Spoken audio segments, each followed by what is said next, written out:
The Snow Queen by Joan D. Vinge. Copyright 1980 by Joan D. Vinge. Read by Sally Darling. This book was originally created for audio cassette playback. Any announcements concerning cassettes do not apply to this recording. This version contains markers allowing direct access to major portions of the book.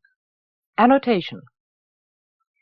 Arienrhod, the ancient but beautiful winter queen of the planet Tiamant, creates a secret clone of herself.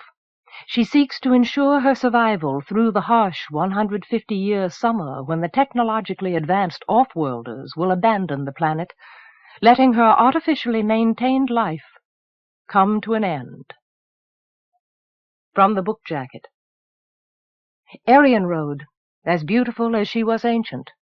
She ruled Tiamant, a world linked only by the Stargate to the galaxy-spanning empire. But soon the Stargate would close. The offworlders and their high technology would be banished. Winter's rule would give way to summer's. Arienrhod's reign, and her artificially prolonged life, would end. Moon, the queen's secret clone, the key to her survival. Raised by the semi-civilized summer folk, she grew up ignorant of her heritage, yet irresistibly drawn to fulfill her destiny, to defy the queen, to reign over the future, to win the body and soul of the one man fated to love them both. About the author. Joan D. Vinge received a degree in anthropology from San Diego State University in 1971 and considers herself an anthropologist of the future. She worked briefly as a salvage archaeologist before turning to writing. Her novella, Eyes of Amber, won the Hugo Award in 1978, and her stories Fireship and View from a Height were Hugo nominees in 1979. Miss Vinge lives in Chappaqua, New York. To the lady who gives and who takes away. I would like to gratefully acknowledge the inspiration and artistry of Hans Christian Andersen, whose folk tale, The Snow Queen, gave me the seeds of this story, and Robert Graves, whose book, The White Goddess, provided me with the rich earth in which it grew. And I would like to thank those people who helped me weed and tend and harvest the fruits of my labor, my husband Verna, and my editors Don Benson and Jim Frankel, without whose perceptive and sensitive suggestions this book would not have grown as strong or as truly. I would also like to thank my father for his love of science fiction, and my mother for teaching me a woman's strength and giving me the freedom to become. Strait is the gate and narrow is the way which leadeth unto life, and few there be that find it. New Testament, Matthew 7:14. You shall have joy, or you shall have power, said God. You shall not have both. Ralph Waldo Emerson. Prologue. The door swung shut silently behind them, cutting off the light, music, and wild celebration of the ballroom. The sudden loss of sight and hearing made him claustrophobic. He tightened his hands over the instrument kit he carried beneath his cloak. He heard her amused laughter in the darkness at his side, and light burst around him again, opening up the small room they stood in now. They were not alone. His tension made him start, even though he was expecting it, even though it had happened to him 5 times already in this interminable night, and would happen several times more. It was happening in a sitting room this time, on the boneless couch that obtruded onto a forest of dark furniture legs dusted with gold. The irrelevant thought struck him that he had seen a greater range of styles and taste in this one night than he had probably seen in 40 years back on Caramoff. But he was not back on Caramoff. He was in Carbuncle, and this festival night was the strangest night he would ever spend, if he lived to be 100. Sprawled on the couch in unself-conscious abandon were a man and a woman, both of them deeply asleep now from the drugged wine in the half-empty bottle lying on its side on the rug. He stared at the purple stain that crept across the sculptured carpet pile, trying not to intrude any more than he must on their privacy. You're certain that this couple has also been intimate? Quite certain. Absolutely certain. His companion lifted the white feathered mask from her shoulders, revealing a mass of hair almost as white, coiled like a nest of serpents above her eager, young girl's face. The mask was a grotesque contrast to the sweetness of that face.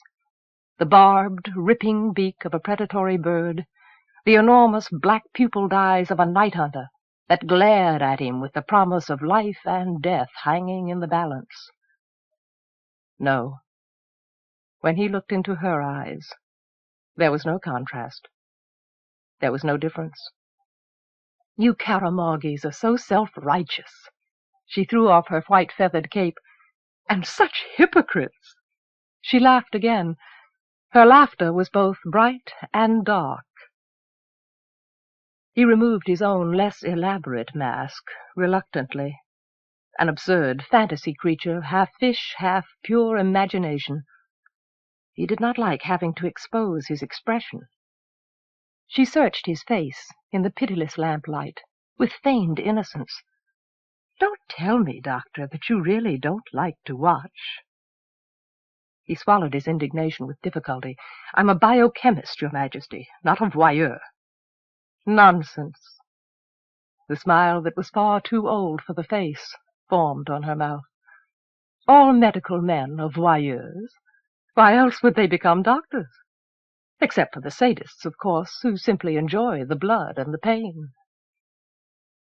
Afraid to respond, he only moved past her, crossed the carpet to the couch, and put his instrument kit on the floor. Beyond these walls, the city of Carbuncle climaxed its celebration of the Prime Minister's cyclical visit to this world with a night of joyous abandon.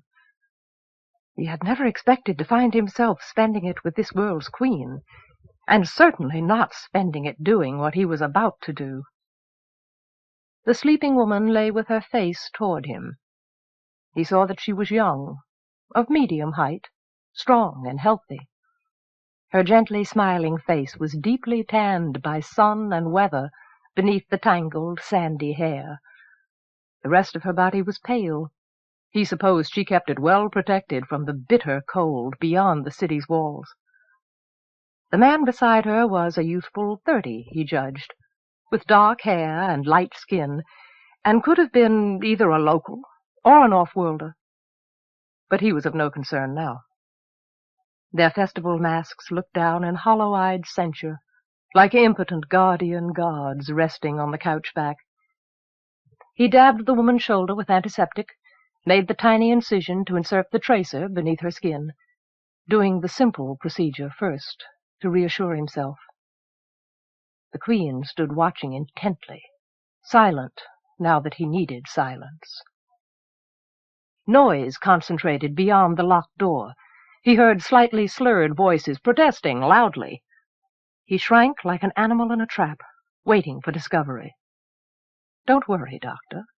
The Queen laid a light, reassuring hand on his arm. My people will see that we're not disturbed. Why the hell did I let myself be talked into this? More to himself than to her. He turned back to his work, but his hands were unsteady. 25 extra years of youth can be very persuasive. A lot of good it'll do me if I spend them all in some penal colony. Get hold of yourself, Doctor. If you don't finish what you started tonight, you won't have earned your 25 years anyway. The agreement stands only while I have at least one perfectly normal clone child somewhere among the summer folk on this planet. I'm aware of the terms. He finished with the small incision and sealed it. But I hope you understand that a clone implant under these circumstances is not only illegal, it's highly unpredictable. This is a difficult procedure. The odds of producing a clone who is even a reasonable replica of the original person are not particularly good under the most controlled conditions, let alone then the more implants you perform tonight, the better off we'll both be. Isn't that right? Yes, Your Majesty. Tasting self-disgust. I suppose it is. He rolled the sleeping woman carefully onto her back and reached into his kit again. Chapter 1. Here on Tiamant, where there is more water than land, the sharp edge between ocean and sky is blurred. The two merge into one. Water is drawn up from the shining plate of the sea and showers down again in petulant squalls. Clouds pass like emotion across the fiery red faces of the twins and are shaken off, splintering into rainbows. Dozens of rainbows every day, until the people cease to be amazed by them, until no one stops to wonder, no one looks up. "It's a shame," Moon said suddenly, pulling hard on the steering oar. "What is?"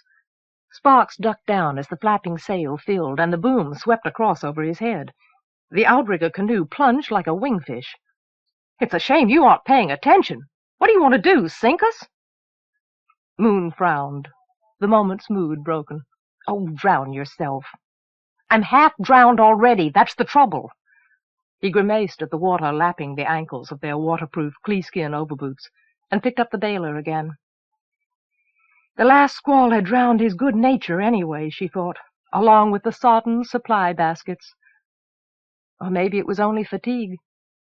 They had been at sea on this journey for nearly a month, creeping from island to island along the windward chain, and for the last day they had been beyond the windwards, beyond the charts they knew, striking out across the expanse of open ocean toward 3 islands that kept to themselves, a sanctuary of the Sea Mother.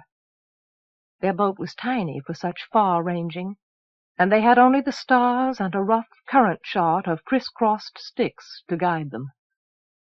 But they were children of the sea as truly as they were the children of their birth mothers, and because they were on a sacred quest, Moon knew that she would be kind.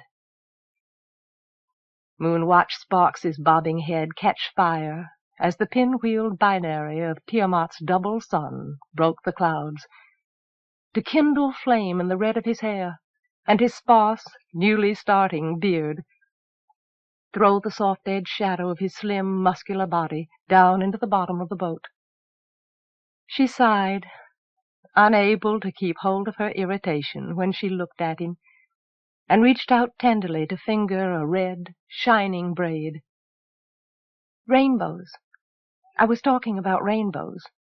Nobody appreciates them. What if there was never another rainbow?" She brushed back the hood of her mottled slicker and tugged loose the laces at her throat.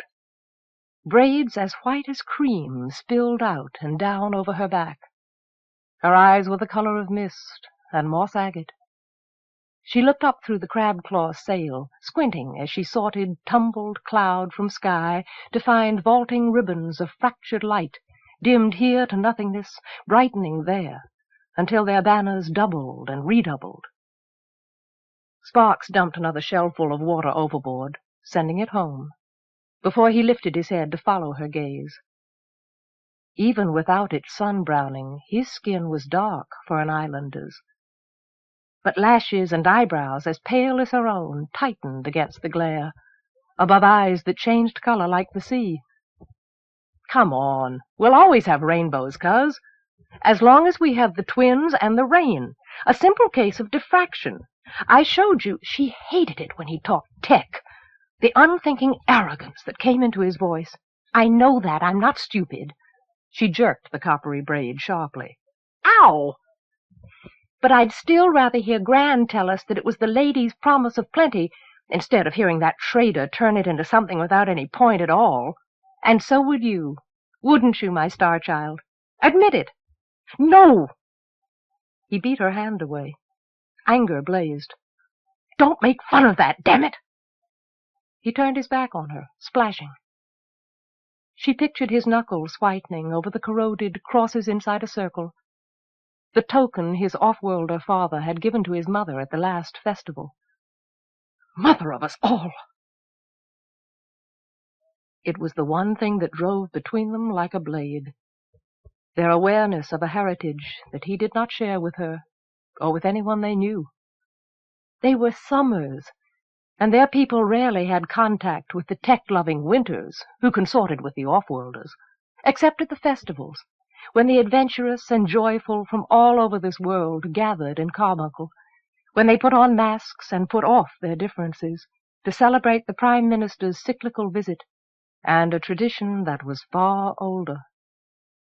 Their two mothers, who were sisters, had gone to Carbuncle to the last festival, and returned to Neath carrying, as her mother had told her, the living memory of a magic night. She and Sparks had been born on the same day. His mother had died in childbirth. Their grandmother had raised them both, while Moon's mother was at sea with the fishing fleet. They had grown up together, like twins, she often thought. Strange, changeling twins, growing up under the vaguely uneasy gaze of the stolid, provincial islanders. But there had always been a part of Sparks that she was shut off from, that she could not share. The part of him that heard the stars whisper. He bartered surreptitiously with passing traders for mechanical trinkets from other worlds, wasted days taking them apart and putting them back together, finally throwing them into the sea in a fit of self-disgust, along with propitiating effigies made of leaves. Moon kept his tech secrets from Gran and the world, grateful that he at least shared them with her, but nursing a secret resentment. For all she knew, her own father could have been a Winter, or even an offworlder. But she was content with building a future that fit under her own sky. Because of that, it was hard for her to be patient with Sparks, who was not, who was caught in the space between the heritage he lived and the one he saw in starlight. Oh, Sparks! She leaned forward, rested a chilly hand on his shoulder, massaging the knotted muscles through the thickness of cloth and oilskins. I'm not teasing. I didn't mean to. I'm sorry. Thinking, I'd rather have no father at all than live with a shadow all my life. Don't be sad. Look there! Blue sparks danced on the ocean, beyond red sparks gleaming in his hair. Wingfish flashed and soared above the swells of the mother sea, and she saw the island clearly now, Luid, the highest of three. Serpentine lace marked the distant meeting of sea and shore. The choosing place! And look! Mers! She blew a kiss in awed reverence. Long, sinuous, brindle-colored necks were breaking the water surface around and ahead of them. Ebony eyes studied them with inscrutable knowledge.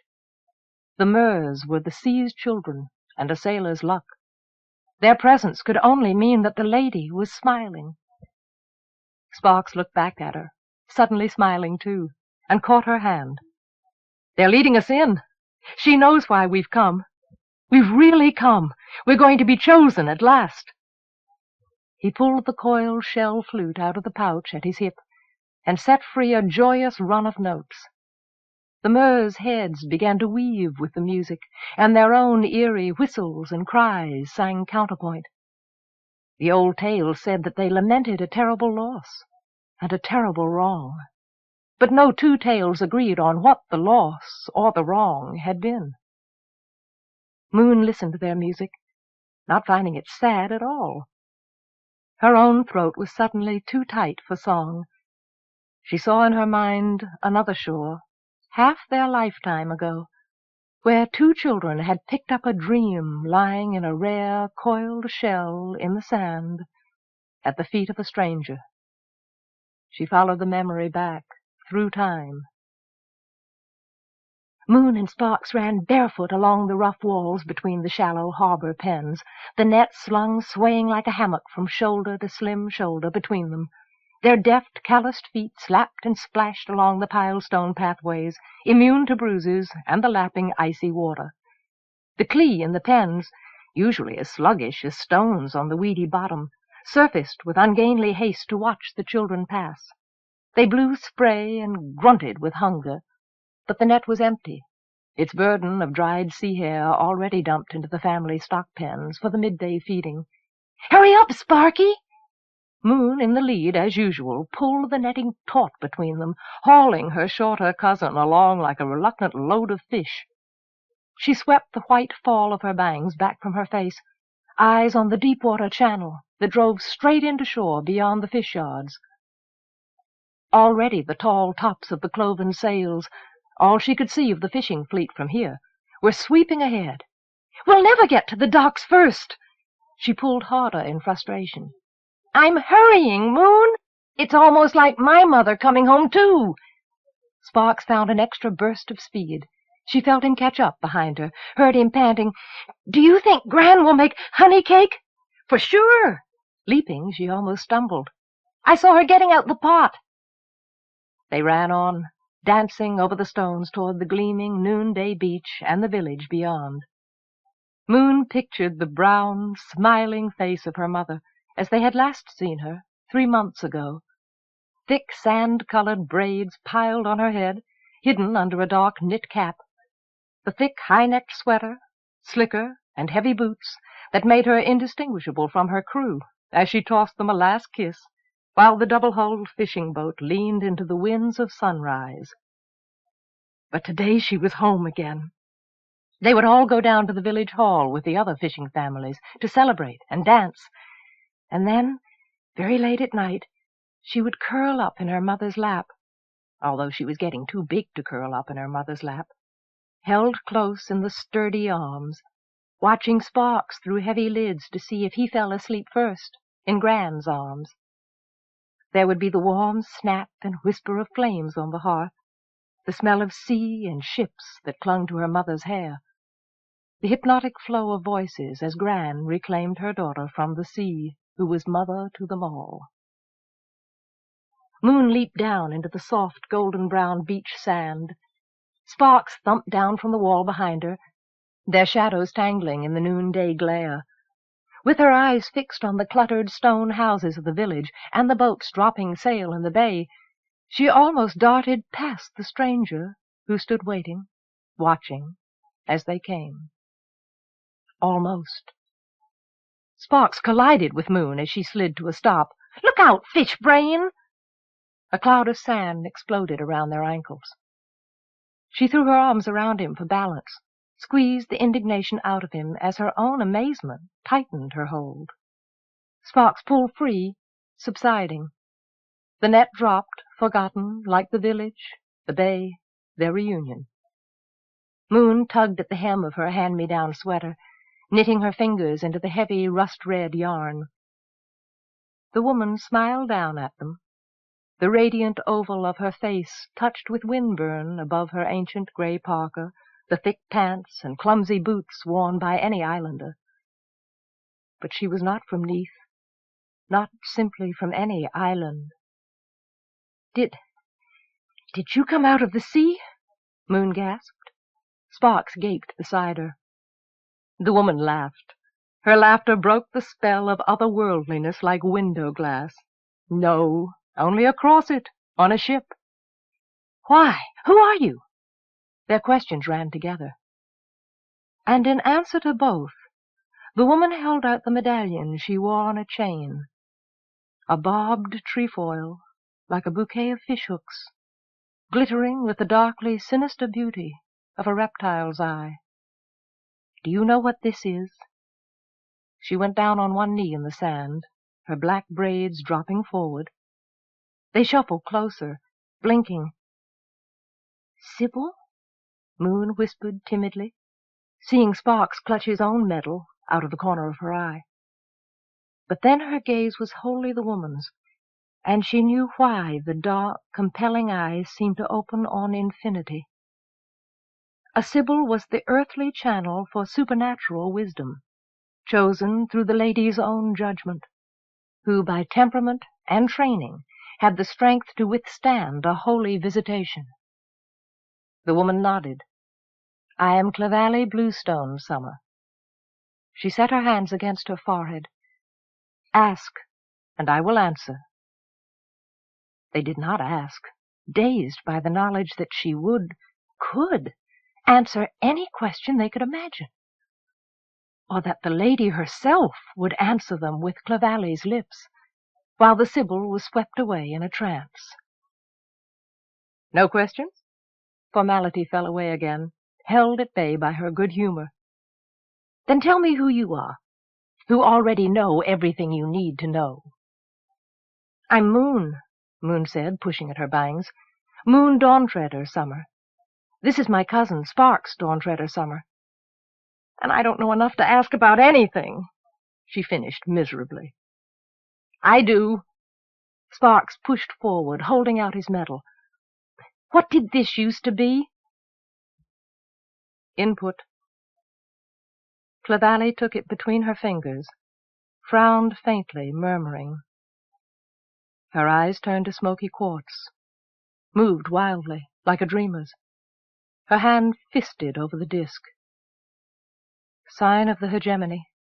2 crosses bound within a circle symbolize the unity of Karamoth and its 7 subordinate worlds. Medal awarded for valorous service, Kispa uprising. What all may strive for, this one has found. To our beloved son Temon Ashwini Sirus, this day 9/113/07. Sandi, official language of Karamoth and the hegemony. No further analysis. Her head dropped forward, let go by an unseen force. She swayed gently on her knees, sighed, sat back. Well, but what does it mean? Sparks looked down at the disk which still danced against his parka front, and his mouth formed an uncertain line. Clavally shook her head. I don't know. The lady only speaks through me, not to me. That's the transfer, the way it is. Sparks's mouth quivered. The hegemony, Moon said quickly. What's the hegemony, Clavally? The offworlders. Clavally's eyes widened slightly. The hegemony is what they call themselves. So it's an off-world thing, then. I've never been to Carbuncle. Her glance went to it again. How did this get here, so far from the starport and the winters? And back to their faces. You're merry-begots, aren't you? Your mothers went to the last festival together and were lucky enough to come back with you, and also this keepsake. Sparks nodded, as much in awe of adult logic as he was of the lady's trances. Then, my father isn't a Summer. He isn't even on Tiamant? That I can't tell you. Clavally stood up. Moon saw a strange concern cross her face as she looked back at Sparks. But I do know that merry-begots are specially blessed. Do you know why I'm here? They shook their heads. Do you know what you want to be when you grow up? Together, Moon answered without thinking. Again the bright laughter. Good. I'm making this journey through the windwards to urge all the young Summers, before they settle into life, to remember that they can dedicate themselves to the sea in another way than as fishers or farmers. They can serve the lady by serving their fellow human beings as sibyls, as I do. Some of us are born with a special seed inside us, and it only waits for the lady to touch us and make it grow. When you're old enough, maybe you too will hear her call and go to a choosing place. Oh, Moon shivered slightly. I think I hear her now. She pressed cold hands against her leaping heart, where a dream seed sprouted. Me too, Sparks cried eagerly. Can we go now? Can we go with you, Clavally? Clavally pulled up the hood of her parka against a sudden buffet of wind. No, not yet. Wait a little longer, until you're certain of what you hear. How long? A month? She rested her hands on the 2 small shoulders. More like years, I think. Years? Moon protested. By then you'll be sure it isn't just the crying of seabirds you hear. But always remember, in the end it won't be you who will choose the lady, but the lady who will choose you. She looked again, almost pointedly, at Sparks. "All right." Moon wondered at the look, and straightened her shoulders resolutely under the hand. "We'll wait, and we'll remember." "And now," the Sibyl dropped her hands, "I think someone is waiting for you." Time began to flow forward again, and they fled, running, with many backward glances, toward town. "Moon, remember the last thing she said to us?" The silver play of notes dissolved as Sparks lowered his flute and looked back, breaking in on Moon's memory. The Murs stopped their own song, looking toward the boat. "Clavally?" Moon guided the outrigger around the point of land that jagged inward at the mouth of the bay. The shoreline of the Choosing Island was as spiny as the trefoil the Sibyls wore. "You mean that my mother was waiting for us?" "No, that the lady chooses us, not the other way around." Sparks glanced toward the surf line, made his eyes come back to her face. "I mean, what if she only chooses one of us? What will we do?" "She'll choose us both," Moon grinned. "How could she do anything else? We're Mary Begots. We're lucky." "But what if she doesn't?" He fingered the packing of moss where the halves of the wooden hull had been lashed together. Inseparable. He frowned slightly. "Nobody makes you become a Sibyl, do they, just because you passed the test? We can swear to each other now that if only one of us is chosen, that one will turn it down, for the sake of the other. For the sake of us both." Moon nodded. "But she will choose us both." She had never doubted since that moment years ago that she would come to this place and hear the lady call her.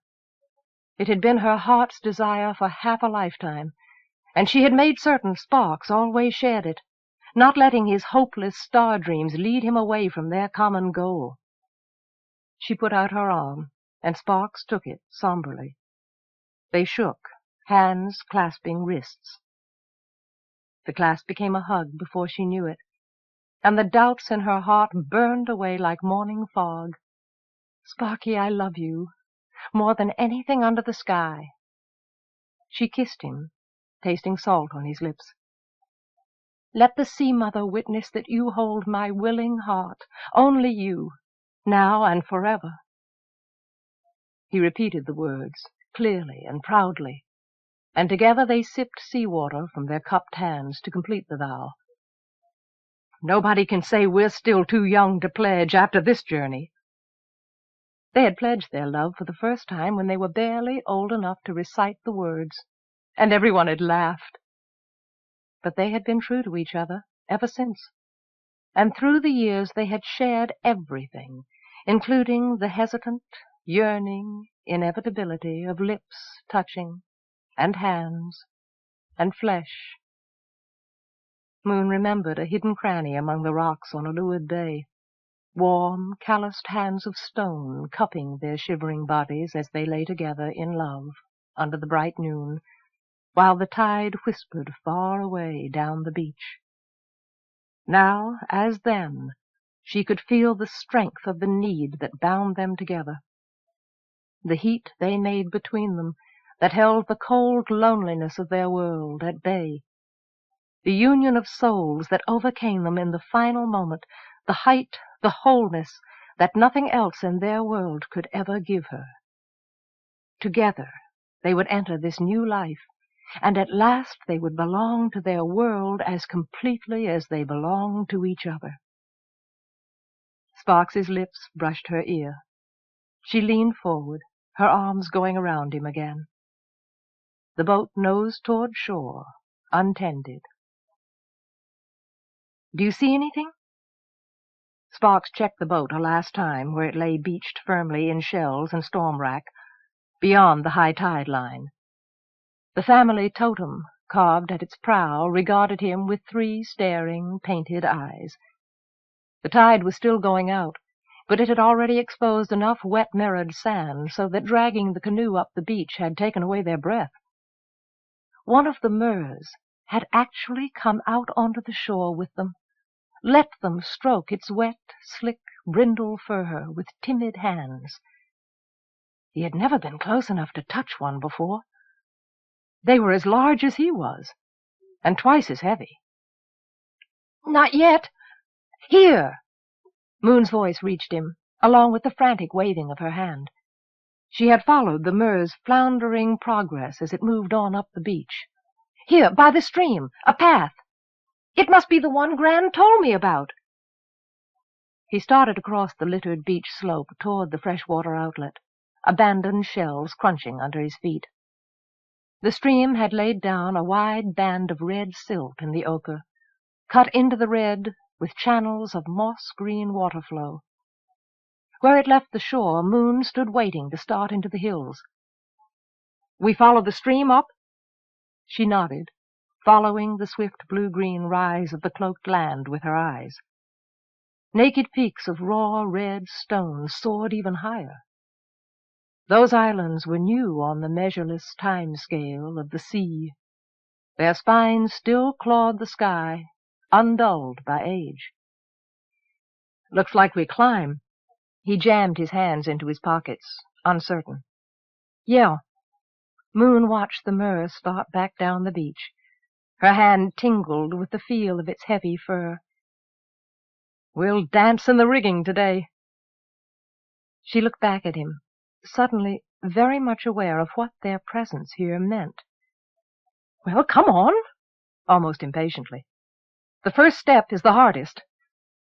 They took it together.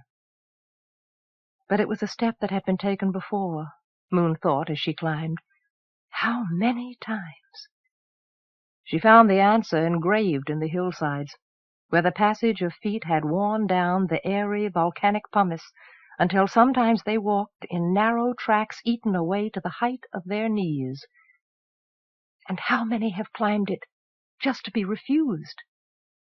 Moon thought a quick prayer, looking down as the trail became a narrow ledge running ankle-deep above a canyon of evergreen fern and impenetrable bush. The day was utterly silent when the wind died. She had not seen a trace of any living thing larger than a click beetle. Once, perhaps, the distant cry of a bird. The stream winked at her from cover hundreds of feet below, and on her left the green-coated wall vaulted another 100 into the sky. Though she was used to the precarious footing of sailors and the narrow paths among fish-pens, these contrasts made her giddy. Sparks clutched at a protruding bush, scratching his face. "This isn't for weak hearts," not really meaning to say it out loud. "Probably the point," she mumbled, and wiped her own face on her sleeve. "You mean maybe this is the test?" They pressed gingerly past a crumbling patch of eroded wall. "Lady," half curse, half prayer, "it's enough for me." "How far does this go? What if it gets dark?" "I don't know. The valley's closing up there." "I thought you said Grandpa did this when he was young. I thought you knew." Moon swallowed. "Gran told me he gave up and turned back. He never even found the cave." "Now you tell me." But he began to laugh. "This isn't what I thought it would be, somehow." The stream curved back on itself below, and beyond the next turn of the wall the ledge widened, and the trail widened with it. Here in this inland valley cut off from the sea wind, the heat of the sun echoed and re-echoed from the heated rock. Moon pulled off her heavy parka as she walked. Sparks already wore his knotted around his shoulders. The breeze pressed her damp linen shirt against her chest. She unlaced the shirt down to her belt, scratched herself, sighing, "I'm hot, you know that? I'm really hot. What do people do when they get too hot? You can always put on more clothes, but you can only take off so many." She loosened the water skin from her belt and drank. Somewhere ahead she heard a rushing sound, but she only thought of fat sizzling in a kettle. "We probably won't have to worry about it." Sparks shrugged with good-natured reasonableness. "High summer's still a long way off. We'll probably be dead before it gets that hot." His foot slipped. He went down on one knee with a grunt. Maybe sooner. Funny, she helped him up. Her own feet were as clumsy as stones. You can already see the summer star. I saw it through my fingers a few days. Oh, whispered. She rubbed her stinging face with the back of her hand. Yes. Sparks slumped against the outcurving wall. Beyond the final turn of the trail, the rushing became the roar of water flung over a precipice, battered by rocks, a silvered sacrifice falling eternally to its death. And there the trail ended. They stood breathless and confused in the cacophony of sound and spray beside the falls. It can't end here! Sparks struck at the falling water. We know this is the right path. Where is it? Here! Moon crouched, peering over the edge beside the water curtain, loose strands of hair falling forward in dripping fingers. Handholds in the rock. She stood up again, wiping her hair back. Suddenly this isn't... She shook her head, the words lost as she looked back at him and saw the anger on his face. What is this, anyway? Sparks shouted down the valley toward the sea. What more proof do you want? Do we have to kill ourselves? No. Moon pulled at his arm, his temper grating like sand on her fatigue. She wants us to be sure, and we are. She crouched down again, pulling off her boots, and put a foot over the edge.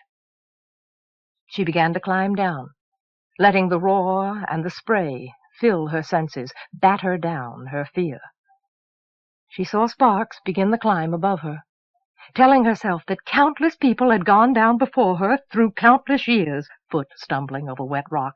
She would do it too. Another step. Her fingers clutched a lip of stone. This wet climb was no more than the rigging of a ship, which she had climbed without thought countless times. And once more, always trusting in the sea-mother to place her hands and feet surely. Fingers cramping, she bit her lip. She concentrated on belief, in the lady, in herself, because only if she doubted either one would she... Her foot beat against the wet-slimed wall, finding no crevice, no step, no... Sparks! Her voice scaled up. It just ends! Ledge! She heard the word distorted by the roaring and her own terror, clung to it desperately as she hugged the cliff face. Go right! She kicked right, opening her eyes as her foot found the ledge of stone. Blinking hard, she saw it disappear behind the falling water. She reached out, with a quick twist of her body, pulled herself over and into the cleft. Sparks came after her. She put out her hand to help him across. Thanks. He shook himself, shook his stiffened hands. Thank you. She took a long breath.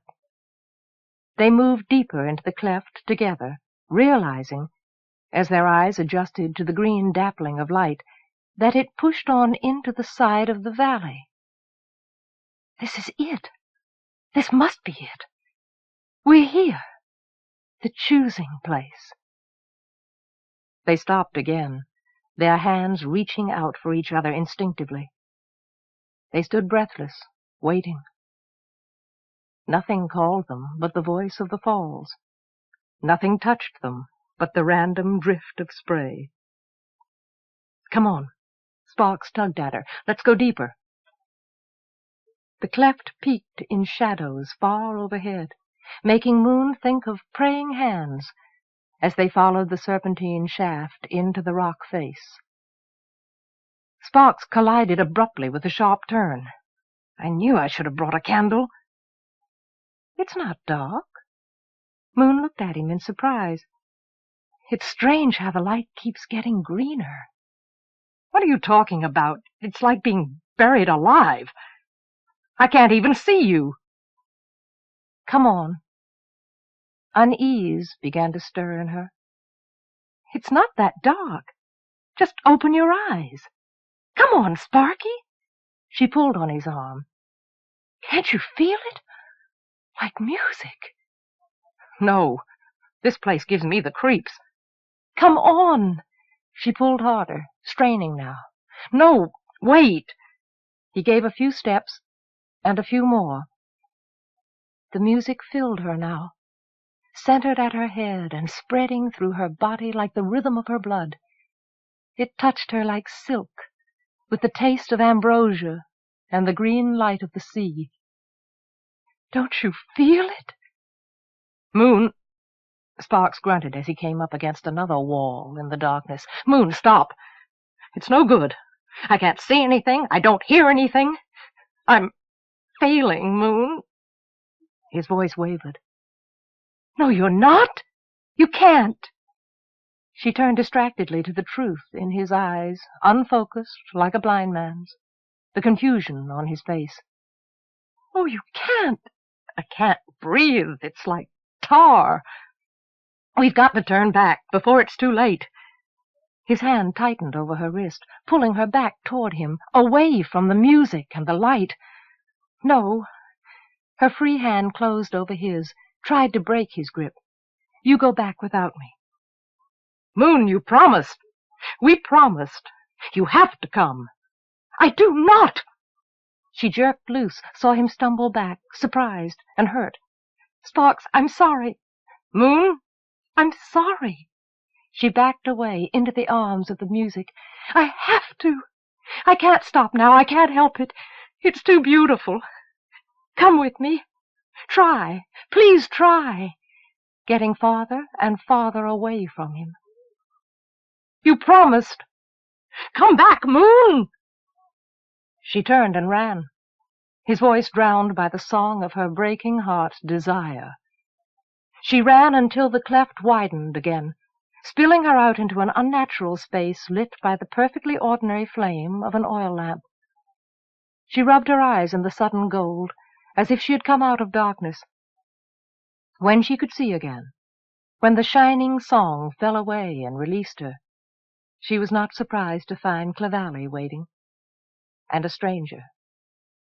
Clavally, whose smile she could never forget, through years or even a lifetime. You're Moon. So you did come. I remembered. She nodded, radiant with the joy of the chosen, and wiping away tears. Chapter 2. The city of Carbuncle sits like a giant spiral shell cast up at the edge of the sea, high in the northern latitudes on the coast of Tiamant's largest island. It breathes restlessly with the deep rhythms of the tide, and its ancient form seems to belong to the ocean shore, as though it had actually been born of the sea-mother's womb. It is called the City on Stilts, because it wades on pylons at the sea's edge. Its cavernous underbelly provides a safe harbor for ships, sheltering them from the vagaries of the sea and weather. It is called Starport because it is the center of off-world trade, although the real Starport lies inland and is forbidden ground to the people of Tiamant. It is called Carbuncle because it is either a jewel or a fester, depending on your point of view. Its resemblance to a sea creature's cast-off home is deceptive. Carbuncle is a hive of life in all, or at least many, of its varied forms, human and inhuman. Its lowest levels, which open on the sea and are home to laborers, sailors, and island immigrants, rise and merge into the maze, where the interface of tech and non-tech, local and off-worlder, human and alien, catalyzes an environment of vibrant creativity and creative vice. The nobility of winter laugh and argue and throw away their money, experimenting with exotic forms of stimulation, elbow to elbow with the off-world traders who brought them. And then the nobles return to their own levels, the upper levels, and pay homage to the Snow Queen, who sees everything and knows everything, who controls the currents of influence and power that move like water through the seashell convolutions of the city. And they find it hard to imagine that a pattern which has lasted for nearly 150 years, guided by her same hand, will not go on forever. Nothing lasts forever.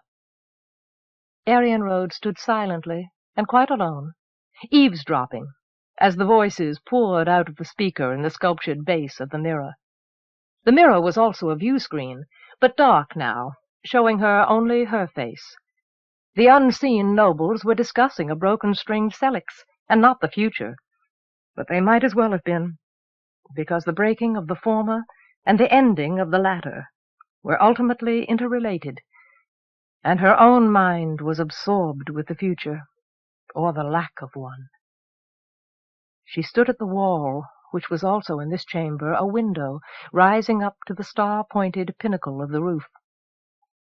She stood on top of the world, for she was the Snow Queen, and she stood in her sanctuary at the city's peak.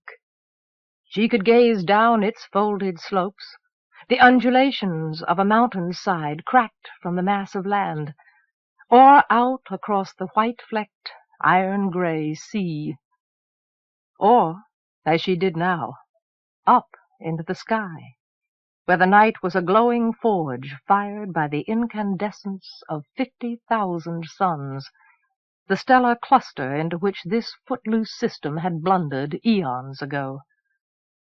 The stars, like flaming snow, did not move her, had not, for more years than she could remember. But one star, insignificant, unremarkable, moved her with another emotion darker than wonder. The summer star. The star whose brightening marked their approach to the Black Gate, which had captured the roving twins and made them its perpetual prisoners. The Black Gate was a phenomenon the offworlders called a revolving black hole, and among the things they did not share with her own people was the secret of using such openings on another reality for faster-than-light travel. She only knew that through the gate lay access to 7 other inhabited worlds, some so far away that she could not even comprehend the distances. They were bound to each other and to countless uninhabitable worlds, because the Black Gate let starships through into a region where space was twisted like a string, tied into knots, so that far became near, and time was caught up in the loop. And they were bound together, too, as tributary worlds of the Karamoth hegemony. Autonomous worlds, she smiled faintly, thanks to the relativistic time lags ships acquired in transit to and from the gates. But she was a loyal supporter of the hegemony, because without it the Winter clans would not have access to the off-world technology that gave them dignity and purpose and pleasure, that raised them above the level of the Summers, superstitious fish farmers reeking of seaweed and tradition. In return, Tiamant offered off-world voyagers a stopover and a haven, a resting place or meeting place to ameliorate the long passages between other hegemony worlds. It was unique as a kind of crossroads, because it alone orbited its gate. Even though its orbit was long, it was still closer and more accessible by light years than any other world. Arienrhod turned her back on the stars and moved silently across the sensuous synthetic pile of the pastel carpet to the mirror again. She confronted her own reflection with the same porcelain lack of expression that she used on the off-world trade representatives or delegations of the nobility, assessing the elaborate piling of the milk-white hair behind the snow-starred diadem, the flawless translucency of her skin. She ran a hand along her cheek, down her jewel-stranded throat, and over the glittering silk of her shirt in what was almost a caress, feeling the firm youthfulness of her body, as perfect now as it had been almost 150 years ago, on the day of her investiture. Or was it? She frowned faintly, leaning closer to her own face. Yes. Satisfaction in the eyes that were the colors of mist and moss agate. There was another reason why the offworlders came to Tiamant bearing gifts. She held the key to growing old without aging. The seas of this world were a fountain of youth, from which the richest and most powerful paid to drink, and she personally controlled the source, the slaughter of mers. Hers were the calculated judgments that determined which off-world merchant or official would serve Winter's interests best in return for this unique commodity. Hers were the not quite casual whims that gave her favored nobility rights of exploitation in the ranges of the sea, or the right to a precious vial of silvery fluid. It was said that the closeness of a given noble to the Queen's favor could be estimated by the noble's apparent youth. But nothing lasts forever, not even eternal youth. Arienrhod frowned again. The gilded atomizer twitched as her hand tightened.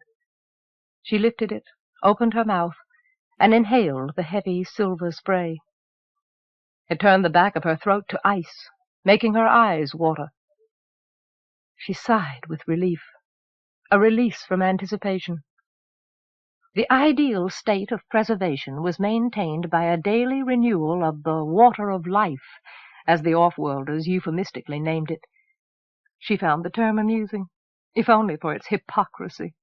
It was not water, but an extract from the blood of an indigenous sea creature, the mer, and it had as much to do with death, the death of the mer, as it did with the long life of a human being. Every user was as aware of that fact as she was, on one level or another.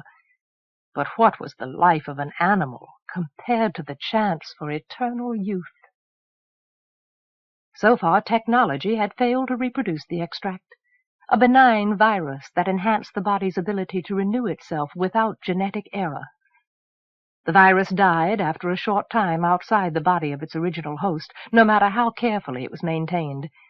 Its half-life in any other mammaloid creature was just as limited, so a constant supply was needed for a constant demand. And that meant prosperity for as long as winter reigned.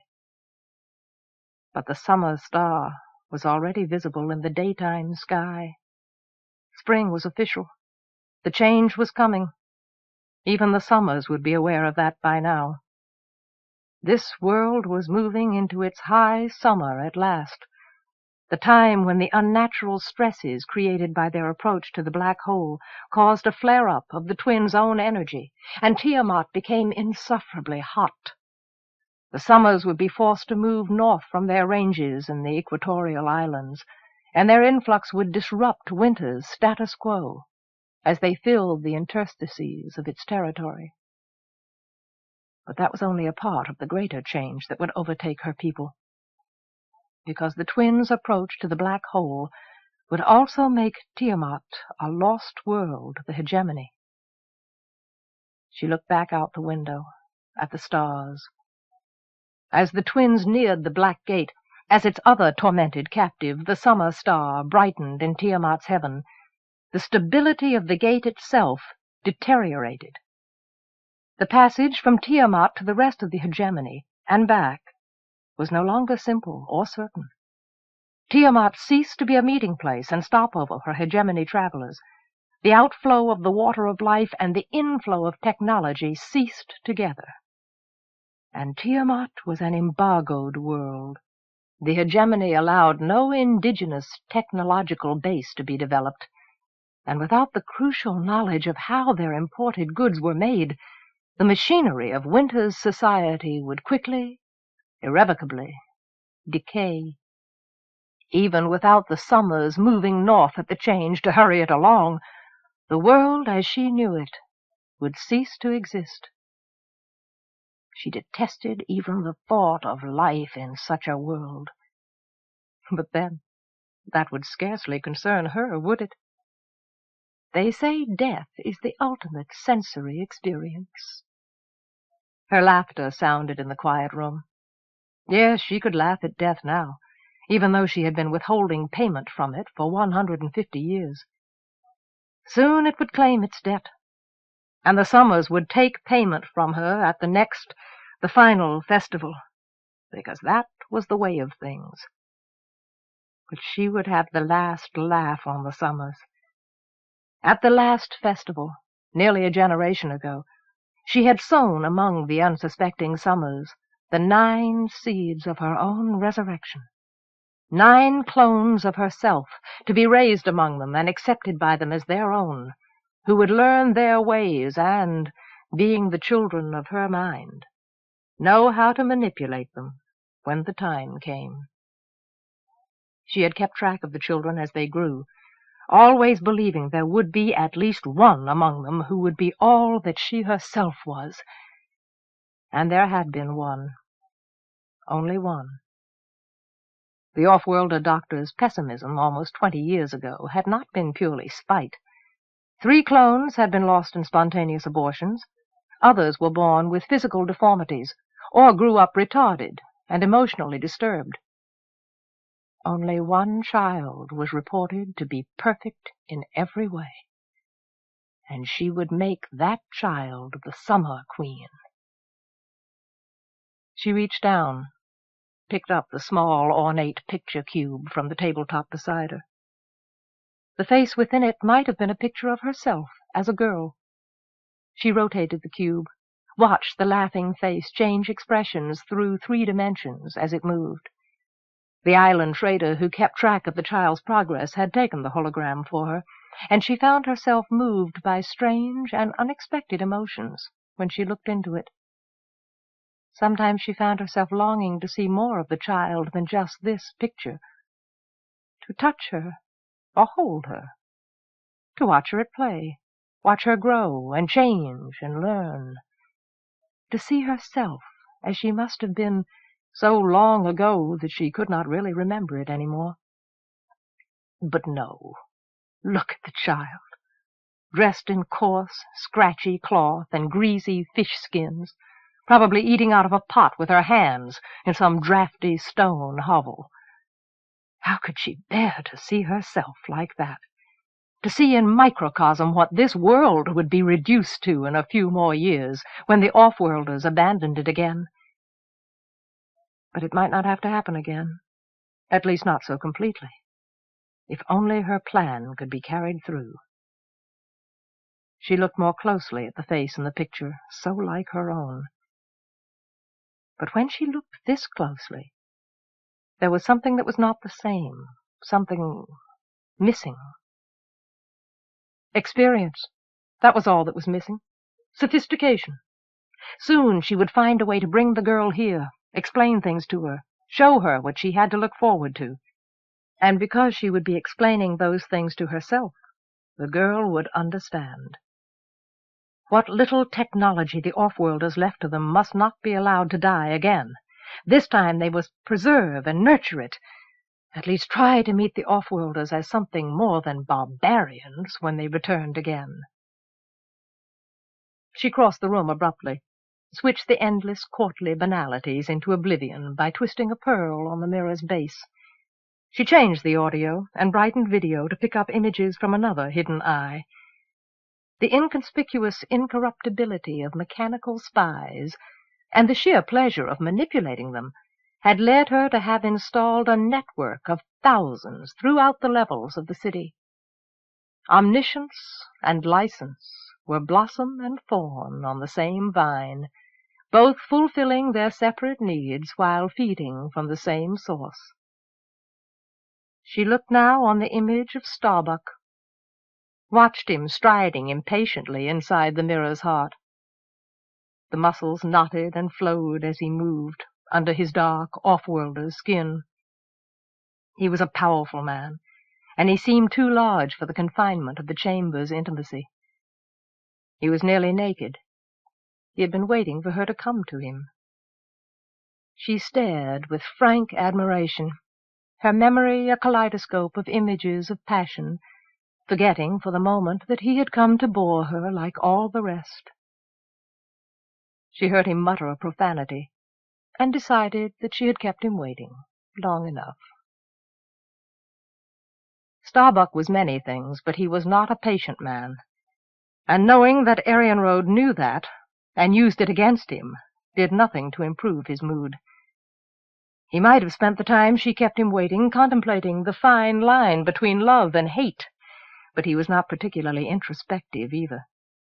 He swore again, more loudly, aware that he was probably under observation, knowing it would amuse her. Keeping her satisfied in every way was his chief function, as it had been that of the Starbucks before him. He had the mental facility of an intellectual, but it was guided by the inclinations of a slave-dealer, and no morality at all. Qualities that, together with his physical strength, had freed the youth known as Hearn from a futureless life on his home world of Karamoth to follow a successful career of trading in human lives and other profitable commodities. Qualities ideally suited to his current life as Starbuck. Who is Starbuck? He posed the rhetorical question to the mirror-inlaid bottle on the small cabinet by the bed, laughed suddenly, and poured himself a drink of native wine. Gods, the things these stinking backwater worlds could find to get high on. He almost spat. And the things a man got used to. Even now he spent a part of his time inside his old Hearn persona, drugging and gaming with casual off-world acquaintances, sampling the diversions of the maze. And as often as not, they would turn, looking him straight in the face with bleary eyes, and ask him the same question. Who is Starbuck? And he could have told them that Starbuck was a traitor, the off-world advisor for this world's queen, who worked to protect her interests against the hegemonies. He could have told them that Starbuck was the hunter, who called up his alien hounds and led the pack on the queen's orders to a grim harvesting of myrrhs. He could have told them that Starbuck was the queen's lover, and would be used until some quicker, shrewder challenger brought him down and became the new Starbuck. For the queen was traditionally the sea-mother incarnate. She had many lovers, as the sea had many islands. All of those things would have been true, and several more besides. He could even have told them that he was Starbuck, collecting the confidences he needed to keep the queen's position in negotiations firm. And they would have laughed, as he did. Because Starbuck could have been any one of them, and as easily none of them. He merely had to be an off-worlder, and he merely had to be the best. Starbuck's anonymity was assured by ritual and law. He existed above and beyond all authority, all retribution, except the queen's. Starbuck turned, gazing over the rim of his drink at the incongruous clothing laid out on a shelf along the mirrored wall by the mirrored door, the calculated black silk and leather of his formal court attire, and the traditional hooded helmet that masked his real identity, that made Hearn interchangeable with a dozen other ruthless and power-hungry predecessors. The helmet crested in a set of curving, steely spines, like the antlers of a stag, the symbol of all the arrogant power any man could ever want to wield. Or so he had thought when he first settled it onto his head. Only later had he come to realize that it belonged to a woman, and so did the real power, and so did he. He sat down suddenly on the turned-back covers of the long bed, watched his endless reflections in the walls mimic him mindlessly into infinity, seeing the rest of his life. He frowned, pushing the image away, running a hand through the thick black curls of his hair. He had been Starbuck for better than 10 years now, and he was determined to go on being Starbuck, until the change. He wielded power and enjoyed it, and it had never mattered to what end, or where the real source of the power lay. Didn't matter. He looked down at the heavy strength of his arms, his body still hard and youthful, thanks to privilege, and the butchering of myrrhs. No, the slaughter didn't matter at all. As an end, it was only the means to a greater end. But the source, Yes, that mattered. She mattered. Arienrhod. All the things that had the power to move him were hers. Beauty, wealth, absolute control, eternal youth. In the first moment he had seen her at audience in the palace, with her former Starbuck at her side, he had known that he would kill to possess her, to be possessed by her. He imagined her body moving against his own, the bridal veil of her hair, the rare jewel of her bitter mouth, tasting power and privilege and passion incarnate. And so it did not strike him as incongruous that he moved unthinkingly from the bed to his knee as the door opened and made the vision reality. Chapter 3. The time of change is upon us. The summer star lights our way to salvation. Moon stood hugging herself on the dock in the shrouded dawn, shivering with the chill born of cold mist and misery. The breath she had held in until she ached, puffed white as she exhaled, dissipated into the gray fog breath of the sea like a spirit, like an escaping soul. I will not cry. She wiped at her cheek. We must prepare for the end and the new beginning. She turned, looking back past Gran, along the fog-wrapped tunnel of the pier, as the insane old man's roaring broke like a wave over the sand-castle of her self-control. Oh, shut up, you crazy old... She muttered it, her voice quivering with the helpless frustration that made her want to scream it. Gran glanced over at her, sharp sympathy etched on her weather-worn face. Moon looked away, ashamed at feeling resentful at having to feel ashamed. A Sibyl didn't say those things. A Sibyl was wisdom and strength and compassion. She frowned. I'm not a Sibyl yet. We must cast out the evil ones from among us. We must throw their idols into the sea. Daft Namie threw his arms up, shaking fists at the smothered sky. She watched the ragged sleeves of his stained robe tumble back. Dogs barked and bayed around him, keeping a cautious distance. He called himself the Summer Prophet, and he roamed from island to island across the sea, preaching the word of the lady as he heard it, distorted by the echoing of divine madness. When she was a child, she had feared him, until her mother had told her not to, and laughed at him, until her grandmother had told her not to, and been embarrassed by him, until her own growing understanding had taught her to endure him. Only today her endurance was already tried beyond all reason. And I'm not a Sibyl yet. She had heard that Daft Namie had been born a Winter. She had heard that he had once been a tech-loving unbeliever, that he had scorned natural law by shedding the blood of a Sibyl, that he had been driven mad by the lady as punishment, that this was how he served his penance. The trefoil symbol the Sibyls wore was a warning against defilement, against trespass on sacred ground. They said it was death to kill a Sibyl, death to love a Sibyl, death to be a Sibyl. And they meant a living death. Death to kill a Sibyl. There is the sinner who worships false gods! See him! The gnarled hand flew out like an accusing arrow. Sparks's face rose up past the end of the pier into its line of flight as he climbed the laddered gangway. His face hardened over with hateful resolution as his eyes focused on the old man in the distance, and then on her own face. Death to love a Sibyl. Moon shook her head in denial, answering another unspoken accusation. But his eyes were gone from her again, looking at Gran instead, showing her with that look all the things she had loved and was losing. At last she understood what they meant when they said that it was death to be a Sibyl. But I'm not a Sibyl yet. The whisper caught on her teeth. Someone called up to Sparks from below. He threw back an answer before he came toward them, tall and pale and determined.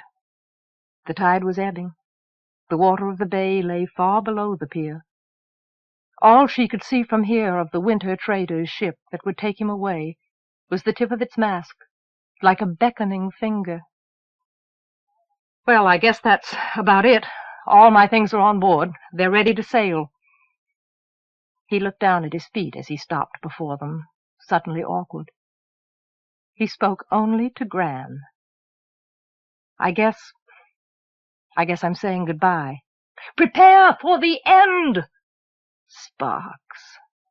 Gran put out a hand, reached up to brush his cheek. "Must you go back now? At least wait until your Aunt Lilock gets back from sea." "I can't." He shook his head against the touch. "I can't. I have to go now. I mean, it's not forever." As if he were afraid that if he waited, tomorrow could become forever too easily. "Oh, my beloved child, my beloved children." She stretched her other arm stiffly, brought them both together in her embrace, as she had done since time past remembering. "What will I do without you? You've been all my comfort since your grandfather died. Must I lose you now, and lose you both at once? I know Moon has to go, but repent, sinner!" Moon felt the tightening of Sparks's mouth more than she saw it, as his head came up and he glared at daft Namie. "Her destiny's been calling her all her life, and so's mine, Gran. I just didn't know they'd lead us separate ways." His hand pressed his off-world metal like a pledge. He pulled away from them. "But to Carbuncle!" More like an oath than a protest. Gran shook her head. "It's only a place." He grinned, gripped her scarf-wrapped shoulder in reassurance. "My mother went there, and she came back with me. Who knows what I'll come back with? Or who?"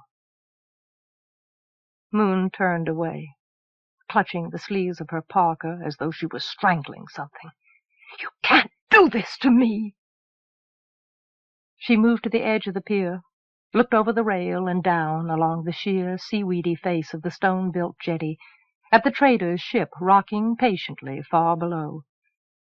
She took a long breath of damp, heavy air, and another, sucking in the harbor smells of seaweed and fish and salt-soaked wood, listening to the murmur of voices below, the creak and slap and whisper of the moorage in the restless tide, so that she wouldn't hear. "Your world is coming to an end!" "Goodbye, Gran." His voice muffled by an embrace. Suddenly all that she saw and heard, that was so terribly familiar, took on an overlay of alienness, as though she saw it all for the first time, knowing that it was not reality, but her own perception that had changed. 2 saltwater tears slipped down the sides of her nose and fell 30 feet into the bay. She heard him pass behind her toward the gangway, without slowing. "Sparks!" She turned, putting herself in his way. "Without a word?" Sparks backed up slightly. "It's all right." She straightened her face, managed with some pride to speak as though it were. "I'm not a Sybil yet." "No, I know. That wasn't why—" He broke off, pushing back his knitted cap. "But it is why you're leaving." She couldn't tell herself whether that was a statement or an accusation. "Yeah." He looked down suddenly. "I guess it is." "Sparks!" "But only partly." He straightened. "You know that it's true. I've always felt this pulling me, Moon." He faced northward toward Carbuncle at the back of the wind. "I have to find out what I'm missing." "Or who?" She bit her tongue. He shrugged. "Maybe." She shook her head desperately. "After I come back from my initiation, it won't be different. We can still be together. I can have both. I can. It can be like it always was again, like we always wanted it to be. Not even convincing herself. "Hey, boy!" The voice rose from below, breaking into echoes off the jetty wall. "You coming? The tide won't wait all day." "In a minute." Sparks frowned. "No, it won't, Moon. You know that. Death to love a Sybil." His voice faded. "That's just superstition." Their eyes locked, and in that moment she knew that he shared her understanding of the truth, as he had always known and shared everything. It would never be the same again. "You'll be changed, in a way that I can never change now." His fingers whitened on the rail. "I can't stay here, stay the way I am now. I have to change, too. I have to grow and learn. I have to learn who I really am. All this time I thought I knew. I thought becoming a Sybil would answer all my questions." His eyes darkened with the new emotion that she had seen first as she came back to him there in the hidden cave, on the choosing island. The thing that envied her and accused her and shut her out. "Then go, if that's really why you're going." She challenged the darkness, afraid to retreat. "But don't go out of bitterness, because you're hurt, or because you're trying to hurt me. Because if you do, you'll never come back." Her courage broke.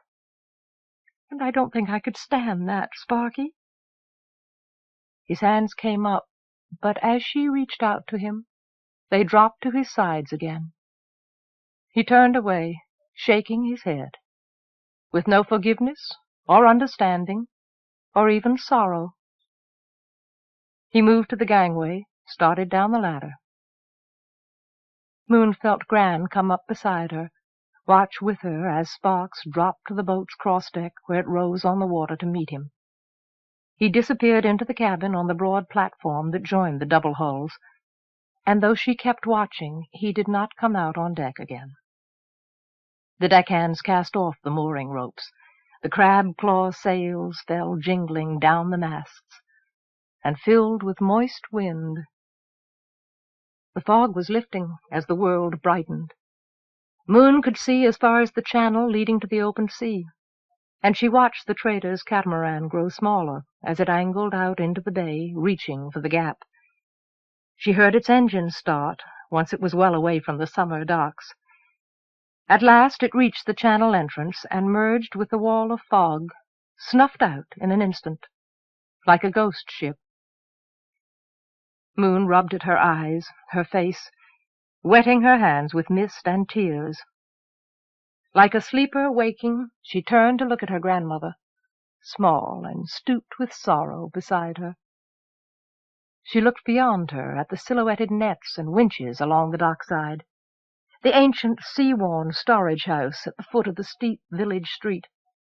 Somewhere further on was their own cottage, and her outrigger lying on the beach, waiting to carry her away from all that she had left in the world. "Gran?" Her grandmother patted her hand firmly. She saw a determination to keep hope and belief foremost fill the deep-set gray eyes. "Well, child, he's gone. We can only say a prayer that he finds his way home to us again. Now, the lady's waiting for you, too. The sooner you go, the sooner you'll come back to me." She took Moon's arm and started along the pier.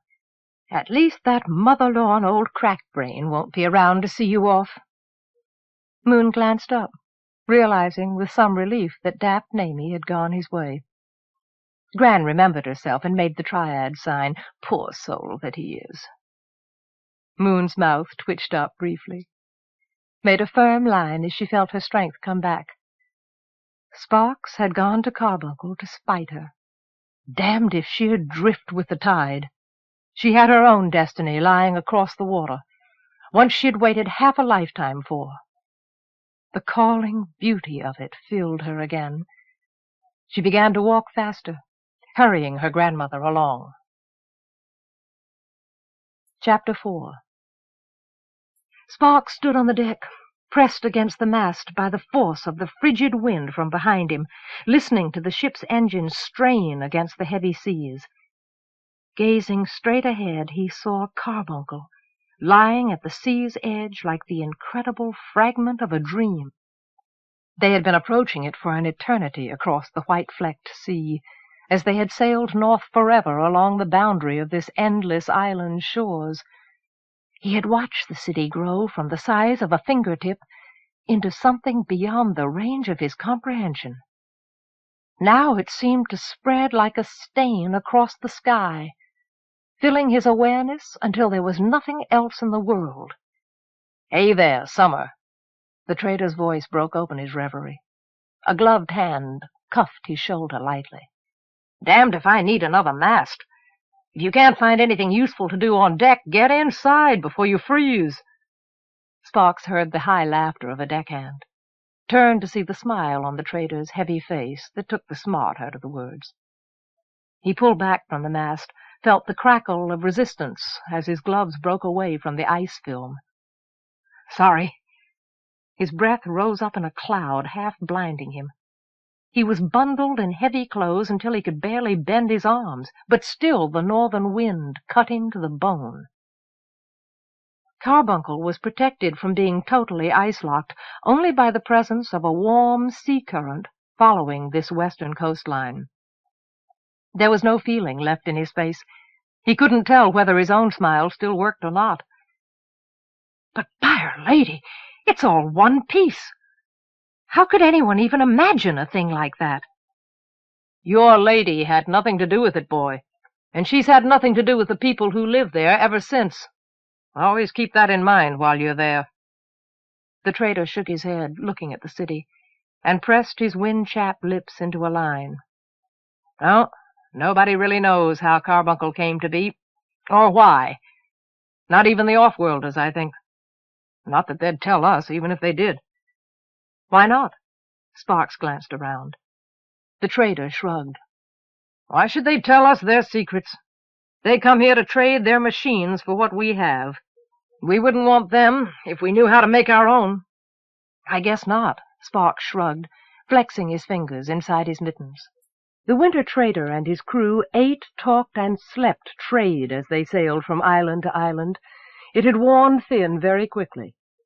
The only thing that had impressed him, until now, during this interminable voyage, was the fact that they dealt as freely with summers as with winters, as though the differences between the two were unimportant. "Where are all the starships?" "The what?" Laughter shook the trader. Don't tell me you were expecting a sky full. By all the gods, did you think there was one for every star? And after all the tech stories you've wormed out of me over the years, you Summers really must be as thick-headed as everyone claims." "No." Sparks frowned, humiliation prickling his numb face.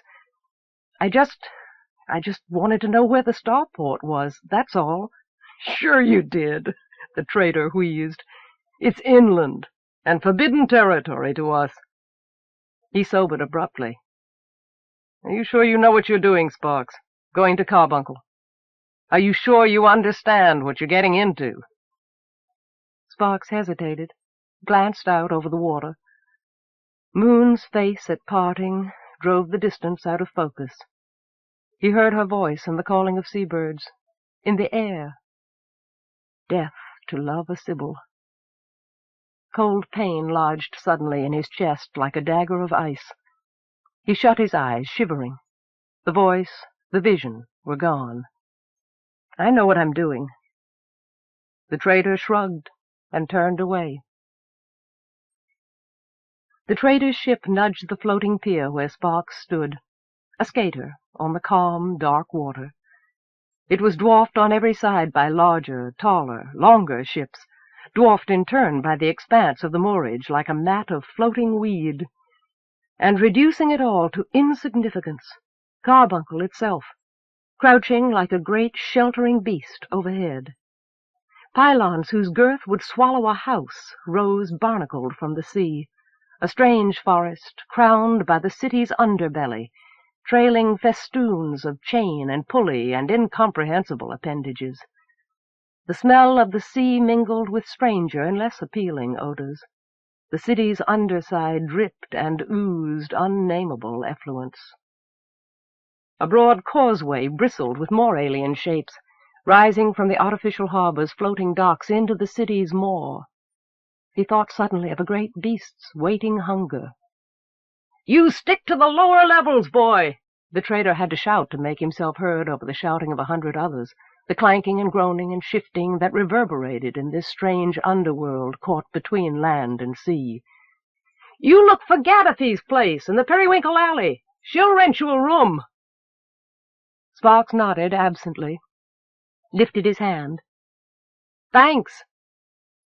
He swung the sack of his possessions up onto his shoulder, and shuddered as the cold wind off the water wrapped itself around him. "We'll be here 4 days if you change your mind." Sparks shook his head. Turning, he began to walk, and then to climb. The trader watched until the city swallowed him up. "Hey, out of the road, you! What are you, blind?" Sparks threw himself aside into a pile of boxes as the house on treads loomed above him at the head of the ramp, then tipped slowly over the lip and down the way he had come. High up in a tiny windowed room he saw the face, too small to belong to the warning voice, with eyes that did not even look back to see whether he had gotten clear. He picked himself up numbly, thinking, "It is true. It's all true." Suddenly only half glad. Afraid to let his thoughts settle, he began to move, following the main street as it started its long, slow spiral upward, keeping to the edges now, warily. The street went on forever, gently rising, gently circling, tunneling upward through canyon walls of gaping-eyed warehouses and stores, apartment hives hung with railings. There was no sky, only the underside of the next spiral, gleaming dully with a kind of striated phosphorescence.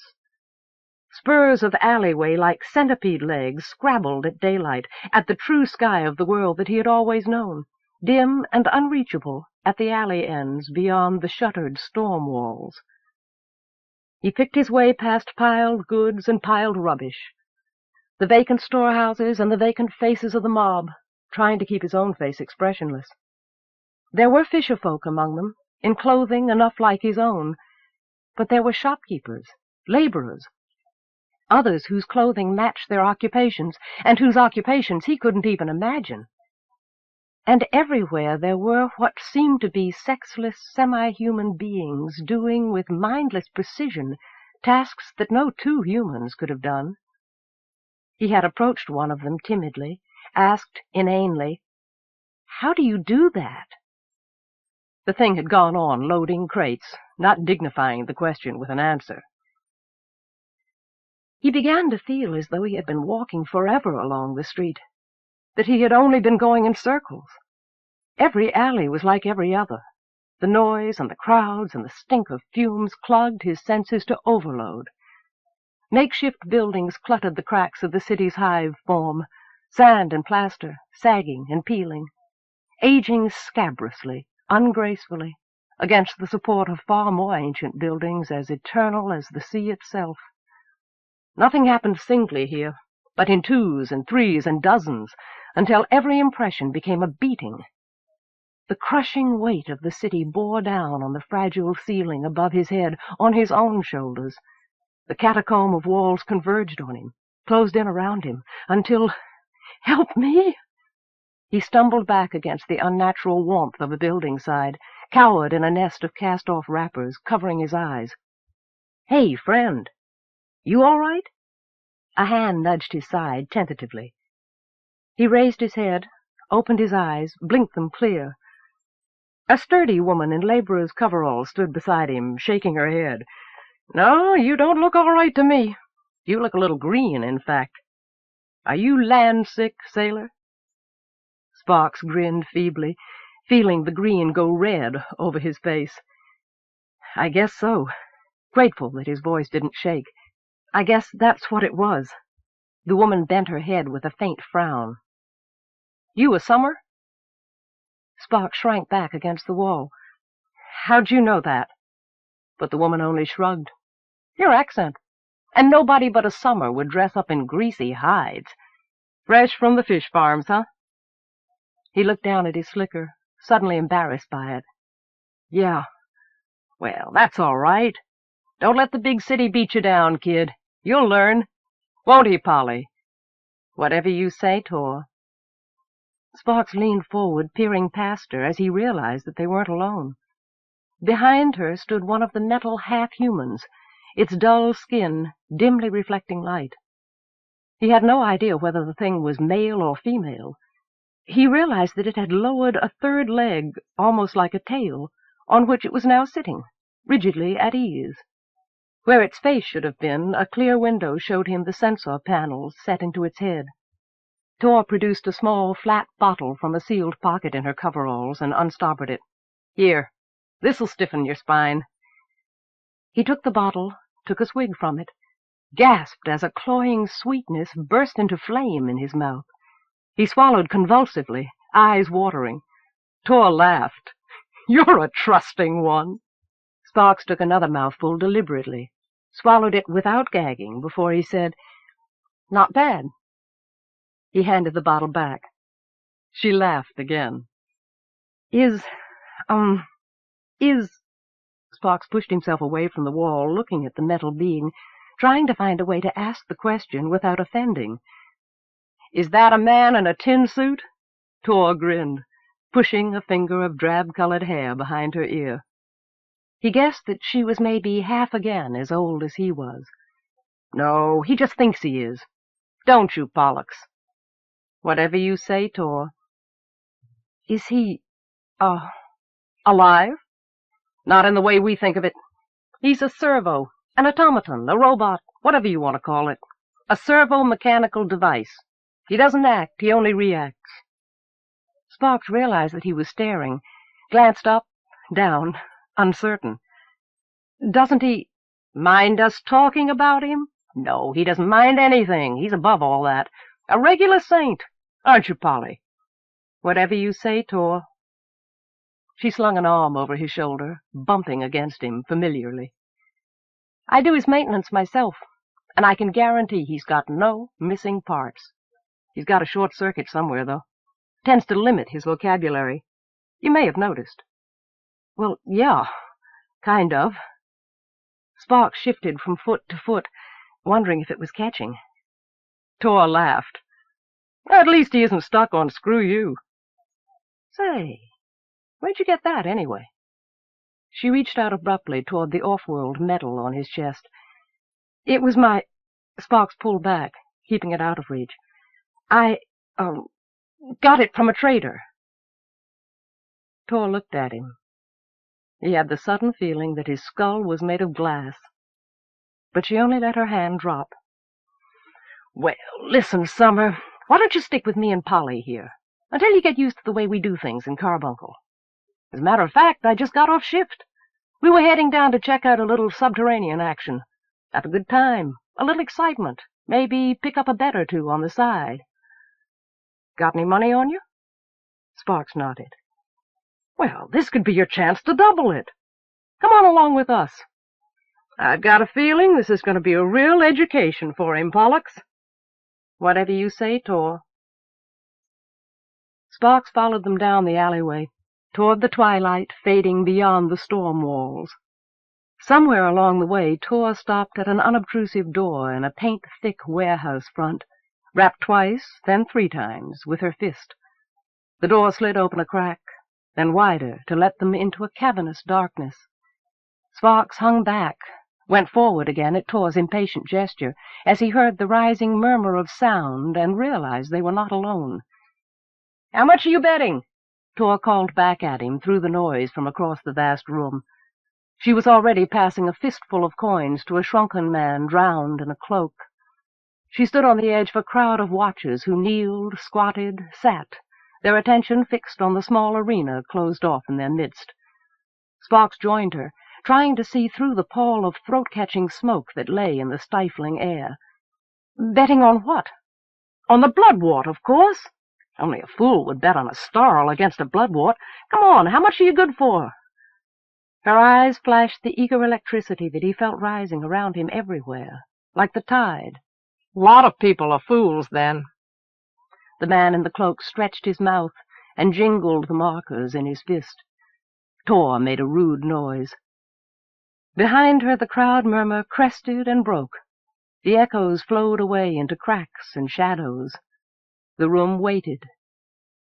Sparks saw two beings, one human, one not, step into the empty space carrying oblong boxes. The alien skin had an oily gleam. Its arms were fingered with long tentacles. Are they going to... Them? Gods, no, those are just the handlers. Come on, place your bet. Tor pulled his arm. He rummaged in his sack of belongings, fished out 2 coins. Well, here's 20. 20? Is that all you've got?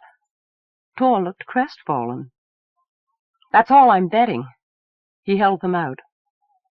The shrunken man took his coins without comment and flowed away into the crowd. Hey, this isn't illegal or anything, is it? Sparks hesitated. Sure is. Clear us a path through these highborns, Pollux. We want a front row seat for the last of the big spenders here. Whatever you say, Tor. Pollux pressed forward with single-minded purpose. Sparks heard curses and sudden yelps of pain marking his progress through the crowd. But don't worry, Summer. It's not the death sport that's illegal. Tor pulled. Sparks found himself somehow halfway to the ring already. It's just the importation of restricted beasts. Oh, sorry, as he stepped on a gemstoned hand.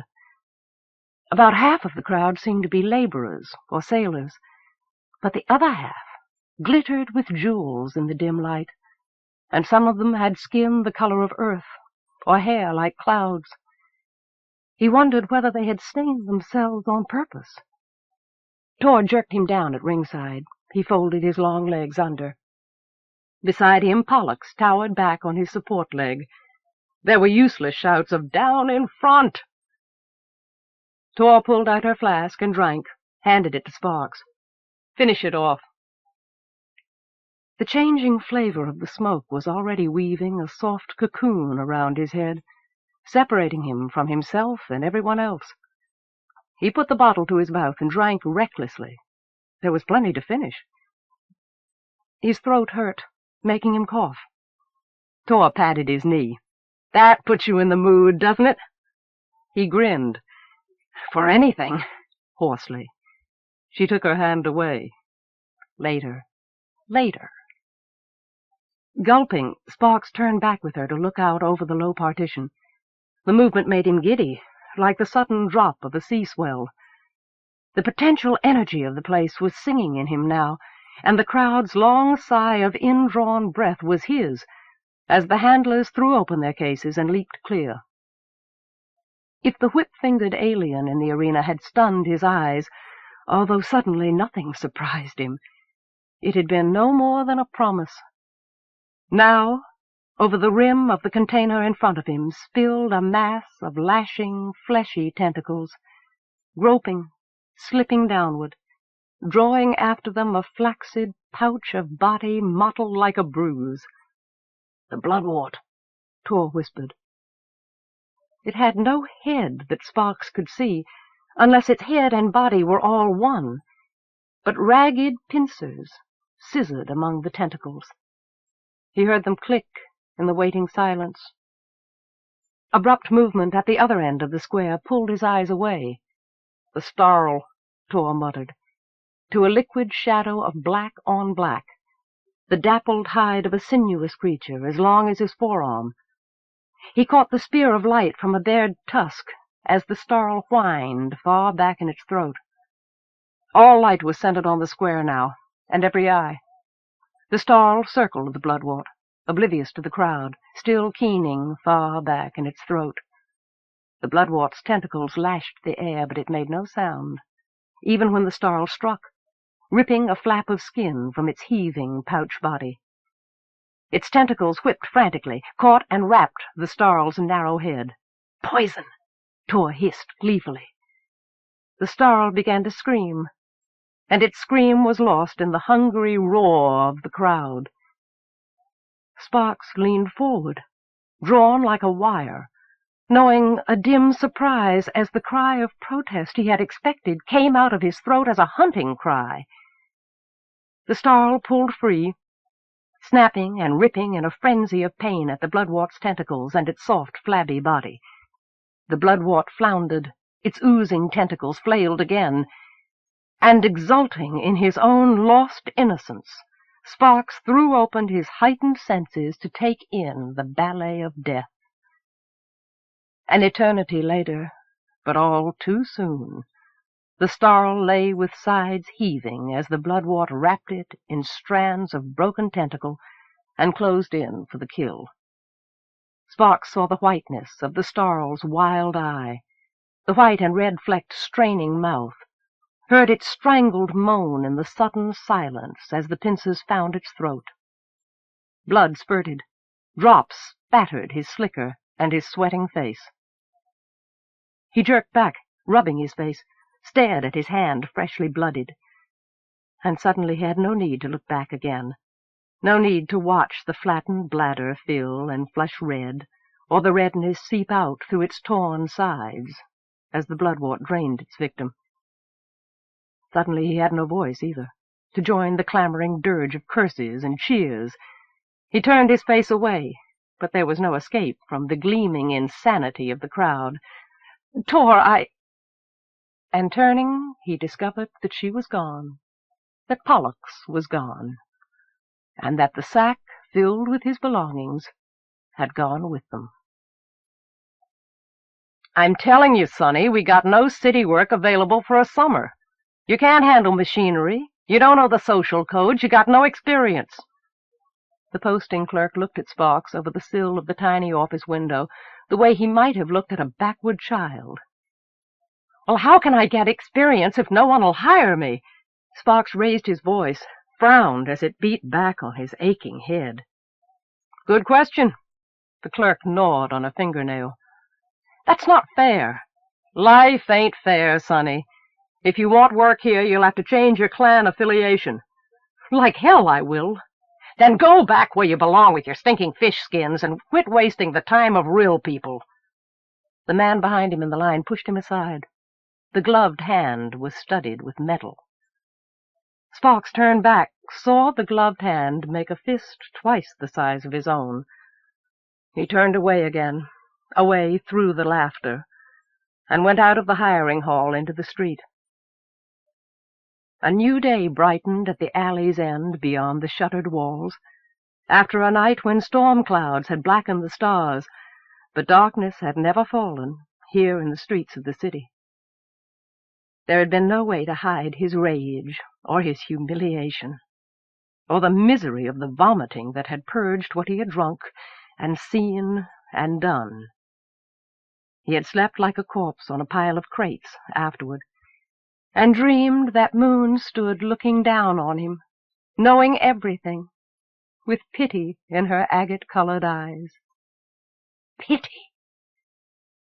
Sparks pressed a hand over his own aching eyes to pinch her face away. Down the long slope of the street lay the harbor beneath the city, and the trader's small boat waiting to take him home. His stomach twisted with fury and sick hunger. In not even a day he had thrown away everything: his belongings, his ideals, his self-respect. Now he could creep home to the islands, having lost his dream, and live with Moon's pity for the rest of his life. His mouth pulled back. Or he could admit that he had learned the real lesson, that Carbuncle had only stripped him naked of his illusions, taught him that he had nothing, he was nothing, and that he was the only one in this mother-lorn city who cared. Whether that ever changed or not was in his hands only. His empty hands.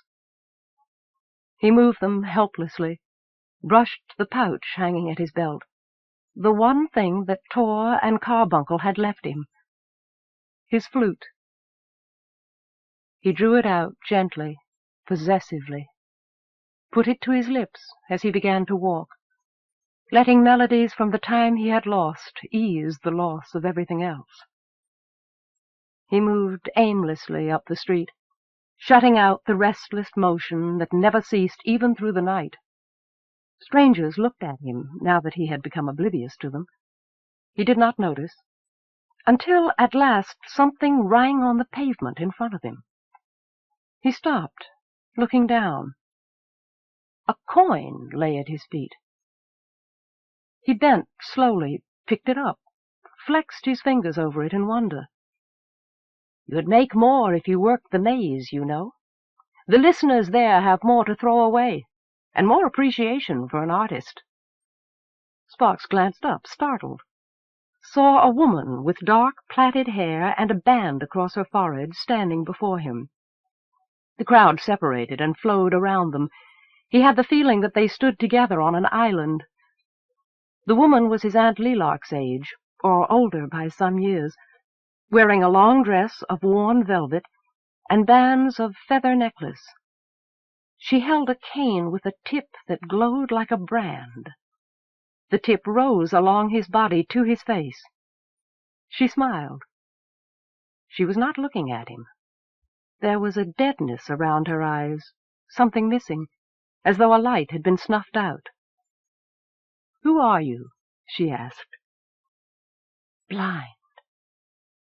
"Sparks, Dawn-treader," he said, suddenly not sure about where to look. He looked at her cane. She seemed to be waiting. "Summer." He finished it almost defiantly. "Ah, I thought so." She nodded. "Nothing I hear in Carbuncle is ever so wild or wistful. Take my advice, Sparks, Dawn-treader, Summer. Move uptown." She reached into the beaded pouch hanging from her shoulder and held out a handful of Taurus coins. "Good luck to you in the city." "Thanks." He reached out to meet her hand, took the coins hesitantly. She nodded, lowering her cane as she started past him. She paused. "Come to my shop sometime, in the Citron Alley. Ask for the mask maker. Anyone can tell you where it is." He nodded, too, remembered, and said quickly, "Sure. Maybe I will." He watched her go. And then he moved uptown, into the maze, where the building fronts were painted with lights, in strings and whirls and rainbowed pinwheels, where the colors, the shapes, the costumes that peered from windows or moved on bodies along the street never repeated twice, where the flash of signs and the cries of hucksters promised heaven and hell and every gradation of degradation in between. Finding a half-quiet street corner under fluttering flowered banners, he stood and played for hours to a jingling harmony provided by the coins of passers-by. Not as many as he had hoped, but better than the nothing he had started with. At last the fragrance of 100 separate spices and herbs pulled him away, to spend a few of his coins, filling his empty stomach with a feast of strange delights. Afterward he shed his slicker for a shirt of red silk, chains of glass and copper beads. The shopkeeper took the rest of his money. But as he started back through the evening alleys to his corner to try to earn keep for the night, he sang a silent prayer of thanks to the lady for the gift of his music that she had sent with him into Carbuncle. With his music he could survive while he learned the rules of his new life. 4 offworlders in spacer coveralls without insignia, who had walked the alley behind him, closed around him abruptly and dragged him into the dark crack between 2 buildings. "What do you want?" He twisted his head, freed his mouth from a hand that reeked of machine lubricant. Blinking frantically in the dim light, he saw the 3 others, not sure he really saw white teeth bared in the grin of a closing hunt, but sure of the gunmetal gleam of something deadly held by one, and the restraining cuffs, more hands reaching out for him as the crushing grip tightened across his throat. He threw back his head and felt it impact in the face of the man behind him, heard a grunt of pain, then used his elbow in his heavy boots. The man fell back, cursing unintelligibly, and Sparks stumbled free, opened his mouth to shout for help.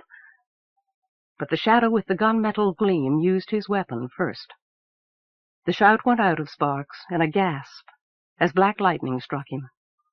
He fell forward on his face, a string-cut puppet, helpless to keep his head from cracking on the pavement. But there was no pain, only dull impact, and the dry rattle of 1,000 synapse lines gone dead in a body that could not respond. A band of steel was tightening around his throat. He heard the ugly sound of his own strangling. A foot rolled him. The shadow men closed over him, looking down. He saw their smiles clearly this time, as they saw the terror on his face. "How much did you hit him with, lard fingers? Looks like he's choking." "Let him choke, the wormy little bastard. Brain damage won't hurt his price off-world." The man he had hit in the face wiped blood from a split lip. "Yeah, he's a pretty one, ain't he? Not just mine fodder, no sirree. We'll get a load for him on Tiamant." Laughter. A boot settled on his stomach, pressed. "Keep breathing, pretty boy. That's the way." One of them knelt, locked his useless hands with the metal cuffs. The man with the bloody face dropped down beside him, pulled something from a pocket, flicked a switch at its base.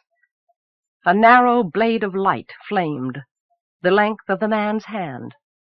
Fingers of his other hand probed Sparks's mouth, found his tongue. "Last words, pretty boy?" "Help me!" But his scream was silent. Chapter 5. Gods, I hate this duty! Police Inspector Gaia Jerusha Palafion jerked the end of her scarlet cape free of the patrol craft's door seal. The car trembled lightly, hovering on repellers in the palace courtyard at the high end of Carbuncle Street. Her sergeant looked at her, an ironic half-smile crumpling the pale freckles on his dark, fine-boned face. "You mean you don't enjoy visiting royalty, Inspector?" Innocently. "You know what I mean, Gundalinu." She jerked the cape roughly around to open from one shoulder, hiding the utilitarian dusty blue of the duty uniform beneath it. A brooch with the hegemonic seal pinned its folds. "I mean, VZ," she gestured, "that I hate having to dress up like something out of a costume strobe to play spaceman's burden with the Snow Queen." Gundalinu tapped the flash shield at the front of his flaring helmet. Her helmet had been sprayed gold. His was still white, and he was capeless. "You should be glad the commander doesn't put a potted plant up there, Inspector, to make you more impressive. You have to look the part when you go to lay down universal law before the mother lovers, don't you? Manure." They began to walk toward the massive doors of the ceremonial entrance, across the intricate spiral patterns of pale inlaid stone. At the far side of the courtyard, 2 winter servants scrubbed the stones with long-handled brushes. They were always out here, scrubbing, keeping it flawless. Alabaster? She wondered, looking down, and thought about sand and heat and sky. There were none of those things here, not anywhere in this cold, spun-stone confection of a city. This courtyard marked the beginning of the street, the beginning of the world, the beginning of everything in Carbuncle. Or the end. She saw the frigid sky of the upper latitudes glaring at them helplessly beyond the storm walls. Arienrhod is no more taken in by this charade than we are. The only possible good that could come out of this would be if she believes we're as stupid as we look. Yes, but what about all their primitive rituals and superstitions, Inspector? I mean, these are people who still believe in human sacrifice, who deck up in masks and have orgies in the street every time the Assembly comes to visit. Don't you celebrate when the Prime Minister drops in on Karamoth every few decades to let you kiss his feet? It's hardly the same thing.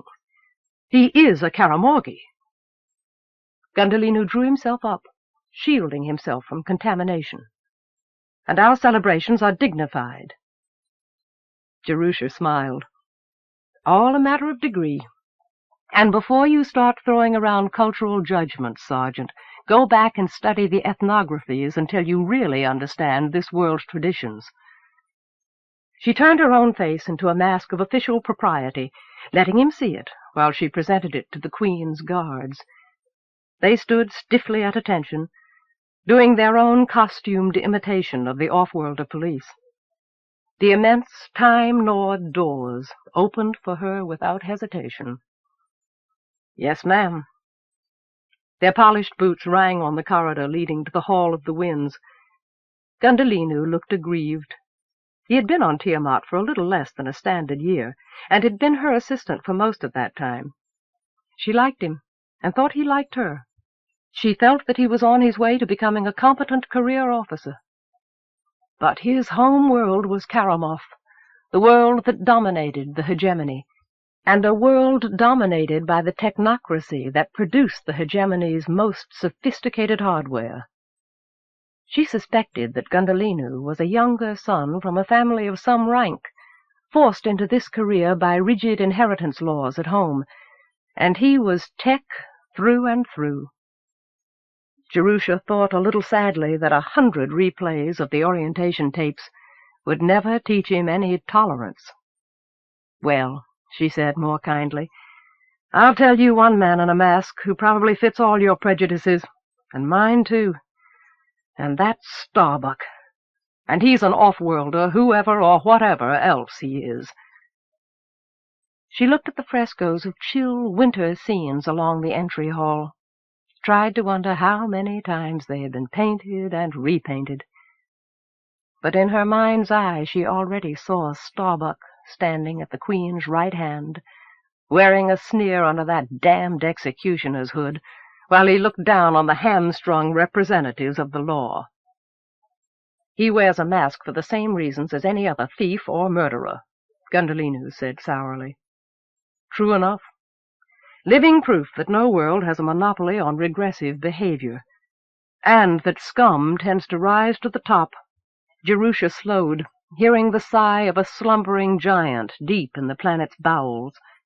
She took a deep breath of her own, against the trial by air that was a part of the ritual in every visit to the palace, and shivered under her cloak with more than the growing chill of the air.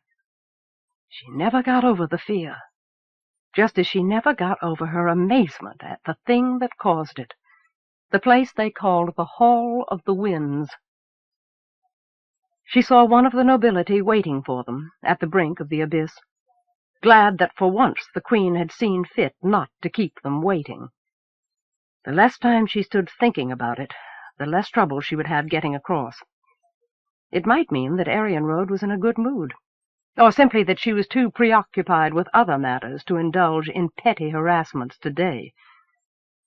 Jerusha was thoroughly informed about the spy system the Queen had had installed throughout the city, and particularly here in the palace.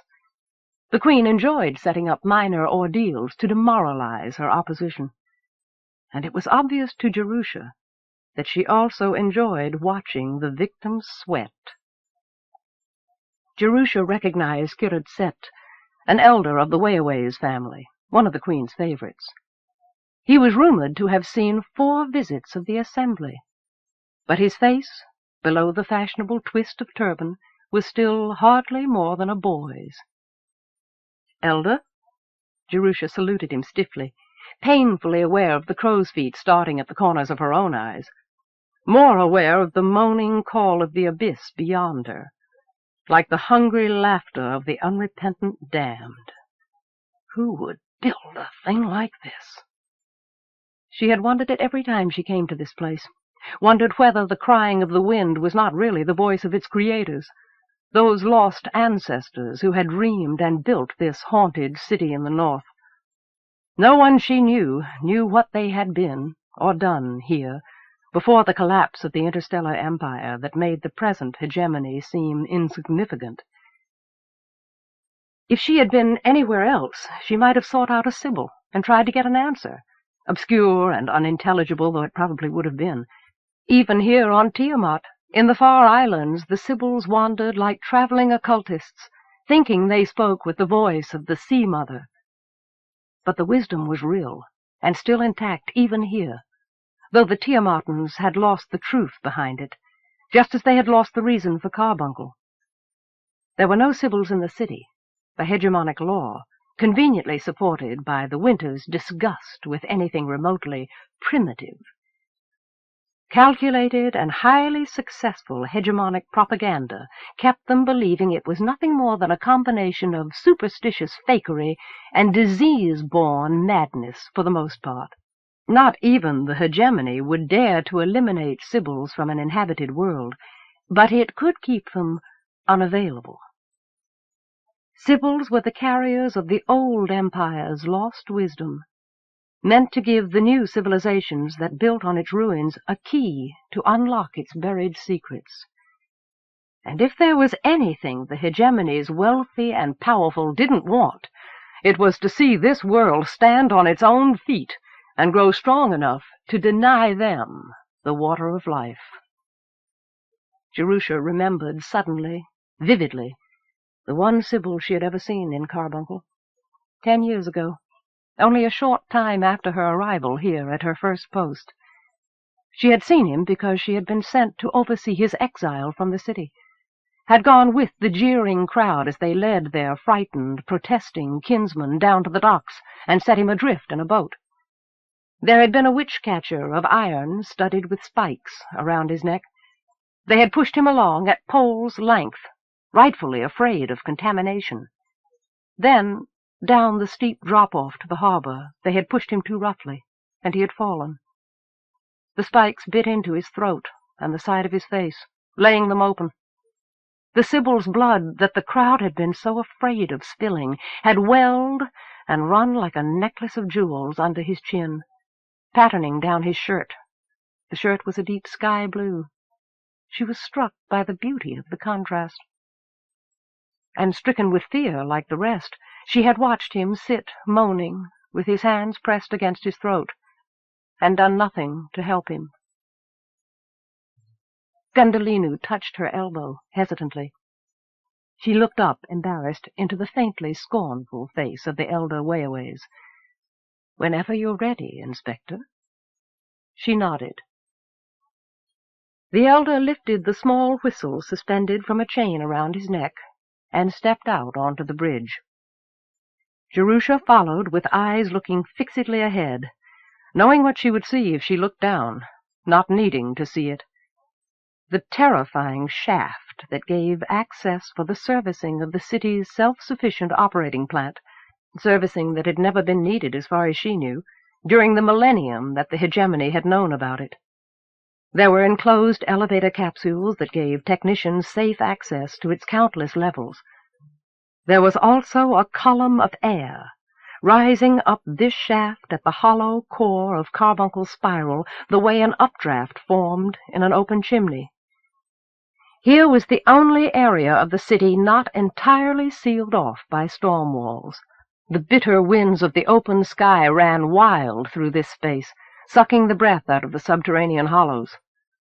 There was always a strong smell of the sea here, high in the air, and moaning as the wind probed the irregularities of cranny and protrusion in the shaft below. There were also, suspended in the air like immense free-form mobiles, transparent panels of some resilient material that flowed and billowed like clouds, that created treacherous cross-currents and backflows in the relentless wind. And there was only one way across the hall to the upper levels of the palace. Here the corridor became a drawbridge, vaulting the chasm like a band of light. It was wide enough to walk easily in silent air, but it was made deadly by the hungry sweep of the winds. The elder Wayaways sounded a note on his whistle, and stepped forward confidently as the space around him grew calm. Jerusha followed, almost stepping on his heels with the need to include herself and Gundalinu in the globe of quiet air. The elder continued to walk at a calm, even pace, sounding another note, and a third. Still the globe of peaceful air surrounded them, but behind her Jerusha heard Gundalinu take some god's name in vain as he lagged a little, and the wind licked his back. "This is insane," she repeated the litany of fear and resentment that always went with her crossing. What sort of a maniac would build this sadist's funhouse? Knowing that the technology that had designed it could easily have circumvented it, if it had simply been meant as a security measure. At the tech level permitted the winters on Tiamant now, it was effective enough. Whatever nerveless madman had had it put here in the first place, she suspected that it suited the purposes of the present queen all too well. They were midway across already. She kept her eyes fixed on the elder's back, hearing the atonal wind charmer's notes that held back death shrill above the groaning pit. It was not the weaving of some magic spell, but the activation of automated controls that diverted the wind curtains to the traverse's protection instead of their destruction. Knowing that was no great comfort to her when she considered the potential for human error, or for a sudden failure in such an ancient system. There had been control boxes once that did what the whistle player did now, but as far as she knew, the only one that still worked hung on Starbuck's belt. Safe. Her boots found the security of the far rim. She controlled the overwhelming desire to let her legs melt out from under her and sit down. Gundolinu's sweating face grinned at her gamely. She wondered whether he was trying not to think about the return trip, too. Looking ahead again, she read triumph in the elder Wayaway's walk as they followed him on into the audience hall. Even here, so near the pinnacle of Carbuncle, the hall was overpowering in its vastness. She imagined it could hold an entire villa from New Haven, her home world. Fiber hangings in chilly pastels drifted down from the geometric arches of the pillared ceiling, winking and chiming with the exotic song of 1,000 tiny handmade silver bells. And across the expanse of white carpet, an off-world import. The Snow Queen sat back on her throne, a goddess incarnate, a taloned snow-hawk in an ice-bound eyrie. Unconsciously, Jerusha drew her cloak closer around her. "Colder than the Karoo," Gundolinu muttered, and rubbed his arms. The elder Wayaways motioned them to wait where they were, went ahead to announce their presence. Jerusha was sure that the dark, distant eyes beneath the crown of pale hair were already more than aware of them, although Arienrhod did not acknowledge them, but gazed out across the hall. As usual, Arienrhod had struck Jerusha's eye first, but now, as she followed the Queen's gaze into the nearer distance, a searing line of light, the hum-snap of an energy beam striking home, wrenched her attention away. "Shocked!" Gundolinu hissed, as voices cried out, and they saw the knot of nobles split open as the bolt knocked one sprawling onto the rug. "Dueling?" His voice was incredulous. Jerusha's hand tightened on the Empire Cross of her belt-buckle, barely controlling her sudden outrage. Did the Queen mock police authority to the degree of staging murder in her presence? Her mouth was open to protest, to demand, but before she could find words, the victim rolled over and sat up, not blistered or charred, with no blood staining the snowfield purity of the rug. A woman, Jerusha saw. The fads in clothing affected by the nobility sometimes made it hard to tell. There was a faint distortion of air as she moved. She had been wearing a repeller field. She climbed gracefully to her feet with an elaborate bow toward the Queen, the rest clapping and laughing their amusement. Gundolinu swore again, more softly, in disgust. As the nobles shifted, Jerusha caught sight of the black figure, the cold gleam of metal, and realized that the one who had play-acted the murderer had been Starbuck. Gods! What sort of jaded half-wits would try to burn each other down for laughs? They treated a weapon that could maim and kill like a toy.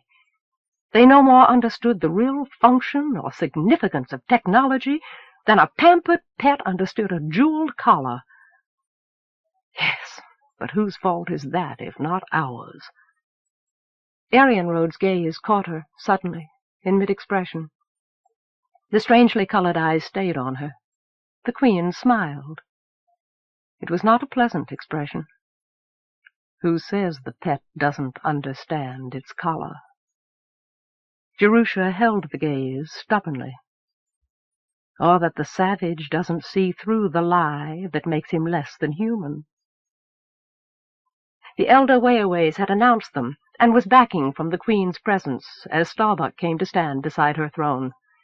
His hidden face also turned toward them, as if he were curious about the effect of his play-acting. We're all savages at heart.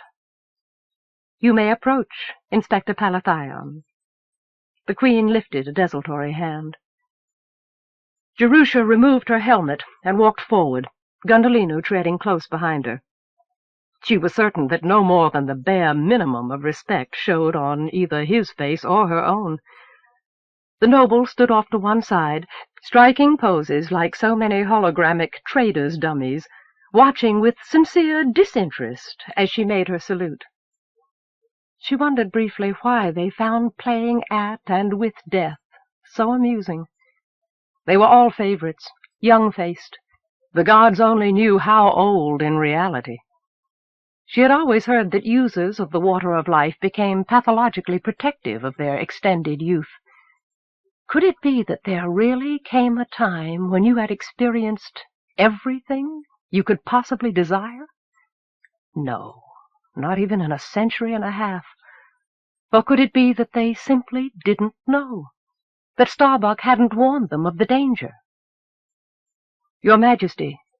She glanced up, half at Starbuck, then back at Arienrhod enthroned on the dais. The sweet, girlish face was made into a mockery, a mask like Starbuck's, by the too-knowing wisdom of her eyes. Arienrhod raised a finger, the slight motion cutting off her words. I have decided that from now on you will kneel when you come before me, Inspector. Jerusha's mouth snapped shut. She took a moment and a long breath. I'm an officer of the hegemonic police, Your Majesty. I have sworn an oath of allegiance to the hegemony. She gazed deliberately at the rising back of the Queen's throne, through her, around her. The blown and welded surfaces of glass, the shining spirals and shadowed crevices dazzled her eyes with the hypnotic spell of the maze, the bizarre artistry that catalyzed out of Carbuncle's volatile mix of cultures. But the hegemony stationed your unit here to serve me, Inspector. Arienrhod's voice startled her attention back. I ask only the homage due any independent ruler, putting a slight emphasis on independent, from the representatives of another. Ask and be damned! Jerusha heard Gundolino breathe the words almost inaudibly behind her, saw the Queen's eyes flash to his face, mocking him in her memory. Starbuck moved down one step from the throne, almost lazily, the gun still swinging from a black-gloved hand. But the Queen lifted her own hand again, and he stopped, waiting wordlessly. Jerusha hesitated too, feeling the stunner that weighed heavily at her side, and Gundolino's quivering indignation behind her. My duty is to keep the peace. She turned slightly, toward Starbuck, toward Gundolino. All right, BZ. As softly as he had spoken, not softly enough. We'll kneel. It's not such an unreasonable request. Gundolino said something in a language she didn't know, his pupils blackening. On the dais, Starbuck's fist went tight over his weapon. Jerusha turned back to the Queen, felt the eyes of the onlookers, no longer indifferent now, pressing hard on her shoulders as she dropped to one knee and bowed her head. After a second there was a rustle and a creak of leather as Gundolino dropped down heavily behind her. Your Majesty. You may rise, Inspector. Jerusha pushed herself to her feet. Not you! The Queen's voice struck past her as Gundolino began to get up. You kneel until I give you permission to rise, off-worlder. As she spoke, Starbuck moved like an extension of her will to his side, the heavy arm in fluid black closing over Gundolinu's shoulder, forcing him back to his knees. Starbuck muttered something in the unknown language. Jerusha's hands, fisted beneath her cloak, slowly opened again. She said brittly, "Take your hands off him, Starbuck, before I run you in for assaulting an officer." Starbuck smiled. She saw his eyes crinkle insolently, the face alter beneath the smooth surface of his mask. He did not move until the Queen gestured him away. "Get up, Easy." Jerusha said it gently, keeping her voice together with an effort. She put out her hand to help him to his feet, felt him trembling with fury. He didn't look at her. The freckles stood out blood-red against the darkness of his skin. "If he were my man, I would discipline him for such arrogance." Arienrhod watched them, expressionless now. Punishment enough. Jerusha glanced away from his face, lifted her head. "He is a citizen of Karamoth, Your Majesty. He's nobody's man but his own." She looked pointedly at Starbuck, still standing at her side. The Queen smiled, and this time there was a trace of appreciation in it. "Maybe Commander Luskid sends you to me as more than just a token female, after all." "That proves you're not omniscient." Jerusha's mouth pulled into a tight half-smile of her own. "If I may ask your indulgence, then, I would like to make the point that—" She moved suddenly, and with a hidden nerve-blocking pinch took Starbuck's gun away from him. "These weapons are not toys." The blunt metal grip settled in her hand. The tube pointed like a cautionary finger as he started toward her. She heard the excited twitter of the onlookers. "An energy weapon should never be aimed at anything unless you are willing to see it blown apart." Starbuck froze in mid-motion. She saw his startled muscles tense and twitch. She lowered the gun. "A repeller field will fail under a direct hit 1 time in 5. Your nobles should keep that in mind." The Queen made an amused noise, and Starbuck's head twisted toward the throne, light dancing through the spines of his helmet. "Thank you, Inspector." Arienrhod nodded, making a curious motion with her fingers. "But we're well aware of the limits and liabilities attached to your off-world equipment."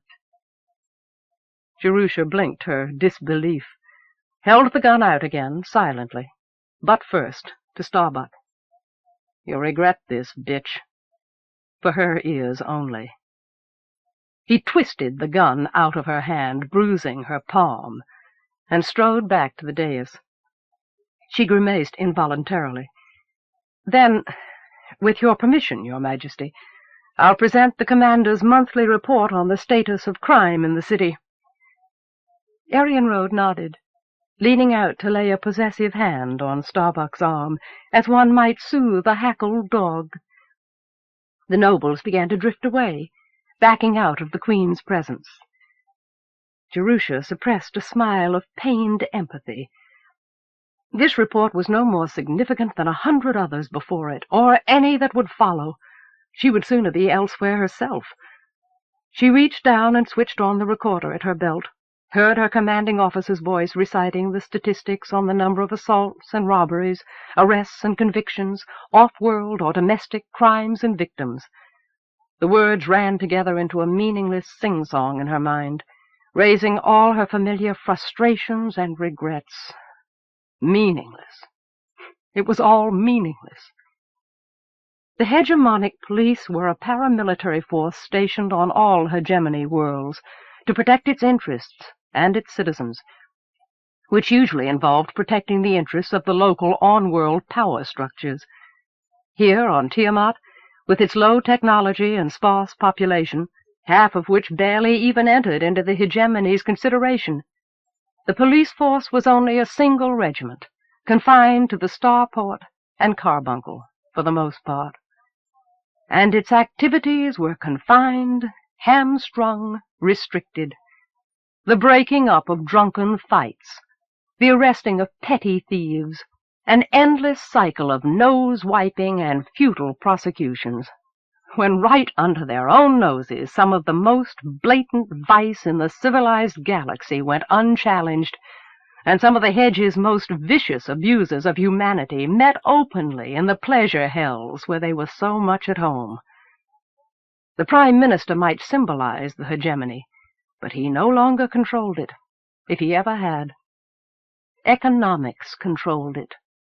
The merchants and traders had always been its real roots, and their only real lord was profit. But there were many kinds of trade, and many kinds of traders. Jerusha looked up at Starbuck, slouching arrogantly at the Queen's right, the living symbol of Arienrhod's peculiar covenant with the powers of darkness and light, and her manipulation of them. He was all that was rotten, venal, and corrupt about humanity, and carbuncle. Crime and punishment on Tiamant, in effect in carbuncle, as on other hegemonic worlds, had been split into the jurisdictions of two courts, one presided over by a local official chosen by the Winters and acting under local laws, and one by an off-world Chief Justice, who passed judgment on off-worlders under the laws of the hegemony. The police provided the grist for both mills, and to Jerusha's mind the harvest should have been bountiful. But Arienrhod tolerated and even encouraged the presence of the hedge's underworld, creating a kind of limbo, a neutral ground convenient to the gates. And Luskid, that pompous, boot-licking imitation of a man and a commander, didn't have the guts to stand up against it. If she only had the rank, and half an opportunity. Do you have any comments to make about the report, Inspector? Jerusha started, feeling stupidly transparent. She switched off the recorder, an excuse to keep looking down. None, Your Majesty. None that you'd want to hear. None that would make the slightest difference. Unofficially, Gaia Jerusha. The Queen's voice changed. Jerusha looked up at Arienrhod's face, open and compelling. The face of a real woman, and not the mask of a queen. She could almost trust that face. She could almost believe that there was a human being behind the ritual and deceit, who could be reached. Almost. Jerusha glanced back at Starbuck, standing at the Queen's side. Her henchman, her lover. Jerusha sighed. I have no unofficial opinion, Your Majesty. I represent the hegemony. Starbuck said something in the unknown language. She translated the crudeness of the insult from his tone. The Queen laughed. High, incongruously innocent laughter. She gestured. Well then, you're dismissed, Inspector. If I want to listen to a canned recitation of loyalty, I'll import a kopak. At least their plumage is more imaginative. The elder Wayaways appeared, bowing, to lead them out of her presence. Jerusha stood in the palace courtyard at last, staring fixedly at the patrol craft. A starburst of exploded cracks rayed out from the slagged impact point on the ruined windshield. So it's come to this? I'm sure there must be a lot of heavy remarks I could make about this. Her hand jerked out at the vandalism, dropped away to the door latch instead. But I'm goddamned if I'm going to put on a show here. She slid into the bobbing seat as Gundolino got in on the driver's side. Besides, she pulled down the door. All I can think of to say is that I'm tired and I feel like I've been spat on. Sometimes I wonder if we're really in charge of anything on this world. She dug into her pocket for the pack of Iestas, tapped a couple into her palm. She put them into her mouth and bit down on the leathery, tough pods, felt the sour tang begin to ease her nerves. Finally. Want some? She held out the pack. Gundolino sat rigidly behind the controls, staring out through the wild tendrils of destruction. He had been silent through their journey back, crossed the Hall of the Winds as though he were crossing an empty street. He began to punch in the ignition code and didn't answer. She put the pack away. "Are you capable of driving, Sergeant, or shall I take the controls?" The sudden goad of officiousness in her voice made him flinch. "Yes, Inspector, I'm capable." He nodded, still looking straight ahead. She watched more words struggle in his throat. He swallowed, hard, like an angry child. The craft began to nose slowly back and around, edging toward the city. "What did Starbuck say just before the Queen sent us away?" She kept the tone impersonal. She could recognize some of the Karamorgis' ideographic writing, the operating instructions on most of their exported equipment, but she had never bothered to learn spoken Sandhi. The force used the speech of the place where they were stationed as a linguistic common ground. Gundolinu cleared his throat, swallowed again. "Begging your pardon, ma'am, the bastard said, if you're what the hegemony sends to represent itself, it must be short on balls these days." "Is that all?" Jerusha made a sound that was almost a laugh. "Hell, that's a compliment. I'm surprised the Queen thought it was funny. Wonder if she really understood. Or maybe she understood that it only reflected on us. Besides," Gundolinu mumbled viciously, "she's got his." She did laugh this time. "Yeah, and welcome to them." "So, Starbuck is from Karamov." Another nod. "What did he say to you?" He shook his head. "There's nothing you could possibly say that I haven't heard by now, BZ." "I know, Inspector." He looked back at her finally, away again with his freckles reddening. "That is, I can't tell you. It wouldn't mean anything unless you'd been raised on Karamov. A matter of honor." "I see." She had heard him speak of honor before, heard the capital H, the peculiar emphasis. "I thank you for taking my part against Starbuck. I could not have responded on my own to his insults without further losing face." The ceremony of the words, and the sudden gratitude in his voice, caught her by surprise. She looked out at the nobility and servants gaping back at them through the shattered windshield as they drifted past the mansions of the upper city. There's no honor lost in being insulted by a man who never knew the meaning of the word. "Thank you." He swerved upward to avoid a child floating golden hoops in their path. "But I brought it on myself. I know that. And I caused trouble for you, and embarrassment to the force. If you want to dismiss me as your assistant, I'll understand." She leaned back in the padded concavity of the seat, flexed the hand that Starbuck had bruised. "Maybe it would be just as well if you didn't go with me to pay any more calls on the Queen, BZ. Not because I really disapprove of what you did, simply because Starbuck has a weapon he can use against you now, and that will only make it hard on you, and harder on me by association, and harder to keep them from dragging the Hedge's good name in the mud. Other than that, frankly, I like you, BZ, and I'd be damned disappointed if you were that eager to get away from me. Though you probably wouldn't be the first." A feeble smile of relief stirred on his face. "No, ma'am. I'm content. More than content. As for staying behind when you visit the Queen, that's just cream." The smile spread, infectious. She nodded. "If I could get away with sending you instead of going myself, don't think I wouldn't do it." She grinned, felt it pull down again. She unfastened her heavy cloak and shrugged it off, removed her helmet, looking at the gold-painted eggshell curve. Somebody ought to hang that on a tree. Gods, I'm fed up with this. I'd give anything to be doing an honest job, somewhere where they want a real police force and not a laughingstock. Gundolinu glanced back, not smiling now. "Why don't you get a transfer?" "Do you have any idea how long it takes to get a transfer?" She shook her head, resting the helmet across her knees as she loosened the high collar of her uniform jacket. She sighed. Besides, I've tried. No luck. They need me here." The bitterness in her voice burned like acid. "Why don't you quit? Why don't you shut up?" Gundolinu looked back at the controls dutifully. They were in the maze now, moving more slowly along the congested street.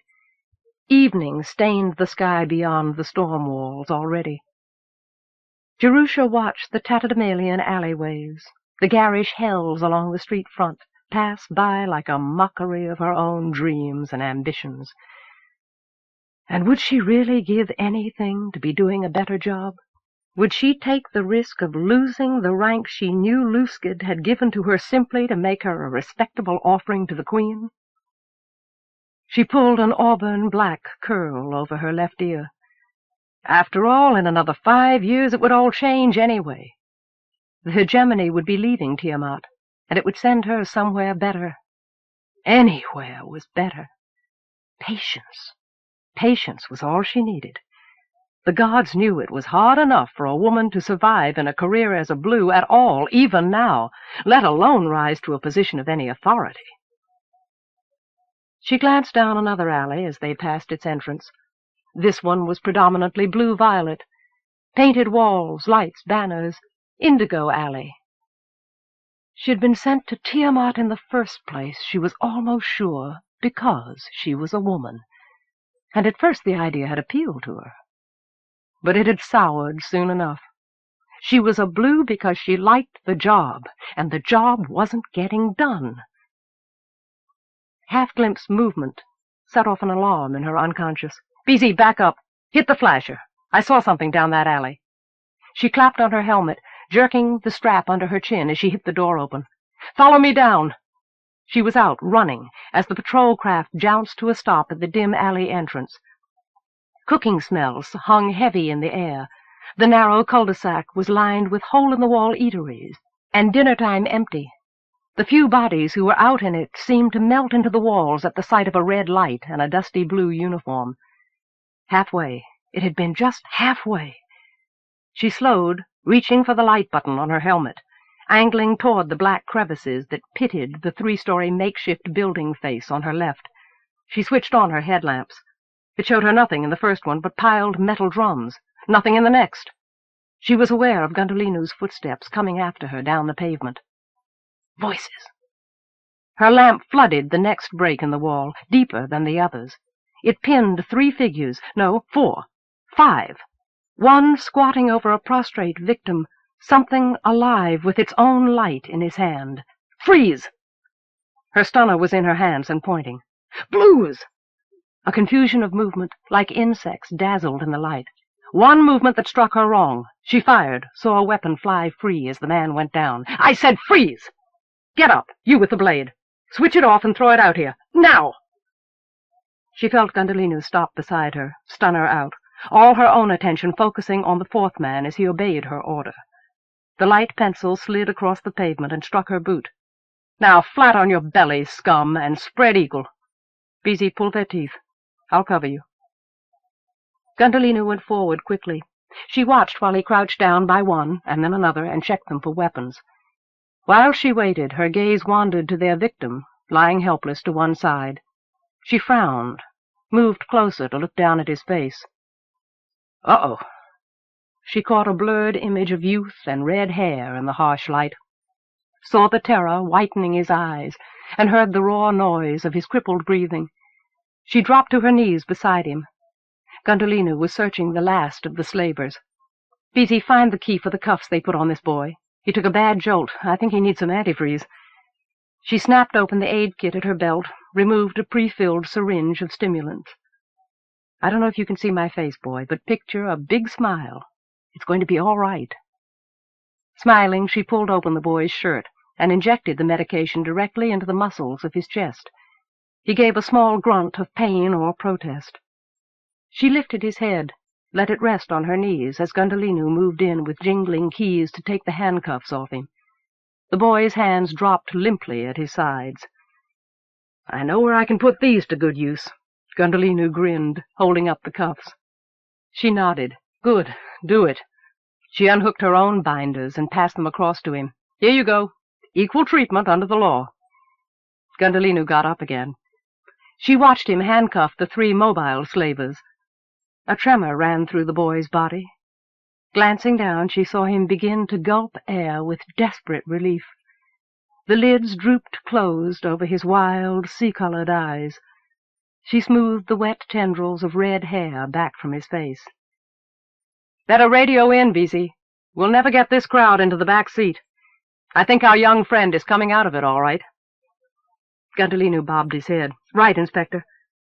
The slaver he was straddling raised his face and then spat. "A woman! A fucking woman, Blue! How the hell do you like that? Busted by a woman!" Gundalinu nudged him ungently with a boot. He grunted. Jerusha leaned back against the wall, propping her stunner on her knee. "And don't you ever forget it, you son of a bitch. Maybe we can't get at the heart of what's rotten in this city, but we can sure as hell cut off a few fingers." Gundalinu stepped out into the alley and started back to the patrol craft. If anyone else out there wondered what had happened, they weren't stopping to ask. She was certain that anyone with any real interest knew already. The boy made a tentative sound that was half a moan, and his hands came up onto his chest. He opened his eyes, squinted them shut again, against the glare of her lamp. "Think you're ready to sit up?" He nodded, put his hands out again to push as she shifted him back against the wall. Blood oozed from his nose and a scrape along his chin. His face and his shirt were smeared with oily stains. He fumbled among the strings of gaudy, broken beads hanging around his neck. "Hell! Oh, hell! I just bought these!" His eyes were glassy-looking. "Never mind the packaging, as long as the goods are intact." She broke off as she saw the tarnished metal of honor swinging among the beads. "Where did you get that?" She heard the unthinking demand in her voice. His fist closed over it protectively. "It belongs to me. Nobody's saying it doesn't. Hold it!" Movement caught the corner of her eye. Her gun came up. The slaver nearest the alley entrance swayed halfway to his feet with his hands locked behind him. "Flatten, creep, or you'll do it the hard way, like the boy did." He flopped onto his stomach, glaring obscenities at her. The boy began, and pressed a hand against his mouth. "He was going to cut me. They were going to sell me. They said I'd—" He shivered. She watched him struggle to control it. Mutes tell no tales, though where you were going they wouldn't have understood a word you said anyway, and they sure wouldn't have cared. No, it's not a pretty thought, is it? She squeezed his thin arm gently. But it happens all the time. Only these big hearts won't be making it happen again. You're from Offworld? His hand tightened over the metal again. "Yeah, no. My mother wasn't. My father was." He squinted fiercely into the light. She kept the surprise off of her own face. "And the metal belonged to him." She made it a statement of accepted fact, not caring where he'd gotten the metal, more interested now in the possibility of bigger crimes. "But you were raised here. You consider yourself a citizen of Tiamant?" He rubbed his mouth again, blinking. "I guess so." A trace of hesitation, or suspicion. Gundalinu reappeared from the alley. The beam of his light overlapped her own to drive the shadows back. "They'll be here for a pickup any time, Inspector." She nodded. He stopped by the boy. "How you doing?" The boy looked up at Gundalinu's dark, freckled face, almost staring, before he seemed to remember his manners. "All right, I guess. Thanks. Thanks." He turned back to Jerusha, met her eyes, looked down, away, back again. "I don't know how. I just... Thanks." "You want to pay us back?" She smiled. He nodded. "Be more careful where you walk. And be willing to swear in a monitored testimony that you're a citizen of Tiamant." She grinned at Gundalinu. "Not only kidnapping and assault, but attempting to take a citizen of a proscribed planet off-world." She stood up. "I'm feeling better all the time." Gundalinu laughed. and somebody else who's feeling worse." He bent his head at the prisoners. "What does that mean?" The boy climbed to his feet, leaning heavily on the wall. "Do you mean I can't ever go to another world, even if I want to?" Gundalinu put out a hand, steadying him. Jerusha glanced at her watch. "In your case, maybe you can. If your father was an off-worlder, that makes a difference, if you can prove it. Of course, once you leave here, you can never come back. You'd have to take it up with a lawyer." "Why?" Gundalinu asked. "Were you planning to ship off?" The boy began to look hostile. "I might want to, sometime. If you come here, why won't you let us leave?" "Because your cultures haven't reached an adequate degree of maturity," Gundalinu intoned. The boy looked pointedly at the off-world slavers and back at Gundalinu. Gundalinu frowned. Jerusha switched on her recorder. "If you don't mind, I'll just get a few facts for the record. Then we'll see about taking you down to the med center, for I don't need it. I'm all right." The boy straightened up, pulling at his clothes. "You're probably not the best judge of that, you know." She looked at him sharply, met embers in his gaze. "But that's up to you. Go home and get a good night's sleep instead, if you want. In any case, we need to know where to reach you when we want you. Please state your name." "Sparks, Dawntreader, Summer." "Summer?" Belatedly, she registered the burr in his speech. "How long have you been in the city, Sparks?" He shrugged. "Not very long." He glanced away. Which explains a lot of things. "Why did you come to Carbuncle?" "Is that against your laws, too?" Sarcasm dripping. "Not as far as I know." She heard Gundalinu's sniff of disapproval. "Are you employed, and if so, doing what?" "Yes, street musician." The boy's hands began to grope suddenly, searching his shirt, his belt, the air. "My flute!" Jerusha lit the corners of the darkness with a sweep of her helmet light. "Is that it?" The boy dropped down on hands and knees beside one of the slavers and picked up the pieces. "No! No!" His face and his hands tightened with pain. The slaver laughed, and the boy's fist hit him in the mouth. Jerusha moved forward, pulled the boy up and away. "That's enough, Summer. You've had a hard time of it here because nobody's told you the rules. And nobody can, that's the problem. Go back to your quiet islands, where time stands still, while you're still able to. Go home, Summer, and wait another 5 years. You'll belong here after the change. I know what I'm doing."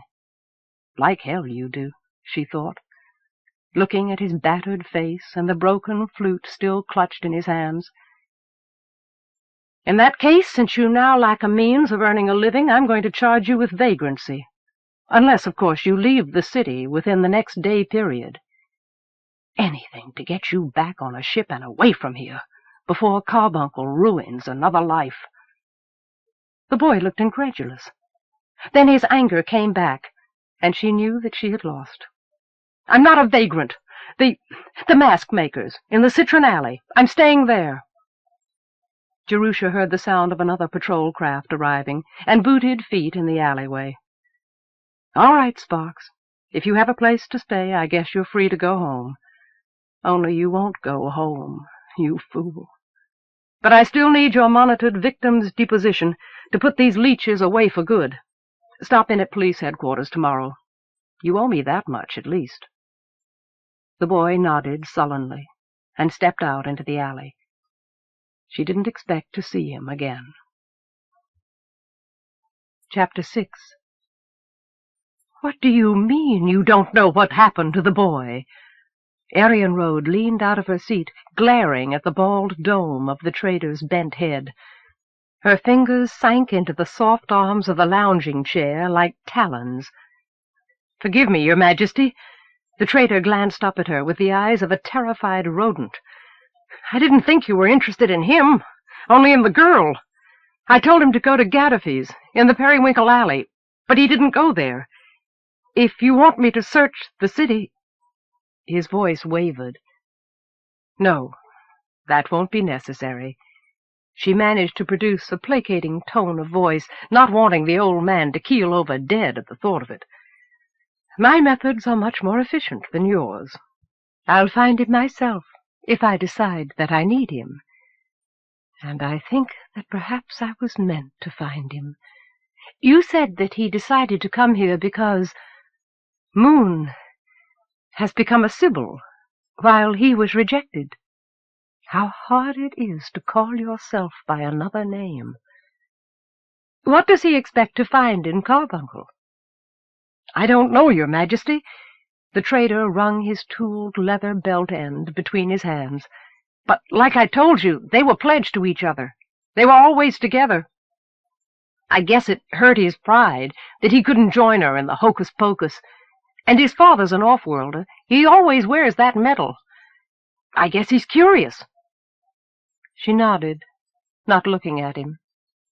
Over the years he had brought her stories of the two children growing up together, childhood sweethearts bound by some invisible cord of loyalty, which perhaps could be used to draw the girl here to Carbuncle and get her away from her superstitious Sibyl fixation.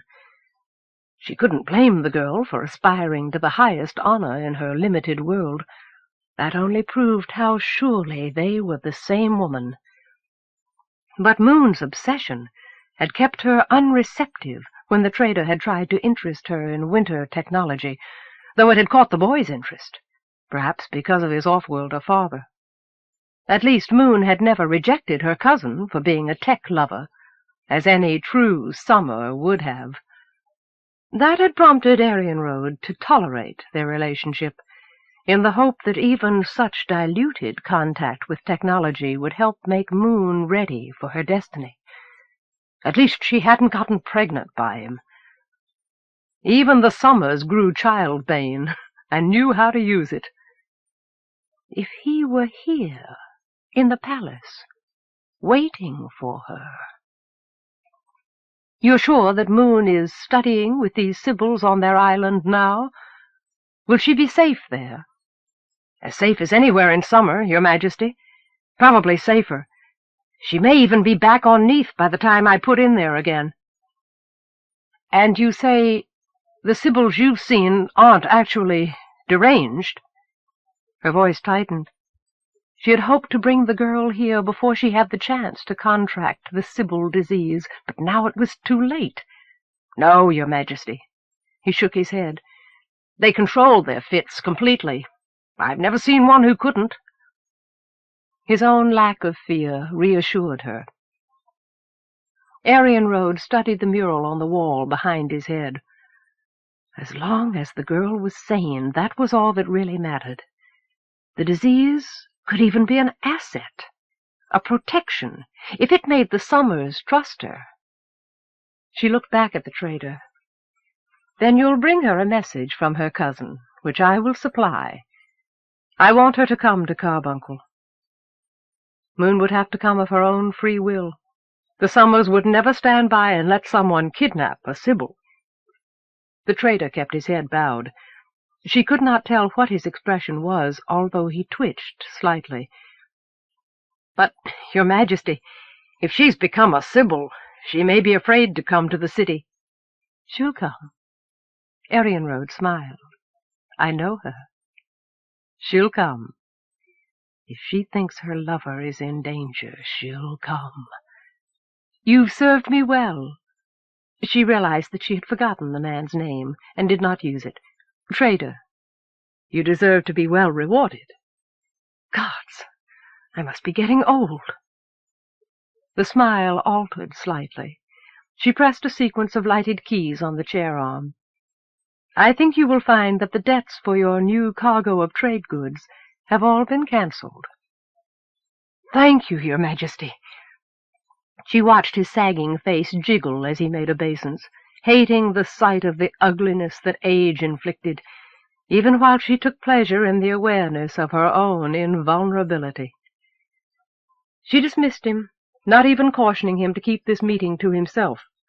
He was a distant but loyal kinsman, no matter what he might wonder about his strange guardianship or the stranger object of it. She knew that he would never ask or betray, particularly not when he was paid so well. She rose from her seat in the small private room when he had gone, and went to the doorway, drawing the white inlaid panels aside. She found Starbuck waiting there, not quite expected, in the wider hall beyond it. With him were his hounds, the amphibian hunters from Tiamant, ideally suited to the work of outwitting Murs. The hounds stood in a cluster at the far side of the chamber, tentacled arms waving as they grunted at each other in desultory conversation. But Starbuck stood leaning with his usual public insolence against a massive Samathan side table very close on her left, very close to the door. She wondered whether he had been listening, decided that he probably had, decided that it probably didn't matter. He was hooded and still in black, but instead of his court costume, it was a utilitarian thermal suit hung with equipment for the hunt.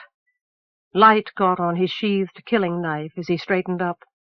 He bowed to her with rigid propriety, but not before she saw the searching look and the questions in his dark eyes. "Are you leaving already?" She gave him nothing but the coldness of her voice. "Yes, Your Majesty, if it pleases you." She detected the faint assumption of a ritual repeated between equals. "It pleases me very much." "Yes, flinch, my overconfident hunter. You are not the first by many, and you may not be the last." "The sooner you go, the better. You hunt the Wayaways Preserve this time?" "Yes, Your Majesty.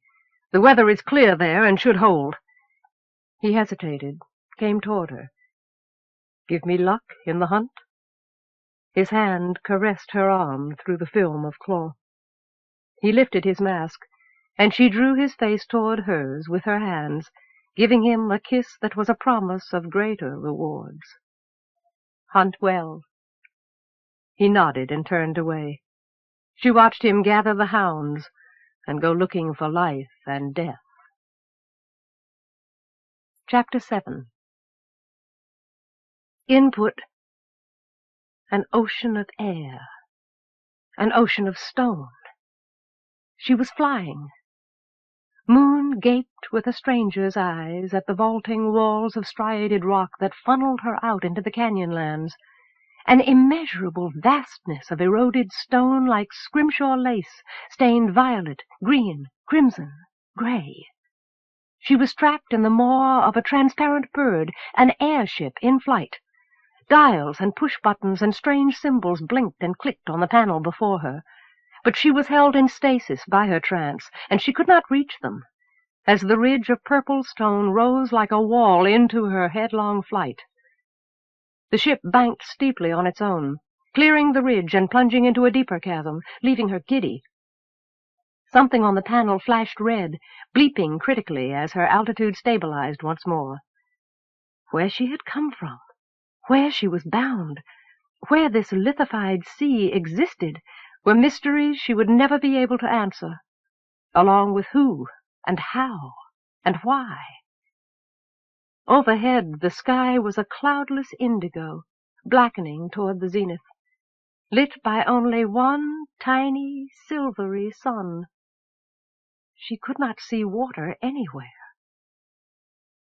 Input: an ocean of sand, an infinity of beach, a shoreless dune sea whose tides flowed endlessly under the eternal wind. Her ship moved over the sand in rippling undulation, and she was not certain from where she sat, helmeted against the furnace of light, high on its armored back, whether it was truly alive or not. Input: an ocean of humanity. The crowd surged around her on the corner of two streets, pushing and dragging at her like treacherous undertow. Machines roared and clattered past her, clogging the roadways, filling her nose with their bitter reek and battering her ears. A dark-faced stranger dressed all in brown, peaked-hat, shining boots, caught at her arm, raised his voice in an unknown language, questioning. She saw his face change abruptly, and he let her go. Input: an ocean of night, an utter absence of light and life, a sense of macrocosmic age, an awareness of microcosmic activity. The knowledge that she would never penetrate its secret heart, no matter how often she came back and came back to this midnight void of nothing, nothing at all. No further analysis. She heard the word echoing, felt her head drop forward in release, caught her breath as the end of another trance wrenched her back into her own world. She sat back on her knees, relaxing the muscles of her body consciously in a rising wave, breathing deeply and aware of each tingling response. She opened her eyes at last to the reassuring presence of Danakil Lu smiling at her from the rough wooden chair on the other side of the chamber. She controlled her own body now during the transfer. They no longer had to hold her down, tying her to the real world. She smiled back at him with weary pride, shifted to sit cross-legged on the woven mat. Clavally ducked in at the doorway, momentarily blotting out the puddle of sunlight that warmed Moon's back. Moon twisted to watch her enter the second pool of light below the battered window frame. Clavally dropped her hand absently to smooth Danakil Lu's always rumpled brown hair. Danakil Lu was a quiet, almost a shy man, but he laughed easily at Clavally's constant whimsies. He struck Moon as being somehow ill at ease or out of place here on this island, in these rooms chipped from a wall of porous rock. Where he did belong she couldn't guess, but sometimes she saw a longing for it in his eyes. Sometimes she caught him looking at her, too, with an expression on his face that she couldn't name, as though he had seen her somewhere before. There were ugly scars on his neck and the side of his face, as though some beast had clawed him. "What did you see?" Clavally asked the question that was almost a ritual in itself. To help her learn to control the transfer, to master the rituals of body and mind that guided her Sybil, they asked her questions with predictable answers, questions they had been asked themselves as a part of their own training. Moon had learned that she never knew what words she would speak in response to a seeker's questions. Instead, she was swept away into a vision, into a pit of blackness as vast as death, into a vibrant dream world somewhere in the middle of another reality. A mystical strand bound each question to a separate dream, and so Clavally or Danakil Lu could guide her transfer experience, lessen the terrifying alienness with predictions of what she would see. "I went to the nothing place again." Moon shook her head, throwing off the maddening echoes of the dream, shaking out the shadows that still rattled in her memory. The first things they had taught her after her initiation were the mental blocks and disciplined concentration that would keep her sane, that would keep her from overhearing all the 1,000 hidden thoughts of the lady's all-seeing mind, or being swept away into the lady's rapture every time anyone around her spoke a question. "Why is it that we go there more than anywhere else? It's like drowning." "I don't know," Clavally said. "Maybe we are drowning. They say that those who drown have visions, too." Moon moved uneasily. "I hope not." Laughter. Clavally crouched down beside Danakil Lu, rubbing his shoulders with absent-minded tenderness. His necklace of shell beads rattled musically. The damp cold at night in these stone rooms left him stiff and aching, but he never complained. Maybe this is why. Moon's hands tightened over her knees, and she watched them together. "Your control is fine, Moon." Danakil Lu smiled, half at her, half at Clavally's hands. "You improve with every transfer. You have a very strong will." Moon pushed herself to her feet. "I guess I need some air." Her voice suddenly sounding feeble and thin, even to her. She went quickly out the doorway, knowing air wasn't really what she needed. She half ran down the path that led toward the inlet where their boats were, took the branching track that rose along the blue-green, windy headland above the blue-green sea. Breathing hard, she threw herself down in the long, matted salt grass, pulling her feet in as she looked back toward the south-facing cliff where she had lived like a bird in an eyrie for the past months. She gazed out over the sea again, seeing in the blue-clouded distance the ragged spine of the choosing island, whose small sister this was. Remembering with all the vividness of a transfer dream the moment of the lady's decision that had torn her life and Sparks's apart. "I'm not sorry." Her fist struck hard on the damp grass, opened, strengthless. She lifted her arm to look at the thin white line along her wrist, where Clavally had cut it, as she had cut her own, with a metal crescent long months ago. Danakil Lou had pressed their wrists together as their blood mingled and dripped down, while he sang a hymn to the Sea-Mother, here, on this very spot. Here, overlooking the sea, she had been consecrated, as they hung the barbed trefoil around her neck, welcomed into a new life as they all sipped in turn from a cup of brine, initiated with that bond of blood into this holy fellowship. Shaking with fear, she had grown suddenly hot and cold and dizzy as she felt the lady's presence come over her, collapsed in a faint between them, waking the next day still weak and feverish, filled with awe. She had become one of the chosen few. From the scars on their wrists, it was clear that Clavally and Danakil Lou had initiated only half a dozen others before her. She cupped the trefoil in her hand, remembering Sparks holding his own symbol of the distance between them, cupping hers warily for its barbed points. Death to love a Sybil, to be a Sybil, but not to love and be a Sybil. She looked back at the cliffs jealously, imagined Clavally and Danakil Lou sharing love in her absence. Sparks's bitter words at parting were only a thin white line on the surface of her mind now, like the white line along her wrist. Time and the memories of a lifetime had swept away her hurt like a wave sweeping footprints from the sand, leaving a bright mirror, a reflection of love and need. She had always loved him. She would always need him. She could never give him up. Clavally and Danakil Lou were pledged, and the knowledge was like a small demon trapped inside her chest.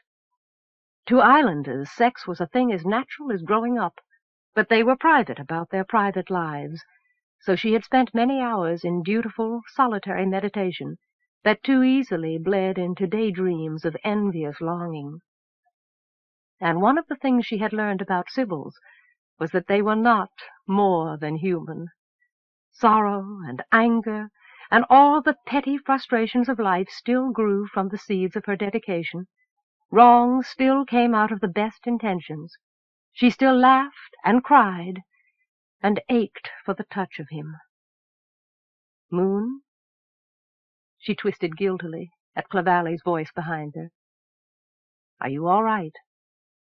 Clavally settled beside her on the grass, putting a hand on her arm. Moon felt a sudden surge of emotion, beyond the surge of energy any question set free in her mind now. Misery craving company. She controlled it, barely. Yes, gulping, but sometimes I miss Sparks. Sparks? Your cousin. Clavally nodded. Now I remember. I saw you together. You said you wanted to be together forever. But he didn't come with you? He did! But the lady turned him away. All our lives we planned to do this together, and then she turned him away. But you still came here. I had to. I've waited half my life to be a Sybil, to matter in the world. Moon shifted, hugging her knees, as a cloud abruptly darkened the sun. Below them the sea turned sullen gray in its shadow. And he couldn't understand that. He said stupid things, hateful things. He went away to Carbuncle. He went away angry. I don't know if he'll ever come back. She looked up, meeting Clavalley's eyes, seeing the sympathy and understanding that she had hidden from for so long, and realizing that she had been wrong to hide, to carry the burden alone. Why didn't the lady choose us both? We've always been together. Doesn't she know that we're the same? Clavalley shook her head. She knows that you're not, Moon. That was why she chose only you. There was something inside Sparks that isn't in you, or the other way around, so that when she struck your hearts there in the cave, she heard a false note from his. No! Moon looked out across the water toward the choosing island. The sky was massing with clouds for another rain squall. I mean, there's nothing wrong with Sparks. Is it because his father wasn't a summer? Because he likes technology? Maybe the lady thought he wasn't a true believer. She doesn't take winters to be sibyls. Moon fingered the lank grass, searching the tangled strands for an explanation. Yes, she does. She does? Danakil Lu is a winter. He is? Moon's head came up. But how? Why? I always heard... Everybody says that they don't believe, and that they're not like us. She finished it lamely. The lady works in strange ways. There is a kind of well at the heart of Carbuncle that opens down to the sea from the Queen's palace. On his first visit to court, Danakil Lu crossed over the bridge that spans the well, and the Sea Mother called up to him and told him that he must become a sibyl. Clavalley smiled sorrowfully. People are sweet and sour fruit together, wherever you find them. The lady picks the ones that best suit her tastes, and she doesn't seem to care whether they worship her or anyone. Her eyes turned distant. She glanced up at the rooms in the cliff face. But few winters even try to become sibyls, because they're taught that it's madness, or superstitious fakery. They rarely even see sibyls. Sibyls are forbidden to enter Carbuncle.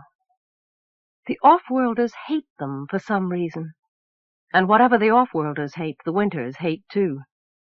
But they believe in the power of the lady's retribution. Lines deepened in her face. They have a pole that ends in a collar of spikes, so that no one is contaminated by a sibyl's blood. Moon thought of Daft Neri, and of Danakil Lu.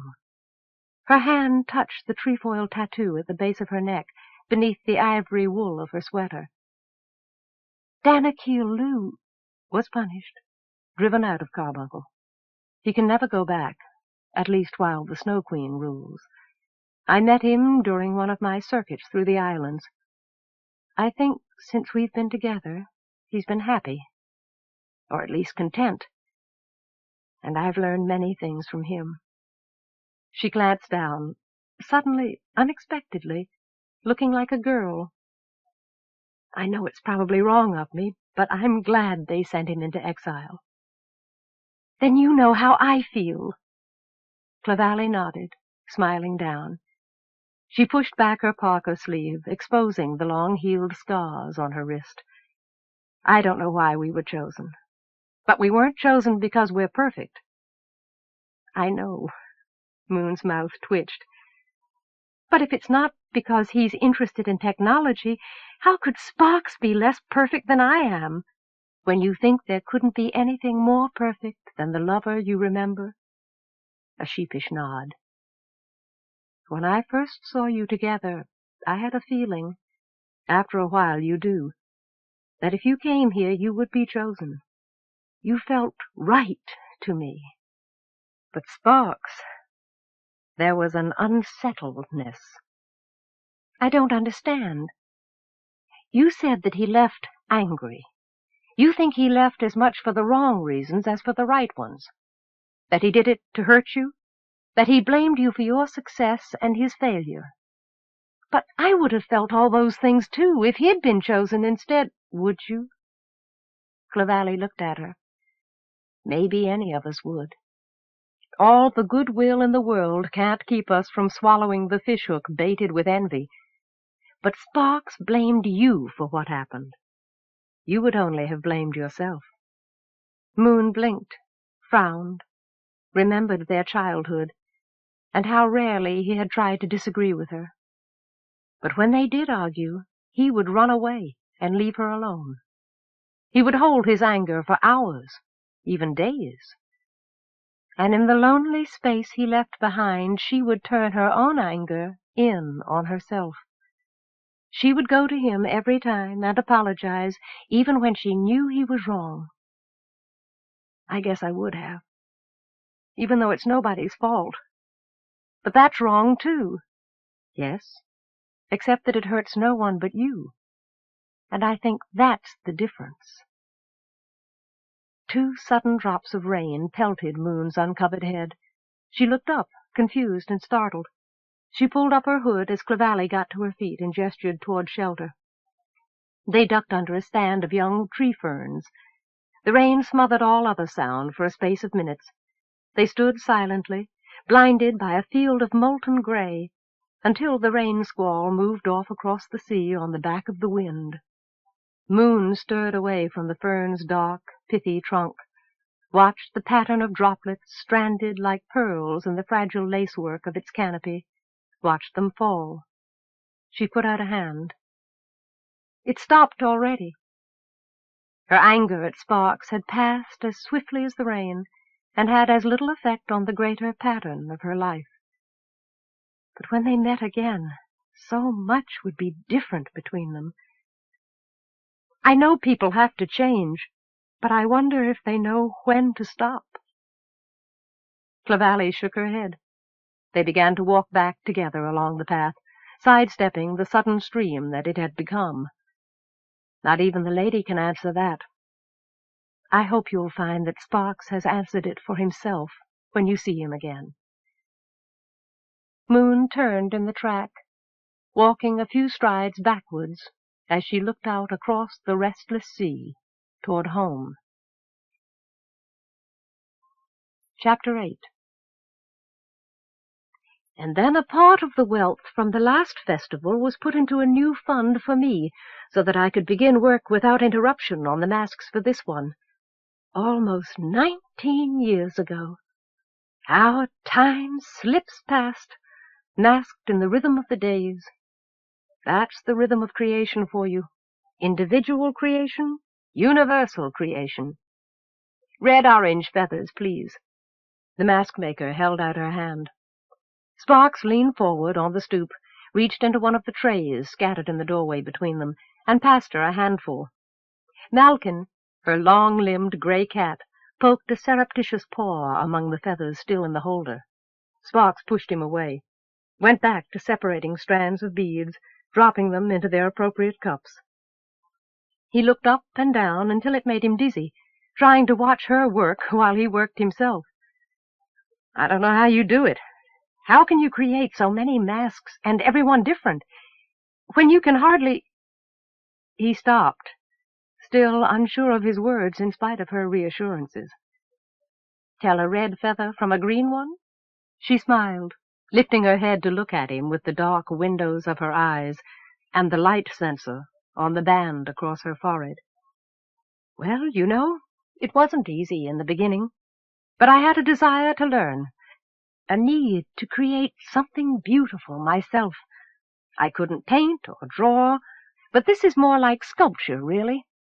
A creation of touch and texture. And the craft is hereditary in the Ravenglass family, you know, like blindness. Being born blind, and then being given half sight. Sometimes I think that combination creates a heightening of imagination. All forms are vague and wonderful. You see in them what you want to see. I have 2 sisters who are both blind, too, and who have their own shops here in the city. and many other relatives as well, all doing the same, though not all blind. It takes a lot of creative energy to make certain that there's a mask for every reveler who will be dancing in these streets at the next festival time. And you know something?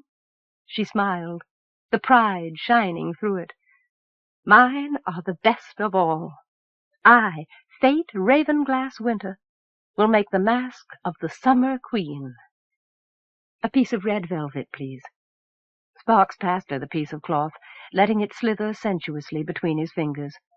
But all this work, half a life's work, it's only for one night, and then it's gone. How can you bear that? Because it's so important to Tiamant's identity as a separate world, our heritage. The rituals of the change are a tradition that reaches back into the clouded times before the hegemony and its rulers ever set foot on our world. Some of it into the time when we were offworlders here ourselves. How do you know? Interrupting. How do you know what anybody did before the first ship sailed down out of the great storm? He slipped absent-mindedly into the language of myth. All I know is what I hear on the treaty. She smiled. The offworlders have archaeologists who study the old empire's records and ruins. They claim we came here as refugees from a world called Trista, after some interstellar war near the end of the old empire. These fantasy faces I make began as real creatures. Once they were on the standards of the first ship families that ancestored summer and winter. You probably recognize some of them. In summer they still have meaning. Your ship name, Dawntreader, is one of the original dozen names. Did you know that?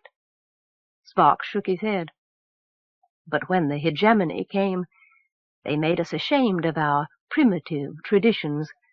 So now we only bring them out at the festival, not really celebrating the Prime Minister's visit, but our own heritage. Oh. He was still confused and disturbed by the winter's ladyless view of history, although he would never admit it. Anyway, some things are more beautiful simply because they are ephemeral. Think of a flower opening, or a song as you play it, or a rainbow. Think of making love. What if there were no more rainbows? Sparks thought of those things and bit his lip. I guess it's stupid to look back and be sorry they're gone, then. It's human. She tilted her head quizzically, as though she were listening to his thoughts. But for the artist, the real joy is in the creation of the thing. When you feel something growing under your hands, you grow with it. You're alive. The energy flows. When it's finished, you stop growing. You stop living. You only live for the next act of creation. Don't you feel that when you play your music? Yes. He picked up his flute, running his fingers along the hair-fine seams left like scars on the wounded shell, where she had put it back together for him. She had done her work so well that even its sound had scarcely been altered. I guess so. I never thought about it. But I guess I do. The blue-violet beetle's wing, please. Thank you. I don't know how I got along before you came. Malkin sidled along Fate's hip and crept up into her lap, kneading the cloth of her loose skirt. Sparks laughed, a pinched, self-deprecating sound that told her truth was flowing upstream. In spite of her prediction to him the first time they met, the competition of the maze's numberless delights was too much for his fragile island music. He barely earned enough with his street-corner songs to put food in his mouth. He inhaled, breathing in the confusion of exotic smells from the New Havenese botanary next door and the Samathan restaurant across the alley.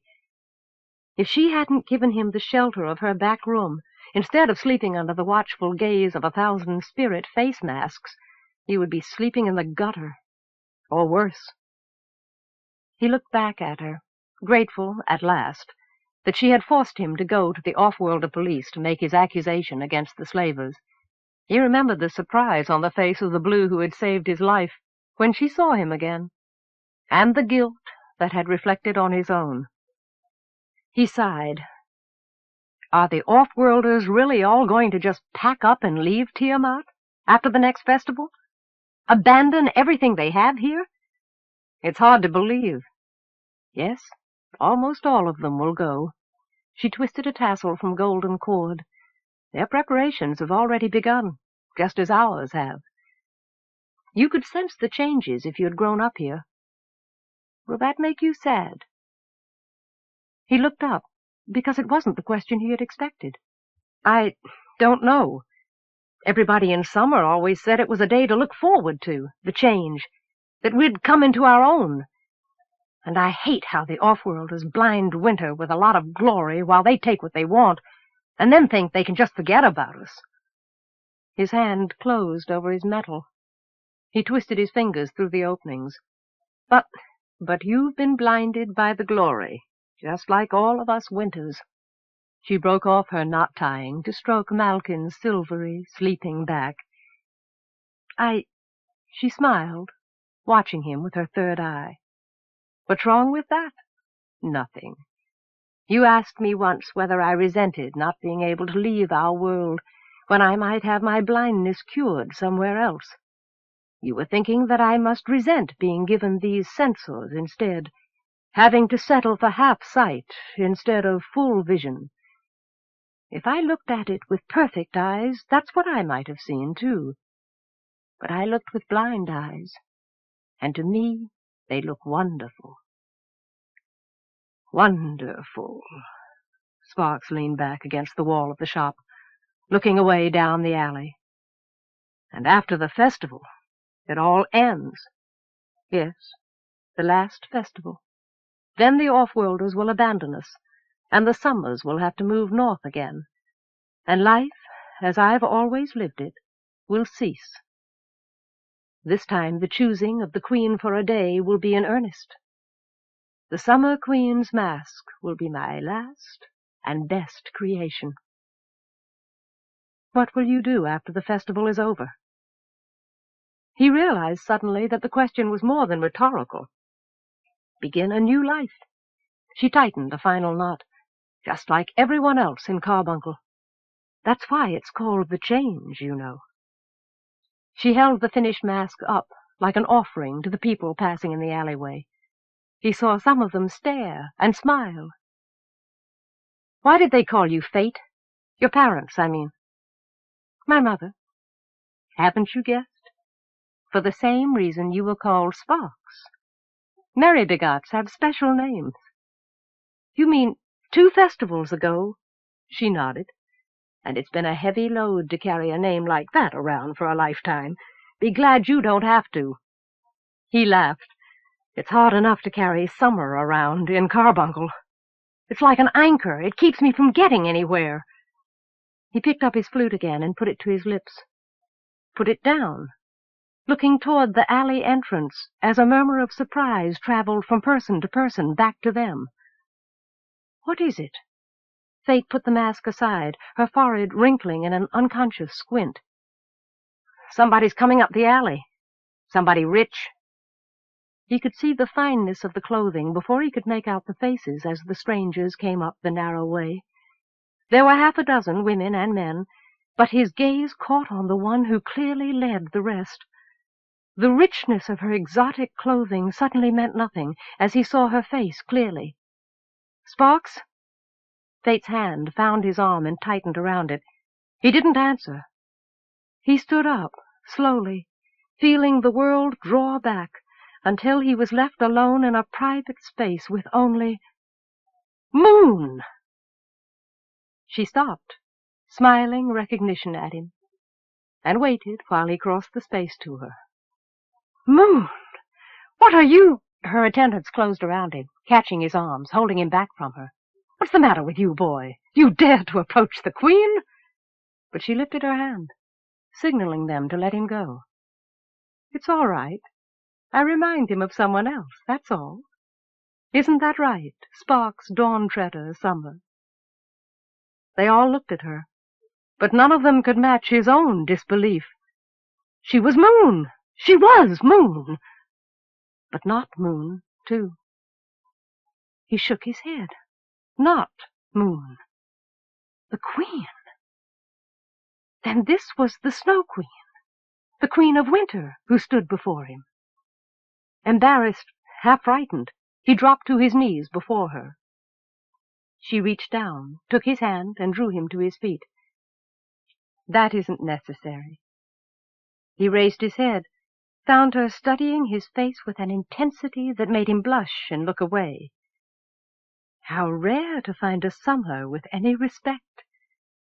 Who is it that I reminded you of so much that you saw her instead? Even the voice was the same, and yet something in it mocked him. "My cousin, Your Majesty. My cousin Moon." He swallowed. "How did you know who I am?" She laughed. "If you were a Winter, you wouldn't ask that. Nothing in this city escapes my attention. For instance, I've heard about your unusual talent as a musician. In fact, I've come here today just to meet you, to ask you to come to the palace and play for me." "Me?" Sparks rubbed his eyes, suddenly not sure whether he was awake. "But nobody even listens to my music." He felt the day's few coins rattle in his half-empty pocket. "The right people listen." Fate's voice reached him from behind. "Didn't I tell you they would?" The Queen's gaze followed as he glanced back. "Well, mask-maker, how is your work proceeding? Have you begun the Summer Queen's mask yet?" "Your Majesty." Fate bowed her head solemnly. "My work has been going better than usual, thanks to Sparks. But it isn't time yet for the Summer Queen." She smiled. "Winter still reigns. Take care of my musician. I'm going to miss him." "The best care imaginable," the Queen said softly. Sparks moved to the stoop, picked up his flute, and slipped it into the pouch at his belt. Then, impulsively, he took Fate's hands in his own, leaned across the trays to kiss her cheek. "I'll come and see you." "I know you will." She nodded. "Now, don't keep your future waiting." He stood up, turned back toward the Queen, blinking as reality and illusion blurred his vision. Her attendants closed around him like the petals of an alien flower, and she took him away. Chapter 9. "I'm going to ask him for a ride. I can't wait here any longer. Too much time has passed already." Moon stood at the window of her grandmother's cottage, looking out through the rippled glass toward town. Her mother sat at the heavy wooden table where her grandmother was cleaning fish. Moon kept her back to them, ashamed at needing that crutch to support her resolution. "That trader won't be back again for months. Think of how long it's been since Sparks sent for me." And she had been too late, by a month, coming home. The trader who had brought her the message had already gone on his way again. Her hands whitened on the wooden window ledge, among the shells she and Sparks had gathered on the beach together when they were children. There would not be another ship coming to these remote islands from Carbuncle for too long. The closest place where she could hope to find one was at Shotelver Bay, on the edge of winter. That was too long a journey by sea for her to make alone. But in the fields above the village now, a stranger worked to repair a ship that flew, like the ship she had seen in one of her trances. Not a Winter, but an actual offworlder. The first one who had ever set foot on Neath. A man with skin the color of brass and strange hooded eyes. His flying ship had made a forced landing. She had watched it come out of the sky while she stood among the villagers' eager questions this morning. She had been relieved and a little proud to tell them from her own knowledge what the thing was, and that it was nothing to be afraid of.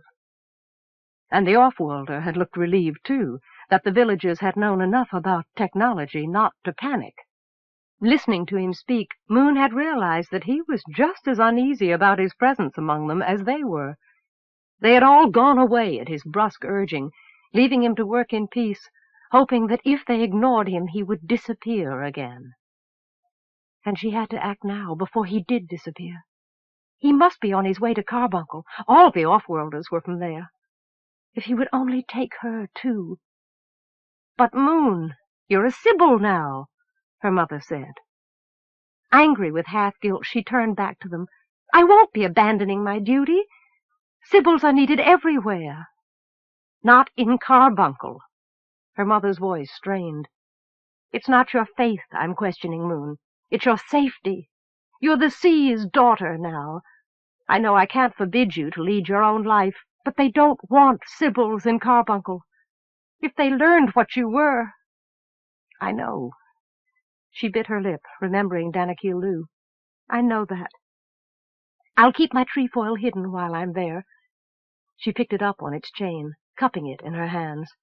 "Just until I find him." "It's wrong for him to ask you to go." Her mother stood up, walking restlessly around the table. "He must know that he's putting you in danger. He wouldn't ask that if he was thinking of you. Wait for him to come to you. Wait for him to grow up and stop thinking only of himself." Moon shook her head. "Mother, it's Sparks we're talking about. He wouldn't say that he can't come home unless he's in trouble. He wouldn't ask me to come unless he needs me. And I've already betrayed him once." She looked out the window again. "I know him." She picked up a shell. "I love him." Her mother came to stand beside her. She sensed the hesitation that kept even her own mother a little apart from her now, when they stood together. "Yes, you do." Her mother glanced back at Gran, who still sat at the table with concentration fixed on her scaling. "You know him better than I do. You know him better than I know you." Her mother touched her shoulder, turned her, until they faced each other. She saw a brief instant of awe and sorrow in her mother's gaze. "My daughter is a Sybil. Child of my heart and body, sometimes I feel as though I don't really know you at all. Mama."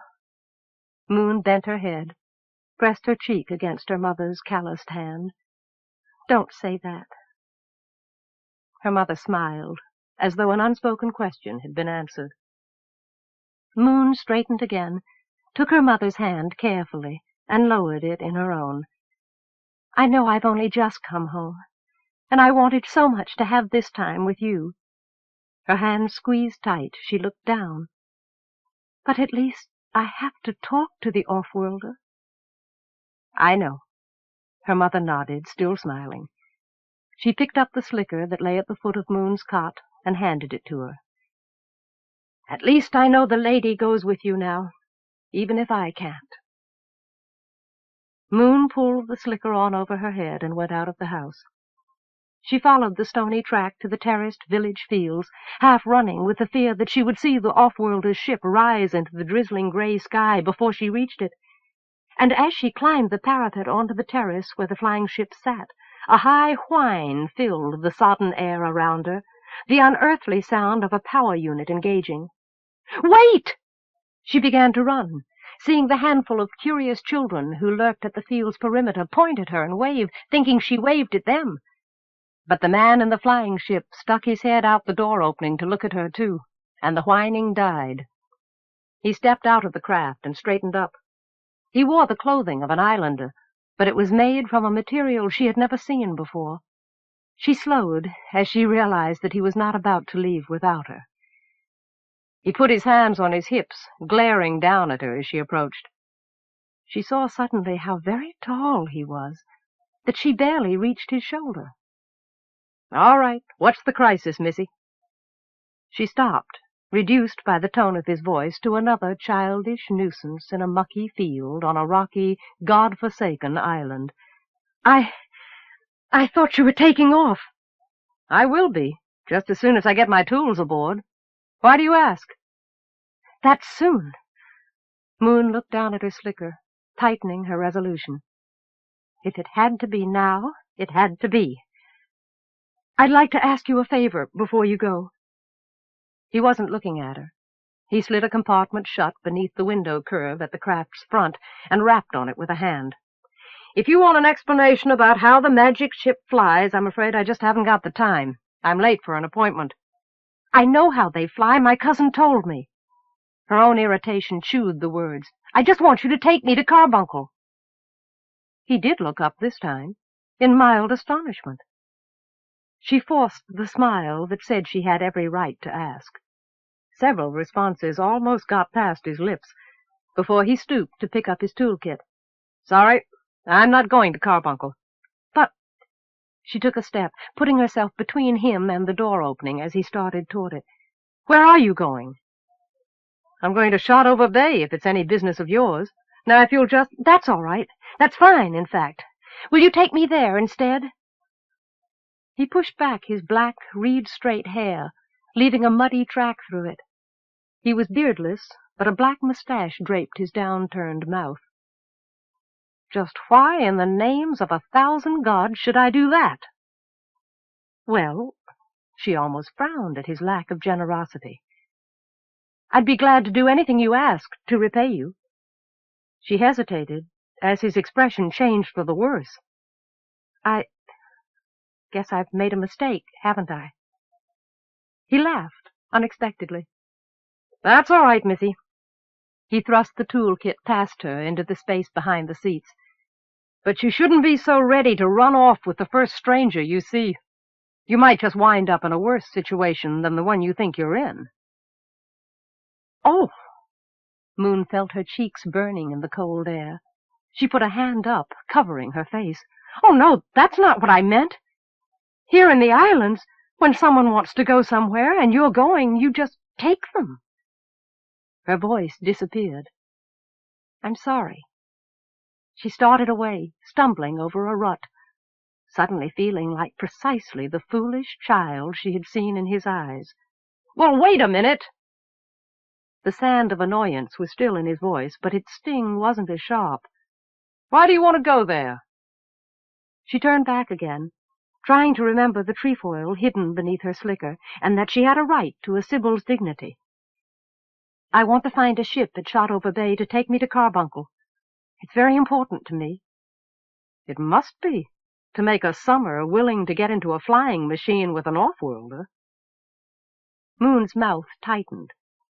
Just because we don't use off-world technology, that doesn't mean we turn pale at the sight of it. He laughed again, appreciatively, as though he enjoyed being paid in kind. All right, then. If all you want is a ride, Missy, you've got it. Moon. She put out her hand. Moon Dawn Treader Summer. And Gennet Rana Hase Miroe. He took her hand and shook it, not clasping wrists as she was used to. Said, as an afterthought, last name first. Climb aboard and strap in. She climbed in resolutely on the far side, looking no further than the present moment, and fumbled with the safety harness. The interior of this craft was different from the one she had seen in her trance. She thought that it looked simpler. She held tight to the straps and its false familiarity. And Gennet Rana Hase Miroe got in behind the controls and sealed the doors. The whine began to build in the space around them, muted this time, no louder than the rush of blood in her ears. There was no sensation of movement when they lifted from the field, but as she saw Neath and her village fall away below, she felt a sourceless wrench of pain, as though something inside her had been pulled apart. She pressed her hands against her chest, feeling the trefoil safely beneath her clothes, and sang a silent prayer. The hovercraft banked sharply, heading out over the open sea. Chapter 10. Jerusha Palathion stared out at the endless, mirroring blue seeded with green island hummocks. She pictured it flowing past beneath the patrol craft like waters under the earth. Pictured herself caught in an endless loop of time, freed from the suffocating futility of her duty. She blinked her eyes back into focus, glanced over at Gundolinu, where he sat reading behind the autopilot-locked controls. How much longer till we get to Shotover Bay, Beezy? He glanced up, down at the chronometer on the panel. Still a couple of hours, Inspector. She sighed and shifted her feet again. You sure you don't want to read one of my books, Inspector? He held up one of the battered old Empire fantasies that he spent half his off-duty time wallowing in. It was in Tiamant. She read the title, Tales of the Future Past. No, thanks. Being bored is more interesting. She flicked an Iesta pod discreetly into the waste container. How can an honest technocrat like you stand to read that crap, BZ? I'm surprised it doesn't cause brain damage. He looked indignant. These are based on solid archaeological data and analysis of civil transfers. He grinned. The vacant bliss crept back into his eyes. The next best thing to being there. Carbuncle's the next best thing to being there, and if that's any sample, good riddance to the good old days. He made a disgusted noise. That's exactly what I'm trying to get away from when I read. The real carbuncle was, whatever it was probably just as bad. And furthermore, nobody gave a good goddamn about changing things then any more than they do now. She settled back in her seat, frowning out of the blue water. Sometimes I feel like a bottle thrown into the sea, carried endlessly on the tide, never reaching the shore. The message I carry, the meaning that I try to give my own life, is never realized, because no one is ever interested. Gundolino put his book down, said softly, Commander really knows how to try your sainted ancestors, doesn't he? She looked back at him. I could hear every word both of you said yesterday, clear out in the wardroom. He grimaced. You have more nerve than I have, Inspector. Maybe just a shorter fuse after all these years. She pulled absently at the seal of her heavy coat. Not that it made any difference. They were still on their way to Shotover Bay on the edge of summer, as near to the antipodes of Luskid's universe as he could arrange on short notice. A quarter around the planet in a patrol craft after a possible smuggler report. While the real criminals deal openly in carbuncle and laugh in our faces. Gundolino quoted the end of it from yesterday with a sorrowful smile. Yes, ma'am, it stinks. His hands tightened over the wheel. But if we really can knock down somebody running embargoed goods to the locals, we've gotten a lot of heat about that lately. From the Queen. Jerusha's mouth twitched, remembering the royal display of hypocrisy that she had endured during her most recent official visit. I can't understand that, Inspector. He shook his head. I thought she wanted all the high technology she could get her hands on for Tiamat. She's always talking up technological independence. She wouldn't care whether it was illegal. Hell, I expect she'd prefer it that way. She doesn't care about Tiamat or technology or anything else except in relation to how they affect her own position. And some of the contraband goods have been getting in her way lately. Hard to imagine how. Gundolino changed position carefully behind the controls. Not all the customers of the trade are harmless cranks. She had read reports on smuggling in the winter outback with interest and more than a little sympathy. The few independent smugglers' ships that managed to penetrate the hegemony's planetary surveillance net could make a small fortune on a cargo of information tapes and tech manuals, power cells, and hard-to-come-by components.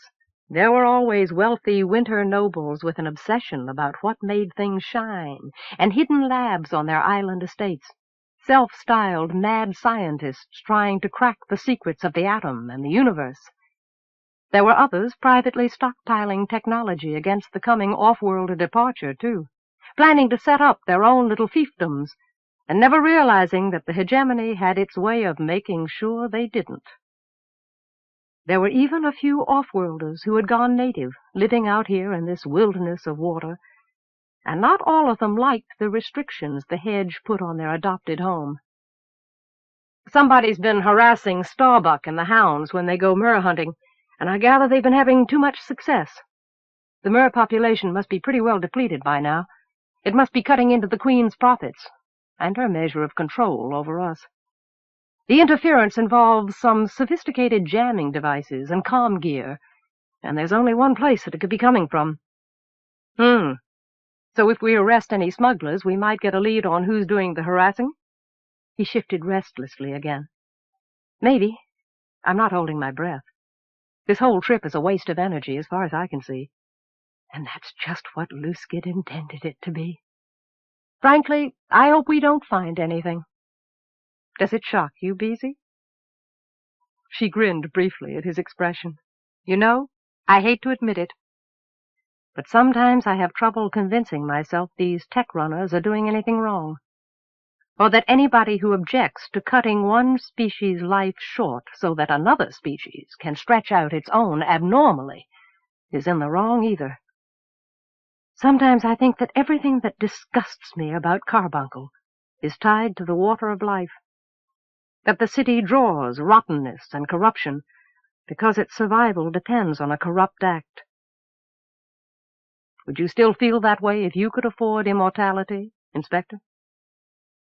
She looked up, hesitated. I'd like to think I wouldn't feel any different, but I don't know. I really don't know. Gundalinu nodded and shrugged. I don't suppose either one of us will ever get to find out.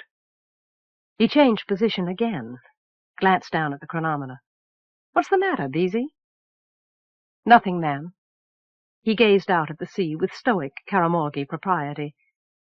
Something I should have done before we left the city. He sighed and picked up his book. Chapter 11. You travel awfully light. You sure you're going to get all the way to Carbuncle from here with nothing but the clothes on your back? Engenet pressed a long finger into the lock on the hovercraft's door while Moon stood looking out over the harbor. They had covered the distance from Neath in hours instead of days. Her knees were weak with the unbelievable fact of her presence in this distant place. What? Oh, I'll be all right. I'll crew with some trader from here. There must be 100 ships in this bay. Shotover Bay would have swallowed the harbor at Neath and the village and half of the island with no trouble. The setting suns broke through clouds, scattered chips of ruby across the water surface. Ships of all sizes rode high on the tide's flow. Some had an alienness of form that she couldn't put a name to. Some were mastless. She wondered whether they had been caught in a storm. A lot of winter ships use engines, you know. A lot of them don't even use sail at all. Will they take you on? Engenet's brusque questioning tapped her on the shoulder again, as she suddenly understood why there were no masts.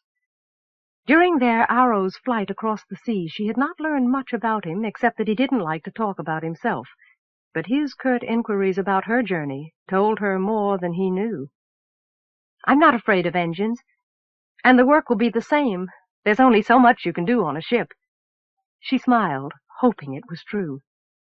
She ran her hand along the hovercraft's chill metal skin, struggling against the fresh awareness that it could have taken her to sparks in less than a day. Her smile faded.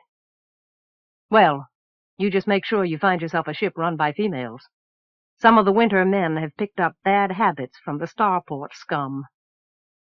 I don't... Oh... She nodded, remembering why her grandmother had told her to stay off the traders' ships. I'll do that.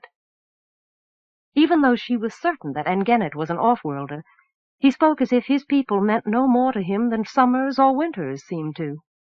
She hadn't asked him why. She was no longer afraid of his surliness, but she wasn't ready to impose on it. And I want to thank... He frowned across the harbor at the sunset. No time for that. I'm half a day late for this meeting as it is, so you just... Hey, honey cake! Ditch that old man and let us show you a good time. One of the two winter males who had been weaving toward them along the quay angled closer, grinning appreciatively, arms out. But as she reached for a biting reply, Moon saw his expression change. He pulled his companion into a precarious veer away, muttered something close to the other's ear. They hurried on, looking back.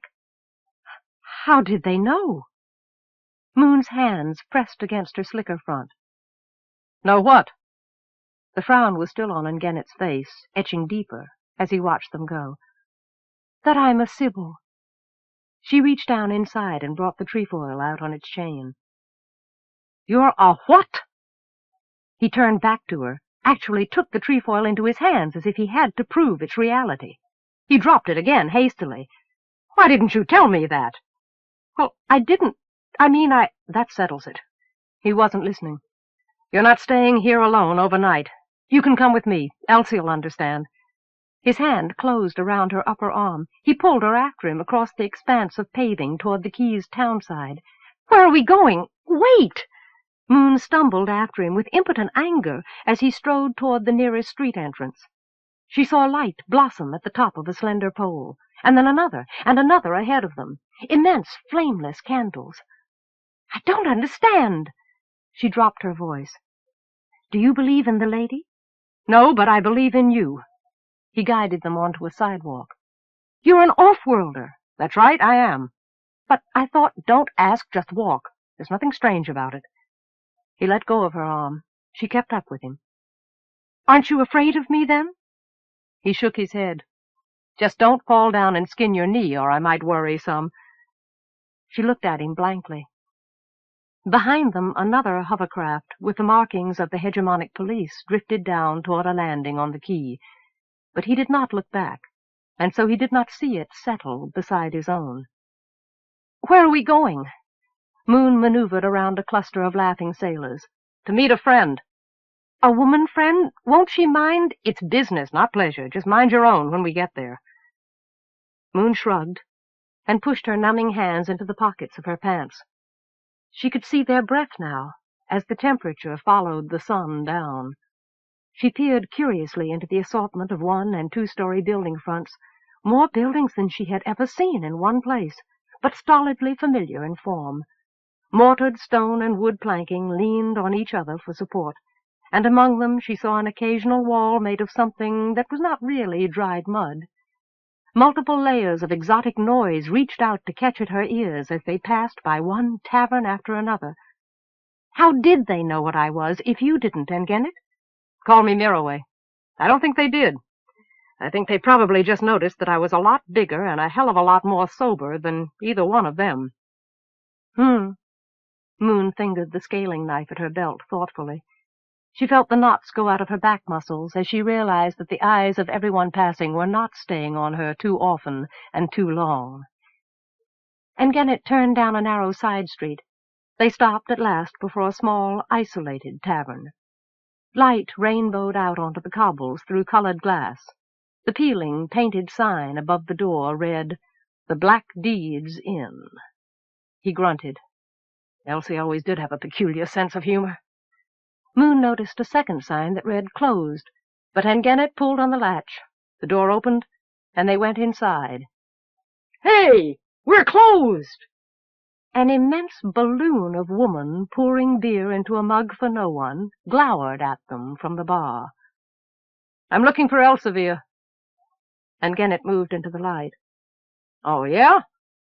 The woman put the mug down and squinted at him. "I guess you are, at that. What took you so long?" "Engine trouble." "Did she wait?"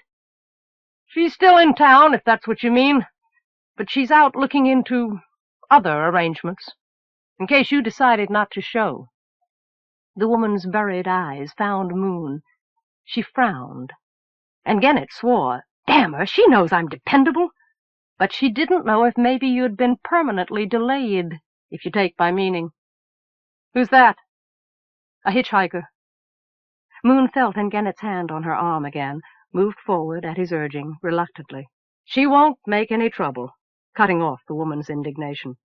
"Will you?" Moon looked up into his expression. "Me?" She shook her head, caught a whisper of a smile. "I'm going out again to look for my friend. You can wait here until I get back." He pointed with his chin toward the room full of tables. "Then maybe we'll talk about Carbuncle." "All right." She chose a table near the fireplace, went to it, and sat down. Engennet turned back toward the door. "You know where to look," the fat woman called. "Ask around the club." "I'll do that." He went out. Moon sat in uncomfortable silence, under the innkeeper's dour gaze, running her fingers along the scars in the wooden tabletop. But at last the woman shrugged, wiping her own hands on her apron, picked up the glass of beer and brought it to the table. Moon flinched slightly as it came down in front of her, froth spilling out onto the ring-marked wood. The woman billowed away again without speaking, did something to a featureless black box behind the bar. Someone began to sing abruptly, in the middle of a song, the middle of a word, with pieces of the same rhythmic stridency Moon had heard in the streets as accompaniment. Moon started, glanced back over her shoulder to find the room as empty as before. Emptier. She watched the innkeeper disappear up the stairs, taking another mug of beer with her. Moon's eyes came back to the black box. She had a sudden, smiling image of it stuffed full of sound, like a keg or a sack of meal. She took a swallow of her beer, grimaced. Kelp beer, sour and badly brewed. Setting down the mug, she pulled off her slicker. In the fireplace, a solitary chunk of metal glowed red-hot like a bar of iron in a smithy's forge. She twisted in her seat, her fingers exploring the animal faces capping the chair back, while she absorbed the heat and the music. Her foot began to tap time as a kind of pleasant compulsion moved her body. The harmonies were complicated. The sound was loud and throbbing. The voice trilled meaningless noise. The effect was nothing like the music that Sparks made with his flute, but something in it was compelling, distantly akin to the secret song of the choosing place. Moon closed her eyes, sipping beer. Let her mind separate out the memory of all that had gone wrong from all that was right between herself and Sparks, as she listened to the music that he had always heard, with a different ear. They would talk about Carbuncle, Engenet had said. Would he take her there, then? Or would he only try to change her mind? No one would change her mind. But she thought she could change his. She could use his concern about her to make him take her there. She was sure of it. She could be there tomorrow. She began to smile. But was it right? Some part of her mind stirred uneasily. How was it wrong? Engenet wanted to help her. She knew he did. And she didn't even know why Sparks needed her. She imagined him sick or hungry, moneyless, friendless, starving. A day, an hour could make a difference. Lady, every minute that she could spare him any sorrow or pain was important, more important than anything else. A noise at the back of the room made her open her eyes. She looked toward the doorway at the rear of the room, felt her eyes widen and widen again, as her mind refused to accept the information they took in. It was alive and moving. It stood on two legs like a human being, but its feet were broad and webbed. Its motion was the fluid shifting of seagrass in the underwater swell. The gray-green, sexless body, glistening with an oily film, was naked except for a woven belt hung with unidentifiable shapes. The thing's arms split into half a dozen whip-like tendrils. Nacreous, pupilless eyes fixed on her like the eyes of a sea spirit. Moon stood up, her mouth too dry for the sound she was trying to make. She put the chair between herself and the nightmare thing as she reached for her knife. But at her motion, the creature gave a guttural cough and darted back through the doorway, disappearing from her sight before she could really believe that it had ever been there. Standing in its place was a man she had never seen before, half again her own age, with a stiff crest of blonde hair falling over one eye. He was wearing a fisherman's parka, but his pants were a lurid green in the flameless brightness of the room. "Don't go for it, young mistress. I've got you marked." He stretched out his arm. She saw something unidentifiable in his hand. "Toss it out onto the floor now. Gently does it." She finished drawing her knife, uncertain about the threat. He moved his hand impatiently, and she tossed the curved blade out. He came forward far enough to pick it up. "What do you want?" The shrillness of it told her just how afraid she really was. "Come on out, Silky." The man glanced toward the doorway instead. Unintelligible hissing sounds were the response. The man smiled humorlessly. "Yes, precisely as delighted to meet you as you were to find her here. Come out and give her a better look." The creature came cautiously through into the room again. Moon's hands tightened over the animal heads on the chair back. The thing made her think suddenly of a family crest come to life. I don't have any money."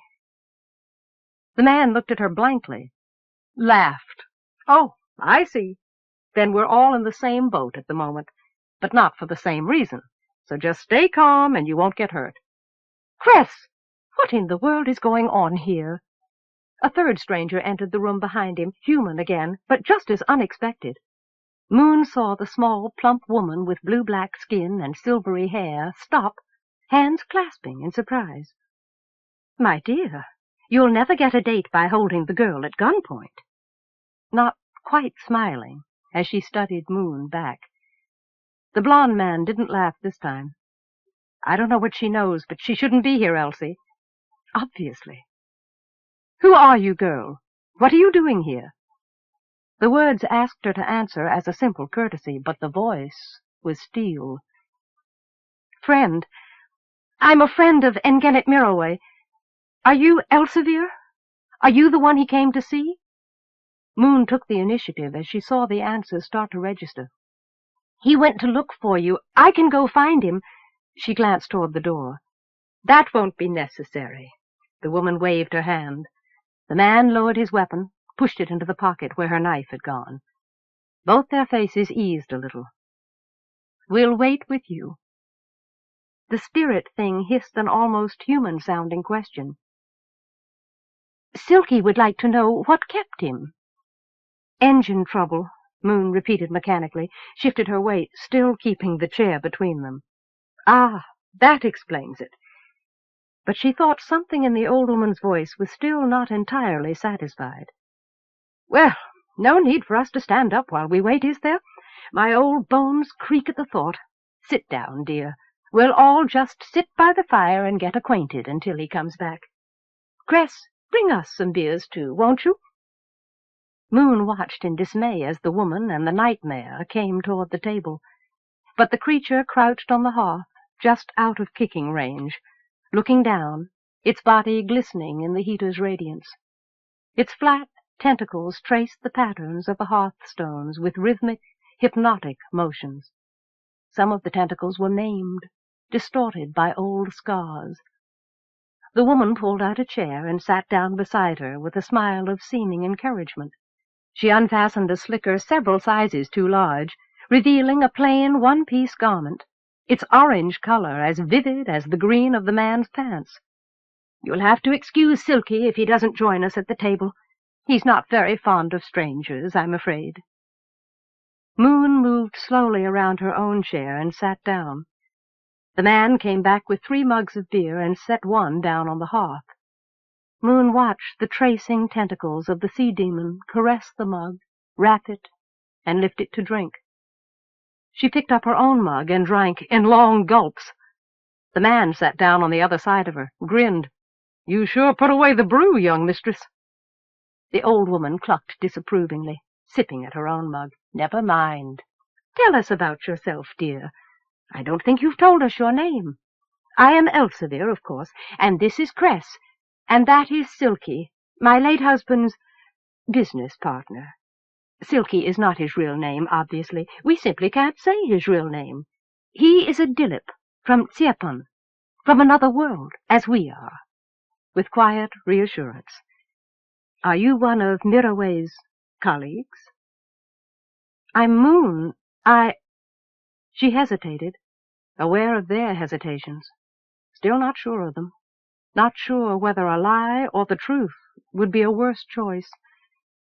"I just met him. He gave me a ride." "And then he brought you here?" Cress leaned forward, frowning. "Just like that? What did he tell you?" "Nothing." Moon drew away from him, toward the old woman. And I don't care, really.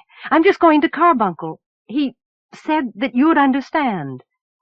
She turned to Elsevier, met the astringent indigo eyes set in a web of age lines. "Understand what?" Moon took a deep breath, pulled the Sybil sign out of her sweater. "This—" Elsevier started visibly. Cress sat back in his chair. The thing on the hearth hissed a question, and Cress said, "She's a Sybil." "Well," almost a sigh, "we are honored." Elsevier glanced at the others. Cress nodded. "I understand that this half of Tiamant is not the best place for a Sybil. That would be like Miroway, to go getting involved." She smiled suddenly, deeply, but with great weariness. "No, it's nothing. Simply that seeing you, who are so young and so wise, makes me feel old and foolish." Moon looked down at her fingers, twisting on the wood. "I am only a vessel for the lady's wisdom." She repeated the traditional words self-consciously. These were off-worlders, and yet their reaction, like Miroway's, was the respect that was almost awe a summer would feel. "I thought that no off-worlder believed in the lady's power. Everyone says you make the Winters hate Sybil's. Why don't you hate me?" "You don't know?" Cress said, incredulous. He looked at Elsevier, around at the alien, on the hearth. "She doesn't know what she is." "Of course she doesn't, Cress. The Hedge wants this world kept in the technological dark, and Sybil's are beacons of knowledge. But only if someone knows how to use their light." Elsevier sipped her beer thoughtfully. "We could bring our own little millennium, our own golden age to this world. You know, Cress, we may just be the most dangerous people ever to visit this planet." Moon half frowned. "What do you mean I don't know what I am? I'm a Sybil. I answer questions." Elsevier nodded. "But not the right ones. Why are you going to Carbuncle, Moon, if you only expect to be met by hatred there?" "I have to find my cousin." "That's the only reason?" "It's the only thing that matters." "He belongs with me." She looked down at the trefoil. "Then it's not just a kinsman you're looking for, is it?" "No." "A lover?" Very gently. She nodded, swallowing to ease the sudden cramp in her throat. "The only one I'll ever love, even if I never find him." Elsevier put out an age-stiffened hand, patted her own. "Yes, dear, I know. Sometimes you find one that you would walk barefoot through the fires of hell for. What makes that one so different from all the rest, I wonder?" Moon shook her head. "And what made him different from me?" "Are you from Carbuncle?" She looked up. "Maybe you've seen him there. He has red hair." Elsevier shook her head. "No, alas, we're not from the city. We're just visiting, temporarily." She glanced toward the door, as if she suddenly remembered why they were waiting. "Oh, what did you mean about not asking the right question?" The door of the inn burst open with enough force to slam it back against the wall. Moon looked up with the others, her question left hanging in the air. Two figures came in out of the darkness, a slender man of medium height, and a tall, sturdy woman, both off-worlders, heavily dressed in matching clothing, wearing helmets, holding weapons. "Blues," Cress muttered, his mouth barely moving. Elsevier's hand rose to her throat, drawing the slicker together over the orange beneath it. She looked down at the darkness of her skin, let the hand drop. "What is it?" Moon controlled a desire to leap up as Silky took refuge beside her. "Who are they?" "No one you should know any better," Elsevier said mildly. She picked up her mug before she looked back at the intruders. "Well, Inspector, this is unexpected. You're a long way from home tonight." "Not half as far from home as you are, I expect." The woman moved forward, searching them with her eyes. the weapon still showing in her fist. "I'm afraid I don't know what you mean." Elsevier glittered with controlled indignation. "This is a private party of responsible hegemony citizens, and I consider your bursting in like this highly— Spare me, tech runner." The woman gestured with her gun, her mouth set. "Your ship was spotted coming in. You're on this planet illegally. I charge you further with suspicion of smuggling contraband items. Stand up, all of you, and put your hands on top of your heads." Moon sat frozen, looking from Elsevier to Cress and back. But their eyes were only for the strangers. The trefoil cut into her tightening hand. Understanding just enough to be afraid, she stuffed it into her sweater. But the uniformed woman spotted the motion and came forward. As she came, Moon saw the frown on her face change into the same incredulity that had shown on the faces of the two Winters on the quay. The man behind her began to move watchfully to the side as Elsevier and Cress got to their feet together. Moon felt Elsevier nudge her elbow and rose awkwardly, her chair grating on the floor. "Now, Silky," Elsevier murmured, jerking Moon back as the alien bolted away from the table, scrambled toward the doorway they had all come through. Moon came up against the chimney wall as the two officers wavered between targets, as Cress swept a mug from the table and hurled it, as the mug struck the light fixture suspended from the rafters and smashed it. A shower of electric sparks and foam rained down in the sudden darkness. "Run for it! BZ, nail him! Moon, stay out of this!" Moon felt Elsevier shove her ungently away, stumbled blindly over her own chair, and fell against the table. There was noise and a cry behind her. Dimly she saw the woman officer leap to catch Elsevier by the slicker. Moon's hand closed over another mug on the tabletop. She brought it around and down with all her strength on the woman officer's arm, and heard a gasp of pain. Elsevier broke free, herded her ahead toward the way out. "Never, never hit a blue, my dear," breathlessly, next to her ear. "But thank you. Now run!" Moon bolted through the doorway, her mind a white blur, like the brightly lit room beyond, then through another door into a dark alley. "This way!" Cress materialized beside her, pointing left. "That's a dead end. Elsie!" "Here!" The door banged behind them. "Don't talk about it. Get to the LB." They ran. Moon caught the old woman's hand, lending her strength and speed. Up ahead she saw the alien in a band of reddish-gold starlight, disappearing into a bolt-hole of shadow. Behind them she heard the door fly open, and a shout of discovery. Her free hand went dead suddenly up to the wrist. Panic gave her wings. Cress slid to a halt where she had seen the alien disappear. She saw a night-gilded board fence, saw him duck through the space between two rotten planks. She followed him through, pulling Elsevier with her, and almost fell over a peninsula of piled driftwood on the other side. "Get to the LB!" Cress waved them on frantically. "I'll plug the gap." "This way!" Elsevier pulled at her arm, started away through the stacks and mounds of salvage and flotsam. Moon went with her, looking back as Cress dragged the spiny-armed corpse of a tree shrub up against the gap. A limb caught in his parka as he turned away and jerked him back. She saw him struggle free before a pile of mouldy sails cut off her view. Elsevier stumbled over some obstacle in the shadows beside her, and she put out a steadying arm. Before them now, across the shadow and gold of the star-washed yard, she saw a lens of battered metal lying in the midden. A hatch stood open in its side, and a ramp extended to the ground. "What is it?" "Sanctuary," Elsevier gasped. They reached the ramp and went up it together to find Silky waiting at the top. "Switched on?" The alien grunted affirmation, gestured with a tentacle. "Then strap in. We're getting out of here." Elsevier leaned against a bulkhead, a hand pressed against her heart.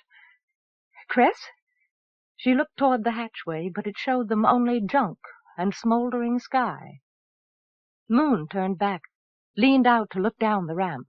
Cress came running, but as she watched he tripped and fell, lay stunned on the ground for a space of heartbeats. When he pushed himself up at last and came on, she thought of a man running underwater, with every motion resisted. "Here he comes." He reached the foot of the ramp, stopped, and looked up it for a long moment with his arms wrapped across his stomach before he began to climb. Behind him she saw one of their pursuers round the heap of sails. "Cress, hurry!" But even as she called to him, he slowed, midway up the ramp, his eyes glazing with despair. "Come on!" He shook his head, swaying where he stood. Across the lot she saw both police officers now, saw one of them taking aim at him, heard a voice shout, "Hold it!" Moon pushed out and down the ramp, grabbed the flapping sleeve of his parka, and dragged him forward through the hatch. The ramp telescoped upward behind them, and the door hissed shut, hurting her ears with pressure change. Cress clutched at the frame of the inner doorway as Moon found her balance, letting him go. Her hand was still crippled with a strange paralysis. She looked down at it and gave a small, disbelieving cry as she saw it smeared with blood. "Cress, get up front and—" Elsevier stopped as Cress crumpled to the floor. Moon saw the vivid stain on his jacket and knew that the blood was not her own. "Oh, my gods! Cress! What happened?" Moon dropped to her knees beside him, reaching out. He struck her reddened hand aside. "No!" She saw the hilt of her own scaling knife protruding from the pouch pocket at the center of the jacket's spreading stain. "Don't touch it. I'll gush." Moon pulled back, folded her hands against her sides. "Elsevier?" He looked past her. "Cress, how did it happen?" Elsevier let herself down stiffly on his other side, laying her hand against his cheek. Silky appeared in the doorway behind her. Cress laughed through white lips. "Should have let the young mistress keep her dagger. Fell on the goddamn thing, running. Put me in the freezer, Elsie. I'm hurting." He struggled to push himself up, groaned through clenched teeth as they hauled him to his feet. "Silky, get to the controls." Silky moved ahead of them as they guided Cress through into the next chamber and let him down onto a level couch in the cramped space. "Putting her knife in your pocket. Dear boy, that was incredibly stupid, you know." Elsevier kissed her fingers and laid them lightly above his eyes. "I'm an astrogator, not a hired killer. What do I know about it?" He coughed.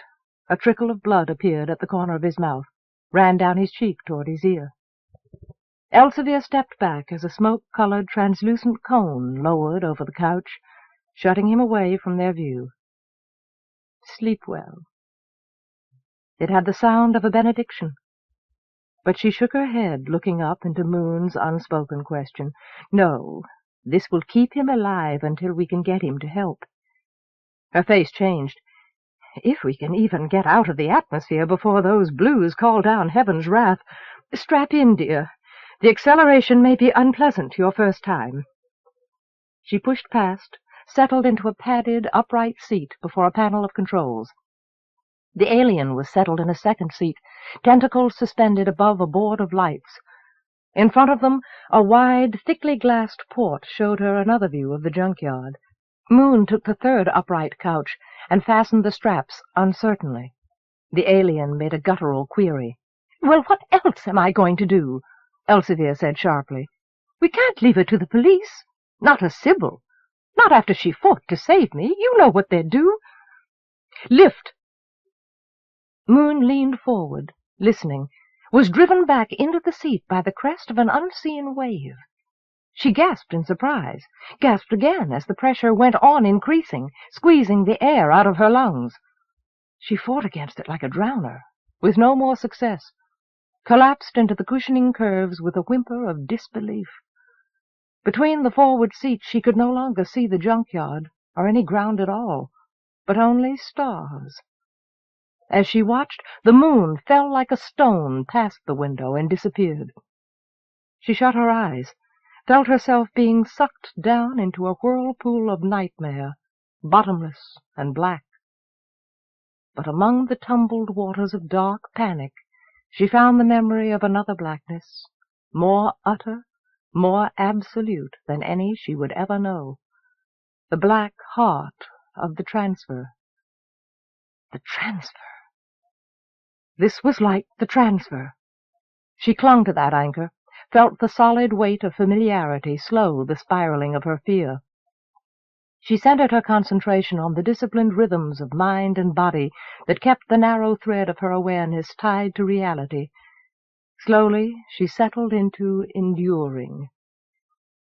She opened her eyes again, saw that the stars were still outside, rolled her head to look over at the wall of blinking lights and dials beside her own seat.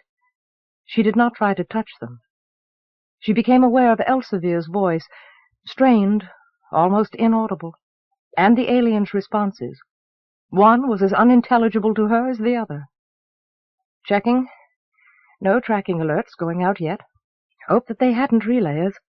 By the time they call it in, we may clear. Are the shields green? Silky responded in unintelligible alien speech. I hope it too, but stay ready to shift power.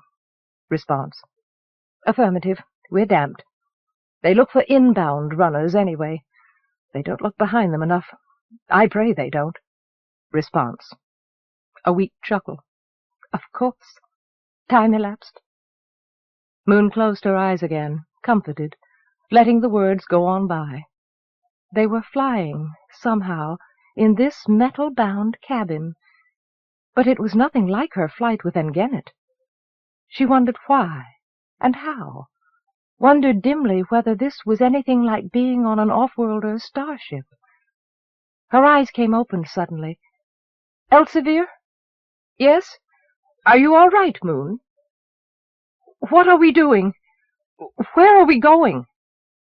She gasped for air. We're leaving. Time elapsed. Response. Out of the well. A squeezed laugh of triumph. Cutting energy. We'd better save what we've got left for rendezvous. The pressure vice dissipated around her as abruptly as it had come. Moon stretched her arms in release. With the crushing weight gone from her body, she felt as though she had no substance at all, rising like a bubble through the waters of the sea, rising from the padded couch against the restraining straps. She looked down at herself wildly, clutched the straps with her hands. Oh, Silky, I'm getting too old for this. This is no way for a civilized person to make a living. Response. Of course it's been the principle of the thing. You don't think I would have carried on TJ's work just for money? And certainly not for the thrill of it, she tisked. But there won't be any more trips anyway. We won't make a brass cavvy from this one. We've still got all the goods on board. Ah, poor Mirroway. The gods know what's become of him. There was the sound of a catch releasing. Moon saw Elsevier's silvery head begin to rise up past the seat back. But we never shall now. Elsevier turned to look back at her. Moon, are you— Don't be afraid. Moon raised wondering eyes. It's the lady's presence. The room is full of the sea. That's why we're floating. It's a miracle. Elsevier smiled at her, a little sadly. No, my dear, only the absence of one. We're beyond the reach of your goddess, beyond the grasp of your world. There's simply no gravity this far out to hold you down. Come forward and see what I mean. Moon unstrapped uncertainly and pushed herself up. Elsevier lunged and caught her by the leg before she crashed into the cone that hung, like the one that protected Cress, above her own couch. Gently! Elsevier drew her forward to the window and pointed down. Below them lay the curve of Tiamant's sphere, a foam-flecked swell of translucent blue breaking against the wall of stars. In her heart she had known what she would find, but as she drifted to the window, the vision surpassed anything she had imagined, and she could only breathe, "Beautiful, beautiful." She pressed her hands against the cold transparency. Wait until you pass through the black gate and see what lies on the other side. Oh, yes. A dark seed of doubt sprouted in her mind. She pulled her eyes away, turning her head. The Black Gate. But that's how the offworlders go to other worlds. She looked back and out, at her entire world that had seemed so immense and so varied, lying below her feet like a blue-glass fishing float. No, I can't go through the gate with you. I have to go to Carbuncle. I have to find Sparks. She pushed firmly away from the window, caught herself on the back of Silky's seat. Will you take me back down now? Would you put me ashore at the starport? Take you back down? A frown creased the space between Elsevier's blue-violet eyes. She pressed her hands against her lips. Oh, Moon, my dear, I was afraid that you hadn't understood. You see, we can't take you back down. They'll track us, and we're low on charge besides. There's no way we can go back now. I'm afraid that when I told you about the gate, I wasn't offering you a choice. Chapter 12. You're the owner of this vehicle? Jerusha stood beside the hovercraft on the quay, her breath frosting in the frigid night air. She frowned her bad humor at the big man who leaned against it with the same false self-possession the tech runners in the bar had displayed. Gundolinu stood beside her, rising and settling on his heels with barely controlled frustration. I am, as I plainly have every right to be. His voice was like crunching gravel. The man gestured abruptly at his face. The light was poor, but he was obviously an off-worlder. From Doyle, she guessed, or maybe number 4. Have you come all the way from Carbuncle just to give me a parking ticket, Inspector? Jerusha grimaced, using her irritation to disguise her discomfort. She kept her arms crossed tightly against her heavy coat, nursing the one that the girl in the bar had struck with a mug. Her right forearm was a white-hot star, burning furiously at the center of her body's shivering universe. The pain nauseated her. Only the intensity of her anger kept her mind clear. An old woman and a handful of misfits had made an ass of her, and eating at her was the suspicion that it was because she had wanted them to. Damn it! Her place was to enforce the law, not rearrange it to suit herself. And at least this one hadn't gotten away. No, Citizen N'Gennet, we've come to accuse you of attempting to buy embargoed goods. His face was the picture of resentful surprise. Gods, what I wouldn't give to just once see one of them put up his hands and say, I admit it. I'd like to know on what evidence you're making the accusation. You're not going to find... I know we won't. You didn't have time to make the deal. But you were seen in the presence of one of the off-worlders who escaped us. What are you talking about? She could almost believe that he didn't know. Female, age roughly 17 standard years, pale hair and skin. She's no smuggler! And N'Gennet pushed away from his craft, glaring. She was with them when we went to make the arrest, Gundolinu said. She struck the inspector. She ran with the rest. She's a summer from the Windwoods. Her name is Moon Dawntreader. I gave her a ride, and I left her at the inn because... He broke off. Jerusha wondered what he was afraid to say. She wouldn't know anything about it. Then why did she help them escape? What the hell would you do if you were fresh from summer and 2 off-worlders burst in on you with guns? He paced 2 agitated steps between them. What in the name of 1,000 gods would you think if you were her? You didn't hurt her. Jerusha grimaced again, twisted it into a smile. Ask it the other way around. She wondered with more interest why he was trying to protect the girl. His mistress? You said they all escaped? Gundolinu laughed sourly. For a man who doesn't know anything, you're damned concerned about what happened tonight. And N'Gennet ignored him, waiting. They all escaped. Their craft cleared Tiamant's space without damage. Jerusha saw the expression on his face turn into something that was not relief. All? You mean she went with them? The words came out as though each one was alien on his tongue. That's right.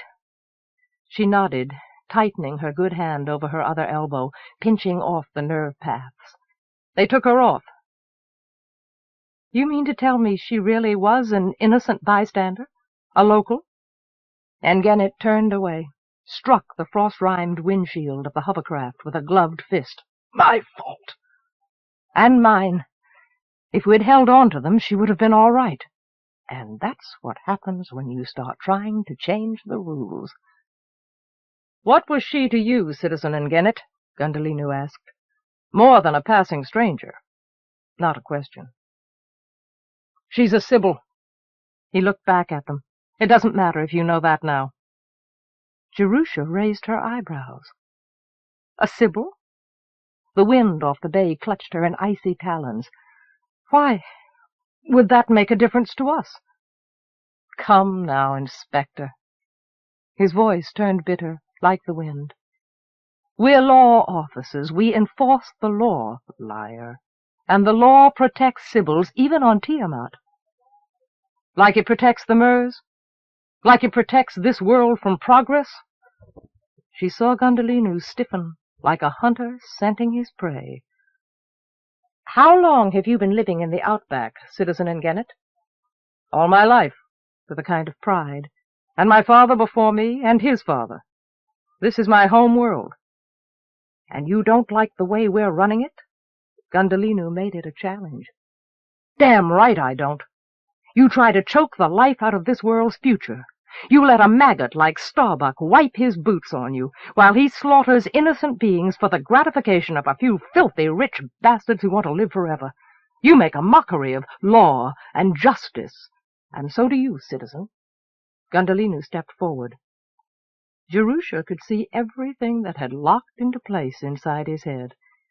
Inspector, it seems likely to me that this man is involved in more serious criminal activities than just smuggling. I think we ought to take him back to the city and charge him with what? Behaving like an arrogant fool? She shook her head. We have no evidence that would justify that. But he, Gundolinu gestured, accidentally struck her arm. Damn it, Sergeant, I said we're letting him go. She lost his startled face in a burst of pain stars. Blinking, she refocused on Gennett instead. But that doesn't mean I'm letting you off completely, Gennett. Your presence here, and your attitude, are questionable enough to warrant my revoking your permit to operate this hovercraft. I'm impounding it. We're taking it back to the city. A trickle of perspiration crept down the side of her face, burning cold. You can't do that. And Gennett straightened away from the hovercraft's door, towering over her. I'm a citizen of the hegemony, and required to obey me. She lifted her head to glare back at him. You're a citizen of Tiamant, by your own choice. If that's what you want, then you can live like one. How am I supposed to run my plantation? Just like any other winter. Use a ship, deal with traders. You'll get along fine if that's all you really need it for. Or would you rather take the trip to Carbuncle with us, and have your plantation electronically searched for contraband? She watched him struggle against speech, and was gratified. All right, take the vehicle. Just let me get my things. That won't be necessary. He looked back at her. I'll drop you off at your plantation before I take the craft to Carbuncle. Veazey, you'll pilot the patroller home. Gundolinu nodded. She saw some of his disappointment shaken loose in the motion. You want me to tandem you, Inspector? No. I don't think Citizen Gennett is going to do anything stupid. He doesn't strike me as a stupid man. And Gennett made a sound that was not really a laugh. We might as well get started. She bent her head grimly at the patrol craft. It's going to be a long trip. Yes, ma'am. See you in Carbuncle, Inspector. Gundolinu saluted and walked away. She watched him get into the patrol craft, watched it rise from the stone terrace of the quay. The sky was clouding over again. She shivered more violently. At least Carbuncle has central heating. Suddenly longing for the touch of a warm wind fragrant with silica, the endless summer afternoon of her childhood on New Haven. Well, Citizen Engennet? Engennet reached out. His hand closed gently but firmly over her aching arm. She gasped, stiffening with surprise and sudden alarm. "Ah," as he held up his other hand in a cautionary gesture. He let her go. "I just wanted to be sure. The summer girl hurt you, Inspector. Maybe you better let me see how badly." "It's nothing. Get in." She looked away from him, jaw tight. He shrugged. "Feel free to be a martyr if you like, but it doesn't impress me. As you say, I'm not a stupid man." She looked back. "I prefer to wait until I can see a medic at the starport. I am a qualified medic." He turned, pressed his hand against a seal on the side of the hovercraft. A storage compartment opened, but in the poor light she could not see what was inside. He removed a dark satchel, set it on the ground, and pulled it open. "Of course," he glanced up with a sardonic smile, "you'd probably consider me to be a vet, but the diagnostic tools are the same." She frowned slightly, not understanding, but let him take her hand and run the scanner along her arm. He released her hand again. "Fractured radius. I'll splint it temporarily and give you something for the pain." She stood silently while he tightened and sealed the rigid tube of the splint around her arm. He pressed a small, spongy pad into the palm of her ungloved hand. She felt blissful nothingness begin to extinguish the fires of her arm, and sighed. "Thank you." She watched him put the bag away, wondered suddenly whether he saw her as a gullible female. "You know this isn't going to change my mind about anything, Engennet." He resealed the compartment, said brusquely, "I didn't expect it to. I was indirectly responsible for your getting hurt. I don't like that. Besides," he faced her again, "I expect I owe you something." "What do you mean?" "For offering me a choice of the lesser of two evils. If that over-eager sergeant of yours had his way, I expect I'd end up a deportee." She smiled faintly. "Not if you have nothing to hide." "Who among us really has nothing to hide, Inspector Palathion?" He unsealed the hovercraft's door, watching her with a faint smile of his own. "Do you?" She circled the craft, waited until he unlatched the far door, and settled in carefully. "You'll be the last to know, Engennet. Either way." She fastened the straps one-handed. He said nothing, but went on smiling as he started the power unit. And all at once she was not so certain that he would be the last one. Chapter 13. So his presence there gives us reason to think the man may be involved in the interference with the merhunts. I personally confiscated his hovercraft, though. I don't think he'll give your hunters much trouble without it." Arienrhod rested her head against the flower-fragrant pillow that protected her from the cold back of the throne, listened to the inspector give her tight-lipped report with much more interest than she allowed herself to show. She read the look the woman gave Starbuck as she finished speaking, and sensed, more than saw, his reaction to it. He had driven off the arrogant boor who was Palathion's assistant some time back, much to his amusement. She had enjoyed his graphic fantasies of what he would do to the woman if he had the chance. She had no particular interest in Starbuck's past, but it intruded into the present in ways that sometimes surprised her, though he rarely surprised her in any way at all any more. "Who is this man, Inspector? Why didn't you arrest him, if you knew he was guilty?" Her voice was sharp with the need to uncover a deeper mystery that shrouded Shotover Bay. "I didn't have sufficient evidence," Palathion said ritually, as though it was something she had repeated over and over. "Since he is an off-worlder, he's under hegemony jurisdiction in any case, Your Majesty, so his identity wouldn't be of use to you." Her expression became a shade more stubborn. "Of course, Inspector. And I can find it out easily enough, off-worlder." She glanced down at the foot of the dais. at the bright, burnished head of Sparks Dawntreder, where he sat uneasily on the steps. She had sent the crowd of jabbering nobles away on the inspector's arrival, and for the same private reasons had ordered the boy to stay. Palathion had stared at him with astonishment showing, and Arienrhod had seen Sparks's body stiffen with what might have been pride, as Palathion bent her head in a brief acknowledgment of his new station. "Did you also see the summer girl to whom this off-worlder of yours gave a ride?" Palathion started visibly. She had not mentioned the girl. "Yes, I did, Your Majesty." Her left hand moved unconsciously to press the thin sheaf of cast on her right arm. "But she didn't stay to be questioned. She ran off with the smugglers when they made their break. They got away from us, as you know." She glanced down. "And they took her off-planet with them."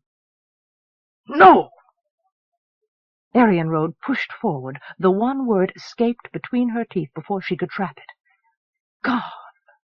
Gone?" She loosened her fists, sat back again fluidly, as she felt 3 sets of eyes move to her face. The inspector's brown, deep-set ones narrowed with calculation. Arienrhod realized that she must have noticed the remarkable resemblance. But Palathion only looked down again, as though she were unable to follow the suspicions through to any logical end. "Do you know the girl's name? I have reason to believe that she may have been a kinswoman." Let Palathion make of that what she wished. "Her name was Moon Dawntreder, Your Majesty." Expecting it, she kept her reaction under control this time, felt the surge of emotion sing inside her body.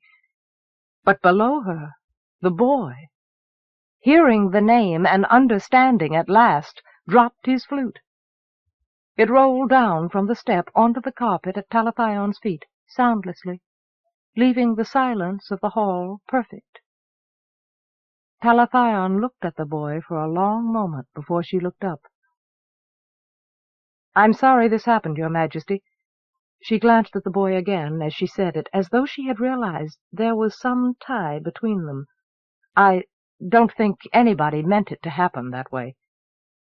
"Not half as sorry as I am." Arienrhod twisted a ring with her thumb. "And not half as sorry as you will be, off-worlder." "You are dismissed, Inspector." Palathion saluted and walked quickly away toward the Hall of the Winds, her red cape flaring behind her. Arienrhod's hands tightened again, trembling. Sparks stood, picked up his flute, struggling with grief and bewilderment. "Your Majesty, May I go?" He kept his leaf-green eyes downcast. His voice was barely a whisper. "Yes, go. I'll call you when I want you." She lifted a hand. He left the dais without making the proper bow. She watched him leave, forgetting her, with his hair like new blood against the snow-white carpet. A wounded thing needing a hole to hide in, hurt, abandoned, vulnerable, beautiful. Ever since he had come here, she had felt something asleep within her stir, a freshening, a renewal, a desire. But not desire in the way she knew it for Starbuck, or any of 100 other lovers, past or present, for that soulless flesh hungry to answer Power's insatiable needs. When she looked at Sparks Dawntreder, yes, she ached to have that slender, supple body beside her on the bed, longed to touch it and feel it against her own. But when she looked at him, she also saw his face, the freshness of his wonder, the innocence of his gratitude, those things that she had learned to despise in others and deny in herself through her long winter's reign. He was the beloved of Moon, her otherness, the daughter of her mind, and half man, half boy, His presence breathed on the dim embers of her own long-forgotten girlhood, and stirred a warmth in the cold halls of her soul. But he had not responded when she had let him know subtly, and then not so subtly, that she wanted him. He had retreated, mumbling and seeming half afraid, behind the shield of his pledge to her other self. There he had remained, unyielding as stone against all temptation, while the heat of her unexpected frustration fed the fires inside her. But now that they had both lost their future, she willed him to turn back, to look at her once. He stopped, a lonely figure on a field of snow, and looked back. A kind of haunted realization filled his face as she held him there with her eyes, thinking, "We have both lost her."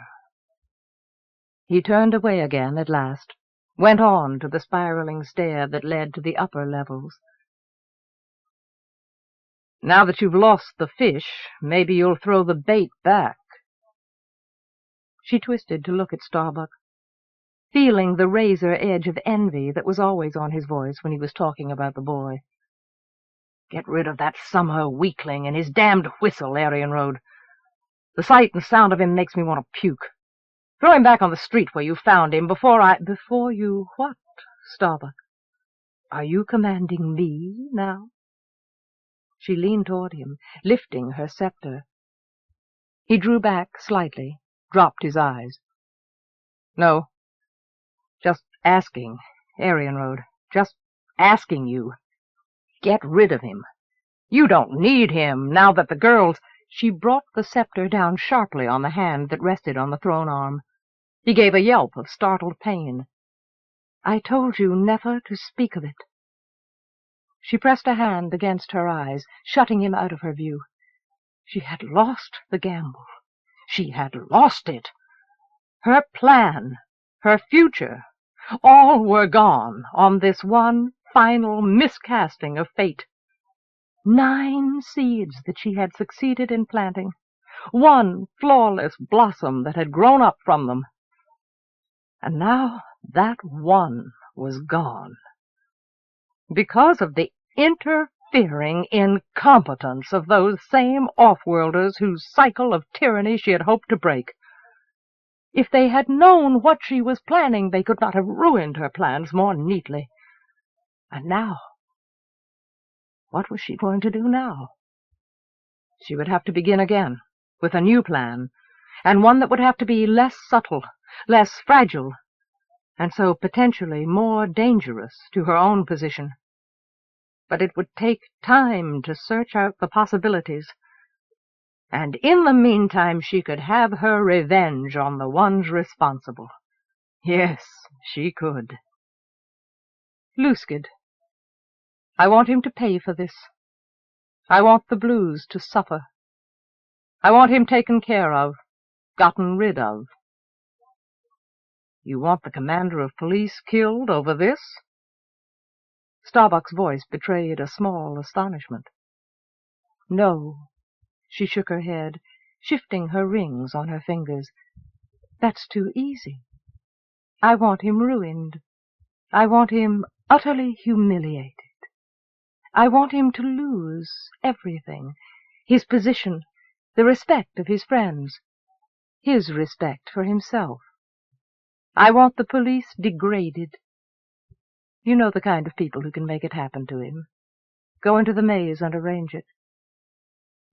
Starbuck's dark eyes filled the slots in the blackness of his mask with darker curiosity.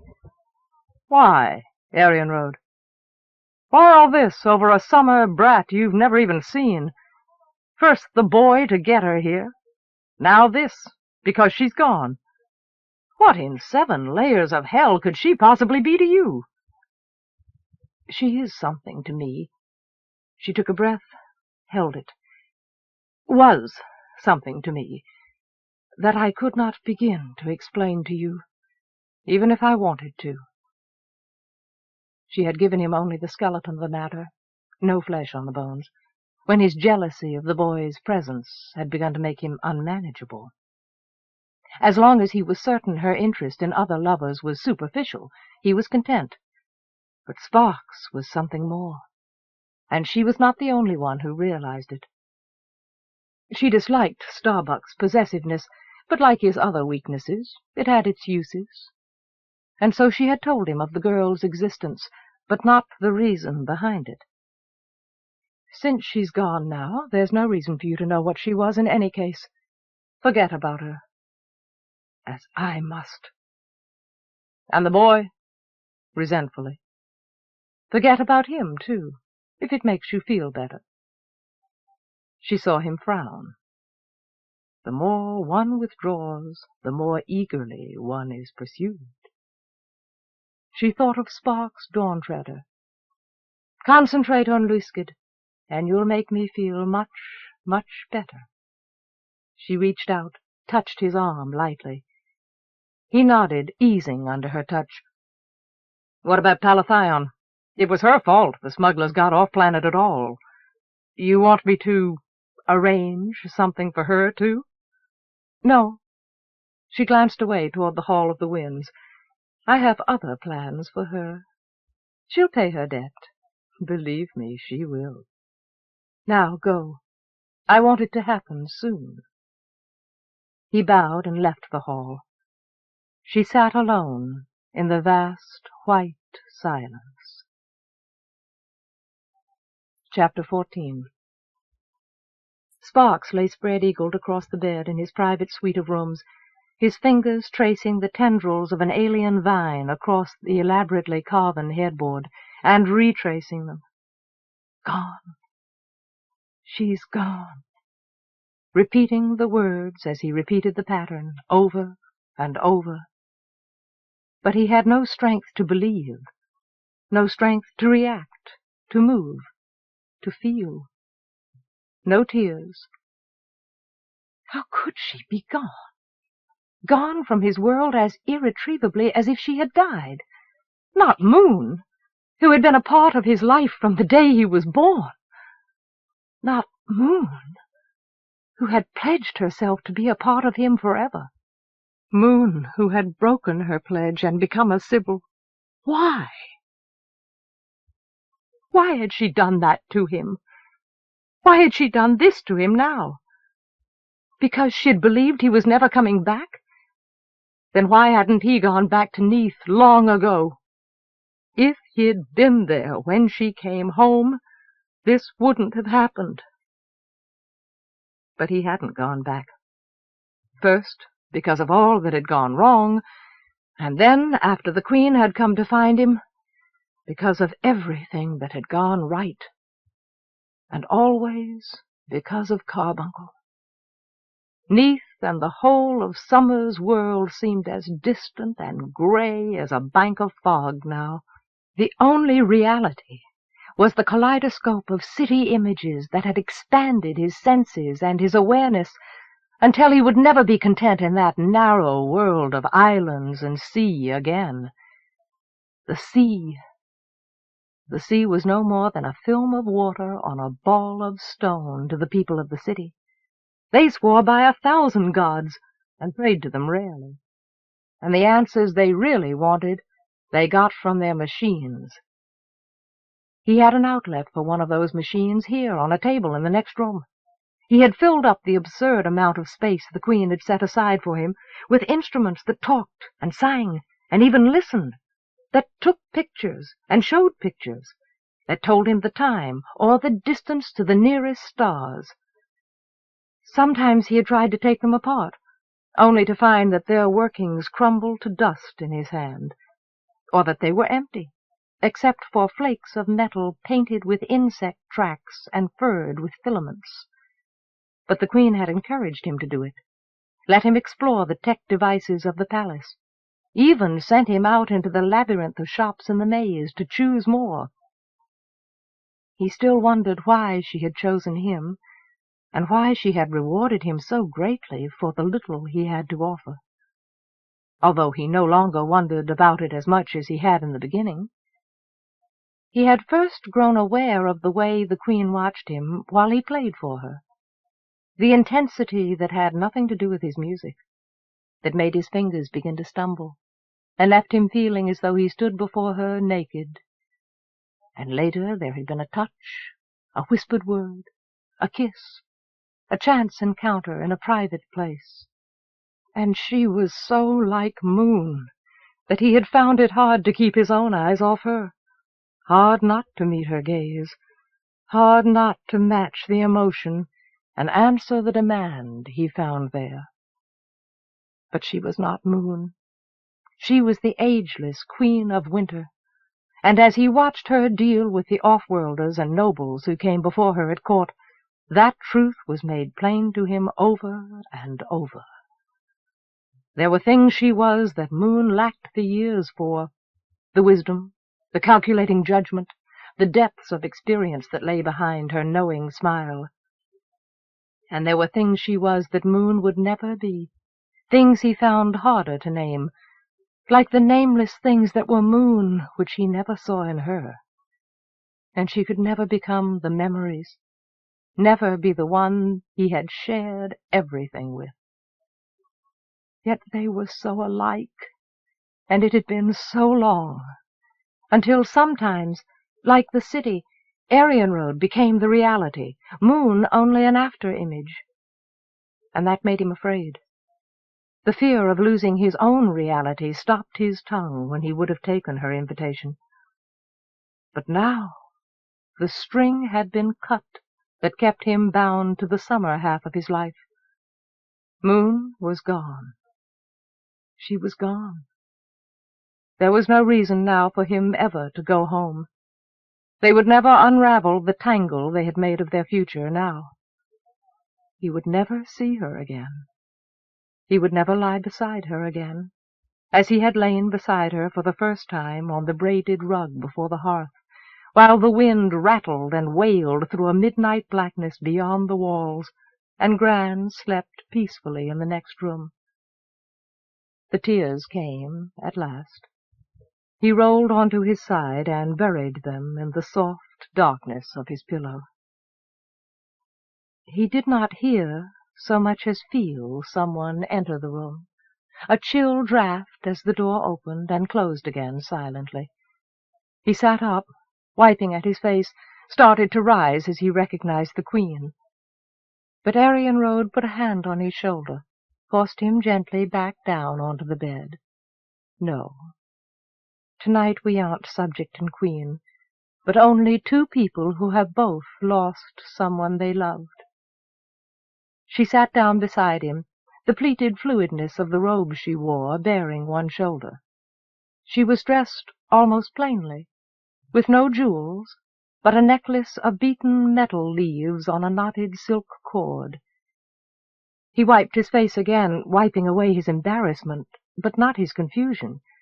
I don't understand, Your Majesty. Seeing her beside him here, it occurred to him at last to wonder. How did you know? About Moon?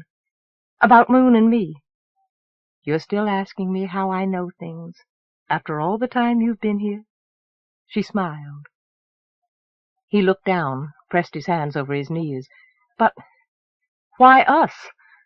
Out of everyone in the world, we were just Summers. Haven't you guessed even a little of it by now, Sparks?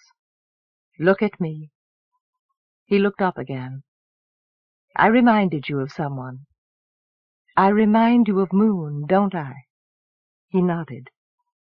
You thought I didn't understand. She touched his arm. But I did. I know it bothered you. She is my kin, my flesh and blood, closer to me than even you are to her. Are you— He tried to imagine what relation they could be, who were so alike in every feature.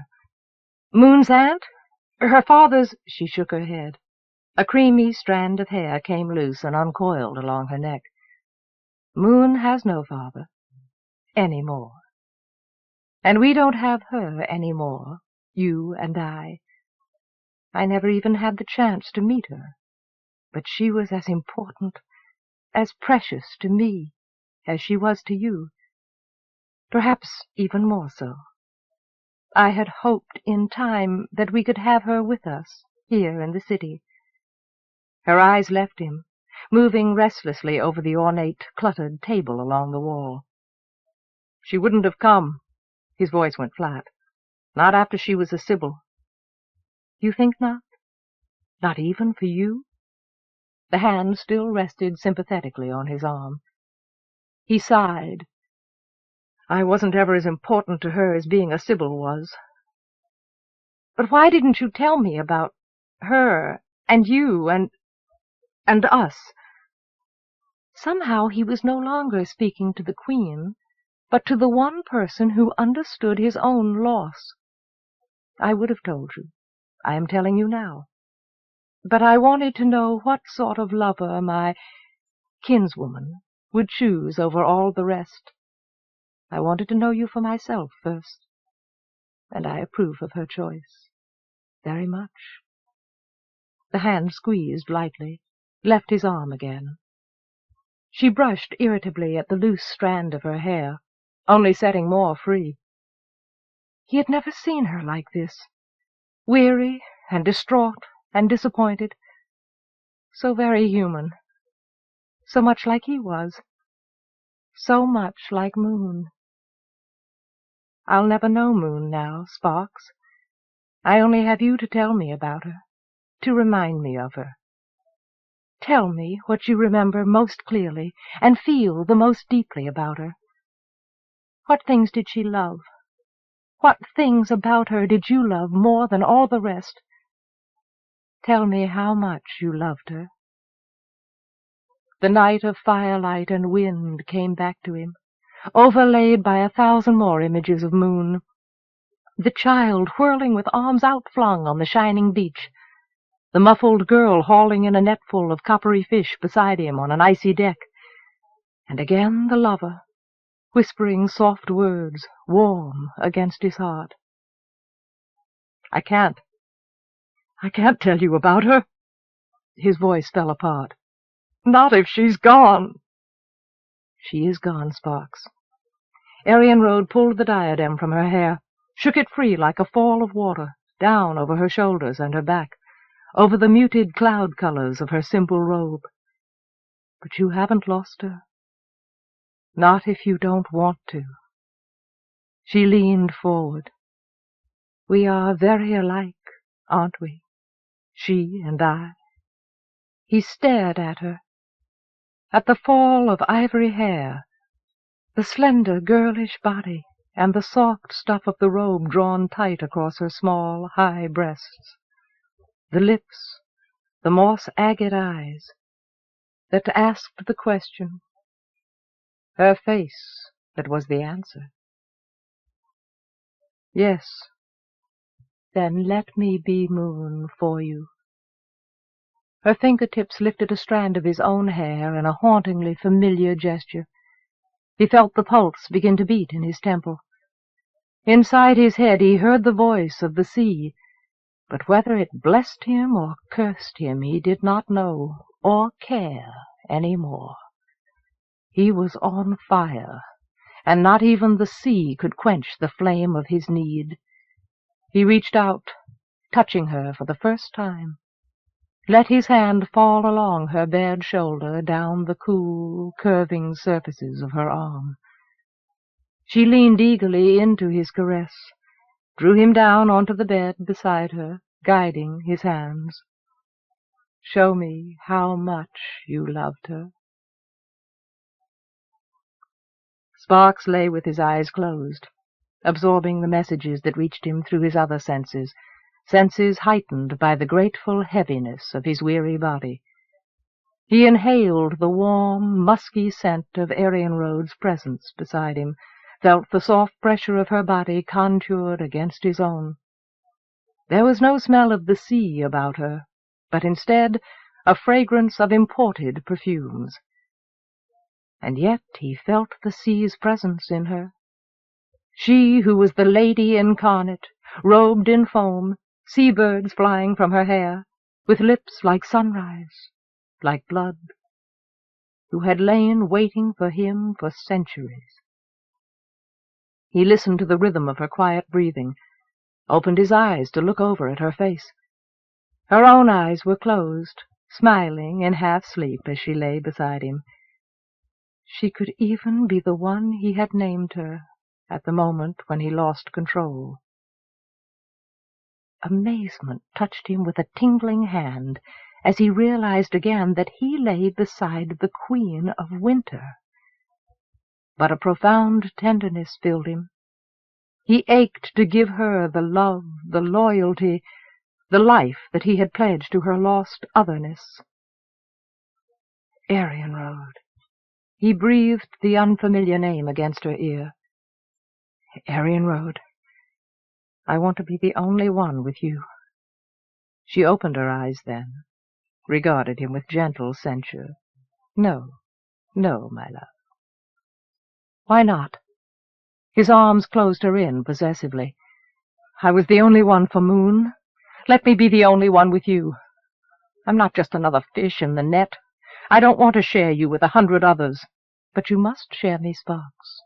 I am the queen, the power. No one puts limits on me. No one commands me. I won't allow it, because it weakens my control. There will never be an only one, man or woman, because I am the only one. But there will never be another one like you. She kissed him softly on the forehead, her fingers closing over the off-world metal resting on his chest. My star child. He shivered. What's wrong? She used to call me that. He pushed up onto an elbow, looking down at her as she lay back, smiling, caught outside of time. If I can't be the only one, then I want to be the only one who counts.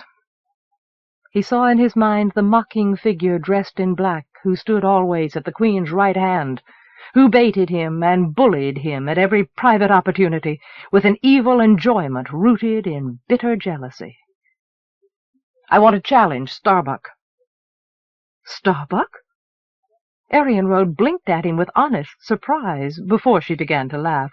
My love, you're too new here to realize what you're saying. And you're far too young and alive to throw away everything, because that is what you'd be doing if you challenged Starbuck. I'm flattered by the gesture, but I forbid it.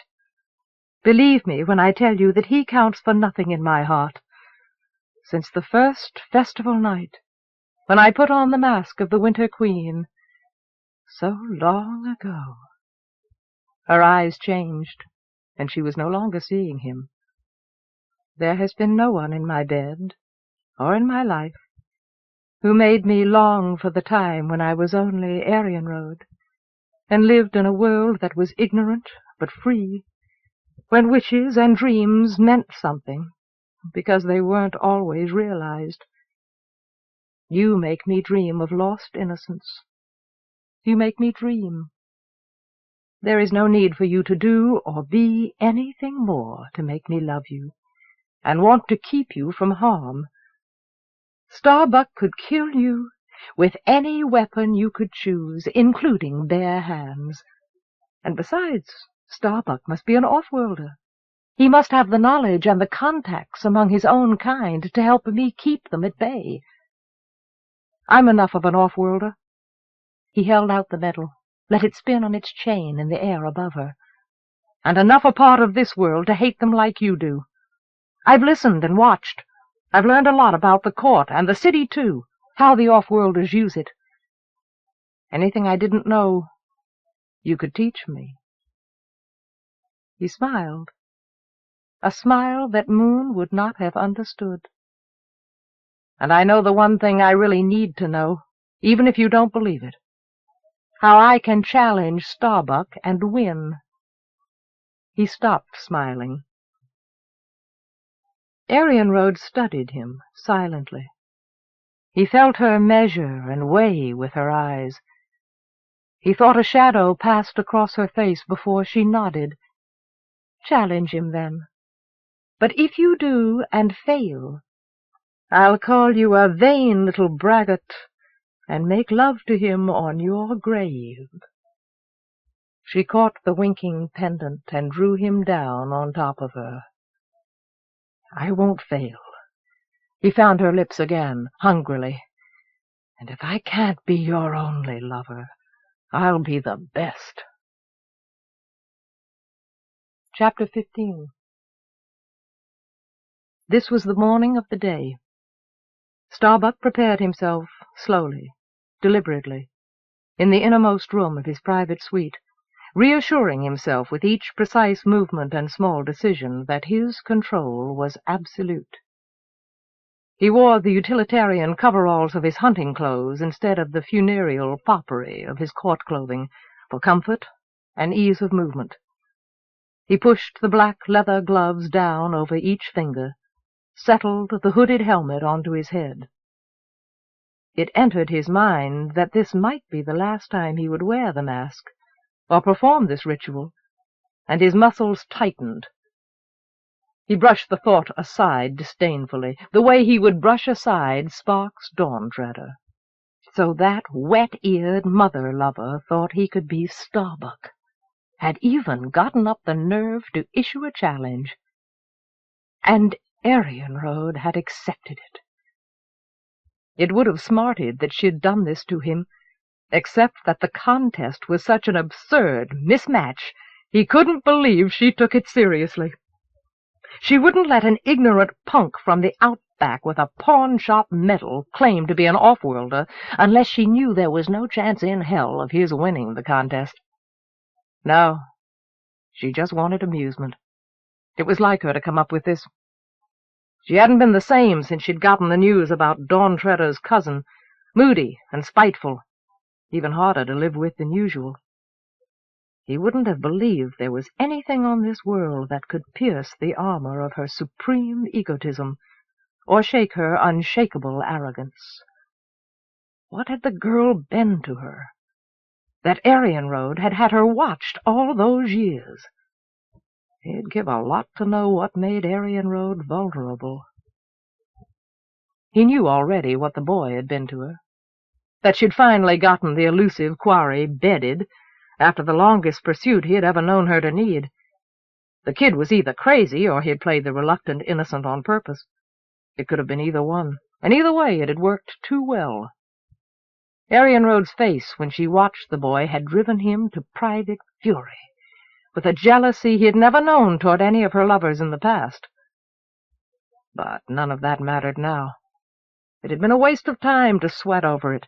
She was already bored with him. Once the excitement of the chase was gone, and the unattainable object was just another lousy lay, it figured that she'd decide to get rid of this one like all the rest. That made sense. That fitted the Arienrhod he had always known. She would be his again. She would come back to him, as she had always done, because he knew what she wanted, in everything, and he could give it to her.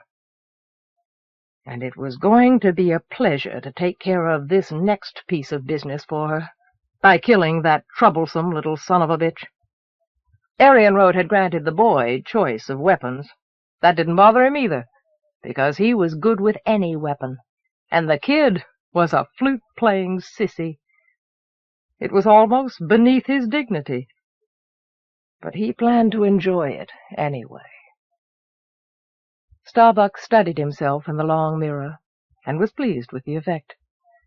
He strapped on his weapons belt, and left his chambers, heading for the Hall of the Winds, where Arienrhod had ordered them to meet.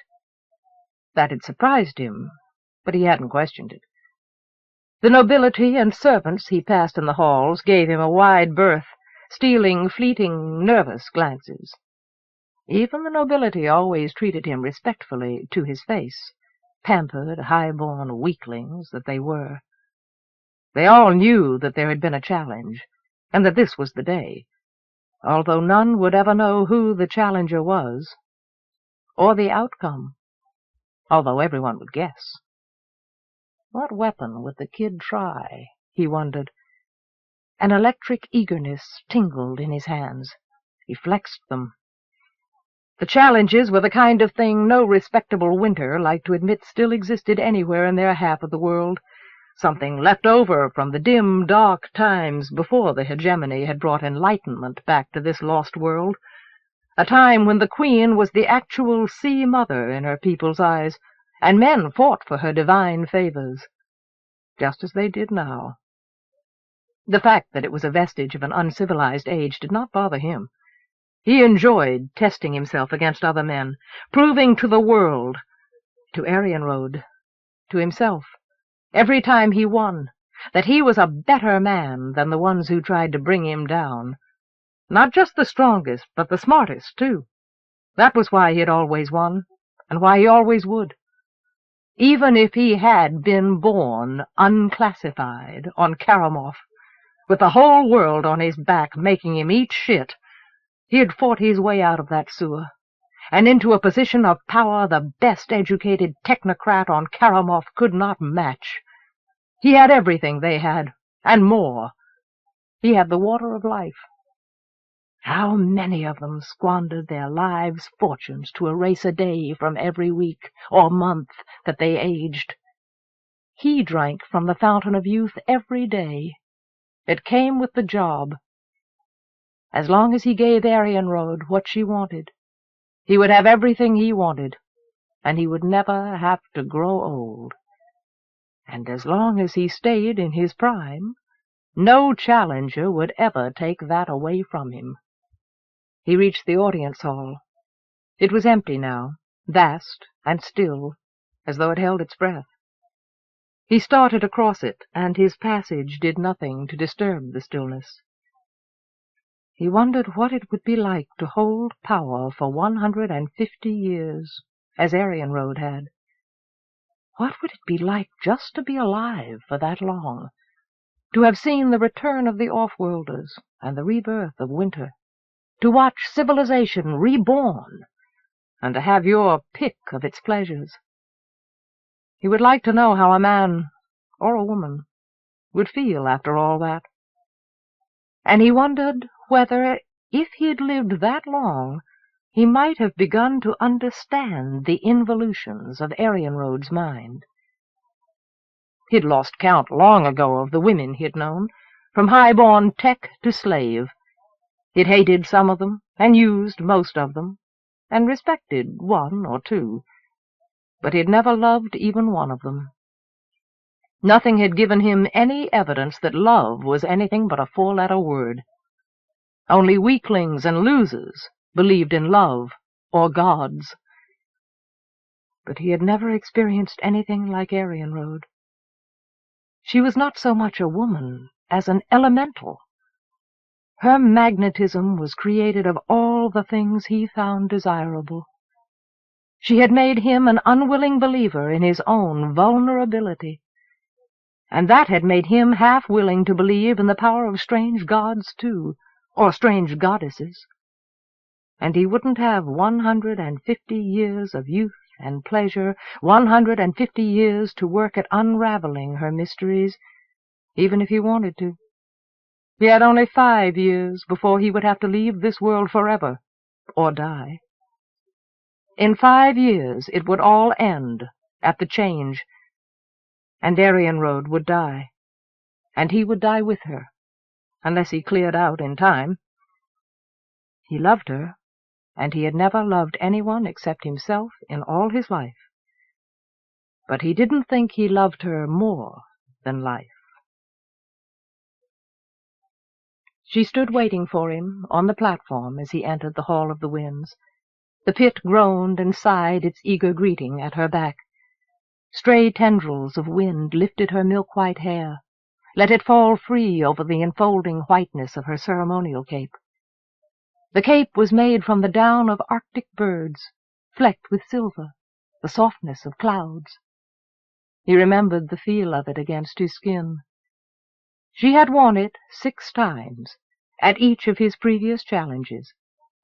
She had worn it the first time, when he had been the challenger. The hounds stood off to the left, their skins glistening, their inner eyelids lying across their nacreous, expressionless eyes. They were here to pledge service to the winner, and to dispose silently of the loser's corpse. In 10 years he had never fathomed their endless, droning dialogues, or cared that he hadn't. He didn't know whether they had any sex lives, or even any sex. Their intelligence was supposed to be subhuman, but how the hell could you judge an alien mind? They were used on some worlds as slaves, but so were human beings. He wondered, briefly, what they were thinking as they turned to watch him. Wondered if they ever thought about anything a man could relate to, besides killing. He made his formal bows, to Arienrhod, to the boy. "I've come. Name your weapon." It was the first time that the naming had not been his to say. Arienrhod's eyes touched him as he spoke the ritual words, but there was no reassurance in her glance, only a reaffirmation of the coldness that had grown in her since the boy's arrival. Then, was she really still infatuated with that summer bastard? Did she really believe that he had a chance? Starbuck kneaded one fist inside the other, suddenly thrown off balance. Damn her! She wasn't going to get away with it. He was going to kill that kid, and then she'd have him back in her bed again, whether she wanted him or not. He struggled to force his rising, murderous anger into a straitjacket of concentration. "Well, what's your choice?" "The wind." Sparks Dawntreder smiled tightly, and swept his hand around, pointing. "We stand on the bridge there, and whoever controls the winds better will still be there when it's finished." He took his flute slowly from his belt pouch and held it out. Starbuck's voice caught on a single barb of startled laughter. So the kid had imagination to match his gall and his stupidity. The nobles with their whistles could hold a quiet space of air around themselves while they crossed over the pit, but they couldn't manipulate 2 spaces at once. With his own control box, he could produce the chords and overtones that would keep him protected and still attack. If the kid thought that he was better equipped than a noble with that shell flute of his, then he was in for the biggest surprise of his life, and the last.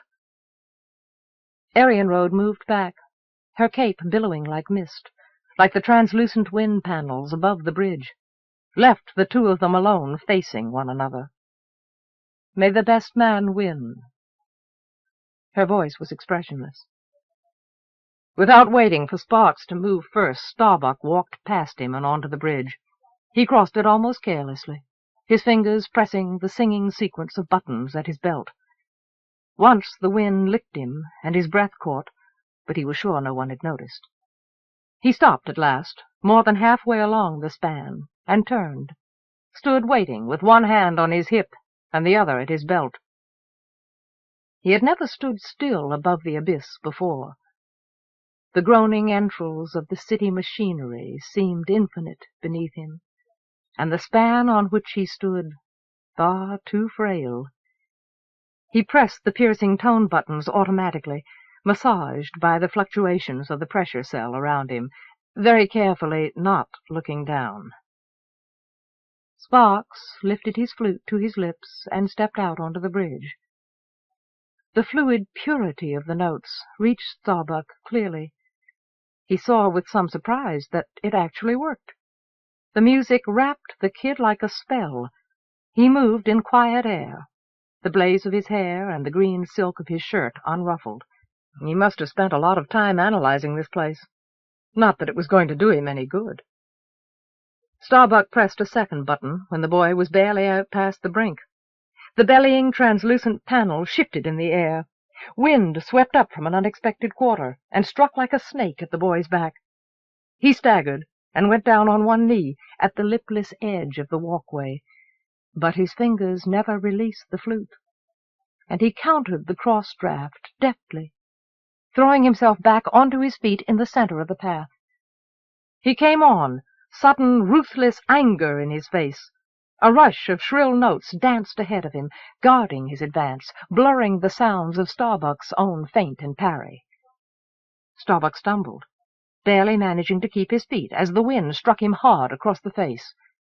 His eyes watered. He blinked frantically, trying to see when he should have been listening. The wind caught him from behind and knocked him down.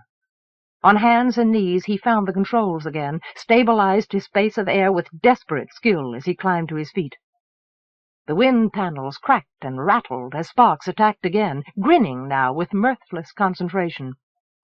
It staggered him, but he managed to counter, notes clashing in the air, realizing at last that the contest was not going to be one-sided, at least not in the way he had imagined. He had never paid enough attention to the boy's music to realize his virtuosity with that damned piece of shell. He could produce overtones with it, and his fingers were so quick that the notes came close to being chords. Close enough. And the boy was playing this game as though he had prepared for the match with all the skill of his musician's ear and his would-be technician's mind. But it was a game of death, and out of all the skills he, Starbuck, had that the boy could have chosen, manipulating the winds was the least exercised. He began to sweat. For the first time in longer than he could remember, he began to feel afraid for his own life. The wind batted him again when he thought he was safe. He struck back viciously, sending the wind in from 3 different quarters, heard the boy's shout of surprise as one arm of it caught him unawares and sent him reeling forward. But he stayed on the bridge and recovered his equilibrium before another sweep could finish him. Starbuck swore under his breath.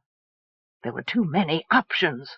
There was no way to predict what effect the mixing of their separate tone commands would have, even if they could outguess each other. He crouched low, started back toward Sparks across the bridge, concentrating grimly on keeping himself protected instead of on attacking. The closer they were to one another, the less the kid could afford to threaten his own stability by shifting the winds around them. If he could just get his hands on that flute and crush it, then he could still finish this. A clout of cold force knocked him flat. He sprawled sideways, flailing desperately as his feet went off one edge and head and shoulders slid out over the other. For an endless moment he looked straight down into the black-walled pit, where the dim spirals of machine lights glittered like the endless lost fire of a black gate's heart, and the smell of the sea and the moaning dirge were strong inside his head. In that moment he lay still, waiting, hands clutching at the narrow edge of the arcing span, hypnotized by the immediacy of death. But the final, formless blow did not fall, or rise, to tumble him over the edge. The paralysis released him, and he raised his head, saw Sparks Dawntreader standing frozen, like himself, unable to make the kill.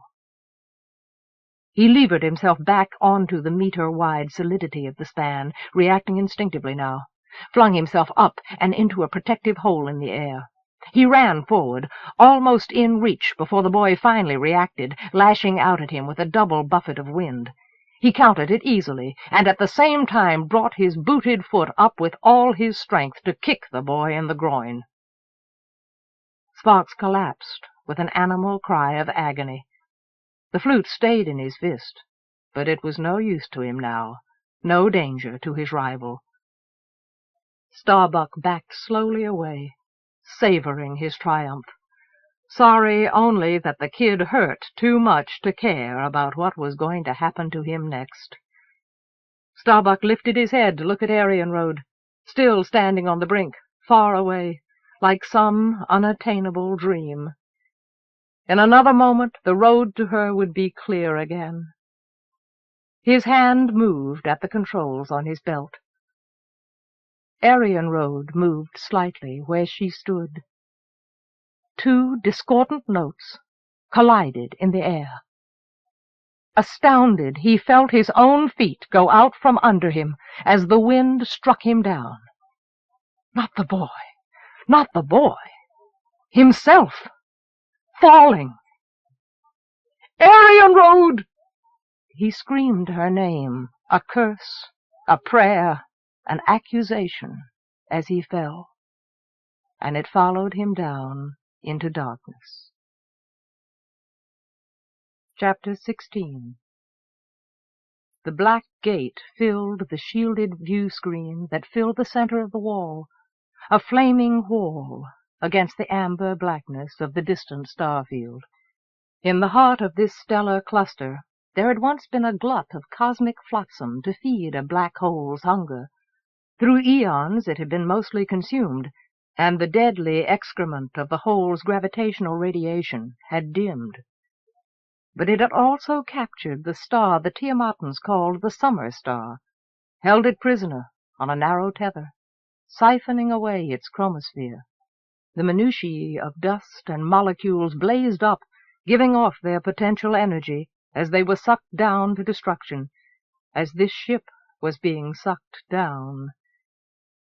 Elsevier felt the hunger of the gate lick out at her, felt the first tingling of physical sensation, the slow, compulsive movement of her weightless body toward the image on the wall, felt it, too, in the depths of her mind, where it probed her secret terror of dismemberment. The firmly yielding cushion of the transparent cocoon that wrapped her held her back with gentle reassurance. She glanced down past her drifting feet toward the ship's center of mass, where the girl Moon hung in another light-catching chrysalis. Moon shifted restlessly, like a fire moth impatient for birth. Her luridly pink flight suit caught reflections from the console suspended around her. A crown of silver mesh hung useless in the air above her silver-gilt hair, the crown that Cress should have worn, the sim helmet of an astrogator. Moon looked up to find Elsevier looking down, and Elsevier saw the emotion struggle on her face. "Moon, are you ready?" "No." Elsevier stiffened, afraid of what an outburst of rebellion from the girl could do to them. She thought she had convinced Moon that this trip was no more than a brief detour in her journey to find her cousin. But if she refused to begin a transfer now— "I don't know what to do. I don't understand anything. I don't understand how—" Elsevier felt a feeble smile form as she realized that it was only doubt on Moon's face, and not refusal. She had only read her own guilty conscience there. "You don't need to, Moon. Leave that to me. Trust me, I'm not ready to meet the render yet. Just input all the data the way I showed you." Moon looked back at the screen wordlessly, her awe tempered by a half-formed comprehension of the gate's terrible power. They were above its pole of rotation, already trapped in the undertow of its black gravitational heart, that force so inexorable that light itself could not break free of it. This hole, at 20,000 solar masses, was large enough that a specially designed ship fell through the event horizon before it could be ripped apart by the tidal forces working on its mass. But only an astrogator trained in singularity physics and in symbiotic link-up with the ship's computers could maintain the critical balance of its stabilizers. Only an astrogator could make certain they entered the gate at the precise point that would put them in the pipeline for their chosen destination. Only an astrogator, or an ignorant girl from a backward planet whose mind was already in symbiosis with the greatest data bank in known space and time. "Do you want me to begin transfer? Elsevier?" Moon looked up at her again, face set in a shield of determination. Elsevier took a deep breath, postponing the inevitable moment. But the inevitable moment had already passed, and now she must say it. "Yes, Moon. Keep your eyes on the view screen and begin transfer. And the gods forgive me as they protect you, child, because you'll never see your home again." Moon's eyes closed for a brief moment, as if in a prayer to her own goddess, and then she focused on the shining vortex before them. "Input." Elsevier pressed a button on the remote at her belt, as the girl's slim body quivered into a trance state. The data concerning their entrance flashed across the image on the screen and was gone again. If she was right, and she couldn't afford to be wrong, that should be enough to start the necessary information feeding back into the ship's guidance system. Without an astrogator's implants, no human could make full use of the ship's computer sim circuits, but the Sybil transfer would supply the information the computers could not. "It done." Silky's voice, speaking broken Sandy, reached her in a sibilant whisper across the control room's silence. "Is girl hurting?" "How do I know?" Sharp with the stab of her doubt. She frowned down across the open space at him. His amphibian body shone through its own cocoon, silken with the oils that kept him from dehydrating. He sounded strangely unsettled. It struck her that he must feel an empathy for this helpless innocent torn loose from the world she knew, at the mercy of betraying strangers. "Could she die?" "Silky, damn it!" Elsevier bit her lip and looked back at the spreading malignancy of the gate. "You know I can't answer that. But you know I wouldn't have done it if I believed that she would. You know that, Silky. But what choice did any of us have except to try? I told her it would be a long trance. She accepted that." "She too young. She not know. You lie to her." As close to reproach as she had ever heard him come. Elsevier closed her eyes. "I'll make it up to her. I'll see that she has everything she needs to be happy on Karamov." She opened them again, looking down on Moon. The girl's pink-suited body was limp now, pressed softly against the walls of the cocoon. Was it barely 4 days, Tao, since they had made that fate-cursed landing on Tiamant, fled back to the ship with nothing to show for it but Cress barely on this side of death, and a dazed stranger in his place? And with time running out, the police would be searching Tiamat space for them, and they couldn't afford to be caught with a kidnapped citizen of the planet on board. The girl had wanted to go home, but there was no way to send her back. Cress needed a hospital, and the only ones that could save him were on Karamov, beyond the gate. But only Cress could take them through. And then she had remembered. Moon was a Sybil, and once T.J. had told her of seeing a Sybil go into a trance and operate a field polarizer to save 5 people during an industrial accident. That Sybil hadn't been trained on sophisticated machinery. It shouldn't matter that this one barely knew what machinery was. She was only a vessel, just as she had said, and it was her duty to serve all who needed her. She could take them through the gate to safety. But when she had tried to explain it to Moon, she had run into a barrier as impassable as the gate itself.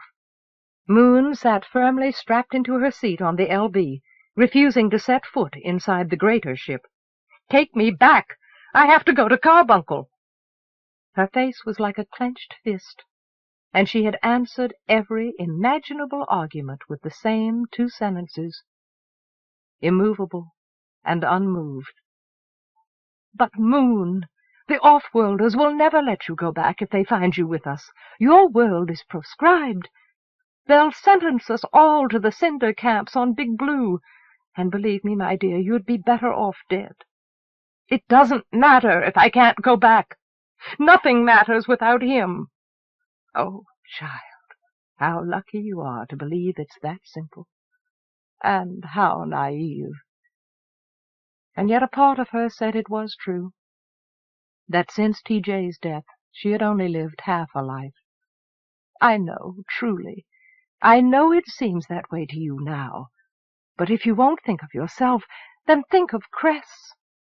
Her hand had moved along the cool, translucent shell beside her that breathed on the fragile embers of his life.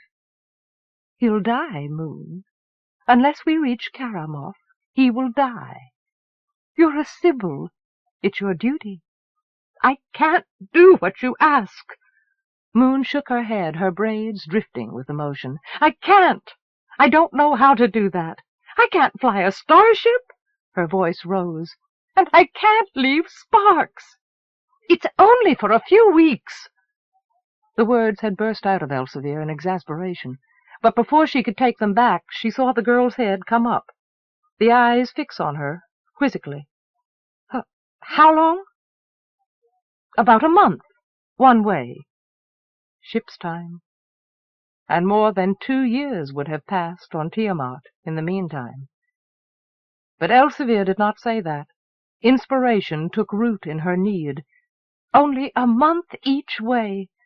Moon, if you'd taken a trader's ship from Shotover Bay to Carbuncle, it would take you as long. Help us get through the gate. Help Cress. And if you still want to come back when we reach Karamoth, I'll bring you back. I promise it. But how can I? I can't fly a starship. You can do anything, be anything, answer any question except one. You are a Sibyl, and it's time that you learned what it means, my dear. Trust me. The words had choked her as she reached out to release the straps that kept Moon in her seat. A loud clack echoed through the ship, jerking Elsevier back into the present. Silky! What was that? Something's loose! The protective counterbalances of the cocoon had immobilized her. She could not pull a finger free, or shift her head a fraction of an inch. There was nothing to do but gaze straight ahead toward the shining cancer that spread across the screen before them. Wristwatch. She gave a small sigh of vexation and relief, seeing it stuck to a double star in the lower half of the screen. The images of the stars drained inward toward the center of the screen. The black hole wore a starry crown, symbol of its power over light itself. Careless. Something larger than her watch, left unsecured, might have torn a hole through the hull in its urge to suicide. I just got that watch. I've endured this trip too many times. I don't carry the years lightly alone. TJ was my strength, Silky, and he's gone. She sensed a faint tremor through the fiber of the ship. Looking up again, she saw no star field before them now, but only the film of reddening hellshine lighting their way to doom. She's controlling the field stabilizers, Silky, or we'd be turning somersaults by now. I knew she could hold us. But what if it destroys her mind? If anything happened to the girl because of this, she would never forgive herself. Never. In the bare few days the girl had spent with them, she had reaffirmed by her simple presence the things TJ had always believed. Flexible and independent, she had begun to recover from the shock of her abrupt transplanting, begun reaching out to the possibilities they offered in propitiation. In a cheerful, eye-stimulating jumpsuit instead of drab, handmade clothing, there was no way a stranger could have known her for a second-class citizen of the hegemony, one judged undeserving of a full share of its knowledge, and the Sibyl machinery of a civilization far more knowledgeable than their own had judged her and found her worthy. TJ's dream had always been that all intelligent beings would someday have an equal chance to fulfill their potential. That was why he had begun running contraband shipments to Tiamant, against her own futile protests that he was becoming a common smuggler. There are smugglers and smugglers, my heart, he had said, grinning, and by then she knew that no human protest could shout down the inner voice that drove him, not even hers. The hegemony held Tiamant back from developing a technological base of its own by restrictions and embargoes. She still remembered how his lectures rang through their cramped apartment, kept the inhabitants at a level where they were only pampered children, given selected toys their parent-masters could later render harmless, and all for the sake of that precious obscenity, the water of life, that seduced the hegemony's privileged and powerful with the hope of eternal youth. If Tiamant developed a technologically based world society of its own, if it were left to mature untended during the century that it was cut off from the hegemony, who knew what they would find when they returned? A world able to stand up to them, one which no longer craved their technological toys because it could make its own, a world which had decided that it preferred to keep immortality to itself and was tired of exploitation? Or a world which had decided that its own exploitation of Mers was immoral? Worse yet, one which had turned itself into a radioactive cinder the way Kedwa had done. Tiamant had something that no other world could offer, and what it had was more of a curse than a blessing. It was a situation that TJ had found intolerable. Knowing she couldn't stop him, she had gone with him again, as she had always gone with him, always been unable to refuse him any desire. And, as always, she had been caught up in his passion in the end, and after his death she and Silky had carried on his crusade, the only thing in her life that had seemed to have any purpose after he was gone. And now chance had swept the girl Moon into her life, as if to prove that it had all been worthwhile, the image of the child that she and TJ had never had. He would have been proud. It would be no burden to be guardian to Moon's new life. It would be a privilege. Elsevier felt a sickening vertigo as the irresistible force of the tidal stress sucked at her immobile body. Even with the protective fields functioning, the ship could not protect them entirely. She looked toward the glowing heart of blackness once again. Oh, heaven, I'm not ready. It happens too fast and lasts too long. At least Moon was free of the heat and pain, with her mind held captive somewhere halfway across the galaxy. I wouldn't have done it except for Cress. It wouldn't have happened except for Cress. Oh, gods, let him be all right. He still lay in the emergency prism. They hadn't dared to move him to a safer spot. But the whole of the ship and all its equipment had been designed to survive this passage. Surely he would survive, too, if any of them did. She felt the sockets of her bones loosen and shift again, felt the less acute but growing discomfort as the temperature inside the ship rose. She imagined the outer hull incandescent now with stress as it plummeted toward the black hole's horizon, a part of the flaming distress call endlessly broadcasting as the damned were gathered in to their final reckoning. The ship was constructed of the strongest, most resilient materials known to man, and equipped with counterfields to protect and stabilize its descent into the maelstrom. It was as small in size as possible, and shaped like a coin. The stabilizers kept its flat, broad face always aligned with the gravitational gradients as it fell. Because the walls of the black hole's gravity well in space were so steep, if the ship ever lost its stability and began to tumble, it would be ripped apart in seconds by tidal stresses. Death would come to them all in an instant's blazing agony, and their death scream would echo in that well forever. Passage through the Black Gate taxed human and mechanical endurance, and the limits of Karamov's technology. Only the symbiosis of a computer and the astrogator's human brain could hold them together and guide them down to the precise point of entry at the horizon. And what if Moon held them together, but they missed the tiny opening to the hyperspace conduit that would spit them out 2 light-years from Karamov? Karamov had redeveloped the principle of Black Gate travel over a millennium ago, working from the old Empire knowledge given to them by Sybils. The old Empire had had a hyperlight star drive that let it extend its control across distances still impossible for the hegemony, but even it had used the Black Gate as a local center for its far-flung communications. The hegemony had used its cosmic shortcut to reestablish this small part of the Empire's network of worlds, and used its fossil wisdom to get them safely through. But they still had no real understanding of the forces they manipulated. If this ship did not pass through the horizon at the proper coordinates, it might emerge in an entirely unexplored sector of space, with no system nearby, and no coordinates for their return. Or it might never emerge anywhere in the known universe.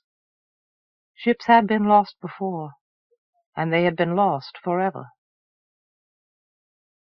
Elsevier felt her eyes bulging against her closed lids, no longer able to watch the coruscating fire of the black hole's surface swallow her universe. She heard the ship groan, and her own groan as she felt herself coming apart at the seams. The rippling, bright blackness echoed inside her as her consciousness gave way. She let all her doubts and fears fly up like a shower of sparks, and surrendered herself, at last, gladly, to oblivion. The black gate opened. Chapter 17. It doesn't happen like that. Jerusha stood in the elegant den of the upper city townhouse, staring out through the diamond-patterned window, hands behind her back. Children danced among circles scrawled on the time-worn pavement, caught in some inscrutable childhood fantasy, children of wealthy winters and wealthy offworlders together, oblivious to the distances of space, time, and outlook that separated their parents. She tried not to think about the distances, the differences, the terrible, "It just doesn't happen like that." But even the furious denial couldn't keep it out of her mind, keep her from reliving the unexplained summons that had taken her away from the night duty desk at police headquarters, up into the darkened corridors on the second level. She couldn't keep from remembering the sounds that had drawn her. Not human sounds, but the sounds of some tortured thing. To open the final door and turn on the light. She had not screamed in half a lifetime, but she had screamed that night. One raw cry of denial, that she did not see the bleating, bleeding animal that lay tearing at itself on the floor of that stinking room, the filthy, wraithing ruin of what had been a human being. Not just any human being, but the commander of police for all of Tiamant, who had burned out his brain with an overload of caspag. Gods, if she lived to see the new millennium, she would never forget that sight. She blinked fiercely as the children swam out of focus. No matter how hard she tried to put it out of her mind, it clung like the odor of death, corrupting every emotion, every thought. She had seen enough ugliness in this job to harden the weakest woman, but when it happened to one of your own... She had not liked much about Luskid, but no man deserved to suffer such degradation before the eyes of an entire world, though he would probably be beyond caring forever. But that left his family. It had been her duty, devolved upon her by Mantegnes, the new acting commander, to help Luskid's wife make the arrangements for the family's departure from Tiamat. "America needs another woman's presence at a time like this, Jerusha," Mantegnes had said, quite sincerely. She had bitten her tongue. Well, damn it, maybe she does. She had wondered how she would be able to face Lesumerica Luskid and the two little girls, with the knowledge of what she had seen that night still branded on her memory. But she had kept control of her emotions with a success born of long practice, and it had seemed to have a good effect on the distraught and grieving woman. Lesumerica had always been distant and disapproving during their previous encounters, usually when Luskid had made her play glorified nanny on family expeditions into the maze. But like most of the force stationed here, like herself, Luskid and his family had come from New Haven, and so now they spoke together in their own language of home, like strangers met in an alien land. Marika and the children were returning home to family and friends, and the commander was returning with them to spend the rest of his life in an institution, but they did not speak of that. Jerusha encouraged safe, non-specific recollections of the world they had all longed to see again, the sun-bleached heat of the days, the vital quicksilver people, the starport metropolis and trade center of Myrtilis-le-Faux, where she had first seen the glory of the Prime Minister's visitation and been awed by its splendor, where she had dreamed her own dreams of other worlds. Jerusha felt someone come to stand silently beside her, glanced over and then down at 10-year-old Lesu Andrade, the younger of Luskid's 2 daughters. She was a bright, eager girl, very unlike her simpering older sister, and Jerusha had grown fond of her. And the gradual realization that the child hanging on her hand looked up at her uniform with the same near awe that she had always felt toward her own uniformed father and brother had made the humiliation of her nursemaid duty bearable. Now Andrade imitated her own pose at the window unthinkingly, a small, forlorn figure in a shapeless gray robe, her forehead smudged with ash. The family dressed for mourning, as though Luskid had actually died. But the gods weren't that kind. Gods, hell! Jerusha's mouth thinned. The gods had nothing to do with it. This stank of human treachery. Andrade rubbed her eyes surreptitiously with her fist as she watched the other children play, part of the world that she had suddenly been cut off from. I wish I could say goodbye to Skelly and Manuk, but Mama won't let us, because of Da. Jerusha wondered whether it was simply that her mother considered it inappropriate to mourning, or whether Marika was afraid of what the other children might say to her own. But she only said, "They'll understand." "But I don't want to go away and not see them any more. I hate New Haven." Andrade had been born on Tiamant, and her image-conscious parents affected a pretentiously Karamorgi lifestyle. Her homeworld was nothing to her but a name, the symbol of all that had abruptly gone wrong with her life. Jerusha put an arm out, circled the girl's narrow shoulders, glancing over her head at the sterile sophistication of the room behind them. She heard muffled echoes from the upper stories, where Marika and the servants were gathering together the last of the family's belongings. They were leaving behind most of the furniture, not because of the expense of shipping it, she suspected, so much as the painful associations of this place. "I know, Andrade. You hate New Haven now. But when you get there, you'll find new friends, and they'll show you how to climb up into prong trees and weave the bark into hats. They'll take you out with a lamp to find flowers that only bloom at night, and in the rainy season water falls out of the sky like a warm shower, and all the vines in your courtyard will be covered with sweet berries. You can catch shiny wogs in a pool," although she doubted very much that Marika would let her daughters catch wogs. Andrade snuffled. What are those?" Jerusha smiled. "Little things like fish that live in the winter rain pools. In the summer they burrow down into the mud and sleep there until the rains come again." "For 100 years?" Andrade's eyes widened. "That's a long time." Jerusha laughed as comprehension caught up with her. "No, not 100. Just a couple. Winter and summer don't last as long there as they do here." "Oh, double luck!" Andrade clapped her hands. "That'll be like living forever. Just like the Snow Queen." Jerusha winced, pushed the thought aside, and nodded her encouragement. "There you go. You'll like growing up on New Haven. I know I did." She was aware that she was ignoring the things she had come to hate once she was grown. "I wish I was going back myself." The words slipped out, unintended. Andrade abruptly was clinging like a burr, her small face buried against Jerusha's tunic. Oh, yes, Jerusha, please come. You can show me everything. You know everything. I want you to come with me." She trembled.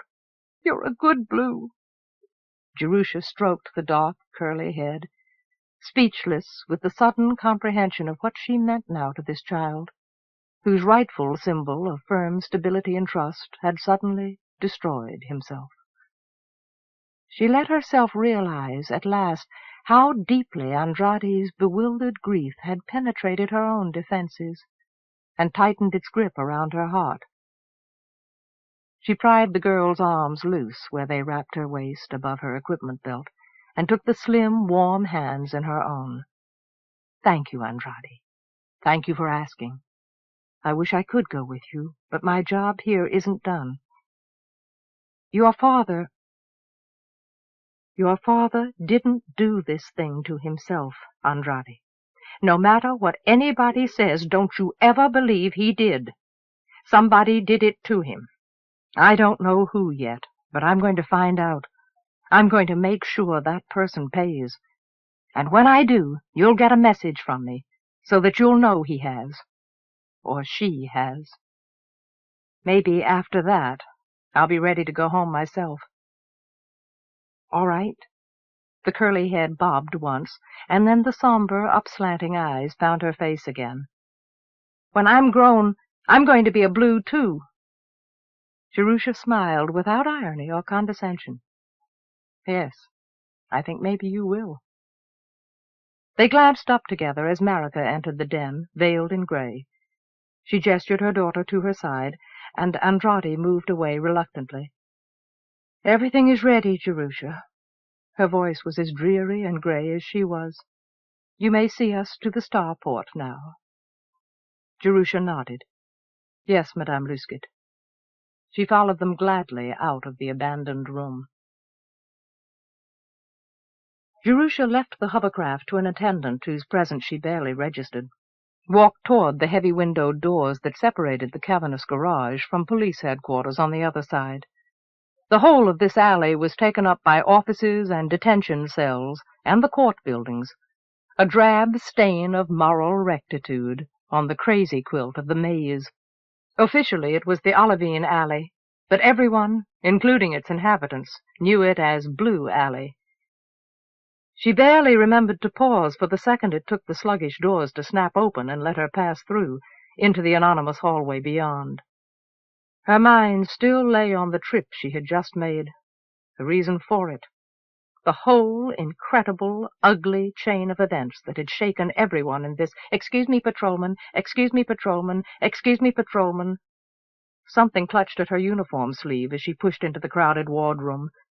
She looked up distractedly into the faceless plastic shielding a head full of mechanical brains, a Polrob, blocking her way with mindless urgency.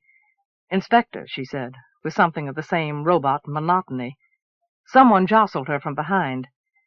"Excuse me, Inspector. I must make my report and return to work. Please authorize me." There was a hint of desperation in the mechanical inflections. "A man from number 4 has been making seditious remarks about the hegemony of the Stardock Bar. He is also telling locals that Sybils have access to forbidden knowledge. He appears to be under the influence of drugs. Yeah, all right, authorization 77A. File an indent on him and we'll pick him up." Drugs. Don't think about drugs. She moved on across the room, concentrating on not looking toward what had been Luskid's private office until a month ago. "Excuse me, Inspector." This time from an apologetic patrolman as he backed into her with an armload of holofiles. "My fault. I wasn't watching." Already the inundation of paperwork that marked the end of their stay on Tiamant was beginning to mount. Merchants and other resident aliens had already begun to worry about the future, or the lack of it, begun to plague the bureaucracy about the 100 different permits and forms and regulations it demanded of them before the final departure. And if she thought they were busy now, just wait another 4 years. Yes, busy. Have to keep busy. Too busy to think about it.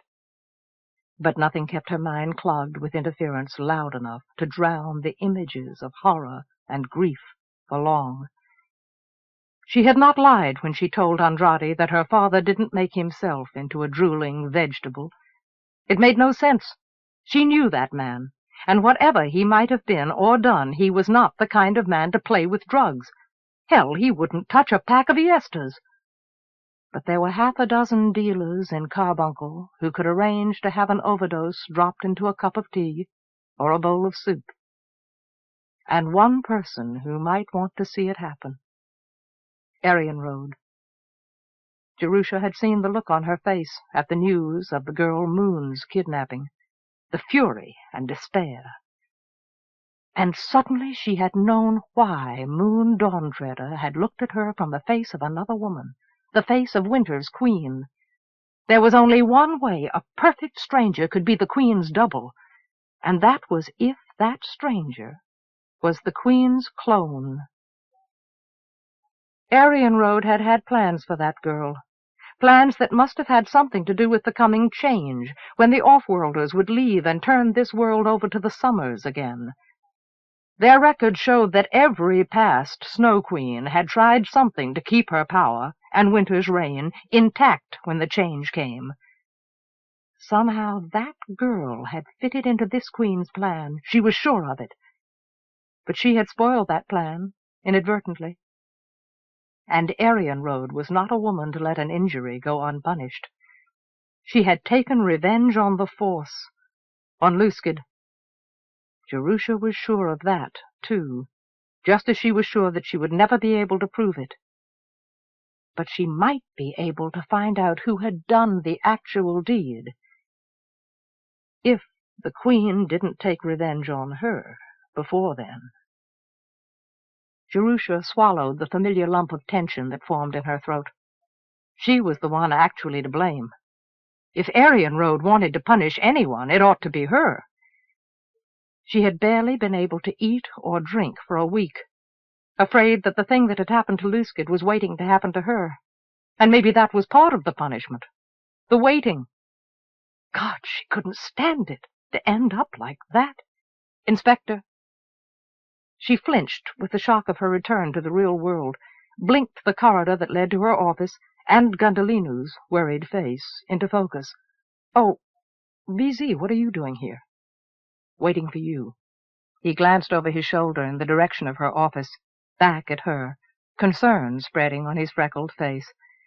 Inspector, the commander's sitting down there in your office, and so is the Chief Justice. I don't know what the hell they want, but I thought you ought to have some warning. The Chief Justice? Her voice echoed incredulously along the walls. Shit. She shut her eyes. It looks like the waiting is over. Gundalinu raised his eyebrows. You know what it's about? Not exactly. She shook her head, feeling cold despair settle in the pit of her stomach. The Chief Justice was at the pinnacle of the off-world judicial system on Tiamant, the only man who could give orders to the commander of police. There was no reason she could possibly imagine for his being in her office. No good reason. This was Arienrhod's revenge, then. Was she being dismissed, arrested, deported, charged with corruption, coercion, sex perversion? 1,000 nightmares of unjust persecution peopled the silent hallway like a gauntlet of demons, waiting for her to pass. Maybe I should have gotten on that ship this morning after all. Thanks for the warning, VZ. Her voice sounded small and far away. Inspector, Gundalinu hesitated, his eyes still asking the question he didn't have the nerve to ask aloud. Later. She took a deep breath. Ask me later, when I know the answer. She went on down the hall, knowing as she took each step that it was the bravest thing she had ever done. She saw them through the clear panel of the door before they noticed her standing outside it. Mantegnes, formerly Chief Inspector and now the acting commander, sat tapping on her desk terminal with ill-concealed discomfort. The aging Chief Justice sat in a chair, gaunt with dignity, in his tight-collared official robes. She felt her hand slip as she turned the tarnished brass knob on the door. Both men rose abruptly as she entered the room. The unexpectedness of it left her staring. She recovered in time to make her salute, a fraction of a second before Mantegnes began his own. Commander, Your Honor.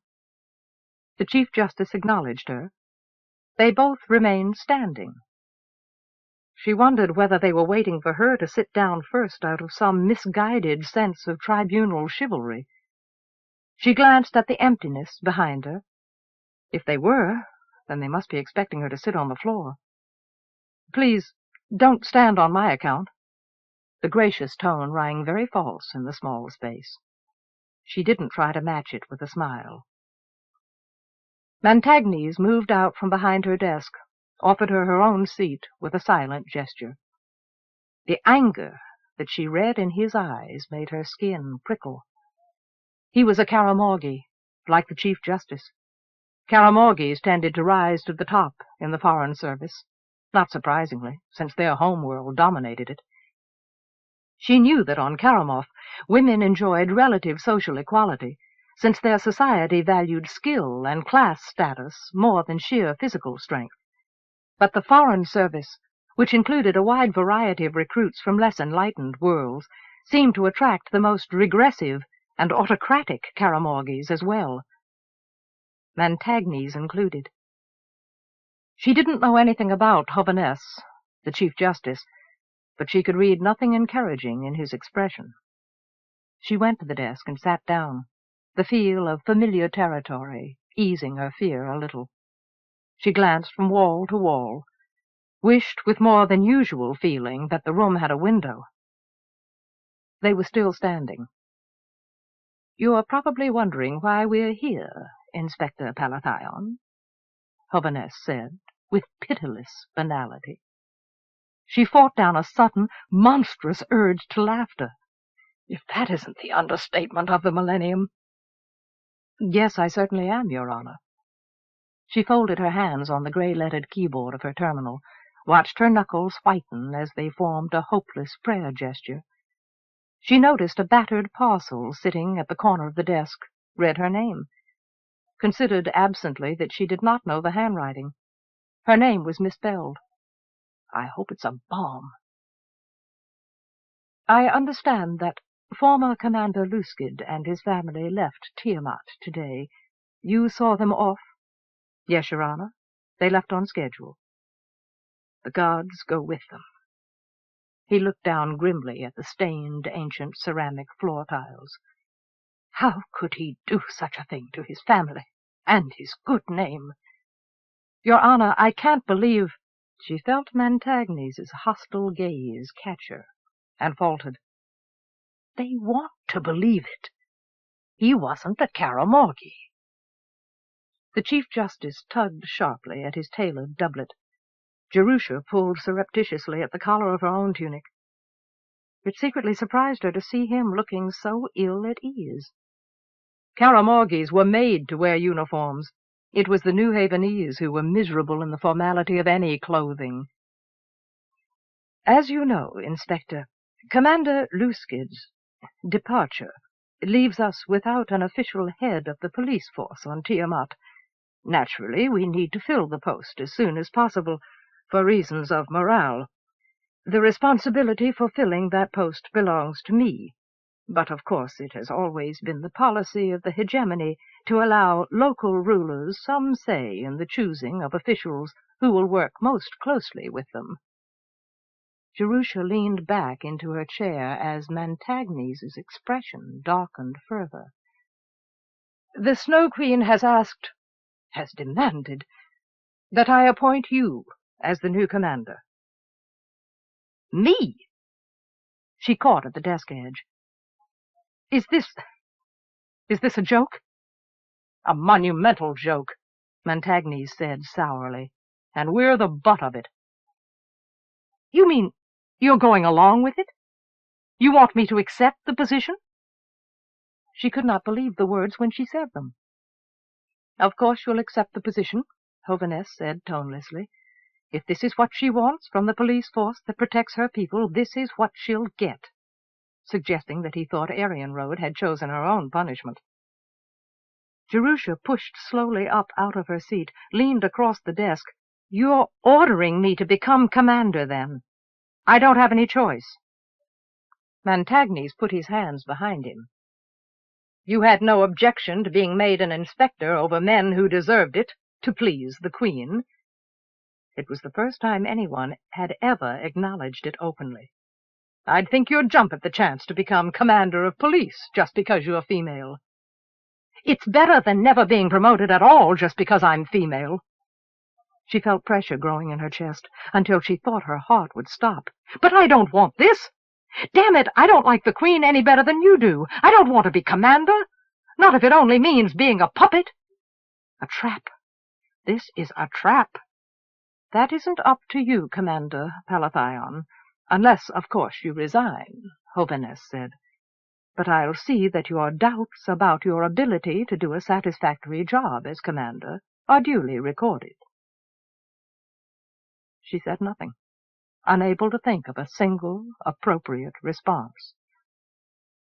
Montagnes reached up to his collar, unfastened the insignia he had plainly been expecting to wear forever.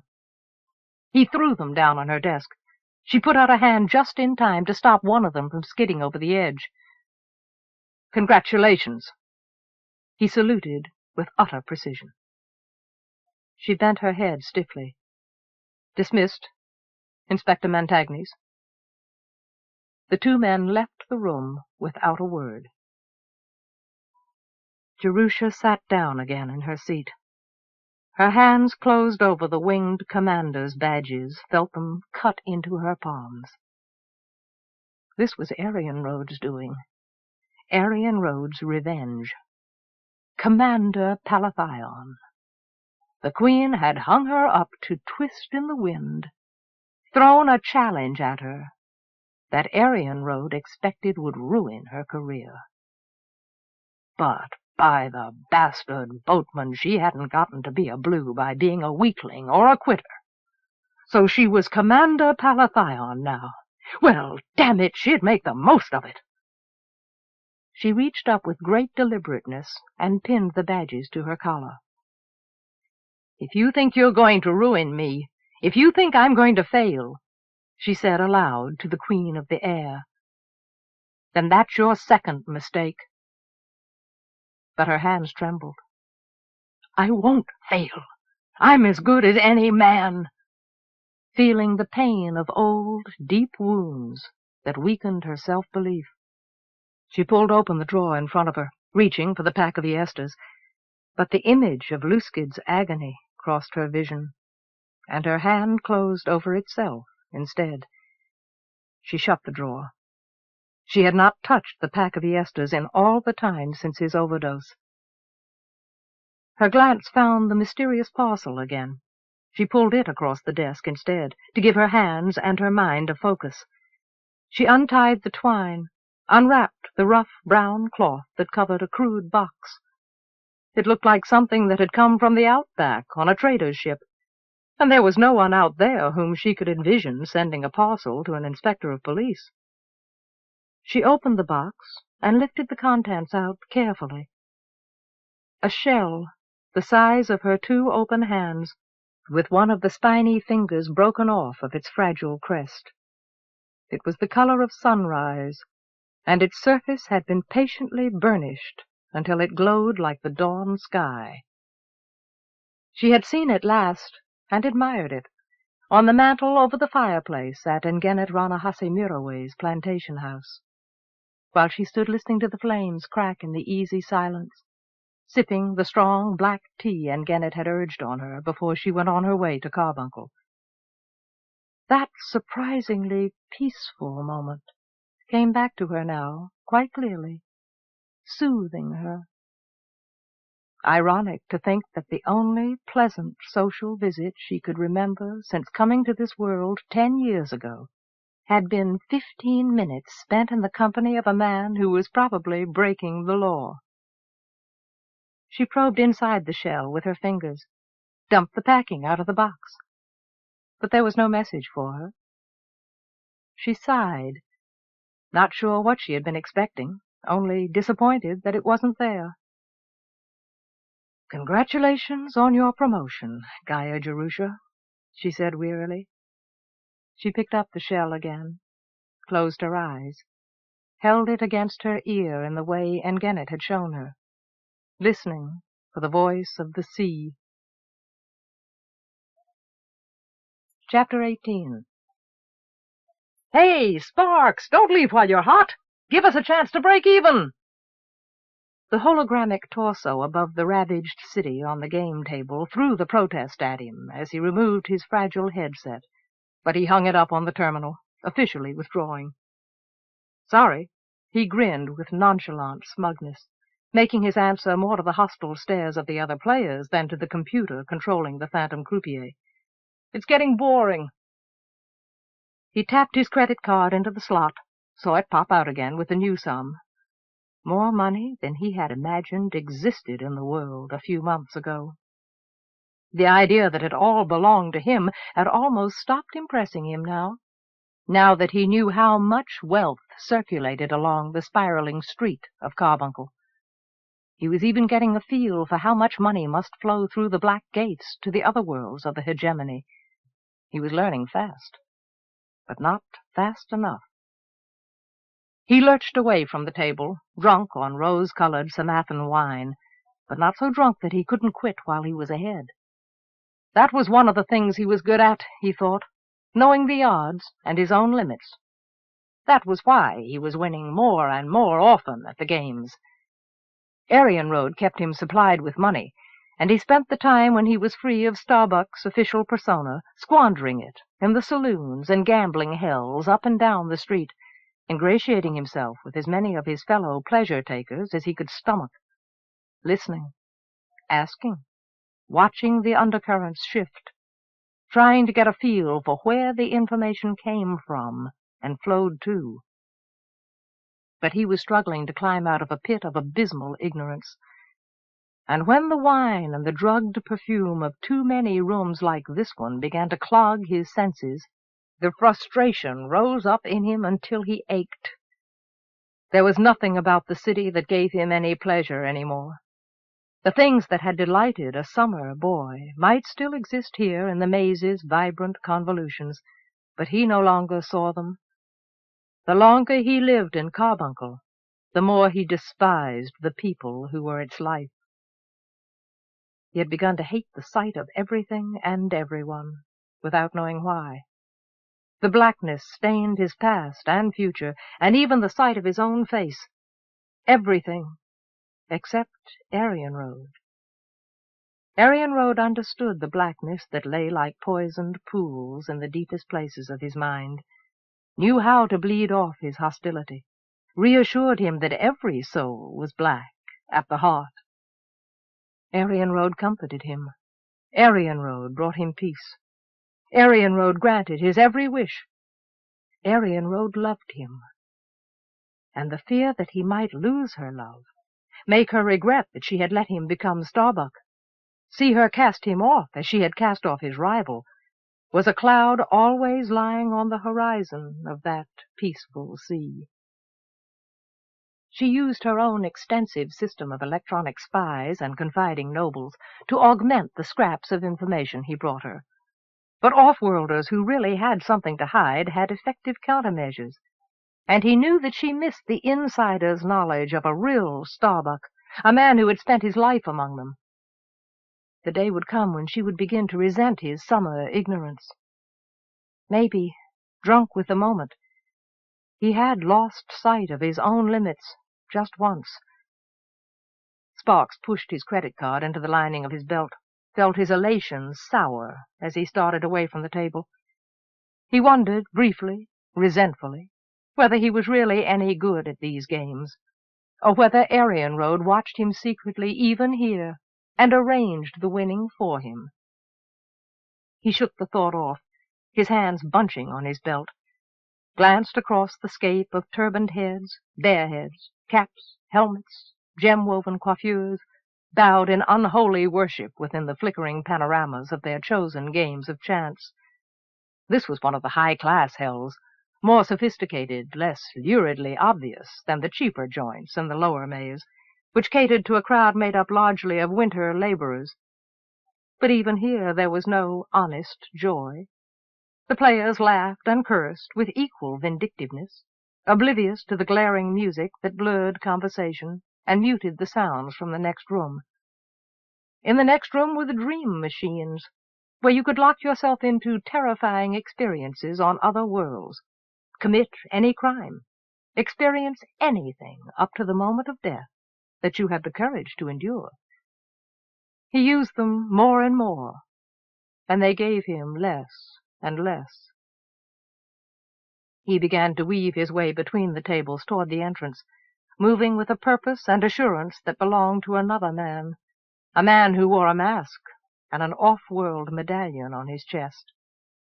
Sparks Dawn-Treader wore a bright-banded imported tunic and high boots. His hair was cut short, like a winter's. But it was the unaware arrogance of Starbuck that made the other patrons step out of his way. "You look like a man who knows what he wants."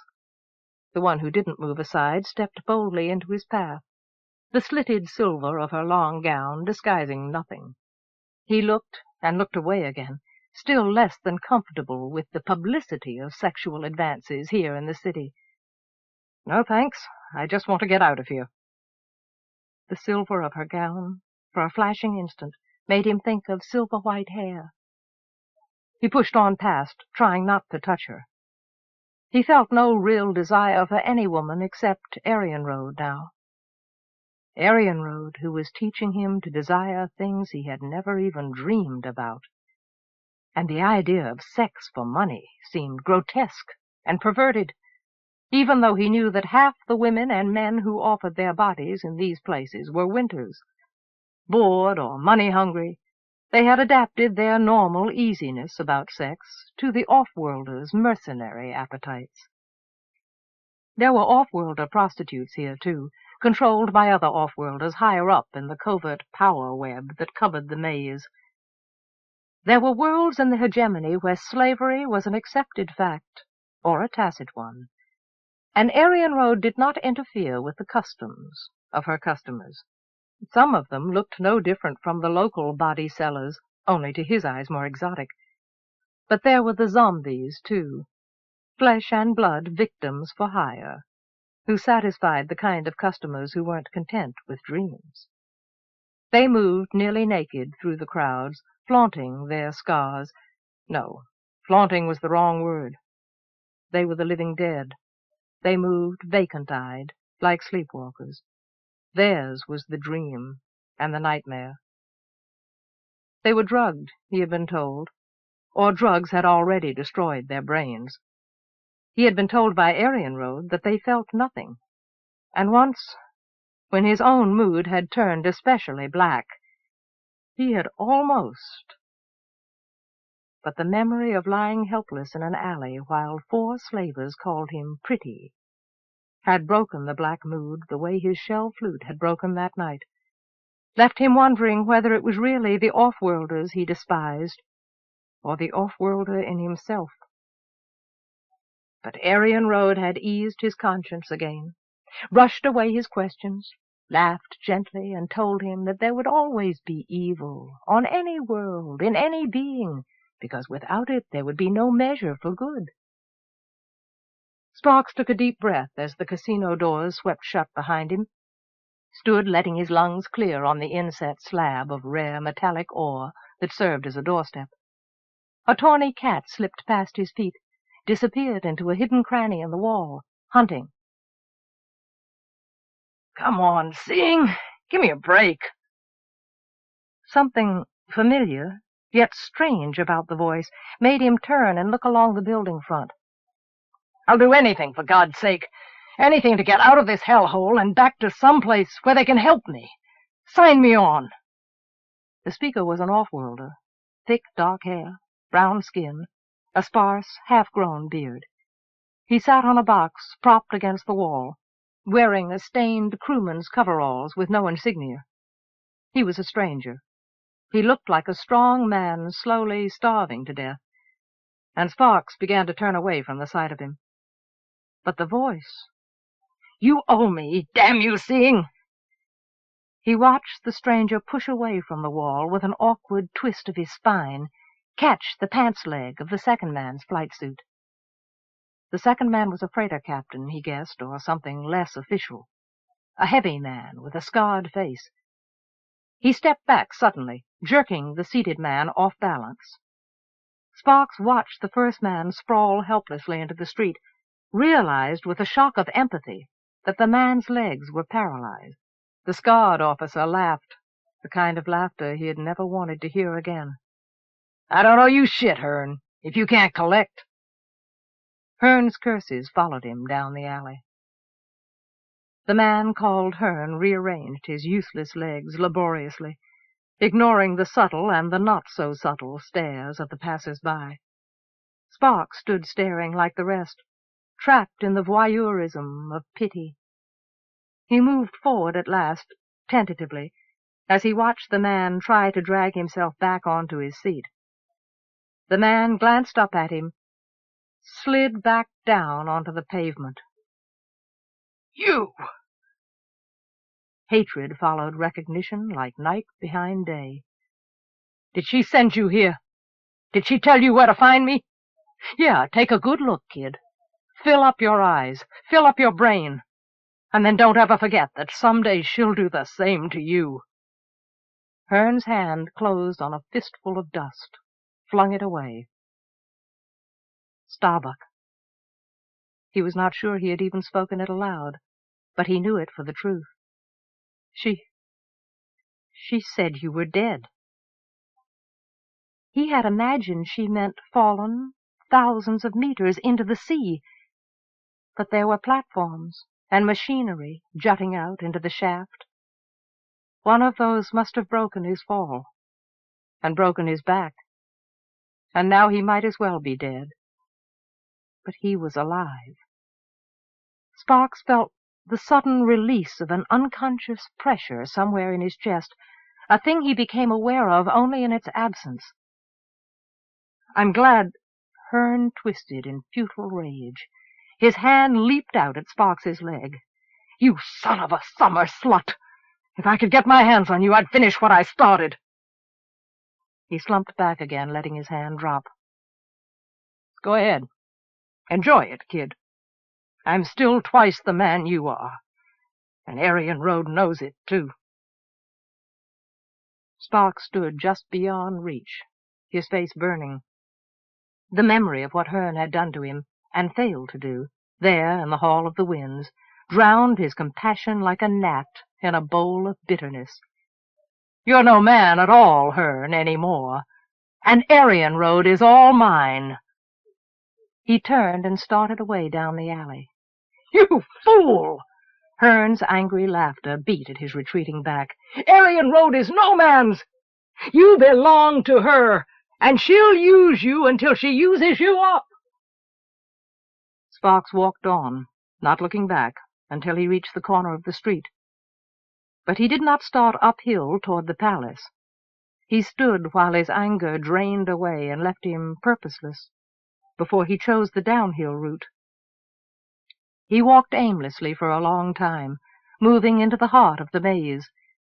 He passed the bars and casinos that had become a second home to him, glanced desultorily at shop windows filled with imported spices and herbs, jewelry, paintings, caftans, terminals, and 100 different technological toys, costly, sophisticated baubles spread out for the jostling Freeport trade and the wondering eyes of the natives.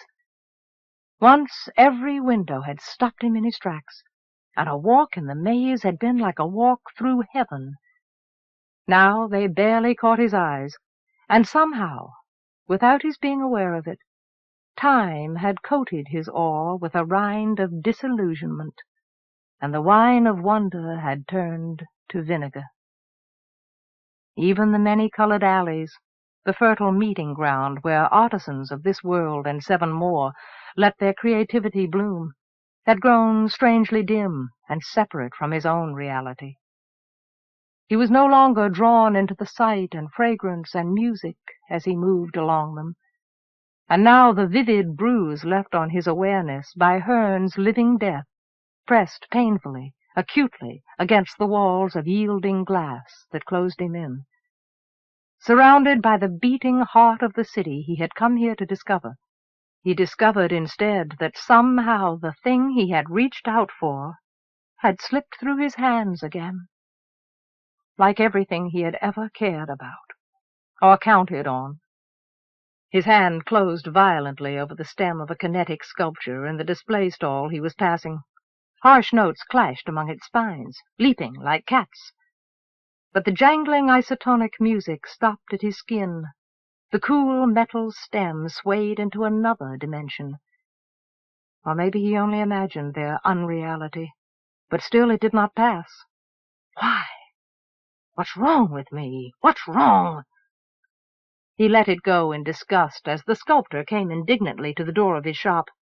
He went on, realizing only now what alley he had come into. It was the Citron Alley, and ahead of him he could already see Fate Ravenglass sitting as she always did, with her trays and trimmings, on her doorstep. The place he had come to once before for shelter, and been taken in without question or demand. The place that he could always come back to, a haven of calm and creation in a universe of indifference and broken parts. He saw that Fate was not alone, saw her visitor rise from the step in a cloud of midnight blue veils embroidered with rainbows. He recognized her friend Tiamant by the veils. He had never seen anything more of her than her ebony hands. He heard the sweet song of her hidden necklace of bells. He had asked Fate why she never showed herself, thinking that she must be disfigured, but Fate had said that it was a custom of her home world. He had seen only one or two others like her since, carefully protected by chaperones. Tiamant was uneasy in the presence of men, and he felt a jealous gratification as he realized that she was leaving because she had seen him. Fate had many friends, but there were none who seemed to be anything more than friends to her. He had wondered from time to time about her celibacy. As Tiamant moved away, trailing music, Fate's face turned to his approach. Half a smile, half a frown of concentration. "Sparks, is that you?" Malkin the cat meowed affirmation from his crouching spot in her doorway. "Yes. Hello, Fate." Sparks stopped in front of her, suddenly uncertain. "Well, what a nice surprise. Sit down, don't be a stranger. You've been too much of a stranger these past months." He grimaced his guilt as he sat down, carefully, among the trays on the stoop. "I know. I'm sorry. No, don't apologize." She waved her hands, absolving him good-naturedly. "After all, how often have I come to the palace to visit you?" He laughed. "Never." "Then I should be grateful you come here at all." She felt for the mask she had laid down. "Tell me gossip about the court. What they wear, how they play, what marvelous inconsequentialities they brood over. I need some cheering up. Tiamant is inspired with a needle and floss, but such a sad person."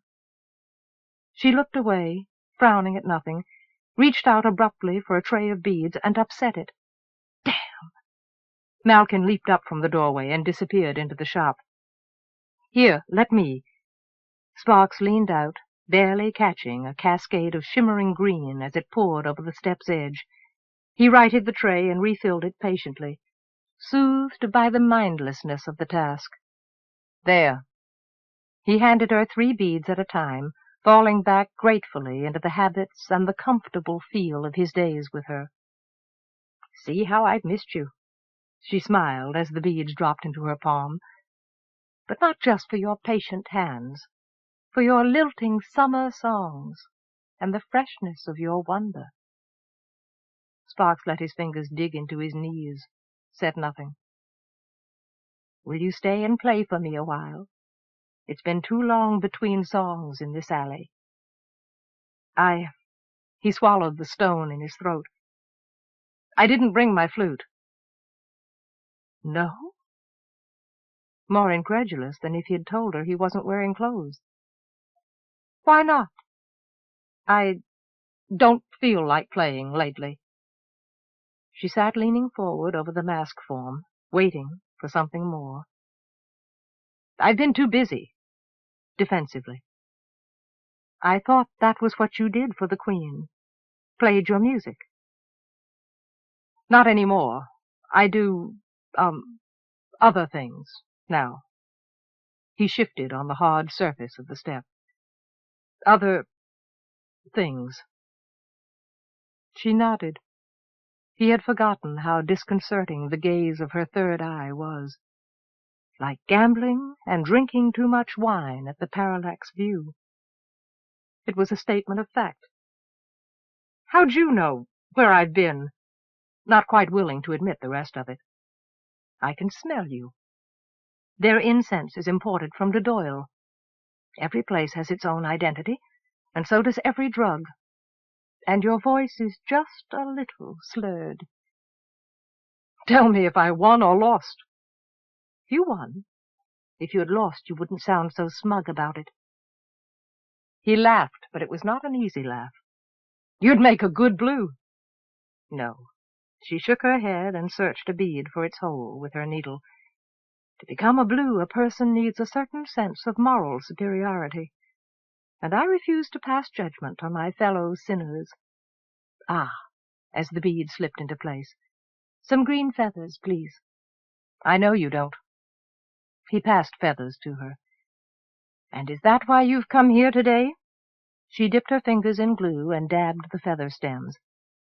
As long as you quit the tables while you're ahead, the Queen can't object to how you spend your free time and money, can she? She wants me to gamble. She gives me the money. The words came out inexorably. He could feel the forbidden secret rise inside him, knowing that it was only a matter of time. She does? Are you that good? Fate said it as though she doubted it. No, I do it to learn things. About how the offworlders think, what their plans are, so I can tell her. I thought that's what she has Starbuck for. It is. The invisible wall of his enemy seemed to close them into a place of utter silence, and his voice, that should have been proud, barely carried across it. I am Starbuck. The small sigh of her indrawn breath was all the answer she made at first.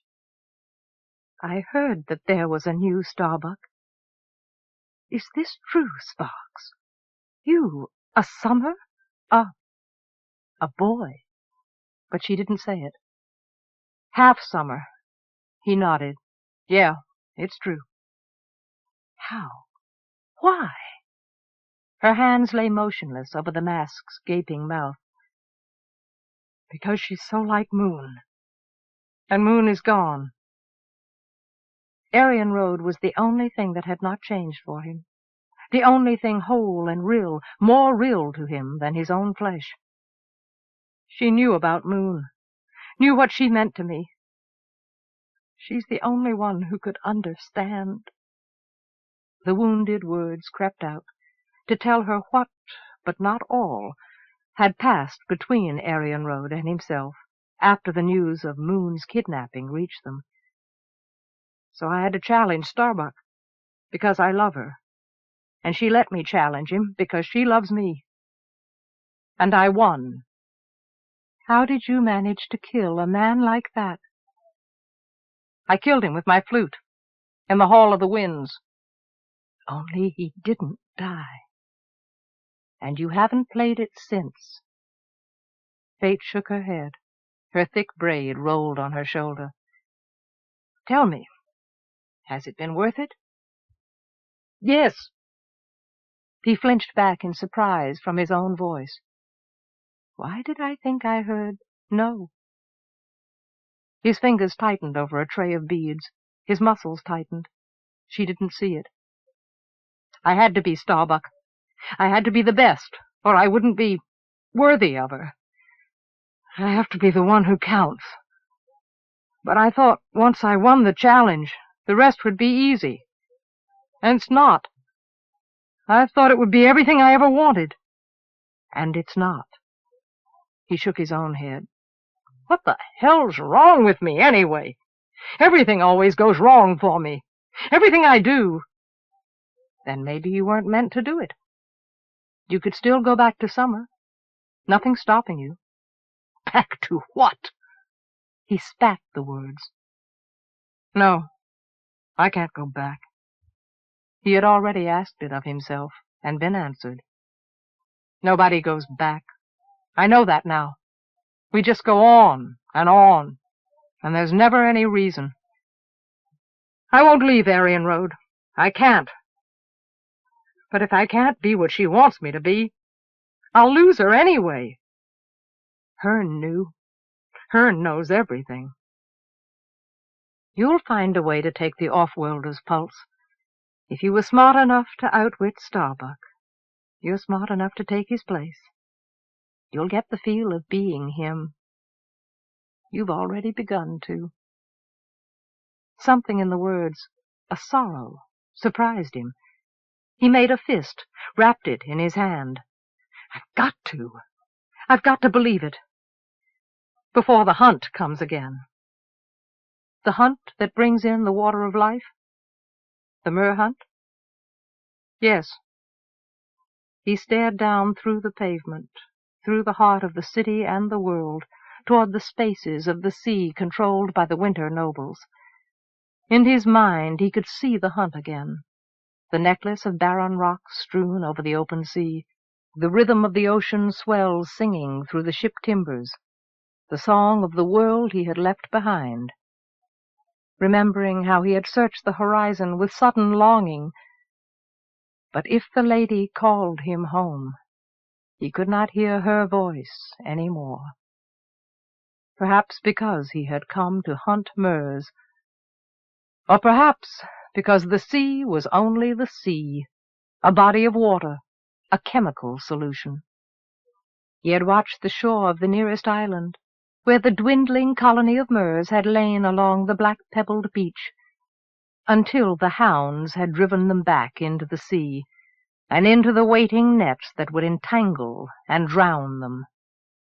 If they could not resurface twice in an hour to breathe, they died. No summer would kill a Mer. They were the lady's children, born to her after stars fell into the sea and became the islands, her consorts, the land. It was said that the sailor who killed a Mer by accident had no luck from that day on. The sailor who killed one intentionally was drowned by the rest of the crew. He had heard 100 different stories of Mers saving sailors gone overboard, even whole crews of a ship that had foundered, seen the Mer that lived in the harbor at Gateway Island, its brindled back stitching a track across the supple cloth of the harbor surface as it guided ships safely through the treacherous Gateway Reef. He remembered the Mers that had greeted them at the Sybil Island. He had never heard of a Mer doing anything evil or anyone harm.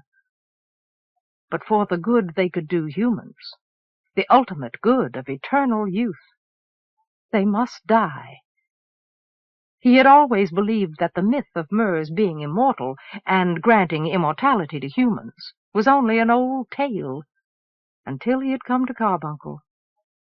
And then he had met the Queen, who had reigned for 150 years, and Arienrhod had placed the vial of viscous silver liquid into his hands, and he had let the spray fall into his throat, and realized that he too could stay young forever.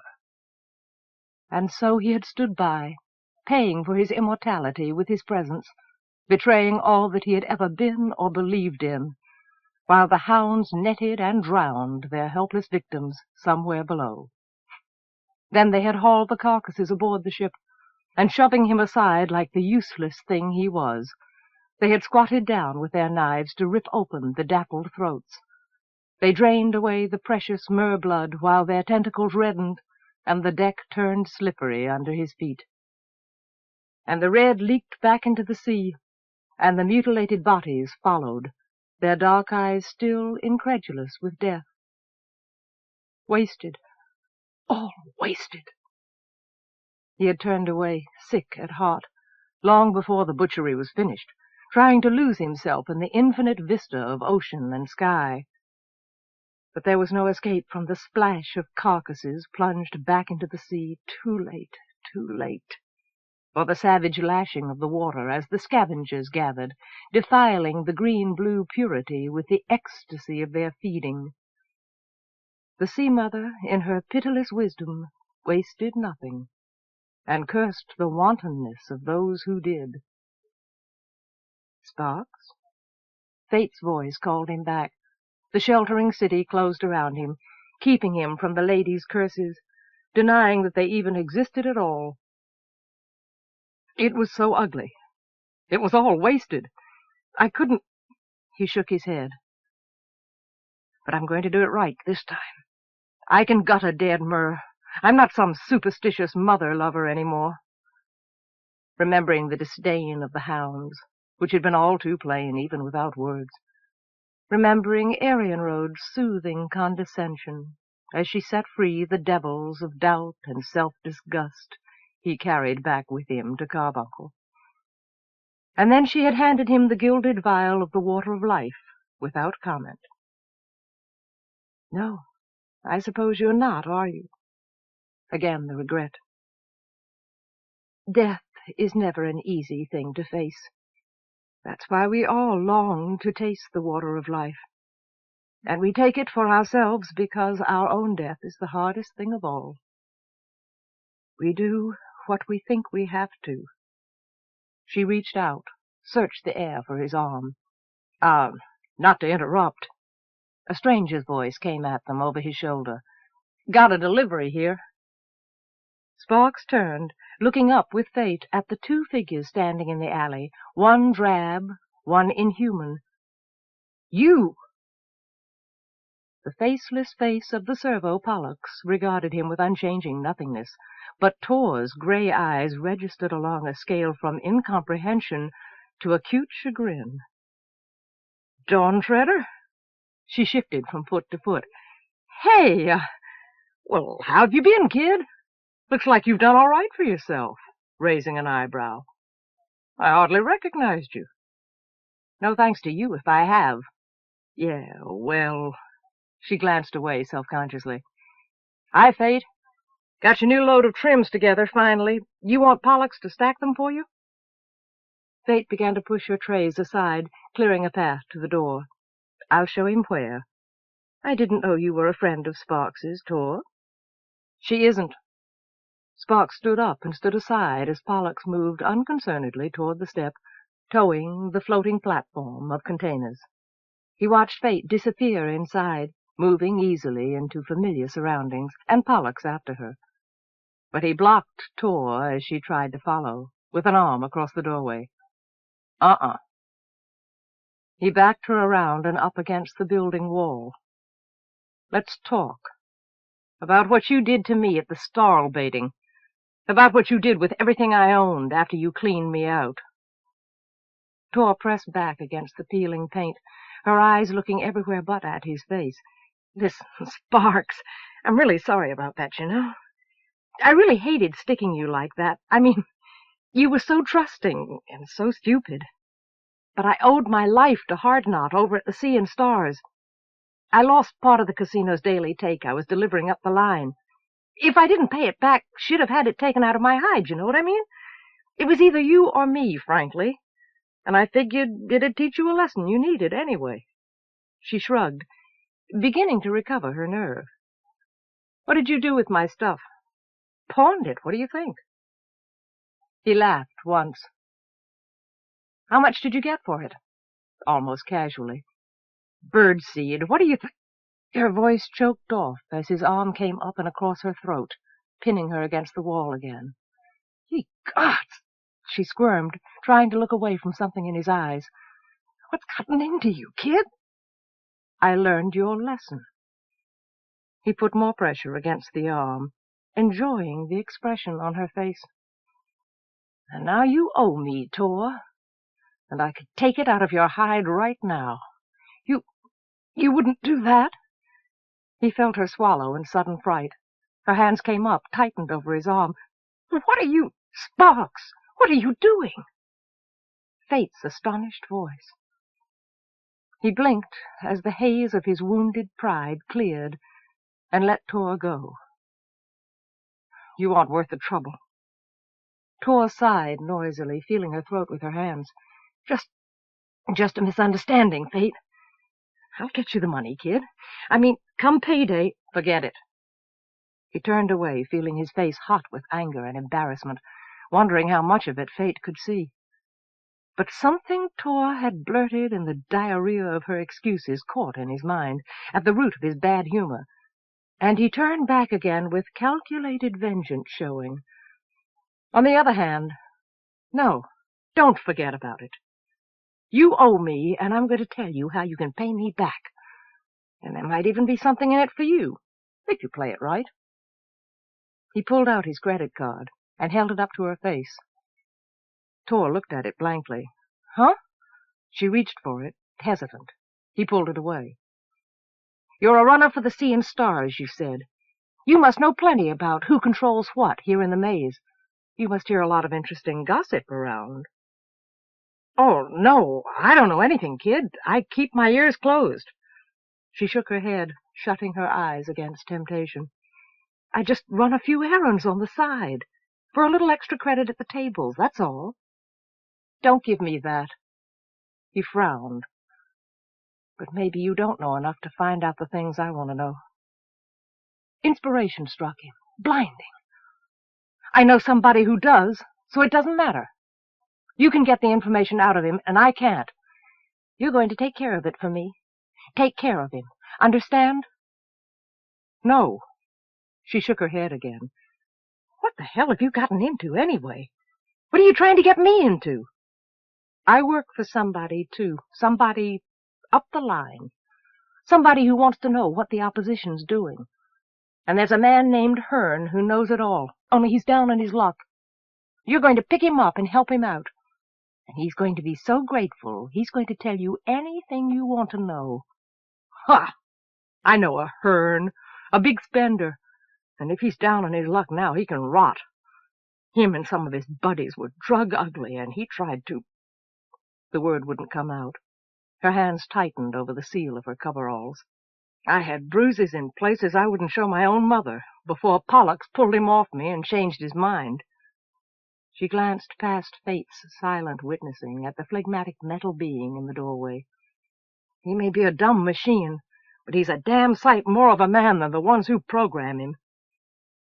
Sparks grinned at the borrowed vision of Hearn's discomfiture. He really must have been drugged out of his mind to pick on a... Tor's face reddened. Her fists came up. Listen, Summer, you don't joke about a thing like that with a winter woman. His grin fell away abruptly. By the gods, that's not what I meant. If it's the same Hearn, you've got nothing to worry about. He won't give you any trouble this time. You'll find him near the Parallax View.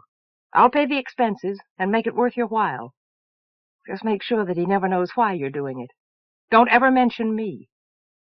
He lowered his voice, turning away from Fate. If I don't get what I want, you'll regret it. And even Pollux won't be enough to keep you safe. Tor's pale face turned paler. He felt a brief surprise as he realized that she believed him. Meet me back here at the same time in 1 week. Yeah, sure, she said weakly, and oozed out from behind the barricade of his body. Come on, Pollux, let's go. Whatever you say, Tor. He stepped down off the porch and followed her away. She hit him spitefully on the chest, went on down the alley, rubbing her hand. Shut up, you damn junk pile. I'm going to trade you in on a dog. Fate was sitting again, decorating the naked, gaping mask form as though it were the only reality in the universe. She did not speak to him, or look up with any of her eyes. Sparks felt his elation implode as he saw her withdrawing from him, as though she too were setting herself apart from him, or as though he had done it for her. You said I'd find a way to solve the problem, and I've done it. Yes, I suppose you have. She picked up a piece of satin cloth. I thought you didn't make moral judgments. I try not to. We all choose our own paths to hell, but some of the choices are easier to watch than others. I don't like to watch my friends being hurt. I just said that. I wouldn't hurt her. But he knew that just for a moment he had been inches from it, and that was the moment that fate had seen. "Today's word is tomorrow's deed," she quoted softly. "And I consider you, my friend, too." "Still?" "Yes, still." She looked up at him, but without smiling. "Take care, Sparks. Life isn't woven from a single thread, you know." "All right." He shrugged, not really understanding. "I'll see you again, Fate." She smiled at last, but it wasn't the smile he had been waiting for. "In 1 week, at this same time." "Excuse me, buddy, have you seen a guy called Hearn?" Tor broke off as the derelict's face looked up at her, glaring with the useless hatred of a chained animal, and she realized that she had seen it before. Gaunt and bearded, it was still the same face, a dark offworlder's face, a too handsome face with eyes that were long-lashed and beautiful and as cold as death. She stood for a moment staring down, pinched between the vice fingers of the present and the past. This was Hearn, the same Hearn, whose eyes, looking at her once, had not seen a human being, but a thing. But there was no sign of recognition when he looked up at her now, no acknowledgment of the irony of their reunion. She backed up a step from the stink of him, his filthy coveralls, remembering the richness of his clothes the last time. Maybe the drugs had gotten the last laugh on him after all. She almost smiled. There were a half-empty bottle and a dented can with a handful of coins in it sitting on the box beside him. As she came along the alley, she had seen a blue lieutenant with incongruous pink freckles give him a citation for begging. But the truculent expectation faded from his face as her questions registered. He inventoried her, and Pollux with her, in a quick, expressionless glance. "Maybe I know a Hearn? Can't seem to remember." His hand closed significantly around the can. "Why?" She dug into a pocket, tossed her loose change into the can. "I hear he's down on his luck. Maybe I want to change it." "You?" He took a swig from the bottle, wiped his hand across his mouth. "Again, why?" "That's between him and me." She folded her arms, almost beginning to enjoy the game. "So where is he?" "I'm Hearn," grudgingly. "You?" She echoed his incredulity, laughed, going at one better. "Prove it." "You bitch!" She leaped back from the memory of his brutal strength. But he only swayed forward on the box, would have fallen off it, if Pollux had not put out a rigid hand to push him upright again. Tor stood staring, still beyond his reach, while she tried to assess what she had just seen. "So that's what he meant. You're a cripple." His mouth twisted. Who sent you here?" "Nobody important." She shrugged awkwardly. "I'm the one that wants to see you, Hearn. I'm the one you better worry about." She leaned against Pollux, ran a hand along the cool metal of his shoulder, smiling.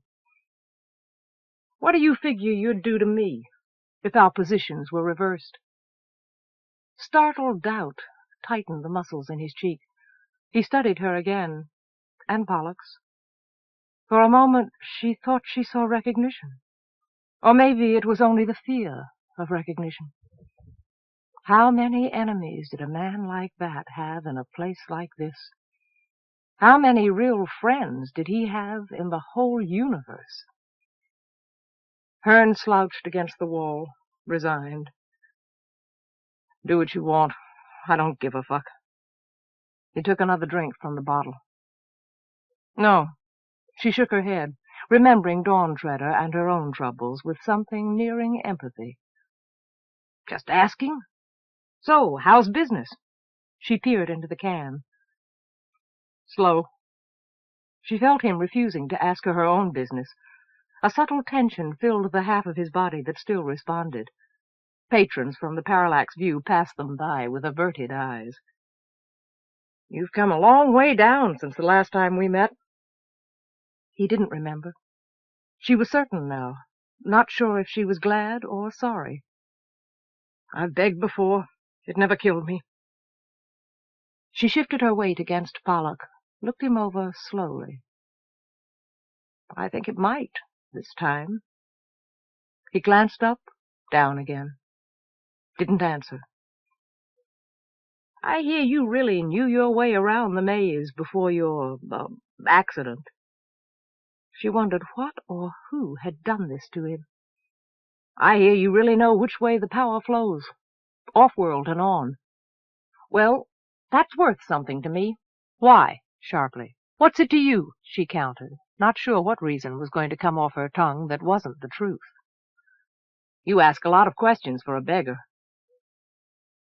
"I want to know why a Winter would want to know. There's only one Winter." He frowned.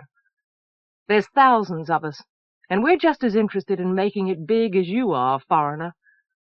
She unfastened a pocket and pulled out her credit card, held it up in front of him as Sparks had held his up to her. "Maybe I don't want to be a loader forever. Maybe I want to get my slice before all of you go off-world and take the cake with you." She felt a dim surprise that the words made sense to her. He nodded, non-committal, as though they even made sense to him. "You said it's worth something. How much?" He squinted at the card face. "I don't have much, but it's more than you've got. You even got a place to stay." A single shake of his greasy, unkempt head. She swore. "That's what I figured. You can stay at my place for now. You need somebody around to feed you and clean up after you anyhow." "I need money, not somebody to wipe my goddamn nose." "Don't waste my time." He reached over his shoulder and scratched, grimacing. She watched him scratch. "It's a wonder anybody gets close enough to put anything in that." She gestured at the can. "What are you going to do when your clothes crawl right off your back some night?" "You want to take 'em off tonight instead, sweetheart?" He leered. Her mouth thinned. She forced it back into a smile. "You're not my type, cripple. Pollock's here does all my dirty work for me. He's used to dragging around dead weights." "Whatever you say, Tor," Pollock's droned benignly. There was an indefinable suggestion of approval in the toneless voice. She stood away from him again, a little uneasily. Sometimes it was hard to remember that he was nothing but a predictably programmed loading device. "You can have food and shelter, as long as you're worth it to me, Hearn. Take it or leave it." "Take it or leave it, you bastard. I'm screwed either way." "I can't keep up with what's happening unless I get to circulate. I need money for that. I need a way to—" "You'll get what you need, as long as I do. As long as Dawn-Treader keeps his bargain with us." He leaned back, with a smile that was something ugly on his handsome face. "Then you've got yourself an advisor, sweetheart." He stretched his arms, carefully. "I've got myself a big pain in the ass." She picked up his battered can and emptied the coins out into her hand. "All right, Polly, cart him home." Chapter 19. The limitless absence of light and life wrapped Moon's senses in a smothering shroud, deprived her of all sensation. Falling into a bottomless well, she knew herself for the last feeble spark of life in a universe where death reigned undisputed. The consort of death, whose intangible embrace sapped her of strength and sanity. She had come into this place outside life, searching for her lost love, by a gate she had passed through many times. But this time she had lost her way, and there was no one to answer her cries, no ear to hear them, no voice to carry. "Let me go home! Let me go home!" Moon sat up in bed, her voice beating back at her from the tight walls of the tiny room. "Moon, Moon, it's only a nightmare. You're safe with us now, safe." Elsevier's arms were around her, gentling her, as Gran had comforted a child in the night, so long ago, so long ago. The room filled her wet, blinking eyes with painful, artificial day. The 3D set into the wall fountained noise and motion, just as they had before she slipped down into uncertain sleep. Since the ordeal of the Black Gate, she could not stay in a darkened room. She swallowed a knot of aching grief, rested her head against Elsevier's soft-robed shoulder, feeling the cool movement of air over the back of her own clammy nightshirt. The world slowly congealed around her, reaffirming her place in it. Her heart stopped trying to tear itself out of her chest. She found herself listening for the sound of the sea. "It's all right. I'm all right now." Her voice still sounded thin and unconvincing. The nightmare loss of strength and control had become a part of her waking existence. She sat up again, away from Elsevier's reassuring presence, pulling strands of damp hair back behind her ears. "I'm sorry I woke you again, Elsie. I just can't." She broke off, ashamed of her helplessness, rubbing miserably at her eyes. They burned as though they were full of wind-blown sand. It was the third night in a row that her haunted dreams had carried through the thin partitions of the apartment. She saw weariness and worry settling deeper into the lines of Elsevier's face as each day passed. "It's stupid." Her hands clenched. "I'm sorry, keeping you up all night with my stupid—" "No, Moon, dear." Elsevier shook her head. The tenderness in the indigo eyes silenced Moon with surprise. "Don't apologize to me. Nothing you could do would bother me. I'm the one who should be begging your pardon instead. It's my fault that you have these dreams, my fault that you can't wear your trefoil." She glanced across the room at the Sybil sign, lying alone on the single chest of drawers. "If I could take your fear on myself, I'd do it gladly. It would be small penance for the wrong I've done you." She looked away, her fingers massaging her arms. "It wasn't your fault. It was my fault. I wasn't strong enough to be a Sybil." Moon tightened her jaws until her teeth hurt. Her fault that she had come through the Black Gate and out of her transfer a stranger, haunted by a split reality. By the time they had reached Karawoff, she had functioned again, was almost human again, but still, when she closed her eyes and left her mind unguarded. She had worn her trefoil freely here in the orbiting spaceport city, gratified when total strangers from worlds she had never heard of acknowledged her with smiles and obeisances. But then a man had come up to her and asked her to answer a question. She had turned away from him in sick terror and refused. Refused! Elsevier had driven him away, but she had known in that moment that she would never be able to answer another question. I'll be all right when I get home, to Tiamant."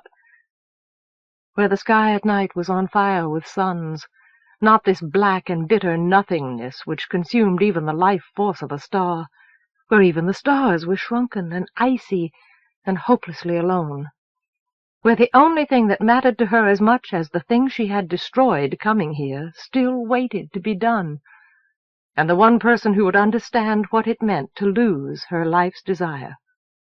Sparks. She had to find him. How much longer? She had tried not to ask the question in the time they had spent here, afraid to, wanting to ask it every day, every hour. "Then you really don't want to stay, even after all you've seen?"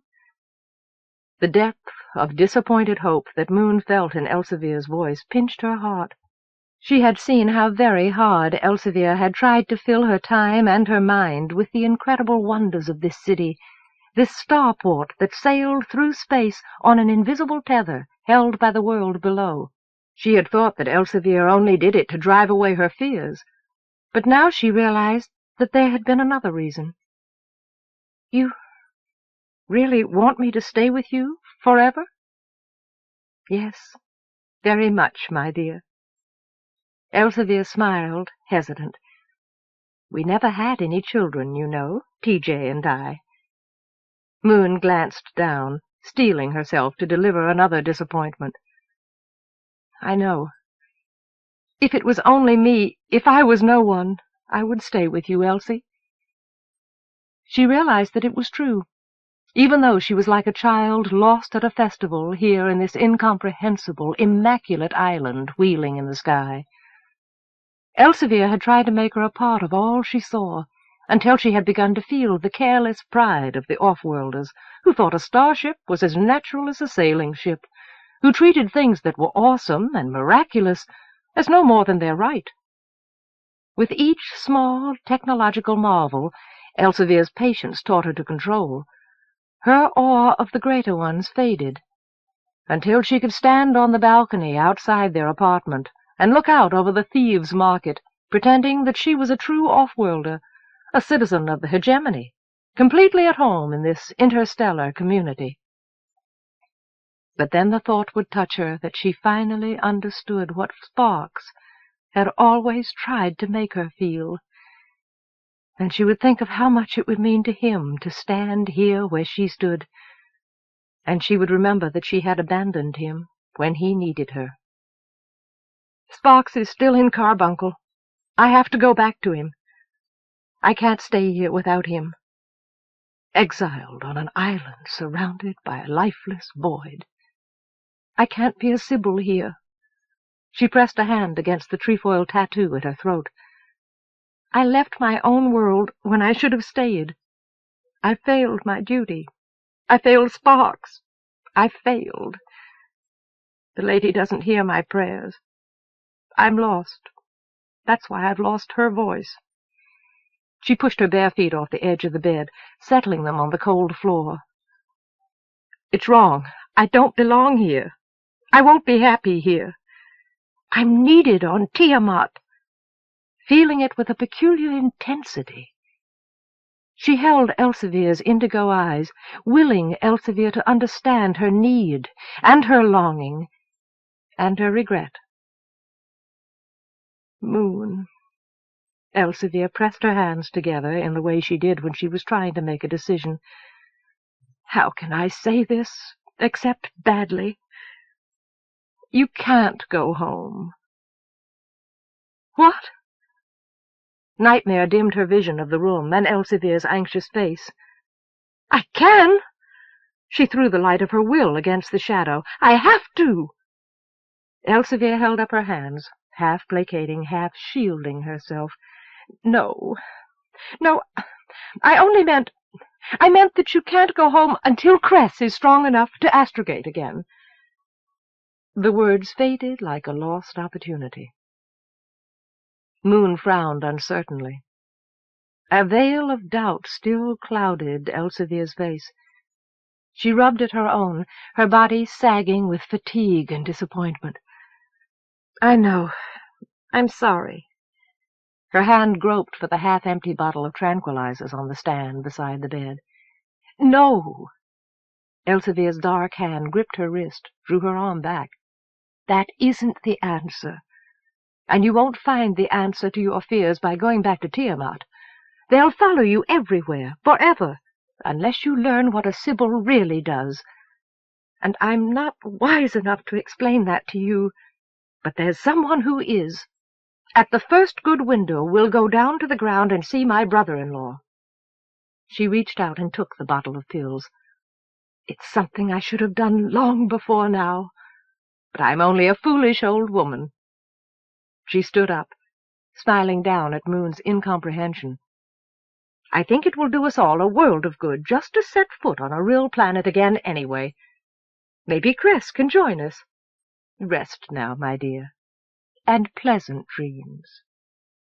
She touched Moon's cheek softly and left the room.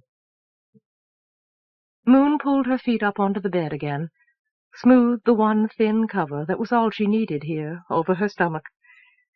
But there were no sweet dreams waiting in the lifeless night that surrounded this island city or its world.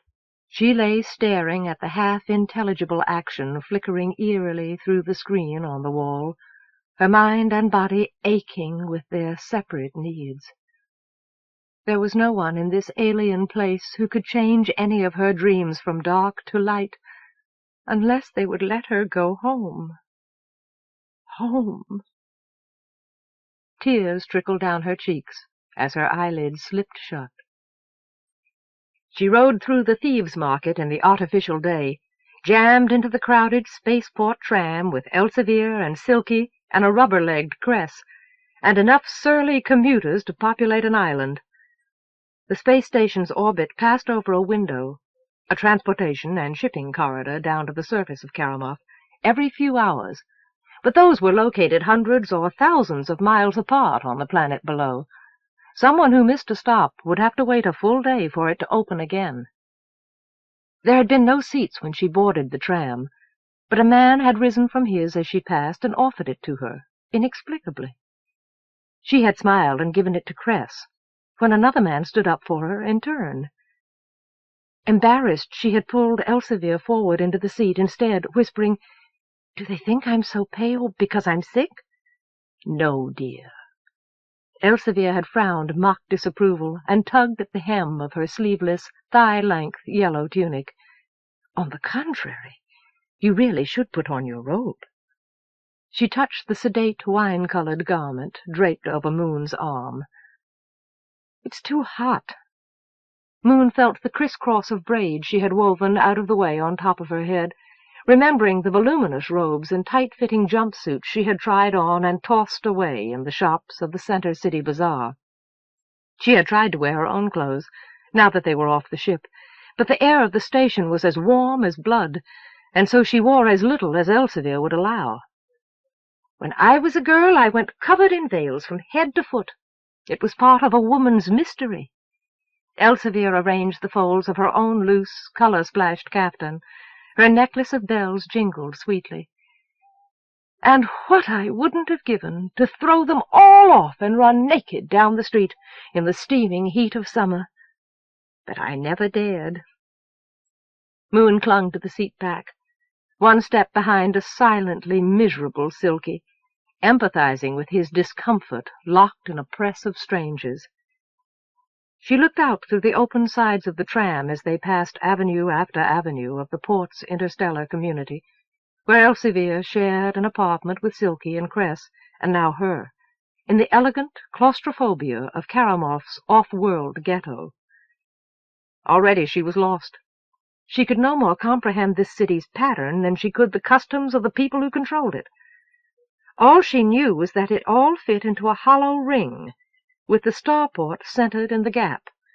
The Karamorgis referred to the off-world community as the Thieves' Market, and its resident aliens accepted the name with amused perversity. Karamoth dominated the hegemony because it made the most sophisticated technological items available, and Elsevier had remarked to her one day, not without pride, that Thieves' Market was more truth than slur. "How did you come to Karamoth, then?"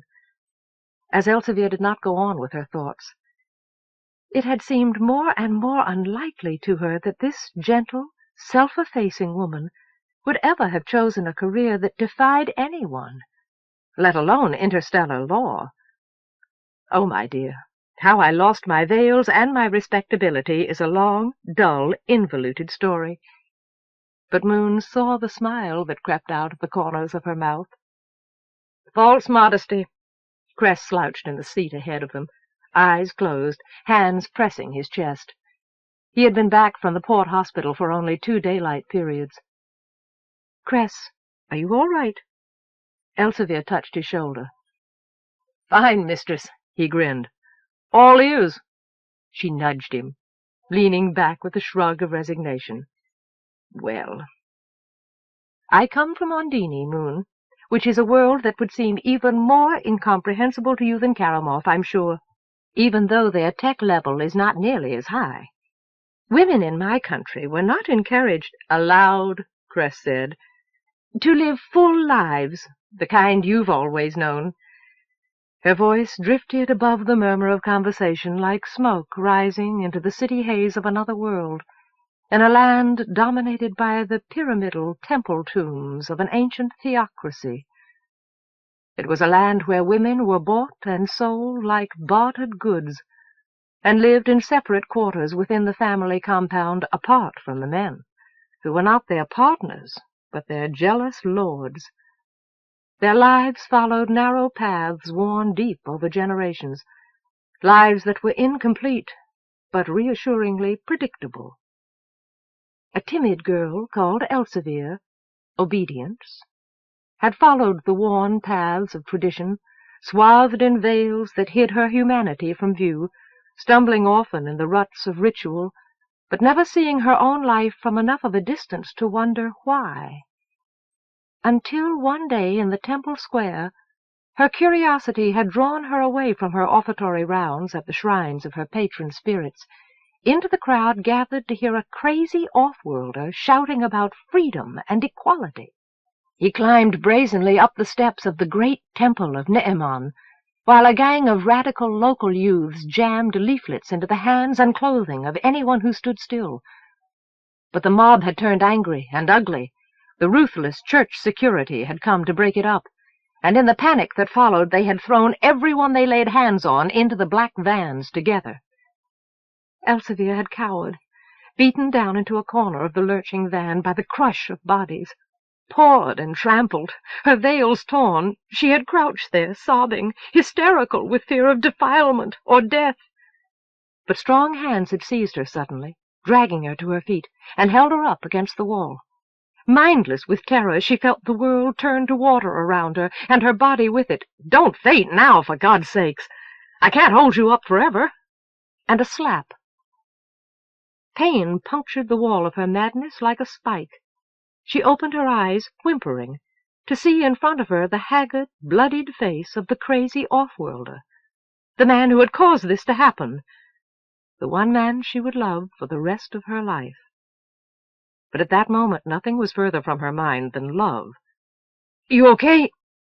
he grunted as someone jabbed him in the kidneys. He held his arms rigid against the walls, shielding her with his body. She shook her head. "Did I hurt you? I didn't mean to." He drew one hand in, touched her bare cheek softly. She shriveled away from his fingers, pulling the torn cloth of her veil back over her head. "Sorry?" He glanced down, bracing again, as the van swayed through a turn. "You weren't even there to hear my speech, were you?" He grimaced ruefully. Suddenly he looked barely older than she was. She shook her head again and wiped her eyes. He muttered something bitter in his own tongue. "K.R.'s right. I do more harm than good. Don't tremble. They won't hurt you. Once we get to the Inquisitory, they'll weed out the bad seed and let you go." Another shake. She knew the reputation of the church police all too well. She felt her eyes fill with tears again. "Don't. Please don't." He tried a smile on, couldn't keep it. "I won't let them hurt you." It was an absurdity, but she clung to it to keep from drowning. "Listen," he groped for a change of subject. Since you're here, you want to hear my speech? This may be my last chance." Beads of sweat glistened in his wiry brown hair. She didn't answer, and taking it for assent, he had filled the rest of their stifling journey to judgment with the sweet, fresh air of his hopeless idealism, of all men living together like brothers, of women sharing the same freedoms with men and taking the same responsibility for their own actions. By the time the van lurched to a stop, throwing them back into the reality of their plight, she had become certain that he was utterly insane and utterly beautiful. But then the doors banged open, letting in the harsh light of day and the harsh commands of the guards, who herded the miserable captives out into the walled yard of the detention center. They were the last ones down, and he had pressed her hand briefly. "Be brave, sister," and asked her name. She spoke to him at last, only to say her name, before the guards reached him. She heard him begin to protest her innocence as he was hauled out, heard it turn into a gasp. Groping, heavy hands dragged her down and away so that she could not see what they did to him. She was herded into the station with the rest, and she didn't see him again.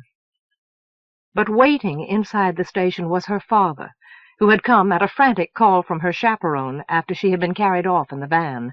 She ran sobbing to him, and after many threats and a large payment to the church missionary fund, he had taken her away from that place of horror, before the church's inquisitors could inflict any permanent damage to her reputation. She had been at home for almost 2 weeks, barely daring to leave the house while her fright slowly healed, before she could bear to think about the mad off-worlder again, to wonder about his words and his kindness to her in the midst of chaos. Harder still to wonder whether he was even still alive. Knowing that she would never know, never see him again, still she could not push his shining-eyed ghost out of her mind. Even so, she did not recognize the stranger who sat self-consciously on the bench under the vine-covered courtyard wall, as her mother led her to a suitor, and left her to stand awkward and uncertain in the man's eager scrutiny. He was conservatively dressed in a business suit and cloak.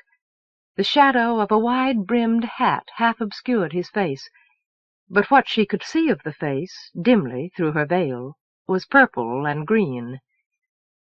Apprehensively she threw back her dark blue head veil to let him see her own face, keeping her eyes averted. She curtsied, her necklace of silver bells singing in the quiet air.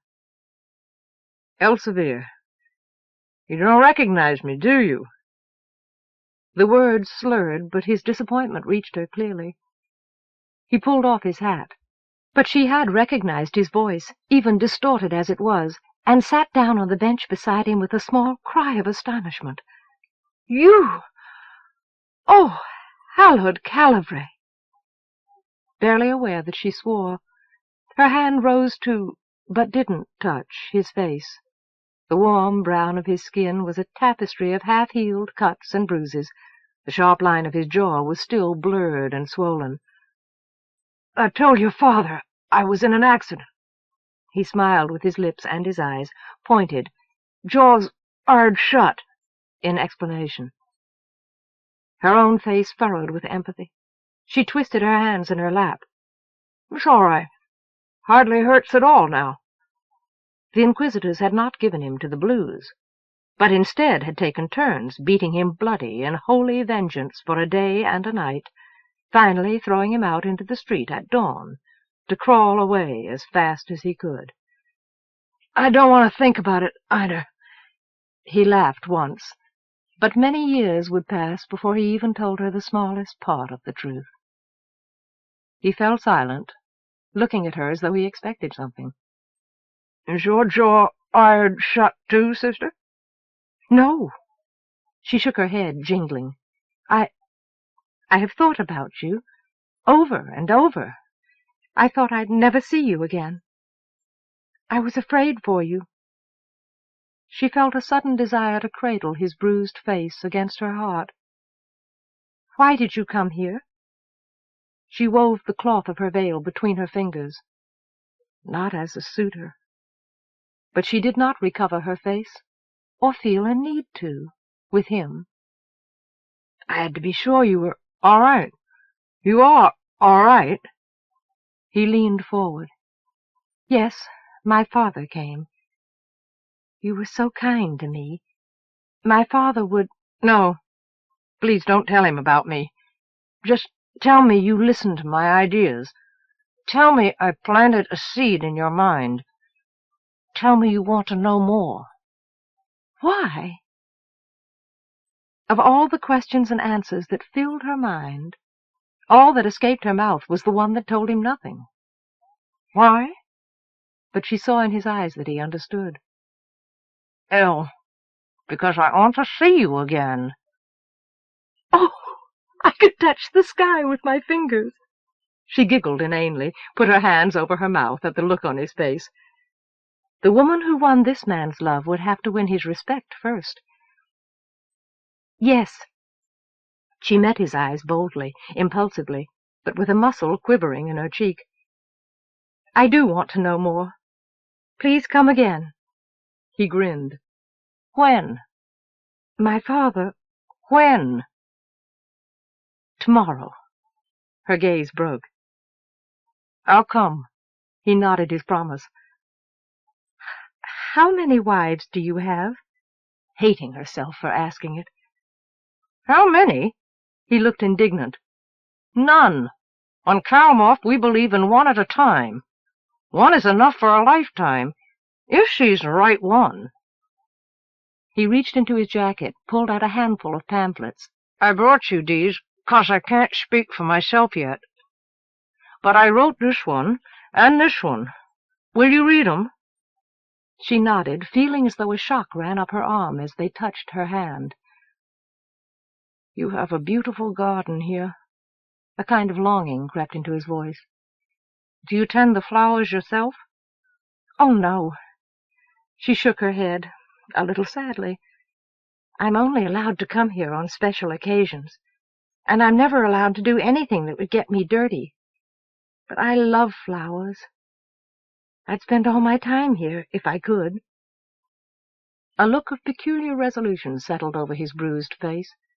Very deliberately he reached up to pluck a many-petaled lavender blossom from the vine above their heads. He put it into her hands. "We all die some day. Better to live a free life than die on the vine."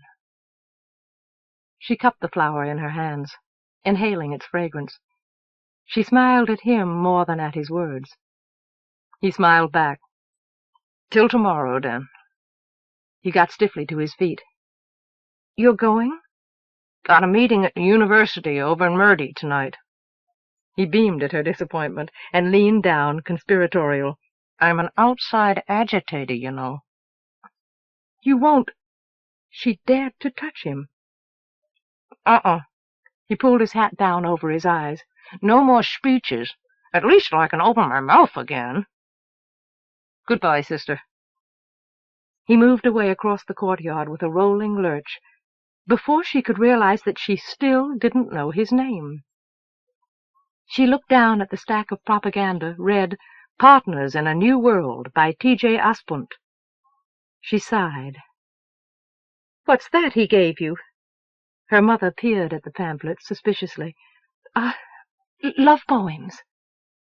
Elsevier tucked them hastily into her waistband and pulled down her veil. "He wrote some of them himself."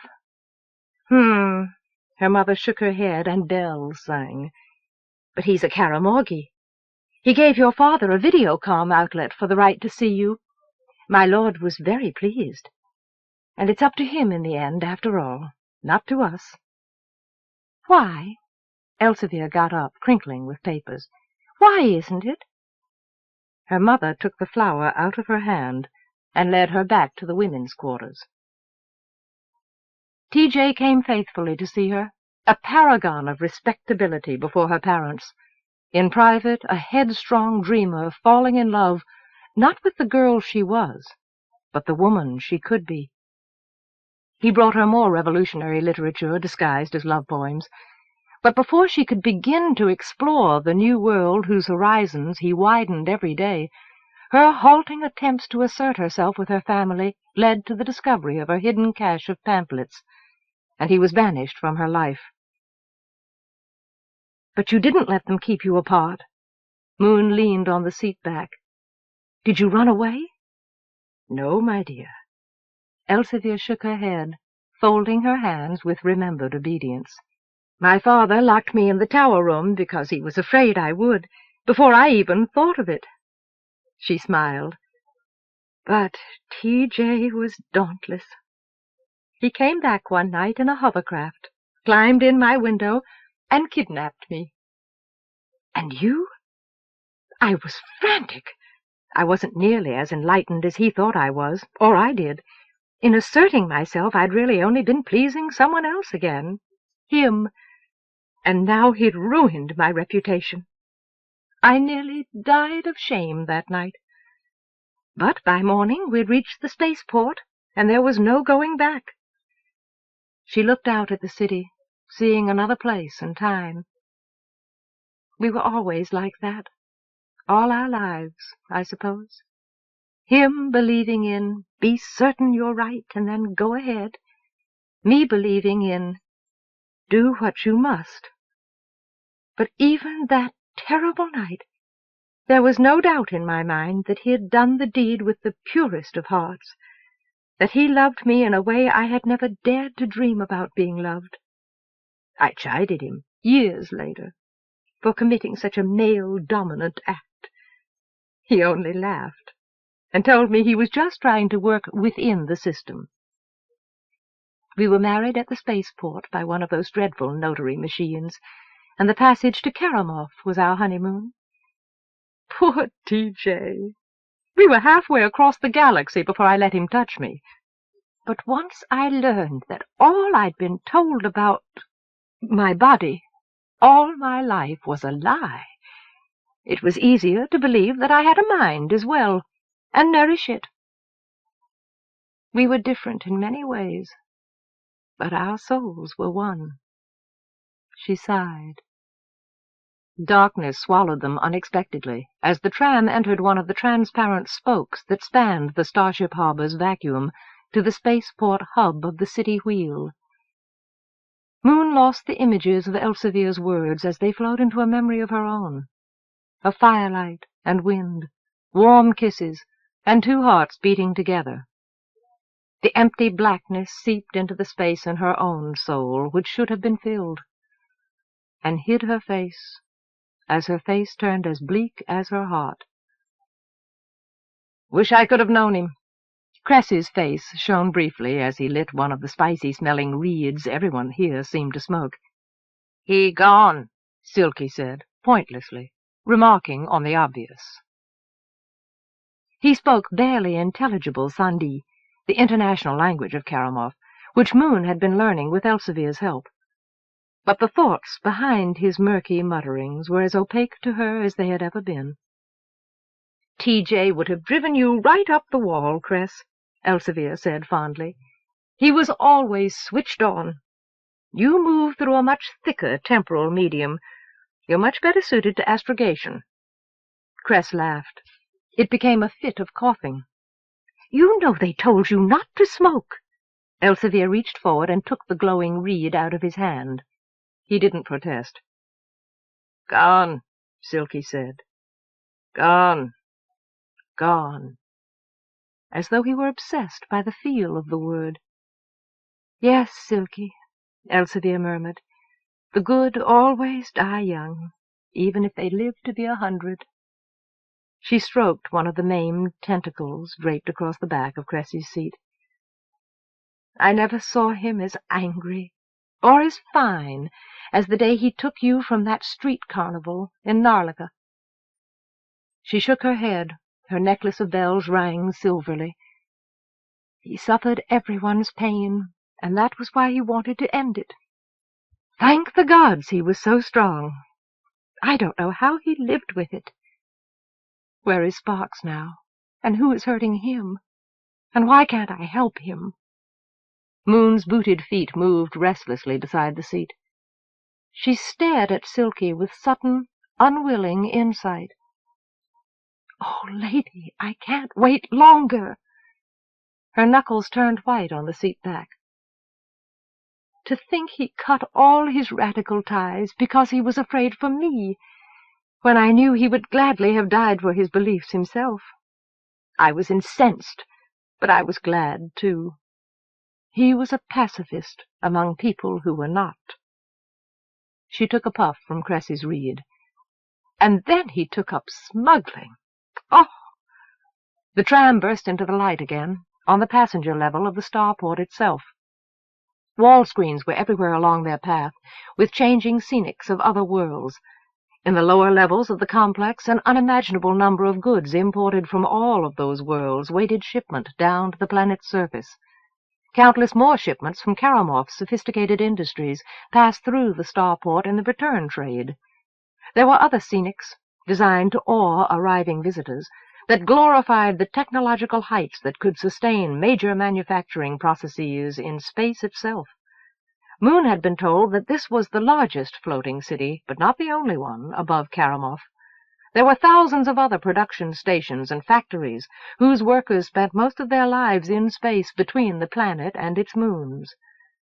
The idea of spending a lifetime in black isolation haunted and depressed her. The tram drifted to a stop in the waiting area for travelers down to the planet's surface. Moon followed Cress and Silky wordlessly through the exploding crowds to claim space on a lounge, while Elsevier went to the ticketing machines. Ah! Cress settled back, looking up at the omnipresent video displays. Here they changed from scene to scene of the starport's exterior. Now the hazy, cloud-dressed surface of Karamov. Now the surface of the nearer moon, an abstract painting of industrial pollutants. Now the glaring image of an interstellar freighter, a chain of coin discs strung out on the matte blackness like a necklace of drilled shell beads. He sat on Silky's far side, protecting Silky from strangers by the barrier of their bodies. Silky gaped at the sluggish patterns of passers-by, oil on a water surface. That's what I like about Karamov. They always try to keep your mind occupied. A false note sounded in the easy words as the starships flashed onto the screen. Elsevier had said that Cress had once been a journeyman astrogator for a major shipping line. Too bad we can't see the Prime Minister's ships, but he's not due home for a couple more weeks. That's a sight to put your eyes out for sure, young mistress. Moon glanced down from the screens. Why do you always call me that? My name is Moon. What? Cress looked at her blankly, shrugged. I know it is, young mistress. Deliberate. But you're a Sybil, and I owe you my life. You deserve to be addressed with honor. Besides, he smiled, if I let it get too casual, I might fall in love with you. She stared at him, taken by surprise, but his face refused to tell her whether he was making fun of her or not. She looked away again moodily, not knowing how to answer him, tried to watch the pictures on the screens. Disembodied voices made announcements in Sandi, and half a dozen other languages she didn't recognize at all. The ideographic symbols of written Sandi were incomprehensible to her, but she was learning the spoken language from tapes that heightened recall while she listened. They opened her mind with music, while they etched the words painlessly on her unconscious. And by now she could understand most of what she heard. But there were nuances within nuances to this language, just as there were to the relationships between the people who used it. A strict caste system controlled the people of this world, defining their roles in society from the day they were born.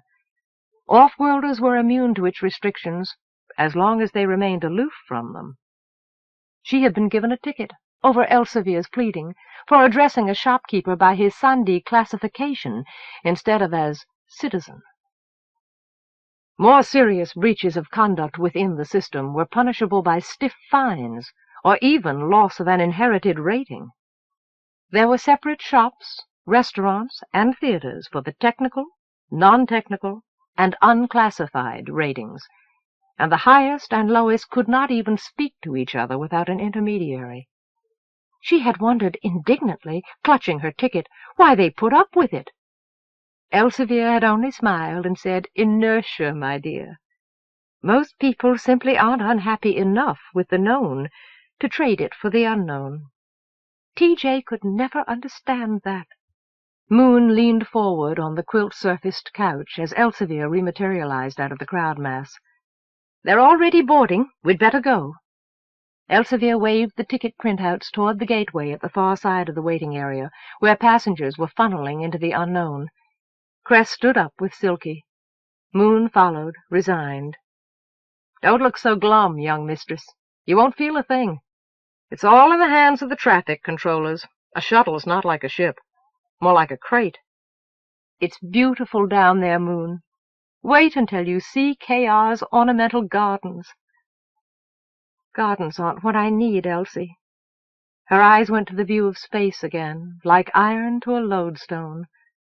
"I need to go home." Cress gave Elsevier an accusing, unreadable look. She turned away from it. "Wait until you meet K.R., Moon. You'll understand everything then." Chapter 20. They boarded the shuttle at the tail of the crowd. Moon caught a glimpse of its tubby, box-like exterior through the airlock's port. It was a crate, just as Cress had said, with no propulsion of its own. It was drawn down to the planet and shunted back up again, just like any other piece of freight, clutched in an invisible hand of repeller or tractor beams from one of the planetary distribution centers. A shipping window was a column of no man's space 30 meters wide, licking out into the zone of heavy industry between Karamov and its moons. On board they were led to tiers of seats above a central floor screen that showed her a view of the planet's surface, misty with blue and khaki. She tried to concentrate on the solid immensity of it, and not to remember that it was unspeakably far below them. No one drifted weightless out of a seat even here on board the shuttle. The Karamorgis claimed with unsubtle pride that getting rid of gravity was the hard part. They could produce it whenever they wanted to. The exit sealed, the shuttle broke free from the station's grasp and began its drop into the tube of force. Moon sat oblivious to the muted conversations, mostly incomprehensible, around her, oblivious to everything but the vision of the planet's surface rising up to meet them in mid-fall. An amorphous, cloud-swirled plate widened into ever clearer detail, while Elsevier's hushed voice pointed out the burnished blue seas and the green ochre of this world's islands, so huge that they shouldered aside the sea itself. The island centrally below grew until it was all she could see, dividing and redividing into murals of mountain, forest, farmland, all rolling inexorably into morning. And then, before she quite realized it, a slender ring of twilit city laid out in ripples concentric around an immense, shining, treeless plain. "Landing field," Elsevier said. At the final moment she had the feeling that another giant's invisible hand plucked them out of the air before they impacted on the glowing grid lines of the field. It swept them aside into one of the stolid warehouse buildings that perimetered the landing area, and at last set them down. The crowd of passengers left the warm-colored interior of the passenger terminal. Moon felt her feet tingle as she walked at the pressure of an alien world, or else they tingled with bad circulation. The artificial gravity of the space city was less than she was used to, and this was more. Her feet came down like ballast, no matter how carefully she moved. It was barely dawn here on the planet's surface. The air was still cool. Elsevier rubbed her arms inside her sleeves. Moon slipped on her own wine-red robe and belted it without protest. The Karamorgis were a modest people, and Elsevier had warned her that the freeways of the thieves' market did not extend down to the ground. Sunrise opened like a flower in the east. The sky overhead would still be black and starless. Looking up, her breath caught in her throat at the sight of the sky. Overhead the darkness was curtained with light, banner folds of green, rose, yellow, gold, icy blue, sighing bands of rainbow, rays of scintillating whiteness crowning an enchanted dreamland. "Look at that, Silky!" Elsevier lapped into Sandi as her gaze followed Moon's up. The words were not praise. "It's disgraceful." "You can say that again, citizen."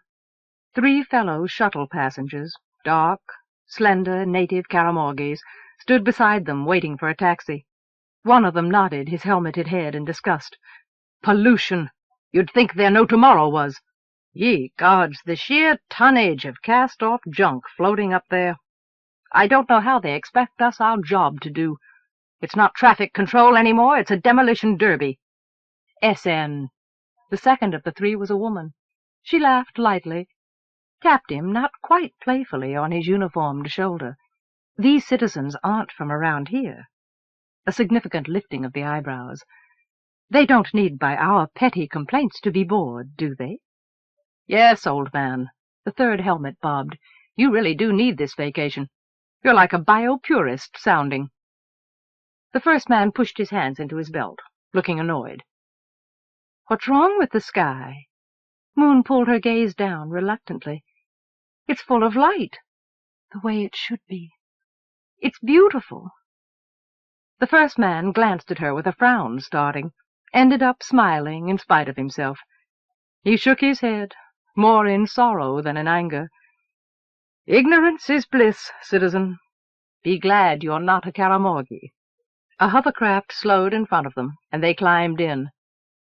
Welcome to Karamoth, Cress said pointedly in Tiamant, where the gods speak Sandi. He grinned at her. Elsevier claimed the next taxi.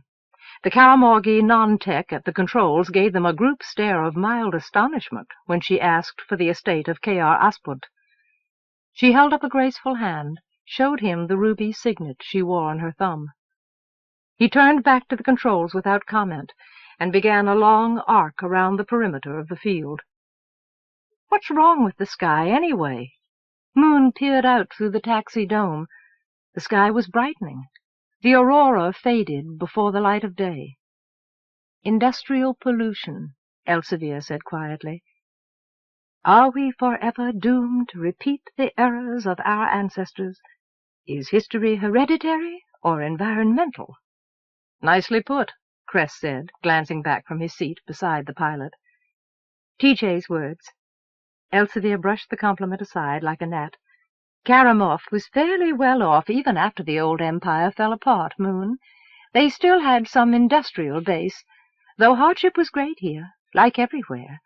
After they were cut off from the interstellar trade that had supported them, they learned to do things for themselves, but in ways that were cruder and infinitely more wasteful. They suffered the consequences of pollution and overpopulation. They almost destroyed their world over a millennium ago, before they got clean hydrogen fusion and moved most of their industry into space. But now they've exchanged their old problems for new ones. Not such serious ones at present, but who knows what they'll mean to future generations. Cause and effect. There's no escape from them. Moon touched the tattoo hidden under the enameled sunburst collar, looked past Silky at the sea of green foliage beneath them. She leaned away from him as she looked down, knowing he was afraid of her touch, and still secretly repelled by his glistening alienness. They had drifted up and across the narrow band of city, mostly from what she could see, warehouses and shops of every imaginable kind, not yet stirring to the day. But not many apartments or houses. Now they were rising over open woodland, broken by small park-like clearings holding private homes. I thought you said there were still too many people here, Elsie. They aren't even as crowded as islanders. There are, my dear.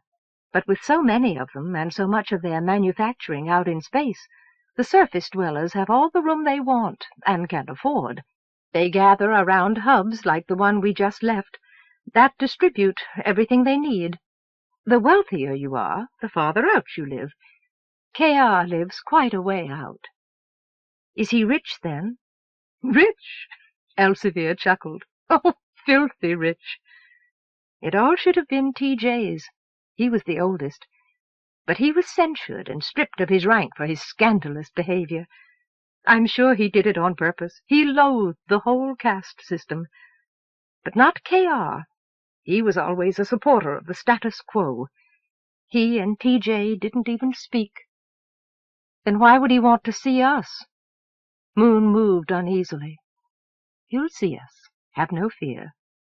The enigmatic smile touched her face again. Don't let me make you think badly of him. He's a very good man. He simply lives by a different set of values. All Karamorgis are intolerant, Cress said. Only they're intolerant about different things. K.R. came to T.J.'s funeral, and he told me that he knew he owed everything he had and was to T.J., who had given it all up.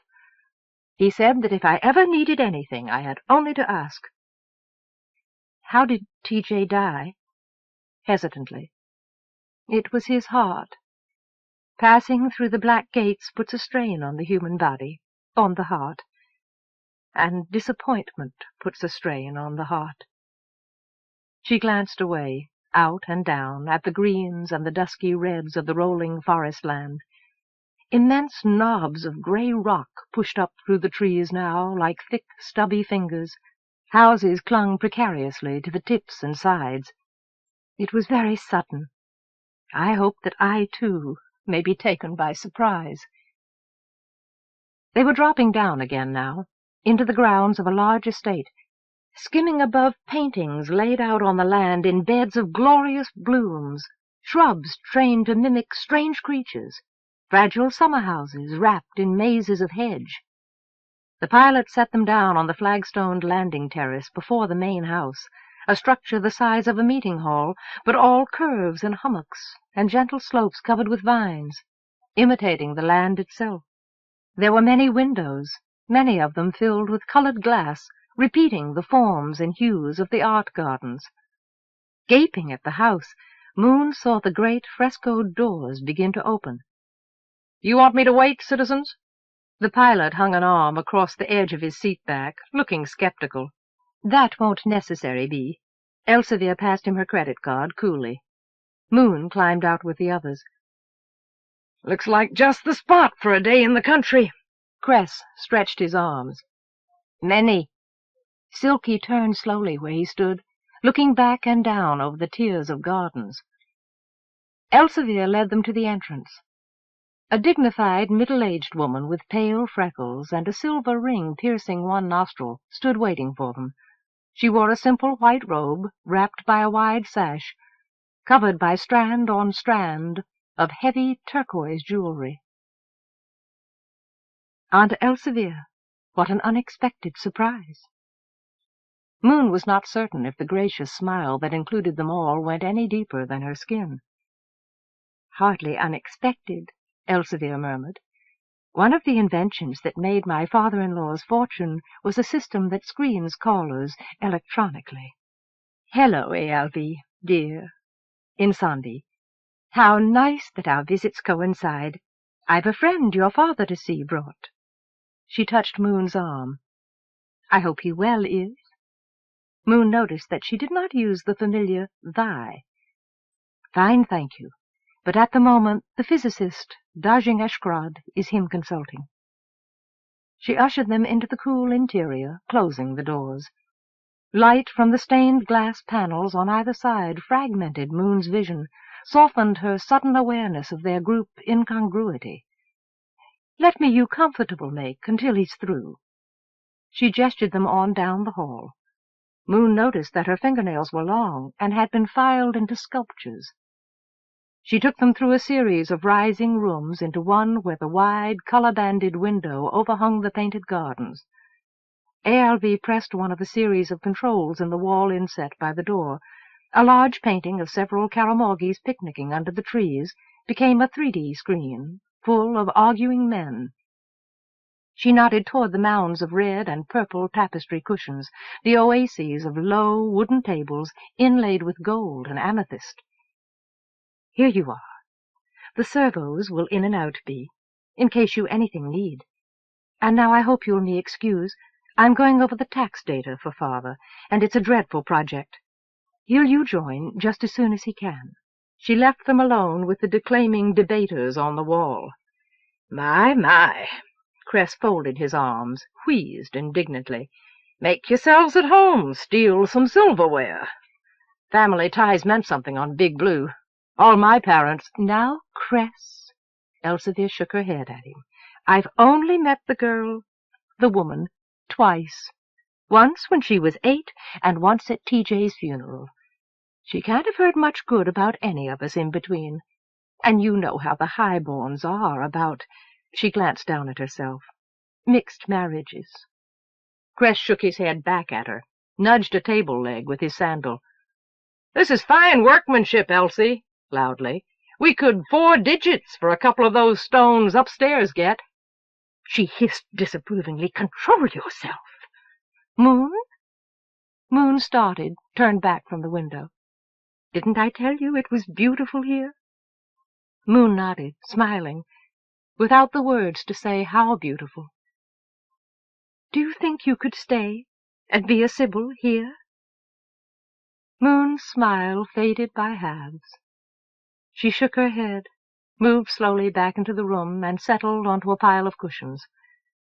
Elsevier's eyes followed her, but she couldn't answer them. "I can't answer any question." She pointed at the screen, changing the subject, as Elsevier sat down beside her. "Why are they angry?" Elsevier peered at the gesticulating speakers, concentrating. "Why, that's old P.N. Singaloo, the Unclassified's political leader. Bless me, I didn't know he was still alive. It's a parliamentary debate. There's an interpreter, so that temperamental young dandy on the right must be a highborn. They can't speak directly to each other, you know." "I thought the Unclassifieds didn't have any rights." Moon watched the two men face each other, burning-eyed from their podiums, across the neutral ground of the droning, shaven-headed interpreter. They ran over the tail of his words to answer each other, while he repeated what they had already heard, like children arguing. Looking at them, she couldn't tell one from the other. Wondered how they knew for themselves which one was the inferior.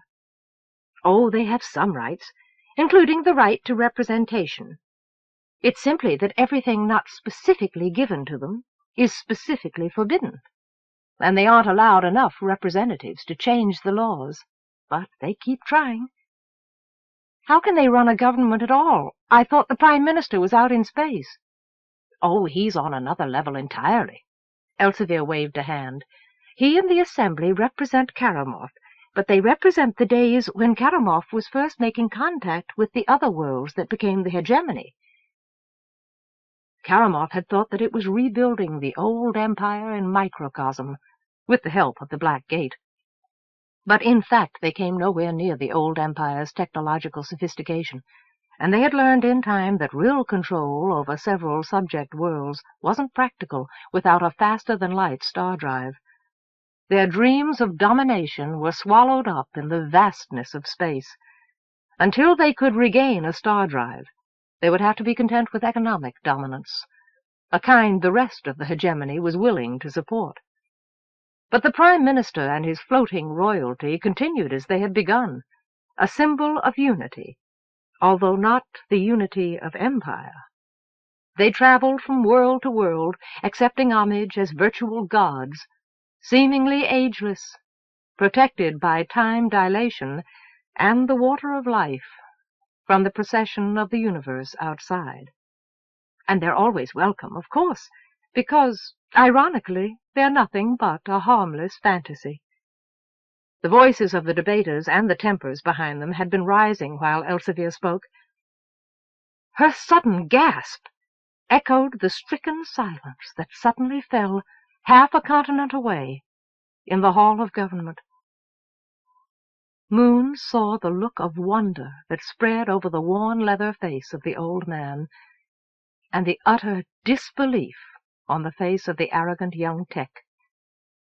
Even the interpreter lost his glaze, sat open-mouthed between them, looking left to right. "What?" she said, and Cress echoed it. "He didn't wait! He didn't wait for the interpreter!" Elsevier pressed her hands against her cheeks with a cry of delight. "Oh, look at that old man! He worked all his life for a moment like this, knowing it would never come. And now it has!" There was a rising sigh of noise from the hall. The young tech turned and walked off-camera like a man caught in a trance. Someone wearing gray robes and a mantle of authority took his place, calling for order. What happened? Moon leaned forward, hugging her knees with absorbed tension. The tech forgot himself, Elsevier breathed. He addressed Singaloo directly, as an equal, instead of through an interpreter, and in front of millions of witnesses. "I don't understand." "Singaloo is now a technician." Elsevier laughed. "One way to rise in rank on Karamov is for someone from a higher level to raise you to it by addressing you as an equal before witnesses. And that's what happened." "What if Singaloo did it? Would the tech become unclassed? Moon watched the wiry, feather-haired old man clutch the podium, weeping unashamedly, grinning through his tears. She felt her own throat tighten. Beside her, Elsevier wiped at her eyes. No, no. The tech would merely have had him arrested. Elsevier broke off as the man in grey crossed the platform to Singaloo and embraced him stiffly, offered congratulations face to face. Oh, if only T.J. could have this moment seen, this shared, and would he equally in the dark moment share, when the young man who it caused home tonight goes and poison takes? K.R. They turned together toward the voice at the door. Moon saw a once tall man, stooping now under the weight of years, even though Karamorgis held off old age more skillfully than any people who didn't possess the water of life. She blinked, looked at him again, but a second look did not remove the brown parchment of his skin, and even his loose caftan could not disguise all the marks of age. But this was T.J.'s younger brother. How could he have aged so badly? Yes, K.R. Elsevier sat back, smoothing her skirts. He would that moment also share, even though the young fool brought it on himself, even though you people take death before dishonor far too lightly. Do you share in old Singaloo's joy, too? The familiar thou did not replace the formal you with Aspunt either. He smiled, on the edge of good-natured laughter. Yes, I do. He's himself both smart and capable proven over the years, and this proves again that our system for intelligence and initiative selects, despite all that T.J. did it upside down to turn, promoting every lowborn who at him smiled. K.R., how can you that say? You know the highborns their purity like virgins protect. No one would your father raise up, one of the most brilliant minds of his generation. But I've raised up Vin, he shrugged benignly. My father was satisfied. He knew it would come, in time. When there was enough credit in the bank to pay for adopting some respectable ancestors, Cress said. Aspunt's expression remained placid. Moon guessed that he did not speak Tiamantan. It's a highly scientific structuring of society, perfectly suited to our technological orientation. And it works.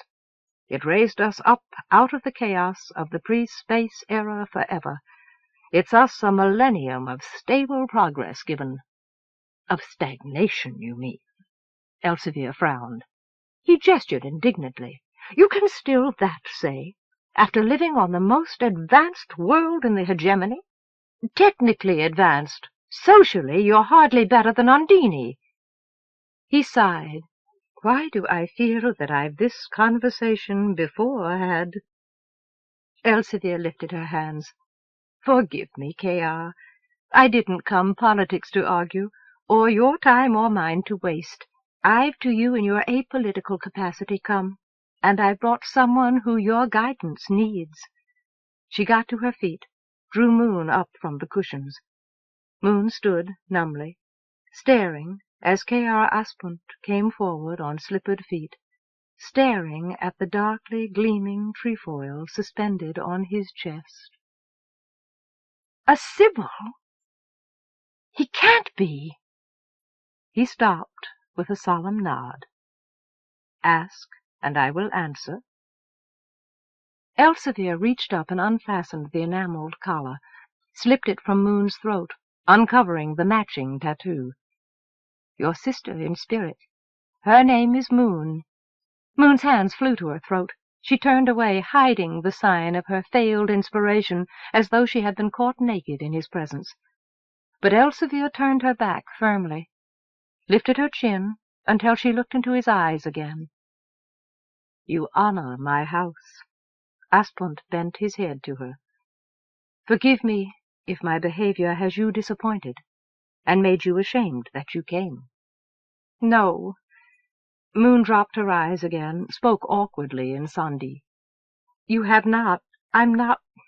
I'm not a Sibyl. Not here. This is not my world.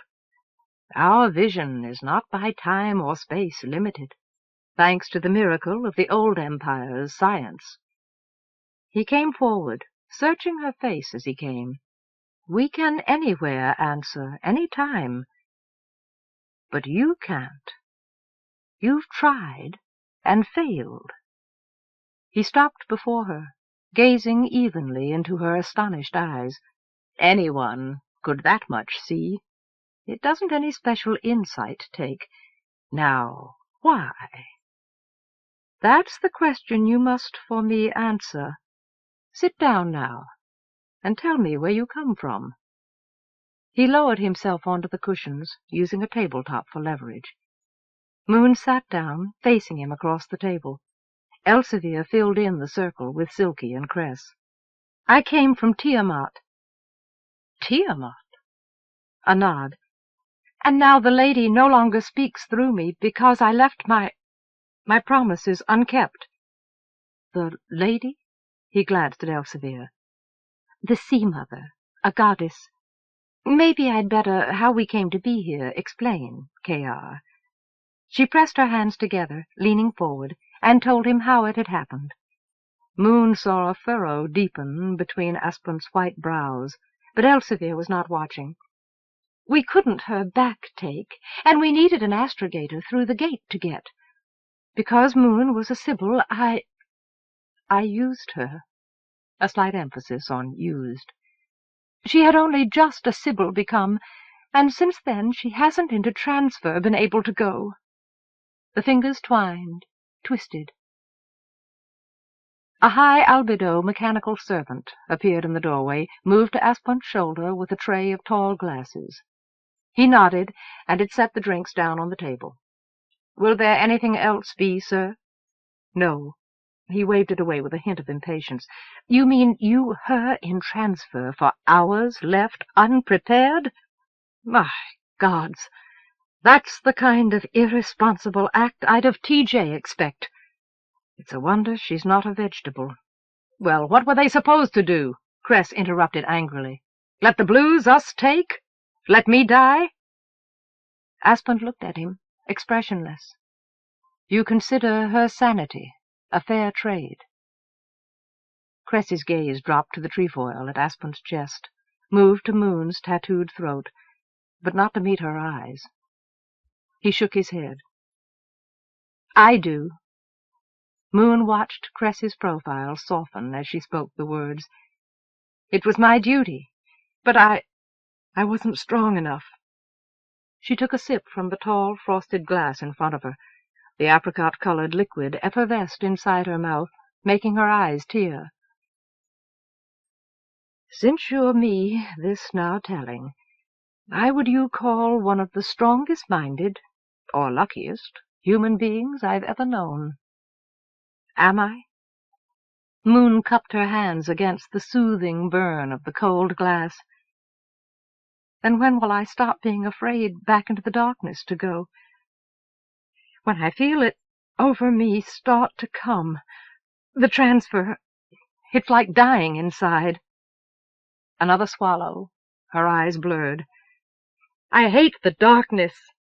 Yes, I know. Aspen sat silently for a moment. Elsevier, will you for me translate?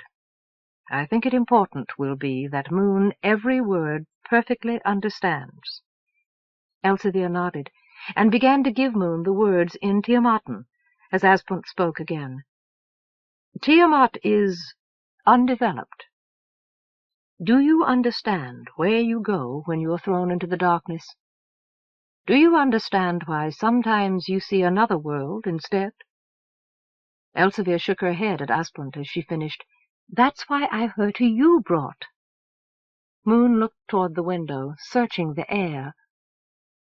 The lady chooses. Ah, so on your world your goddess is in charge. Or you've always believed that she is. What would you say if I told you that your visions weren't a gift from the gods, but a legacy of the old empire? Moon realized that she had been holding her breath. let it out suddenly. "Yes! I mean, I expected it. Everyone here knows I'm a Sibyl. How could they? You're a Sibyl, and you've never even heard of the lady." She had long ago stopped seeing the Sea Mother literally, a beautiful woman with seaweed hair, clad in spume, rising from the waves in a myrdrawn shell. But even the formless, elemental force she had sometimes felt touch her soul would not have left her element or journeyed so far, if in fact she had ever even felt anything beyond her own longing to feel. "You have so many gods, you offworlders." She was too numbed by loss and change to feel one more blow. "Why do you have so many?" "Because there are so many worlds. Each world has at least one, and usually many, of its own. My gods or your gods, they say. Who knows which are the real ones? So we worship them all, just to be sure." "But how could the old empire put Sibyls everywhere, if no god did? Weren't they only humans?" "They were." He reached out to the bowl of sugared fruits in the table center. "But in some ways they had the power of gods. They could travel between worlds directly, in weeks or months, not years. They had hyperlight communicators and star drives, and yet their empire fell apart in the end. Even they overextended themselves, or so we think. But even as the empire fell, some remarkable and selfless group had created a storehouse, a data bank, of the empire's learning in every area of human knowledge. They had hoped that with all of humanity's discoveries recorded in one central, inviolable place, they would make the impending collapse of their civilization less complete, and the rebuilding that much swifter. And because they realized that technical collapse might be virtually total on many worlds, they had devised the simplest outlets for their data bank that they could conceive of: human beings, Sibyls, who could transmit their receptivity directly to their chosen successors, blood to blood. Moon's fingers felt the scar on her wrist.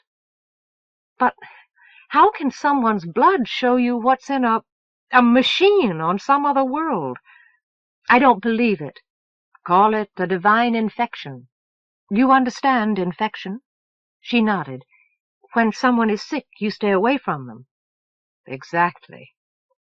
A Sibyl's infection is a man-made disease, a biochemical reaction so sophisticated that we've barely begun to unravel its subtleties. It creates, or perhaps implants, certain restructurings in the brain tissue that make a Sibyl receptive to a faster-than-light communication medium. You become a receiver and a transmitter. You communicate directly with the original data source. That's where you are when you drown in nothingness, within the computer's circuits, not lost in space, or with other Sibyls living on other worlds, who have answers to questions the old empire never thought to ask." He lifted his glass to her with an encouraging smile. "All this verbalizing makes me dry." Moon watched the trefoil turn against the rich, gold-threaded brown of his robe, saw her own turning silently, exiled, on a hook in an air-conditioned room somewhere high overhead. "Is it the disease that makes people go mad, then? It's death to kill a Sibyl, death to love a Sibyl." She broke off, touching the cool stones along the table edge. He raised his eyebrows. "Is that what they say on Tiamant?" "We have that saying, too, though we don't take it literally any more. Yes, for some people infection with the disease does cause madness. Sibyls are chosen for certain personality traits, and emotional stability is one. And of course a Sibyl's blood can transmit the disease. So can saliva. But usually the other person must have an open wound to become infected. Obviously it isn't death to love a Sibyl with reasonable care, or you wouldn't have seen my daughter today. I suppose the superstition was fostered in order to protect Sibyls from harm in less civilized societies." The very symbol we wear, the barbed trefoil, is a symbol for biological contamination. It's one of the oldest symbols known to humanity. But she heard nothing after, "It isn't death to love a Sybil? Then, Sparks, we don't have to be apart. We can live together. Elsevier!" Moon hugged the old woman until she gasped. "Thank you. Thank you for bringing me here. You've saved my life. Between the sea and the sky, there's nothing I won't do for you." "What's this?" Aspunt leaned on his fist, bemused. "Who is this Sparks? A romance?" Elsevier pushed Moon away to arm's length and held her there gently. "Oh, Moon, my dear child," she said with inexplicable sorrow, "I don't want to have to hold you to that promise." Moon twisted her head, not understanding. "We were pledged, but he went away when I became a Sybil. But now when I go back, I can tell him—" "Go back? To Tiamant?" Aspunt straightened. "Moon," Elsevier whispered, "we can't take you back." The words rushed out like a flight of birds. I know I have to wait until—" She beat the words away. "Moon, listen to her!" The shock of Cressy's broken silence stopped it. "What?" She went slack in Elsevier's grip. "You said we would— We're never going back to Tiamat, Moon. We never meant to. We can't. And neither can you." Elsevier's lip trembled. "I lied to you, looking away, searching for an easy way, finding none. It's all been a monstrous lie. I'm sorry." She let go of Moon's arms. "But why?" Moon brushed distraughtly at her hair, strands of cobweb tickling her face. "Why?" "Because it's too late. Tiamat's gate is closing, becoming too unstable for a small ship like ours to pass through safely. It hasn't been months since we left Tiamat, Moon. It's been more than 2 years. It will be just as long going back." "That's a lie! We weren't on the ship for years." Moon pushed up onto her knees as comprehension melted and ran down around her. "Why are you doing this to me?" "Because I should have done it at the beginning." Elsevier's hand covered her eyes. Cress said something to Aspunt in rapid Sandi. "She isn't lying to you, Moon." Aspunt sat back, unconsciously separating himself from them. Elsevier translated his words dully. "Ship's time is not the same as time on the outside. It moves more slowly. Look at me. Look at Elsevier. And remember that I was younger than TJ by many years. Moon, if you return to Tiamat now, you would have been missing for nearly 5 years." "No, no, no!" She struggled to her feet, wrenching loose as Cress tried to hold her down. She crossed the room to the window, stood gazing out on the gardens and sky with her forehead pressed hard against the pane. Her breath curtained the glass with ephemeral frost, making her eyes snowblind. "I won't stay on this world. You can't keep me here. I don't care if it's been 100 years. I have to go home." She clenched her hands, her knuckles squeaked on the glass. "How could you do this to me when you knew?" turning furiously. "I trusted you. Damn your ship, and all your gods damn you." Aspunt was standing now beside the low table. He came slowly toward her across the room. "Look at them, Moon." He spoke quietly, almost conversationally. "Look at their faces, and tell me they wanted your life to ruin." She forced her unwilling eyes back to the 3 still sitting at the table. One face inscrutable, one bowed with shame, one winking with the track of acid-drop tears. She did not answer, but it was enough. He led her back to the table. "Moon, please understand. Please believe me. It's because your happiness is so important to me that I couldn't bring myself to tell you." Elsevier's voice was thin and brittle. and because I wanted you to stay." Moon stood silently, feeling her face as rigid and cold as a mask. Elsevier looked away from it. "I'm so sorry." "I know." Moon forced the words out past frozen lips. "I know you are. But it doesn't change anything." She sank down among the pillows, strengthless but still unforgiving. "The wrong has been done, sister-in-law," Aspent said, "and the question remains, what will you do to repair it?" "Anything within my power." "Our power," Cress said. "Then take me home, Elsevier." "I can't. All the reasons I gave you are true. It's too late. But we can give you a new life." "I don't want a new life. I want the old one." "5 years, Moon," Cress said. "How will you find him after 5 years?" "I don't know." She brought her fists together. "But I have to go back to Tiamant. It isn't finished. I can feel it. It isn't finished." Something resonated in the depths of her mind, a distant bell. "If you can't take me, there must be a ship that can. Help me find one." "They couldn't take you either." Cress shifted among the cushions. "It's forbidden. Once you leave Tiamat, the law says you can't go home again. Your world is proscribed." "They can't!" She felt her fury rising. "They can, youngster." Aspent held up his hand. "Only tell me, what do you mean, it isn't finished?" "How do you know that?" I don't know." She looked down, disconcerted. "Just that you don't want to believe it's finished." "No, I know!" Suddenly fiercely certain. "I just don't know how." "I see." He frowned, more with consternation than disapproval. "She can't," Cress murmured. "Can she?" "Sometimes it happens." Aspent looked somber. "We are the hands of the Sibyl machine. Sometimes it manipulates us to its own ends.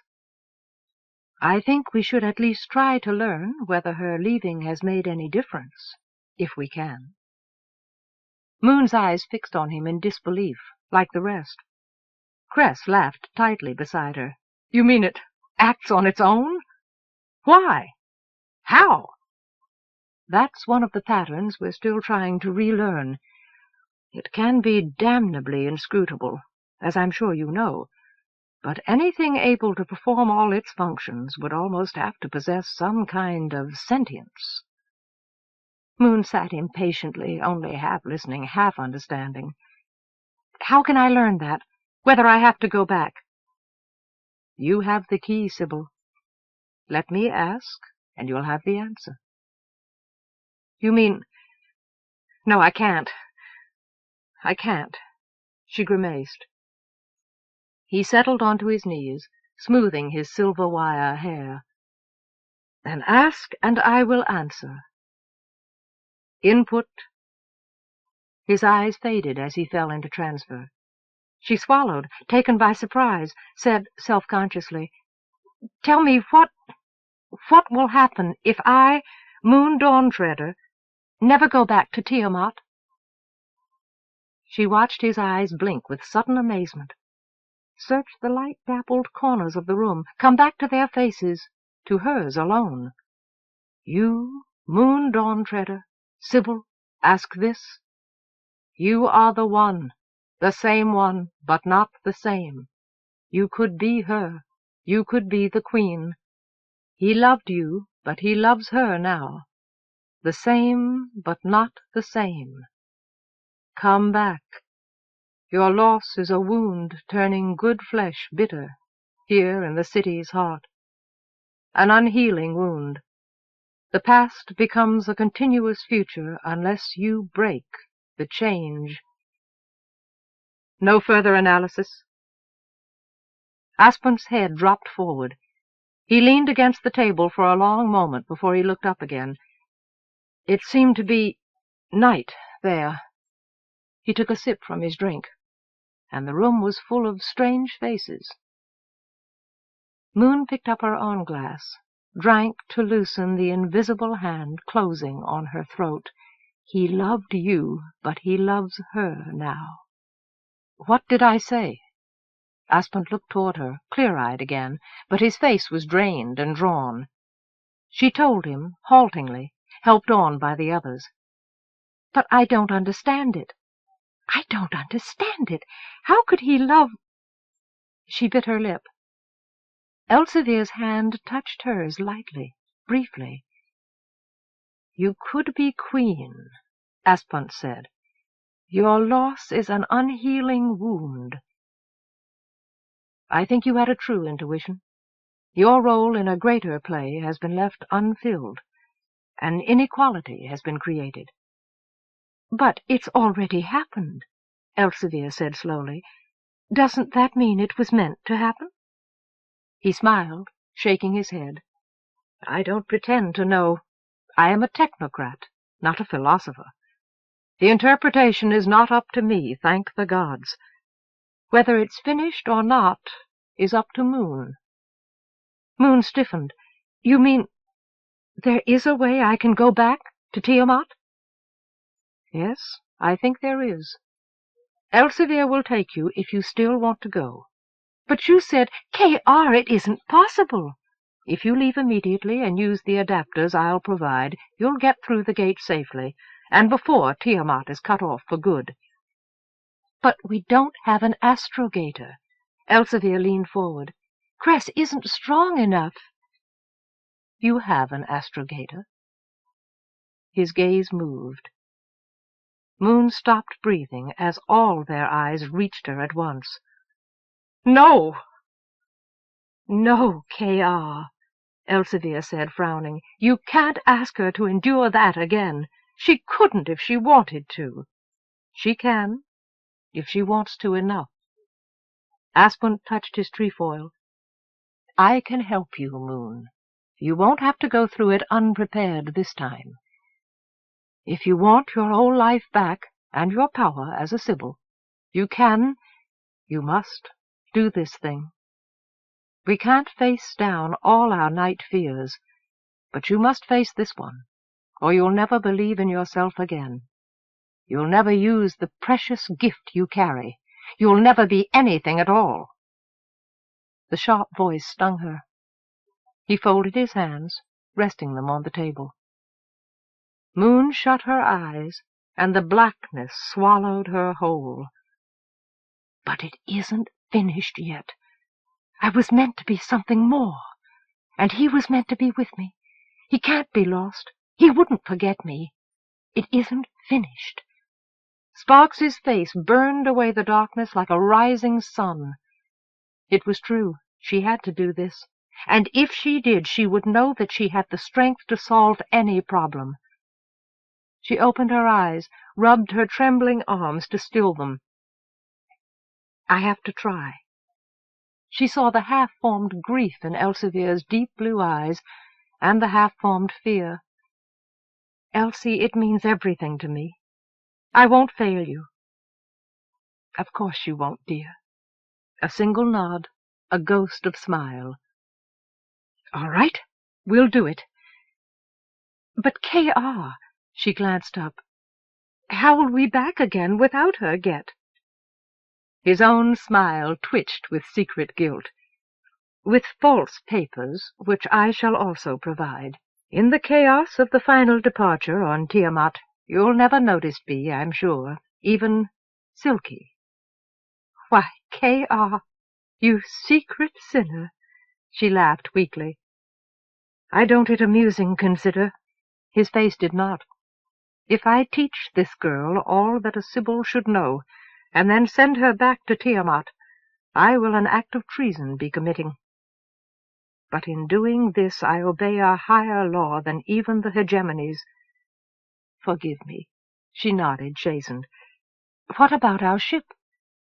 It will a fitting monument in space to my late brother's impossible dreams be. I told you that you'd never for anything want Elsevier. Do this thing, and you'll never again need to smuggle. Thank you. A spark of rebellion showed in her eyes. We were planning to retire anyway, if this last trip hadn't such an utter disaster been. This gives us one more opportunity, our wares, to deliver, after all. Aspent frowned briefly. Cress unfolded his legs with leaden effort as the others began to stir. Looking at him, Moon found him looking at her. His glance hurried on, caught at Elsevier like an orphan's hand. He grinned, badly. "I guess this is goodbye, then, Elsie?" Moon stood up, helped him to his feet, while the realization registered around the table. "Cress, consider this my payment on the debt we owe you, young mistress." He shrugged. Elsevier turned to Aspent, but Moon saw his face tighten with refusal even before the question formed. "It won't be hard for him another ship to find. Astrogators are highly in demand in your trade, I'm sure." "There are smugglers and smugglers, K.R., Elsevier said. "You mean they might not all, a ship with a man blacklisted for murder, want to share?" Aspent's expression turned to iron. Moon let go of Cress's sleeve. Cress flushed. "Self-defense. It's all in the record, self-defense."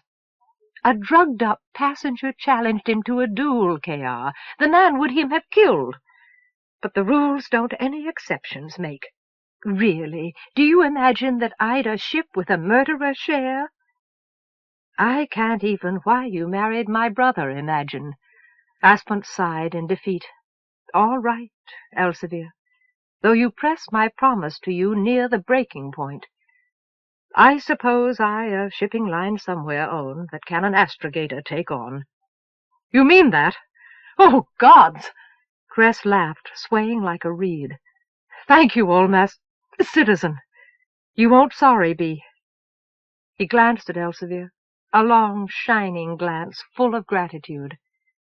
"I hope not," Aspent said. He moved past Cress to Moon's side.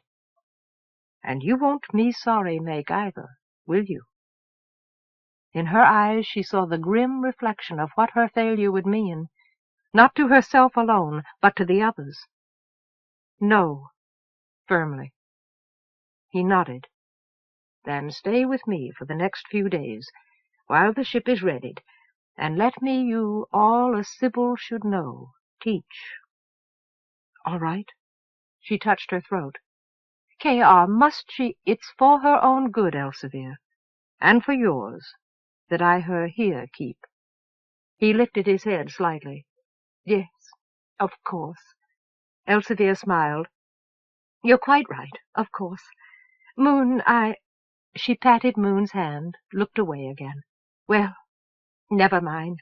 It doesn't matter. Never mind." She went on toward the door, not looking back to see Moon's outstretched hand. Silky followed her, wordlessly. "Well," Cress grinned, half at her, half at his feet, "good luck to you, young mistress. You could be queen. I'll tell them I knew you when." He kept her gaze at last. "I hope you find him. Goodbye." He backed away, turned, and went out after the others. Moon watched the empty doorway silently, but it remained empty. Moon sat alone in the garden swing, giving it momentum with the motion of her foot. Overhead the night sky sang, 100 separate choirs of color transfiguring into one. Moon rested her head on the pillows, listening with her eyes. If she closed them, she could hear another music, the sweet complexities of a Karamorgi art song drifting out through the open doors onto the patio, the counterpoint of insects chirping in the shrubs, the shrill and guttural cries of the strange menagerie of creatures that wandered the garden paths. She had spent this day, like the ones before it, practicing the exercises that disciplined her mind and body, watching the information tapes that K.R. Aspent gave to her, learning all that was known to the hegemony about what Sibyls were and did and meant to the people of their worlds.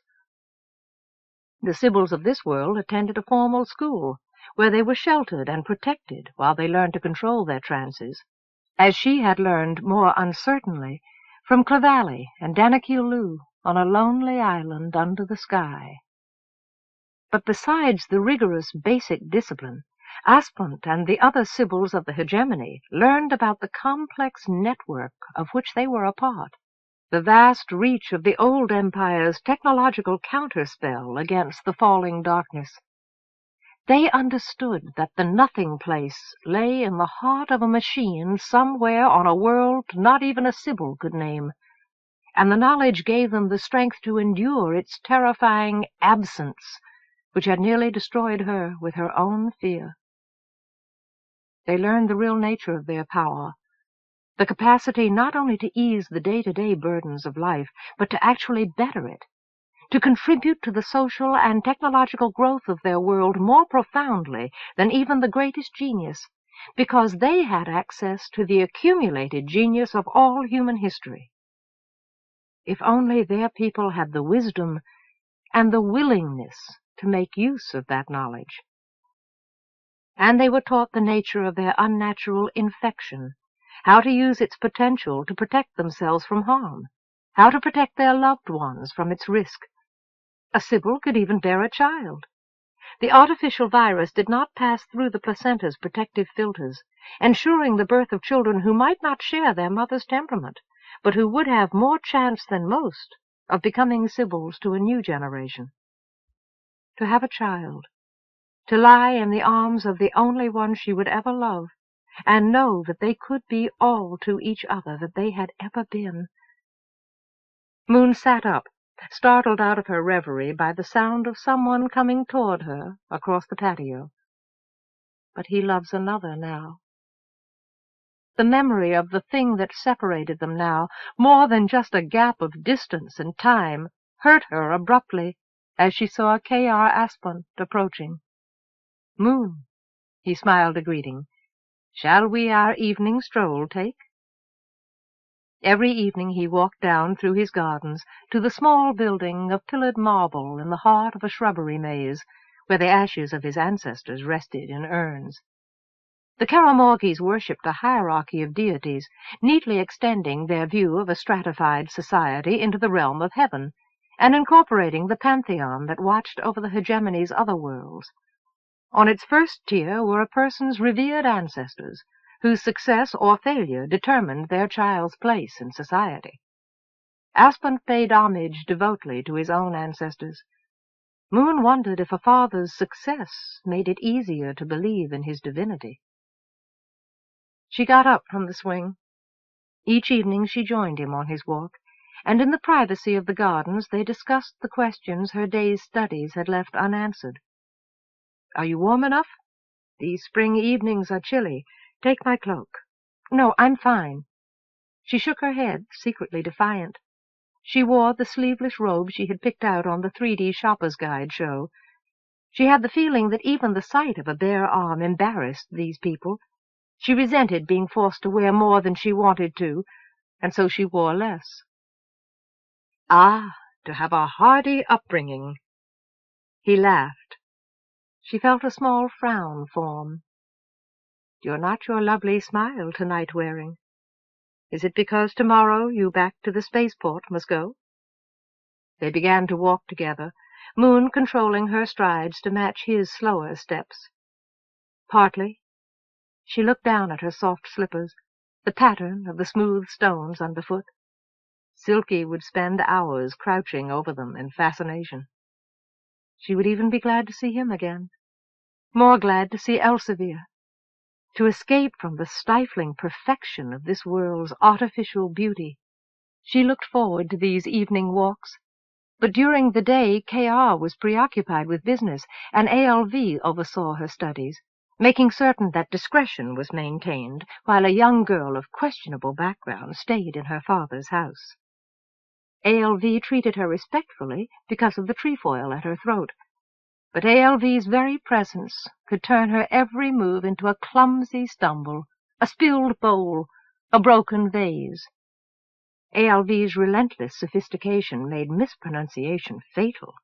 Questions gauche, and laughter unthinkable. This was a world afraid to laugh at itself, afraid of losing control. Control of the hegemony, control of Tiamant. Do you feel that you more time need? I think there's little more I can you teach, and time is critical now, unfortunately. I know. A startled creature spread its ruff of winking scales and shrieked in their path. I know I'm as ready as I can be, but what if I'll never ready enough be? She had felt her belief in herself and in the trefoil tattoo she wore, the power that it represented, slowly reform as she learned the truth. But still she had not been able to begin an actual transfer, for fear that a failure now would mean failure forever. You were ready, Bee, he smiled, because you must be.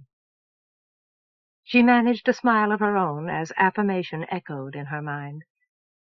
There were some things about the Sybil network that even the Karamorgis couldn't explain, anomalies, unpredictabilities, as though the all-knowing source of the Sybil's inspiration was somehow imperfectly formed.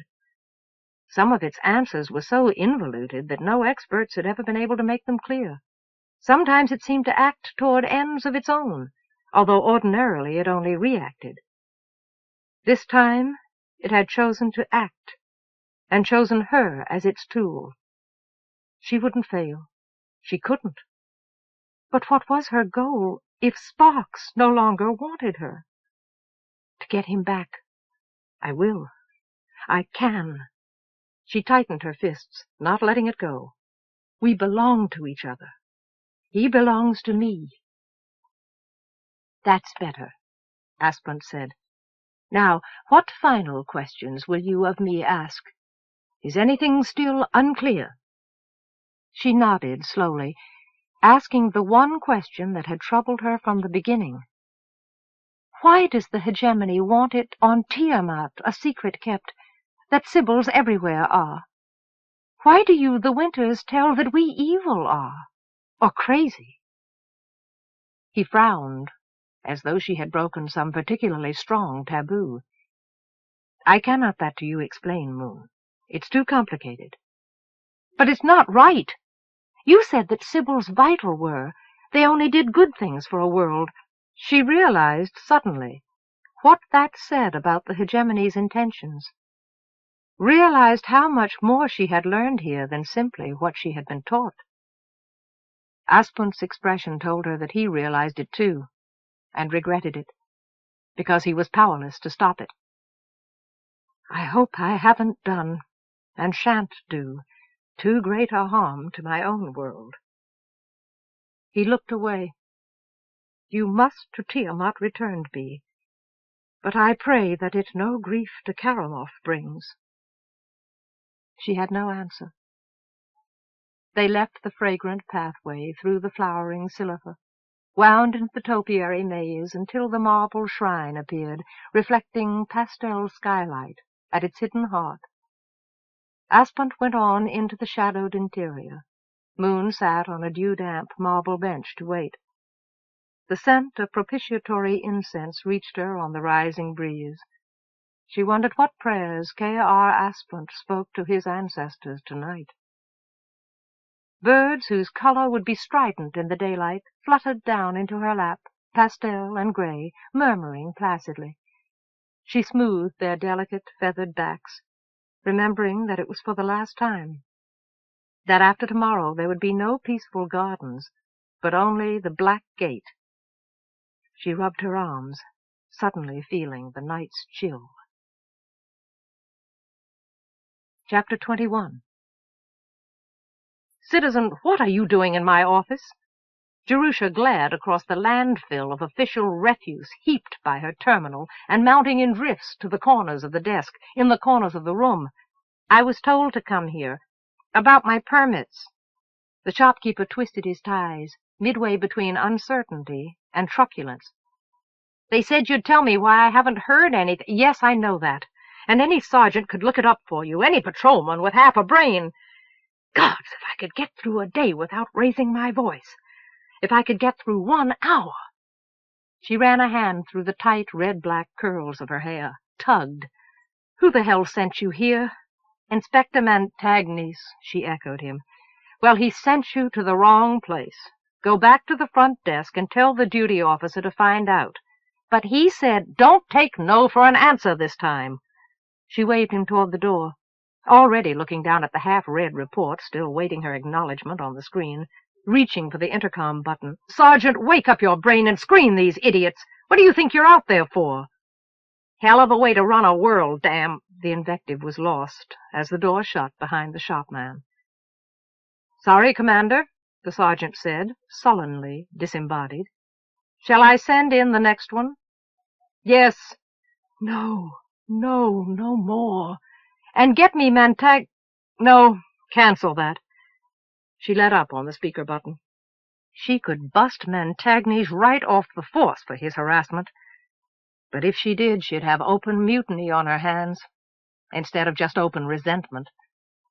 In the years since she had become commander, her position with the force had gone from bad to worse. And he knows it. He knows it, the bastard.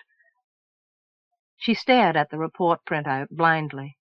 Their main computer had crashed monumentally months ago and thrown their entire record system into chaos. Even now it barely functioned at half-normal efficiency. Even Karamorgi expertise hadn't been able to put things right because somehow they were missing the critical components. She had been trying to get their records back in order for months, trying to get through this one report for an hour, half a minute at a time, getting nowhere. She punched approved and let it pass unread. Getting nowhere, sliding backwards, being buried alive. She rummaged among the crumpled, empty packets in her desk drawer for one with any yasterpods left in it. Damn, almost gone. How will I ever make it through the day? The door opened, not answering her question, and Captain, oh, gods, what's his name, entered and saluted. "Captain Curlatinde reporting, Commander," as if he hadn't expected her to remember. She was used to the coldness and the insolent tone by now.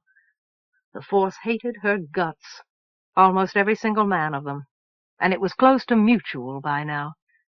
Discipline had gone to hell, but she couldn't demote everybody on the force, and she had tried everything else. They would not obey her, because she was a woman, yes, and damn the day she had decided to be anything more, but also because she had taken the place that rightfully belonged to Montagnes, and because it had been the Queen's idea. They believed she was the Queen's puppet, and how could she prove they were wrong when Arienrhod's strings had trapped her like spiderweb, held her suspended here between heaven and hell, draining away her will to continue? "What is it, Curlatinde?" Unable to keep the sharpness out of her own voice. "The other officers have asked me to speak for them, ma'am." The word was heavy with incongruity. "We want an end to enforced patrol duty by officers here in the city. We feel that the duty belongs to the patrolman. It's damaging to the prestige of an officer to be forced to harass citizens in the street." "You'd rather let the citizens harass each other?" She frowned, too easily, leaning forward. "What important duty do you feel you should be attending to instead?" "Attending to our designated duties. We don't have time enough to get through all the file work as it is, without patrolling as well." His broad face matched her, frown for frown. He looked pointedly at the stacks of tape containers on her desk. "I know, Curlatinde." Following his gaze, "I've cut out every piece of red tape I can, and you should see the scars Hoverness put on me for it. I know the computer crapping out made it all 10 times worse, but damn it, our main job here is still protecting the Hedge's citizens, and it has to be done." "Then give us something worth doing for once." Curlatinde swept his hand across the non-existent view from her window. "Not picking up drunks out of the gutter. Let us go after the big-time criminals, get some convictions that would mean something." "You'll never get those convictions. It's a waste of time." Gods, am I really saying that? Am I really the one The same one who stood there where he's standing and said what he's saying to me. She wadded an empty Iesta packet into a painful ball below the desk edge. No, I'm not the same one. But it was true, what she had just said to him. As soon as she became commander, she had tried to crack down on the big operators she knew were controlling networks of interplanetary vice from right here in Carbuncle. But they had slipped through her fingers like water. Any illegal activity that they might conceivably be caught in here on Tiamant turned out to be technically under the control of a citizen of this world, and the Winters were under the Queen's law. She couldn't touch them without the Queen's permission. Commander Luskid didn't think that way. The hell he didn't. But there was no point in saying it. Had Luskid faced the same infuriating impasse, or had Arienrhod restructured Carbuncle society just for her? She couldn't explain it to Curlatinde, or any of the rest anyway. They already knew she was in the Queen's pocket, and nothing she could say would ever make any difference. You're patrolling the street for a good reason, Curlatinde. You know crimes of violence have soared. She saw Arienrhod's hand behind that, too. Saw herself taking the blame for it in Curlatinde's eyes, as we near the final departure, and we won't be getting any more replacements. So you'll go on patrolling the street until I tell you to stop, until the last ship is ready to lift off this planet. Chief Inspector Mantagnes isn't commander, damn it! I am! Her voice slipped away from her. And my orders stand. Now get out of my office, Captain, before I make it Lieutenant. Curlatinde retreated, his olive skin darkening with indignation. The door shut her off from one more unresolved confrontation, one more stupid mistake. No wonder they hate me. Hating herself, she stared at the opacity of the polarized windows, her only shield against the radiation of hostility from the station beyond. The windows reflected her own image, faintly, like a hologramic transmission ghost, a flawed recreation of a false reality. There was no Jerusha, no woman, no solid human flesh any more, only a nerve-racked, knife-tongued harridan with paranoid delusions. Who the hell was she kidding? It was her own fault she couldn't handle the job. She was a failure. An inferior being, weak, over-emotional, female. She leaned back in her chair, looking down along her body, knowing the truth that even the heavy uniform could never fully conceal. And she didn't even have the guts to admit that it was her own fault, not some wild plot of the Queen's. No wonder she was a laughing-stock. And yet she had seen the Queen's face on a summer girl. She had seen the Queen's fury at the girl's loss.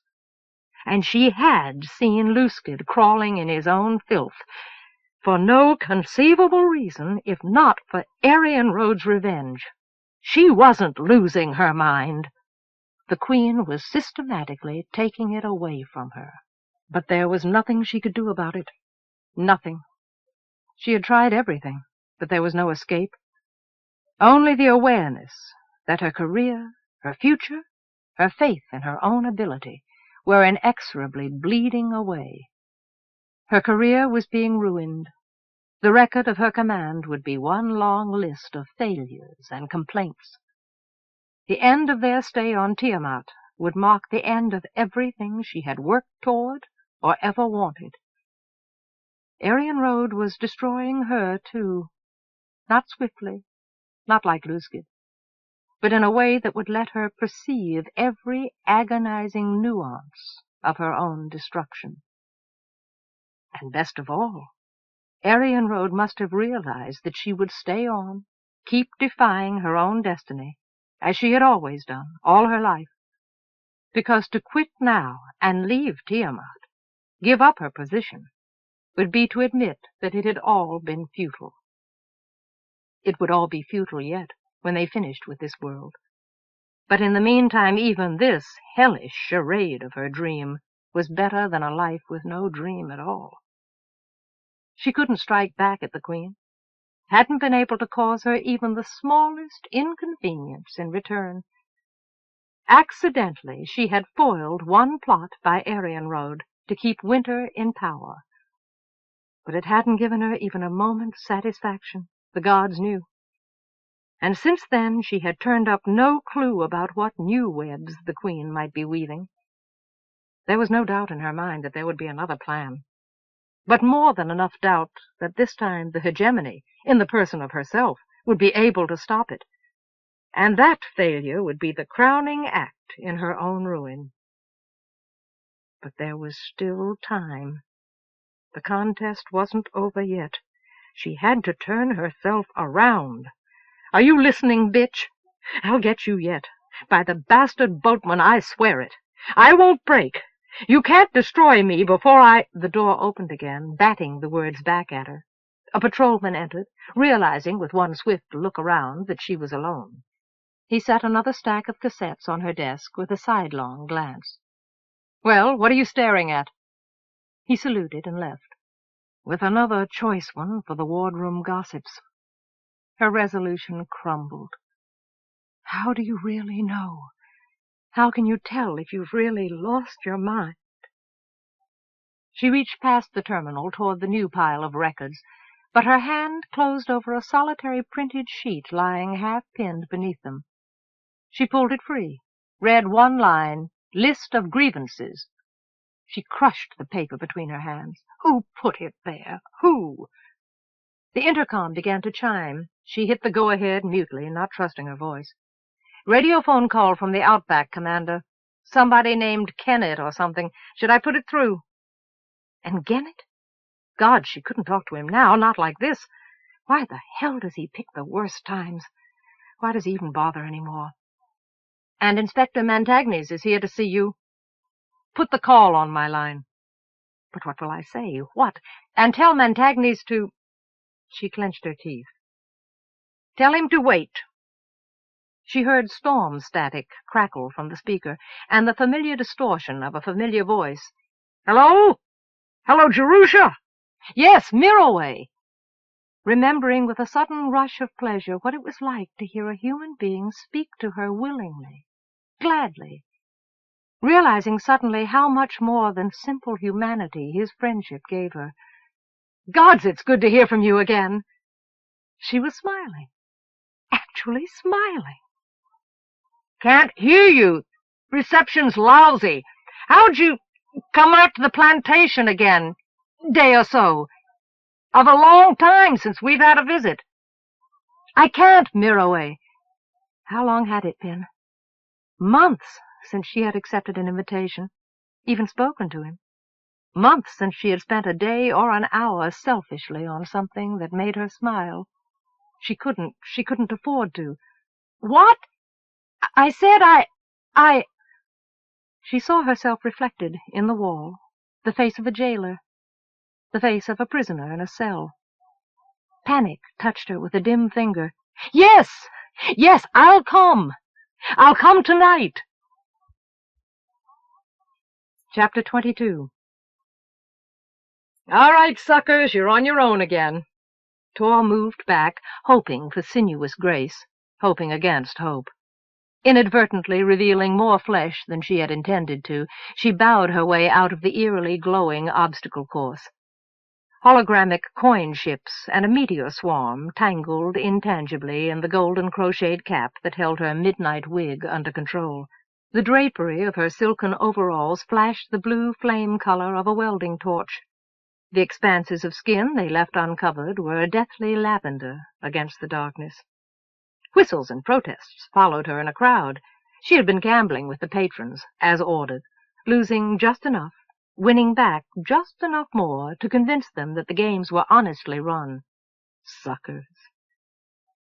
The games were honestly run, for the most part, much to her surprise. They were simply so complicated that the ordinary human being couldn't hope to outwit them. When she thought about the hours and the money she had thrown away, as wantonly and stupidly as any of these drugged-up boobs. She shook her ebony-frizzed head in disgust. Still, it wasn't so bad now that she knew the codes that let her secretly control the outcome of the plays. No, it wasn't so bad at all. Not any of it. Running a casino, taking care of business as the front woman for the Saucy's own on-planet interests. She was the hostess, the titular owner of Persiphone's Hell, unquestionably the finest gambling hell in Carbuncle. And on the side she tended to whatever other discreet dealings the Source, the head man of the off-world criminal subculture on Tiamant, told her to tend to. It was a part of the Queen's policy to provide capable Winters to act as a screen for off-worlder illegalities, so the Vice Lords themselves could operate with virtual impunity, free of harassment by the Hedges police. She had been picked up 4 times by the Blues as she was working her way into the Source's favor, but they had had to turn her over to the Queen's Guard, who had simply let her go. "Hey!"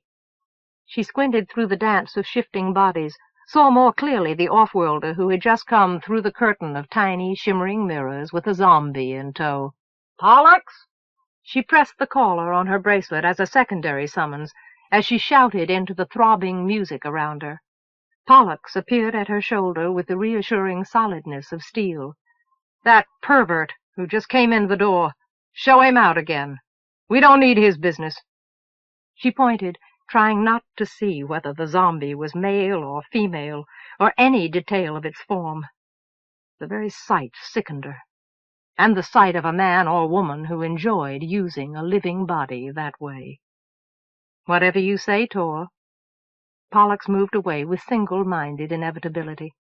He made a better bouncer than any of the humans who worked in this place. She had bought out his rental contract for the duration. It had all worked out so perfectly.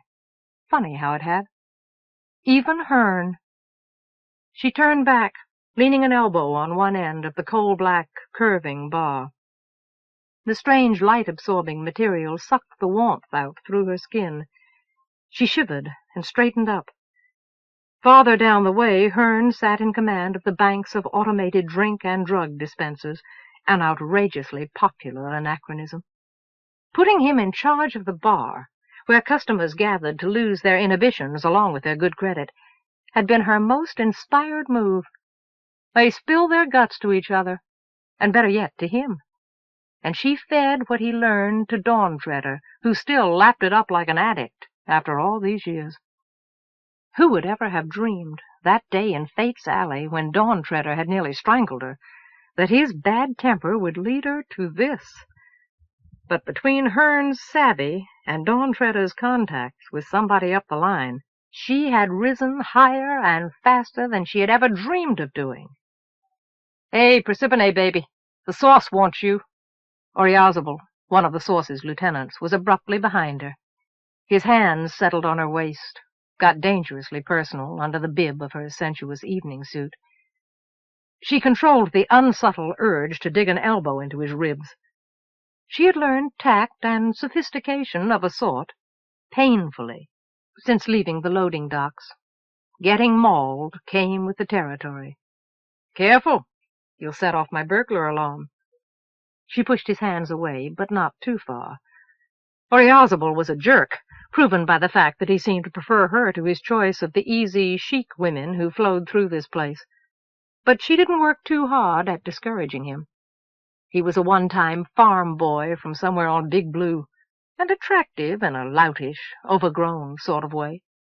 She had gone to bed with him a few times, and hadn't been too disappointed. She had even toyed with the idea of getting him to marry her before the final departure, and getting off Tiamant for good. "Hey, sweeting, how about later on you and me? Tonight's taken." She started away before he could get his hands on her again, glanced back, relenting a little, enough for a smile. "Ask me tomorrow." He grinned. His teeth were inlaid with rhinestones. She turned away again, shaking her head. She made her way through the crowd, through the forbidden door that led her to the Source's private suite of offices and guarded meeting rooms, guarded not only by hidden human eyes, but also by the most elaborate anti-snoop devices money could buy.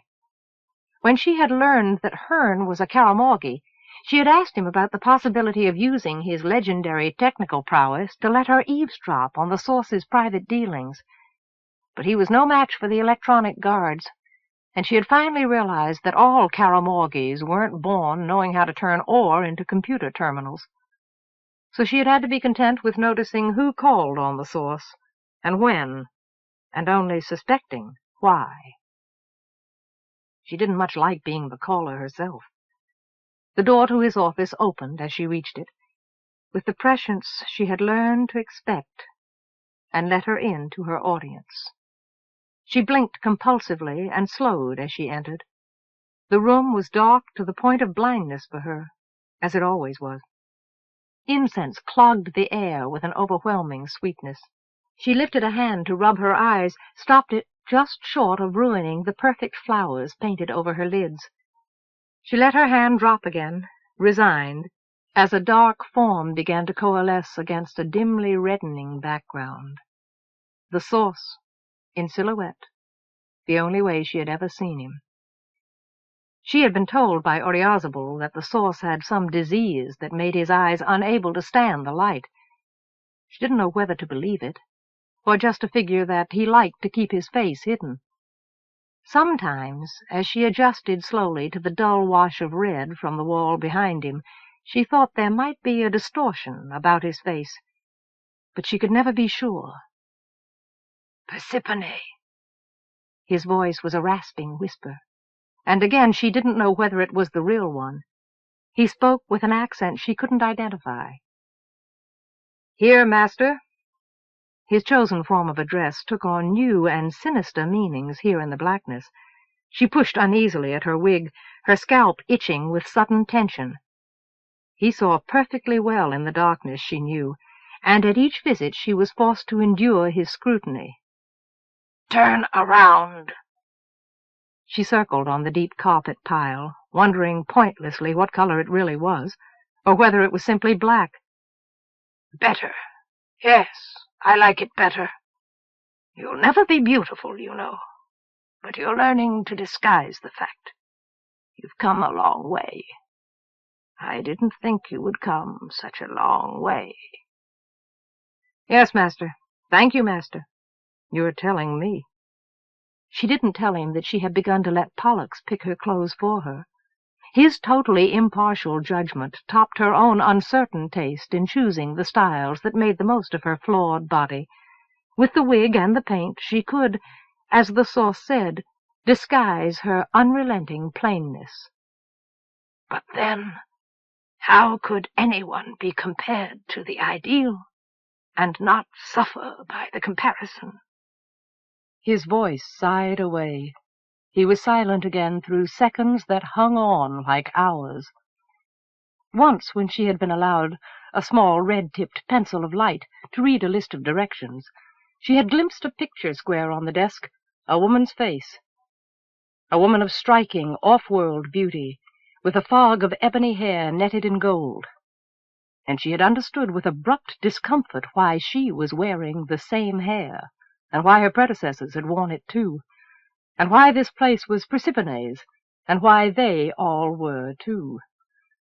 It had surprised her that a man like the source might have loved or even hated one woman enough to be obsessed by her, and it gave her the creeps to be window-dressing to the obsession. But the rewards had been enough to keep her from saying so. "How is business tonight?" "Real good, master. It's payday over at the Starport. We've got a big crowd." "Was the latest deal successful? Have you got sufficient variety on hand to satisfy certain private customers?" "Yeah. Coonabarra Brand was right where you said he'd be, and everything on him. We can handle any pleasure tonight." She was sure he already knew the answer to the questions, and so she always answered honestly. He did not ask her to handle all his requests. She didn't mind fronting on drug transactions because she could keep herself mentally clear of the consequences. The source oversaw and dabbled in numerous other illegal transactions, and there were some she couldn't stomach. but there was always someone else around who could. Good. I'm expecting a particularly important visitor tonight. Make certain the inner meeting room is secure and prepared appropriately. She will be at the side entrance at midnight. See that she isn't kept waiting. Yes, master. She? There were not too many women in the underworld society who rated such solicitude in an audience with the source. That's all, Persephone. Go back to your guests. Thank you, master. Meekly. The door opened and she escaped, blinking again, into the white glare of the hall beyond. She sighed as the door clicked securely behind her, not offended, as she walked away, that he found her unattractive, only relieved. He was completely off her scale of ambition, and in her private heart she was very much afraid of him, for all the rational reasons, and for all the reasons a child fears the dark. Arienrhod followed the lurid figure of Persephone through the private passageways to the source's inner meeting room. The sounds of the casino reached her distantly through the barrier of separating walls, a deep throbbing that was more vibration than true sound, that reached into her chest like death's hand. It was more than appropriate, she thought, that the heartless merriment of the gaming crowd should show its real nature here in the shadowy halls of the source's hidden power. Persephone stopped ahead of her, before a sealed doorway that looked like any other they had passed, and beckoned to her. She moved forward, and Persephone pressed her hand against a panel in the door, the arrival signal, as though they were not already being observed. She nodded to Arienrhod with self-conscious deference, and went away down the hall. Arienrhod was certain that the woman recognized her, wondered what she would think if she realized that Tor Starhiker Persephone was equally well known to her queen as Sparks Dawntreader's pawn. But the door was opening before her, opening on darkness, and she put all other thoughts out of her mind. She pushed back the hood of her shadow-colored cloak and walked boldly forward, without waiting to be summoned. But as she crossed over the threshold, the door sealed again behind her, sealing her into utter lightlessness. Panic seized her with heavy hands, as it always did. Suddenly it was hard not to believe that she had stepped into another plane, into the merciless unknown of an interstellar vice network, out of the world she knew and controlled, that she was lost. Her mechanical spies peered into every corner of this city, but they could not penetrate this place. It was guarded by even more powerful and sophisticated technology, this all-pervasive darkness that tried to smother her will and swallow her self-control. She stood rigidly still until the moment passed and she recaptured her perspective. Darkness. It's a damn good trick. I wish I'd thought of it. Your Majesty, you honor my humble establishment. The source's ruined voice, like the voice of a corpse. Or was that just an effect, too? Hissed the welcome, oddly accented. Please, take a seat. Make yourself comfortable. I would hate to keep the lady standing. Arienrhod noted the intentional play on words, the reference to her barbarian heritage. She made no response, but moved forward confidently to take the deeply cushioned seat across the empty table from him. Ever since their first meeting, where she had been forced to grope humiliatingly through the dark, she had been certain to wear light-enhancing contact lenses when she came to call on him. As her visual purple built up, she could actually make out the general form of the room's contents, and the uncertain outline of the source himself. Try as she would, she could not fill in the features of his face. What is your pleasure, Your Majesty? I have a full store of sensory delights, if you care to indulge. A broad hand gestured, vaguely misshapen. Not tonight. She gave him no title, refusing to acknowledge the one he demanded of his other clients. I never combine business with pleasure. unless it's absolutely necessary. She felt the heightened intensity of her other senses in the darkened room, and how her crippled sight still struggled to dominate them. A hoarse chuckle. Such a pity, such a waste. Don't you ever wonder what you may be missing? On the contrary, refusing to be condescended to, I miss nothing. That's why I'm the queen of this world, and that's why I'm here. I intend to stay queen of Tiamant after you and the rest of the off-world parasites abandon it again. But in order to do that, I'll need to employ your questionable services on a much bigger scale than I've done in the past. You put things so delicately. How could a man refuse you anything? Iron on cement. What did you have in mind, Your Majesty? She rested an elbow on the sense-absorbing chair arm. Like flesh. It feels like flesh. I want something to happen during the festival. Something that will create chaos, at the expense of the summers. You had in mind, perhaps, the sort of accident that befell the former police commander, but on a much larger scale, of course. His voice betrayed no surprise at all. Something she found both reassuring and disturbing. Drugs in the water supply, perhaps. But why should it disturb me? It was my idea. No drugs. That would affect my people, too, and I don't want that. We have to remain in control. I had in mind an epidemic, something most of winter has been vaccinated against. The summers would have no protection. I see. A dim nod.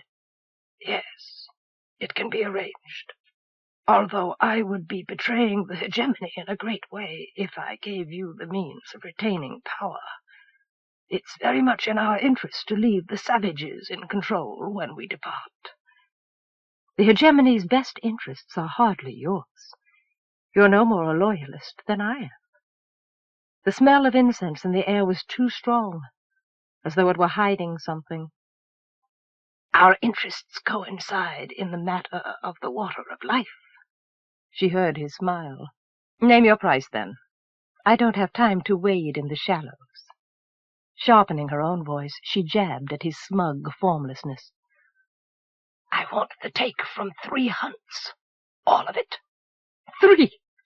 She laughed once, not admitting that it was no more than she'd expected him to ask for. What is the price of a queen's ransom, Your Majesty? The darkness around them settled into his voice almost tangibly. She was aware again of how much more she heard, trying to compensate for not seeing his face. I'm sure the police would be more than interested to learn what you have in mind for this world. Genocide is a serious charge, and against your own people. But that's what comes of letting a woman rule. Women don't rule the hegemony, you know. There are many places, on many worlds, where even your arrogance could be broken, Arienrhod.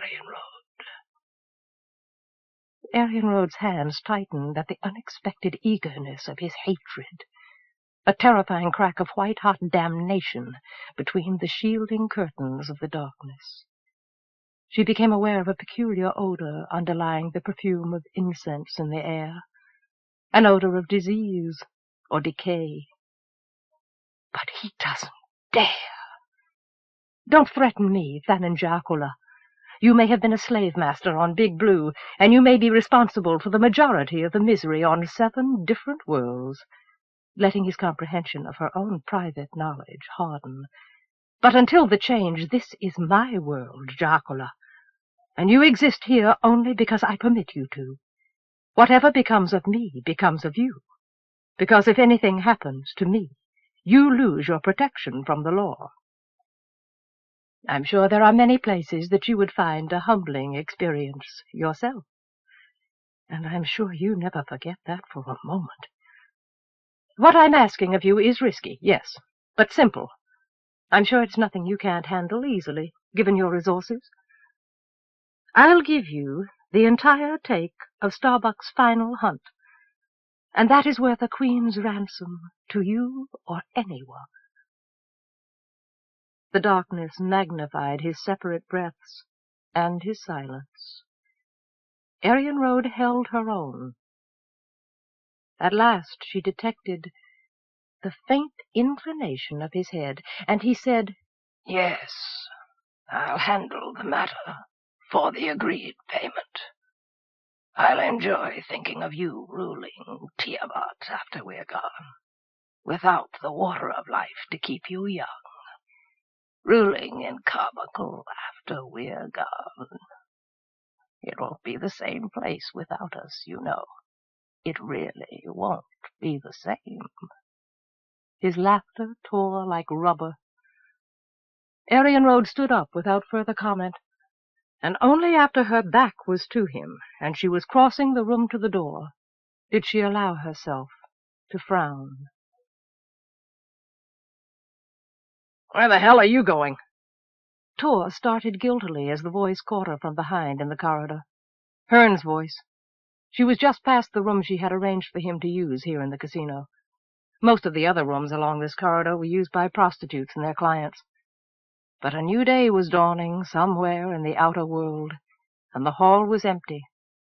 The casino was closed for a brief span of rest and recovery.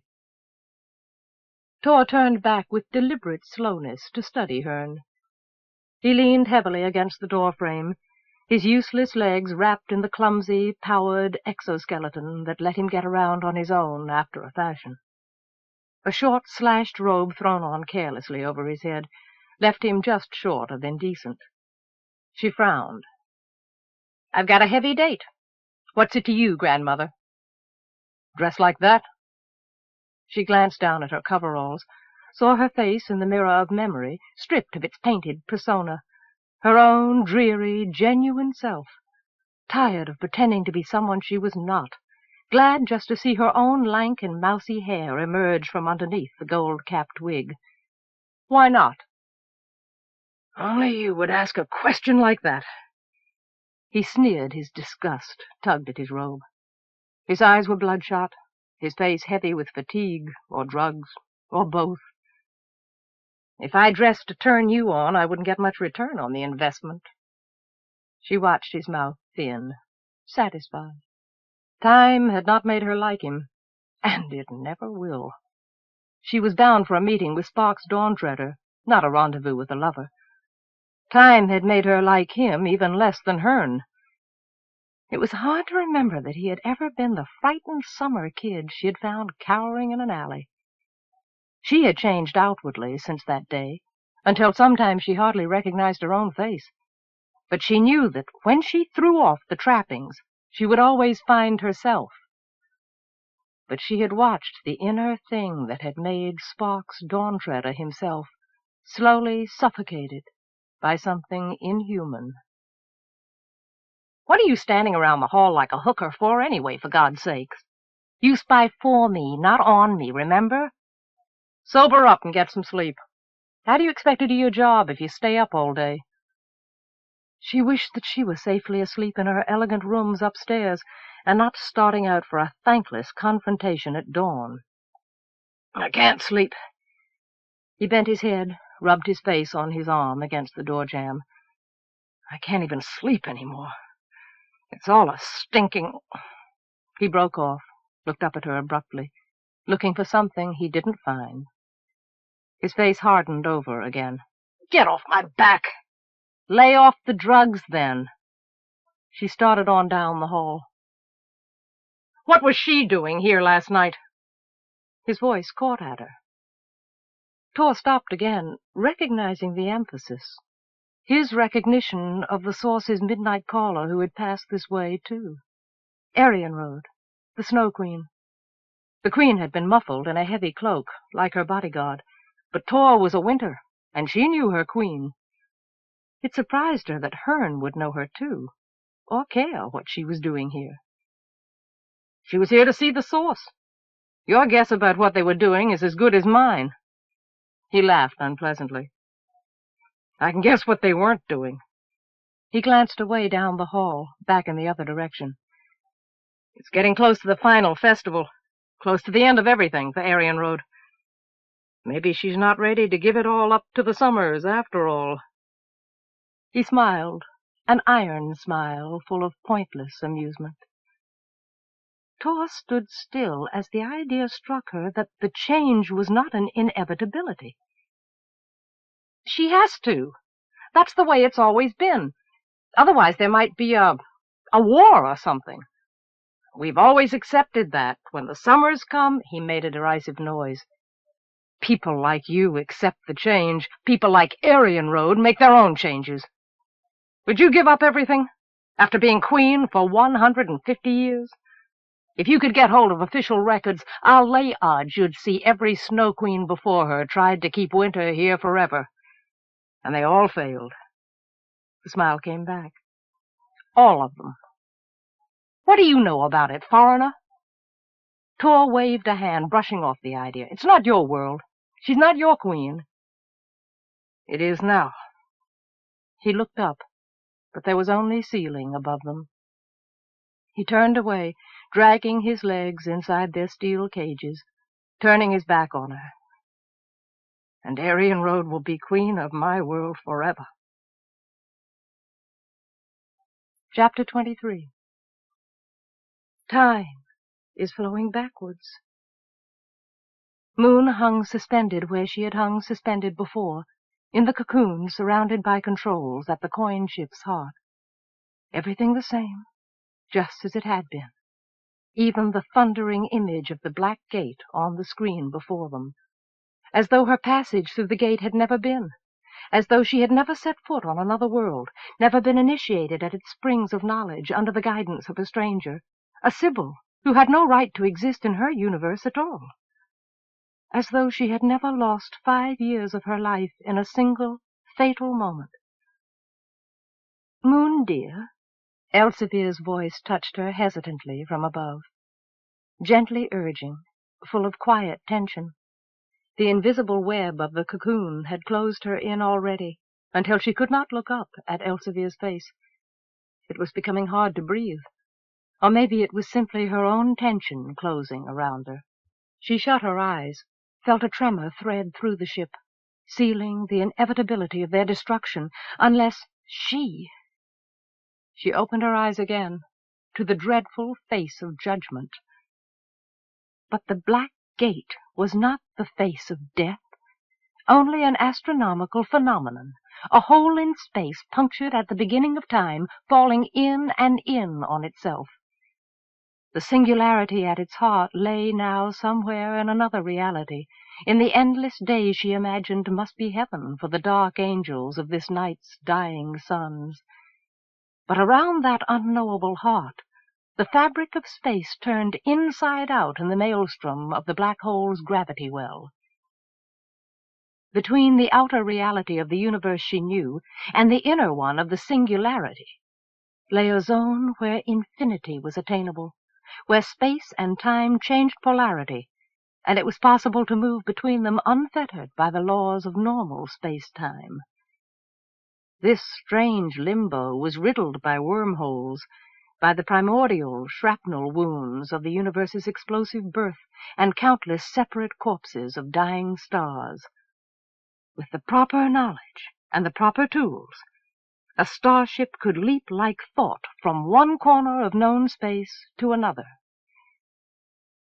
Even the starships of the old empire, traveling faster than the speed of light, had used this gate, because they could not cross direct interstellar distances instantaneously.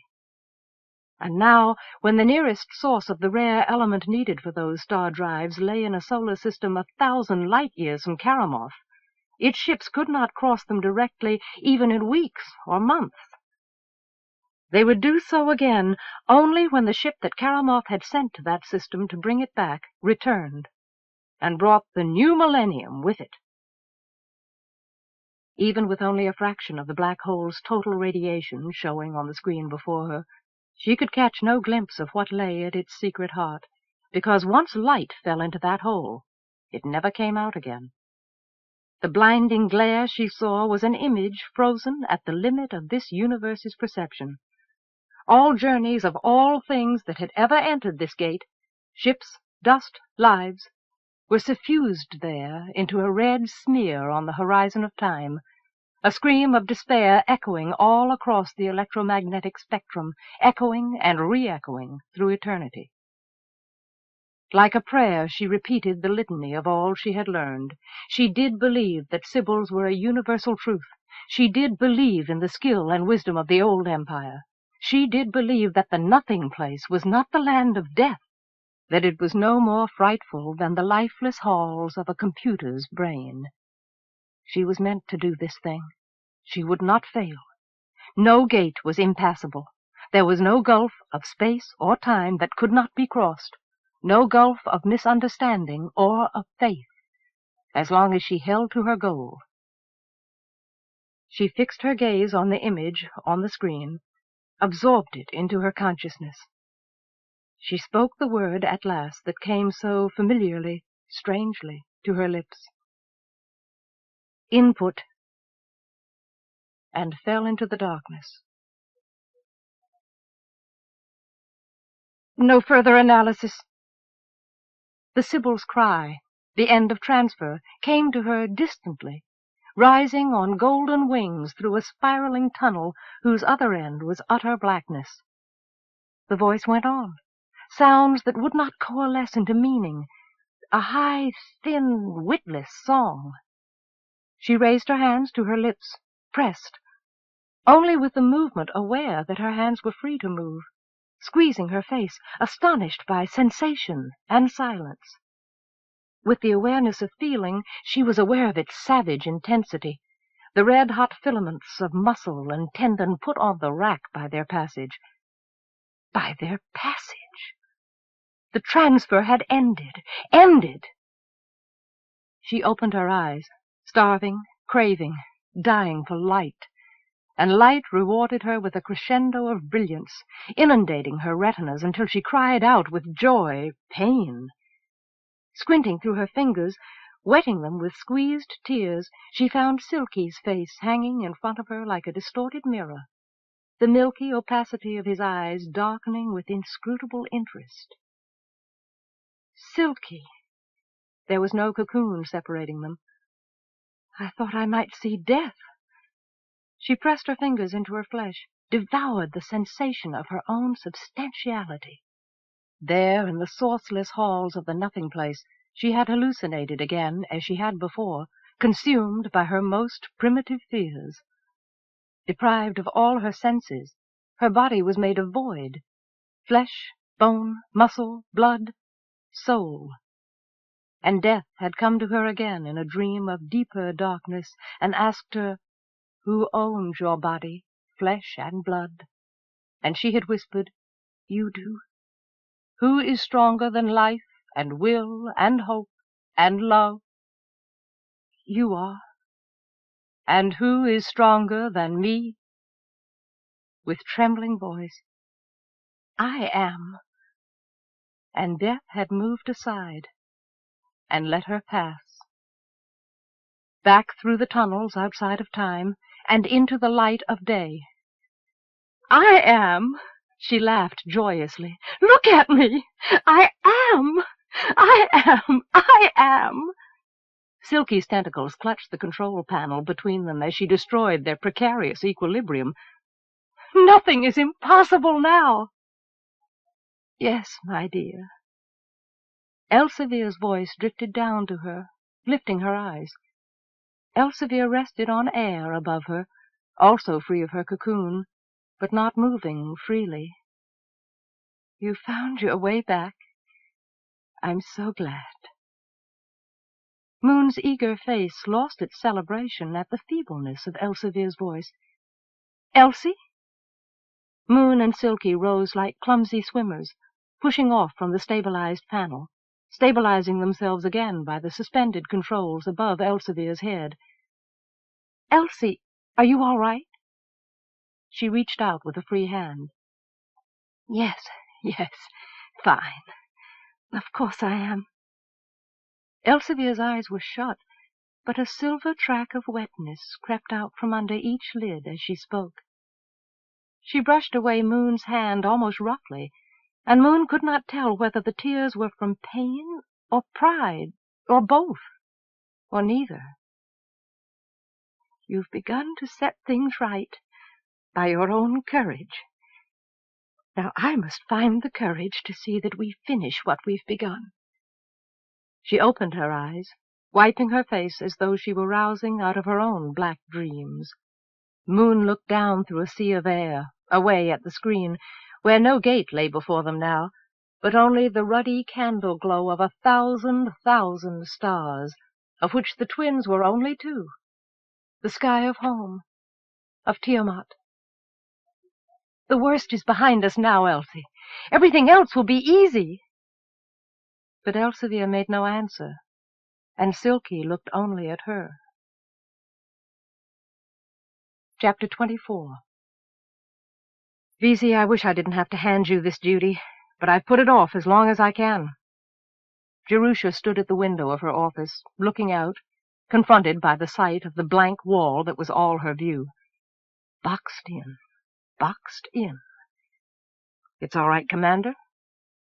Gundolinu sat at attention in the visitor's chair, the benign acceptance in his voice warming her back. To tell you the truth, I'm glad to get out of Carbuncle for a while. Certain people have been leaning a little hard on shirkers. It'll be a relief to breathe fresh air, even if it turns my lungs blue. He grinned reassurance as she turned back to him. They don't bother me, Commander. I know I'm doing my job. And I know who uses personal incompetence as an excuse to make you look bad. Disapproval pulled his face down. But I have to admit, sharing the company of inferiors wears on one. She smiled faintly. You deserve a break, BZ. The gods know it. Even if it's only to waste your time chasing thieves across the tundra. She leaned against her desk carefully, trying not to dislodge a heap of anything. I just wish I didn't have to send you to oversee starport security, because I don't know how the hell I'm going to manage here without your support. She glanced down, a little ashamed to be admitting it, but her gratitude at his unshakable loyalty would not leave it unsaid. He laughed, shaking his head. You don't need anybody, Commander. As long as you've got your integrity, they can't touch you. Oh, but I do, and they do every day. I need that encouraging word, like life needs the sun. But he'd never really understand that. Why couldn't she have been born with the sense of supreme self-worth that seemed to be bred into a Karamorgi? Gods, it must be wonderful, never having to look to anyone else for the reassurance that what you did was right. Even when she had promoted him to inspector, he had never questioned that it might be for any reason other than his competence as an officer. Well, it's only a matter of months, anyway. And only a matter of months until it's all over, Commander. Come the millennium. Only months until the change comes, and we can clear off of this miserable slush ball and forget about it for the rest of our lives. I try not to think that far ahead, dully. One day at a time. That's how I take things. She rearranged a stack of petition cards absently. Gundolinu stood up, concern coming vaguely into his eyes. Commander, if you need somebody who'll support your orders while I'm gone, try Crevier. He's got a hard shell, but he's got at least half his mind working. And he thinks you're trying to do an honest job. Does he? Surprised. Crevier was a veteran officer, and one of the last she would have expected to feel even the slightest willingness to accept her. Thanks, BZ. That helps. She smiled again, only straining a little. He nodded. Well, I suppose I'd better start packing my thermals, Commander.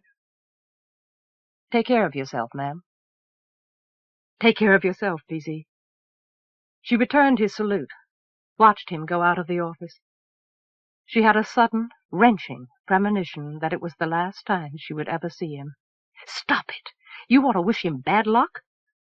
She reached into her pocket for a pack of Fiestas as she moved back around her desk.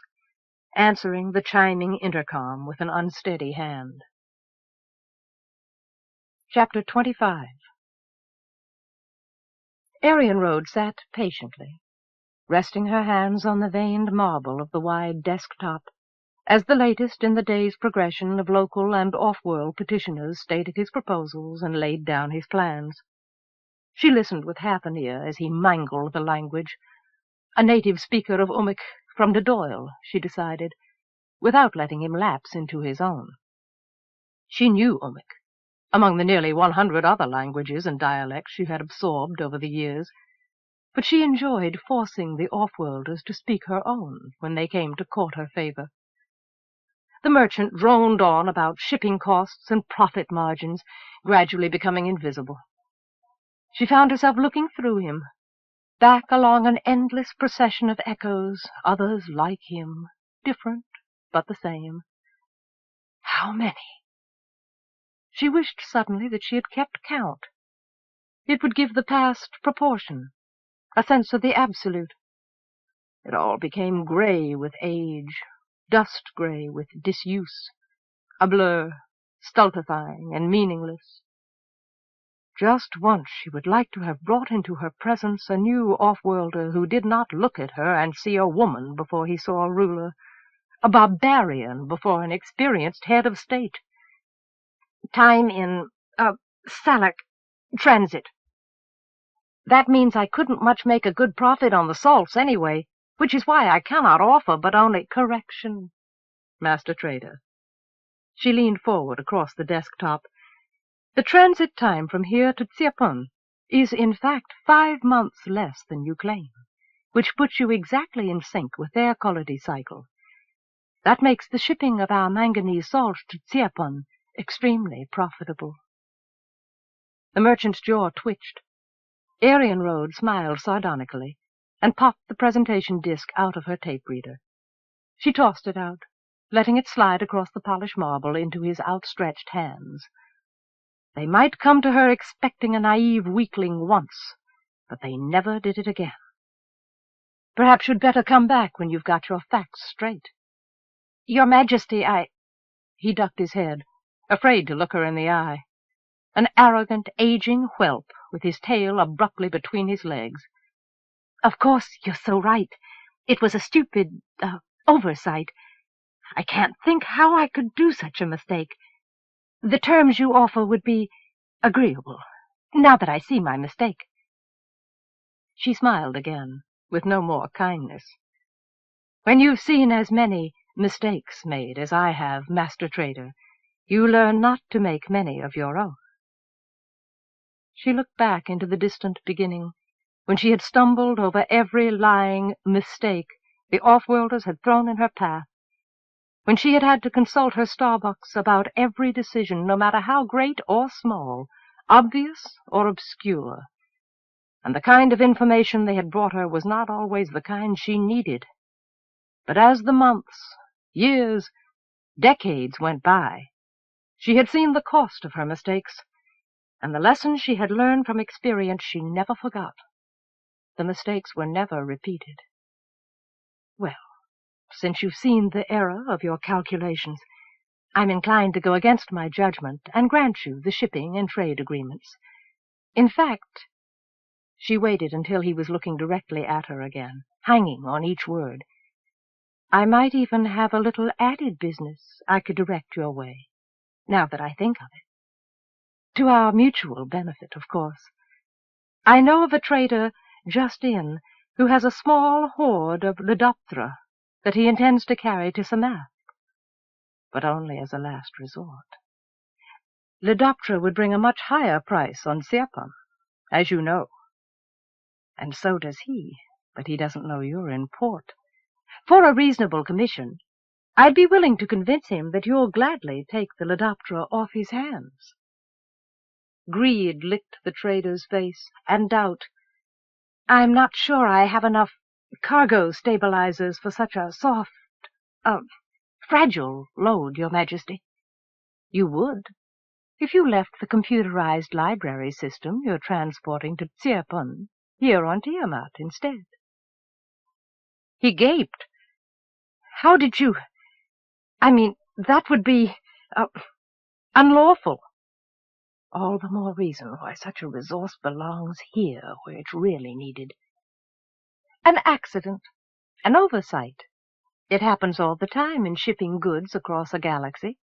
It's happened to you before, I'm sure. Insinuating more than she was sure of, following his face. He didn't answer, but a kind of wild panic showed far down in his dark eyes. Yes, I know everything about you. I've seen your echoes for 150 years. The Ledoptera is by far the more profitable cargo, and once you reach Tiamant, and the mistake is discovered, it will be too late to do anything about it. The gate will have closed. It's all very simple, you see. Even simple enough for you. Profit. That's all that really matters, isn't it? A profit in knowledge for winter. A reward that money can't buy. She smiled inwardly at the secret knowledge of all the similar profits she had accumulated, in similar ways, down the long years, quietly stockpiling technology and information against the coming time of famine. The trader nodded, his eyes still searching the corners of the room furtively. Yes, Your Majesty, if you say so. Then I'll see that it's arranged. You may go. He went without further urging. She looked down, speaking reference notes into her desk recorder. When she looked up again, Starbuck stood in the doorway, bemused admiration showing in his eyes. I see. Well, is that all, then? Arienrhod leaned against the cushioned back of the chair at her desk, listening to it sigh familiarly as she set it gently rocking. Is that all? Starbuck laughed with an aggrieved edge on it. I've been out on the street all day long, busting my ass to please you. Don't I bring you a big enough load of rumors? Doesn't that bitch Blue have more trouble than she can handle already, without me buying her more? Doesn't... There was a time, you know, when that question would have cut you to the quick. Arienrhod leaned forward again, into the cup of her hands. Sparks Dawn-treader used to sail on my smile and quiver at my frown. If I had said, is that all? He would have gone down on his knees and begged me to set him another task. Anything, if only it made me happy. She set her lips in a petulant pout, but the words rapped razors and cut her inside. And you laughed at him for being a sap. Starbuck's black-gloved fists rested on his hips defiantly. But she sat without responding, letting the words do their work. And after a moment his hands dropped, and his gaze with them. I am what you wanted me to be. Softly, almost inaudibly. I'm sorry if you don't like it. Yes, and so am I. Once she had known the warmth of a forgotten summer when she looked at him, when he held her. But he had forgotten summer, and she saw no past in his changeable green eyes. Not hers, not even his own. Only her own reflection, the Snow Queen, eternal winter. Why must I always be too strong for them? Always too strong. Send me someone I can't destroy. Are you sorry? Sorry you let it happen? Let me become Starbuck? Haven't I done the job? He was not defiant anymore. No, I'm not sorry. It was inevitable. But I am sorry that it was inevitable. She found a smile, an answer for the insecure boy who had stolen away his voice. And you have done very well. Too well. Take off your mask, Starbuck. He reached up and pulled the black helmet off, held it under his arm. She smiled at the blaze of hair spilling out, the fair face still the same, fresh and youthful. No, not really the same. Not any more. Not any more than her own was. Her eyes stopped smiling behind her smile. She watched his smile fade in response. They looked at each other for a space of time, silently. He broke free at last, stretched, struck a pose with feline self-awareness. "Do you mind if I sit? It's been a long day." "By all means, sit, then. I'm sure it must be enervating to wallow in depravity day after day, as diligently as you do." He frowned as he settled into one of the matched wing-form chairs, across the intimate gulf between desk and doorway, and himself and her. "It's boring." He leaned forward suddenly, reaching across the space with his voice. "Every minute seems like a year. It bores the hell out of me when I'm away from you."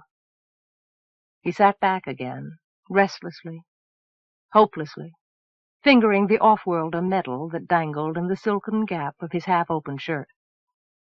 "You shouldn't find it boring to make trouble for the blues. For the woman who lost Moon for us both." She forced her tone to stay businesslike, shaping her emotion into a weapon to punish whom? He shrugged. "I'd enjoy it more if I could see some results. She's still on top." "Of course she is. And she'll stay there to the bitter, bitter end. And every day of what should have been sweet victory, she'll spend walking barefoot over broken glass. Stay here in the palace tomorrow, and I'll let you watch her." "No." He looked down at his feet abruptly. She saw with some surprise that his face burned. "No, I don't want to see it, after all." His hands felt along his studded belt for something that wasn't there, had not been there for a long time. "Whatever you want, if you even know what you want." Half critical, half concerned. But he was unresponsive, and so she went on, "I must say Palathion's held together more stubbornly than I'd expected. Brittle as she is, I thought she'd be showing deeper fractures by now. She must be getting support from somewhere. Gundalinu, one of the inspectors. The others hate him for it, but he doesn't give a damn, because he thinks he's better than they are." "Gundalinu? Oh, yes." Arienrhod glanced down at the note recorder. "I'll keep that in mind. And there's another off-worlder. Engenet is his name. He has an outback plantation down along the coast. She's been out to visit him there, I understand. A friendship with questionable roots." She smoothed her hair, gazing at the mural behind Starbuck's head, the white blackness of a winter storm roaring down out of the ice-crowned peaks, obliterating the valley and the world around a solitary winter holding. "His plantation has never been harvested, has it?" Starbuck straightened up in his chair. "No, he's an off-worlder. I thought we couldn't unless he—" "That's right. And I understand that he strictly forbids it. He's hostile to the whole idea. Now what would happen, I wonder, if you hunted his preserve, and Palathion couldn't punish you?" He laughed, none of the old reluctance showing now. "A good hunt, and the end of an affair?" "All in a day's work," she smiled. "The final hunt will net us some souls." The final hunt. Starbuck leaned into a wing of the chair back, playing with his fingers. "You know, I heard something interesting on the street. I heard the Source had a midnight visitor a few nights back. I heard it was you. And the word is that maybe you're not ready to see the end of winter come." He glanced up. "How's my hearing?" "Excellent." She nodded, listening to the silence keep them company. "Surprised? Yes, but only a little." She knew his sources of information, that he used Persephone to use Herne. She even approved of his resourcefulness. It only surprised her a little that her intentions were quite so obvious to them all. She would have to keep closer watch on Persephone. "Well?" Starbuck pressed his knees with his fists. "Were you going to tell me about it? Or were you just going to let me go on thinking we were both going into the sea together at the next festival?" "Oh, I would have told you. Eventually. I just rather enjoyed hearing you swear to me that you wouldn't live without me. My dearest love. She stopped his anger with 3 words that came unexpectedly from her heart. He stood up, came across the room and around the silver-edged curve of desk to her, but she put up her hands, holding him back with quiet insistence. Hear me first. Since you've asked, then I want you to know. I have no intention of going meekly to the sacrifice and seeing all that I've struggled to make of this world thrown into the sea after me. I never had. This time, by all the gods who never belonged here, this world is not going to sink back into ignorance and stagnation when the offworlders go. What can you do to stop it? When the offworlders go, we lose our support, our base of power. It pleased her to hear his unconscious pledge of allegiance. They'll see to it that we do, and then we can't hold back summer any more than we can hold back the seasons. It'll be their world again. You're brainwashed. She shook her head, gestured with a ring-heavy hand at the city beyond the walls. The summers will gather here in the city for the festival, here on our ground. All we need is something that will take them unawares. Like an epidemic. One that we winters are fortunately immune to, thanks to the miracle of off-world medicine. Starbuck's face twisted. You mean, you could do that? Would? Yes, and yes! Are you still so bound to those ignorant, superstitious barbarians that you aren't willing to sacrifice a few of them for the future of this world? They play right into the hands of the off-worlders. There's a conspiracy between them to oppress us, Winter, the people who want to make this world a free partner in the hegemony. And they've succeeded for a millennium. Do you want them to go on succeeding forever? Isn't it time we had our turn? Yes, but nothing. Off-worlders, Summers, what have they ever done for you, either of them, but betray you, abandon you? She watched the words work in the dark corners of his soul that she had probed so thoroughly. Nothing.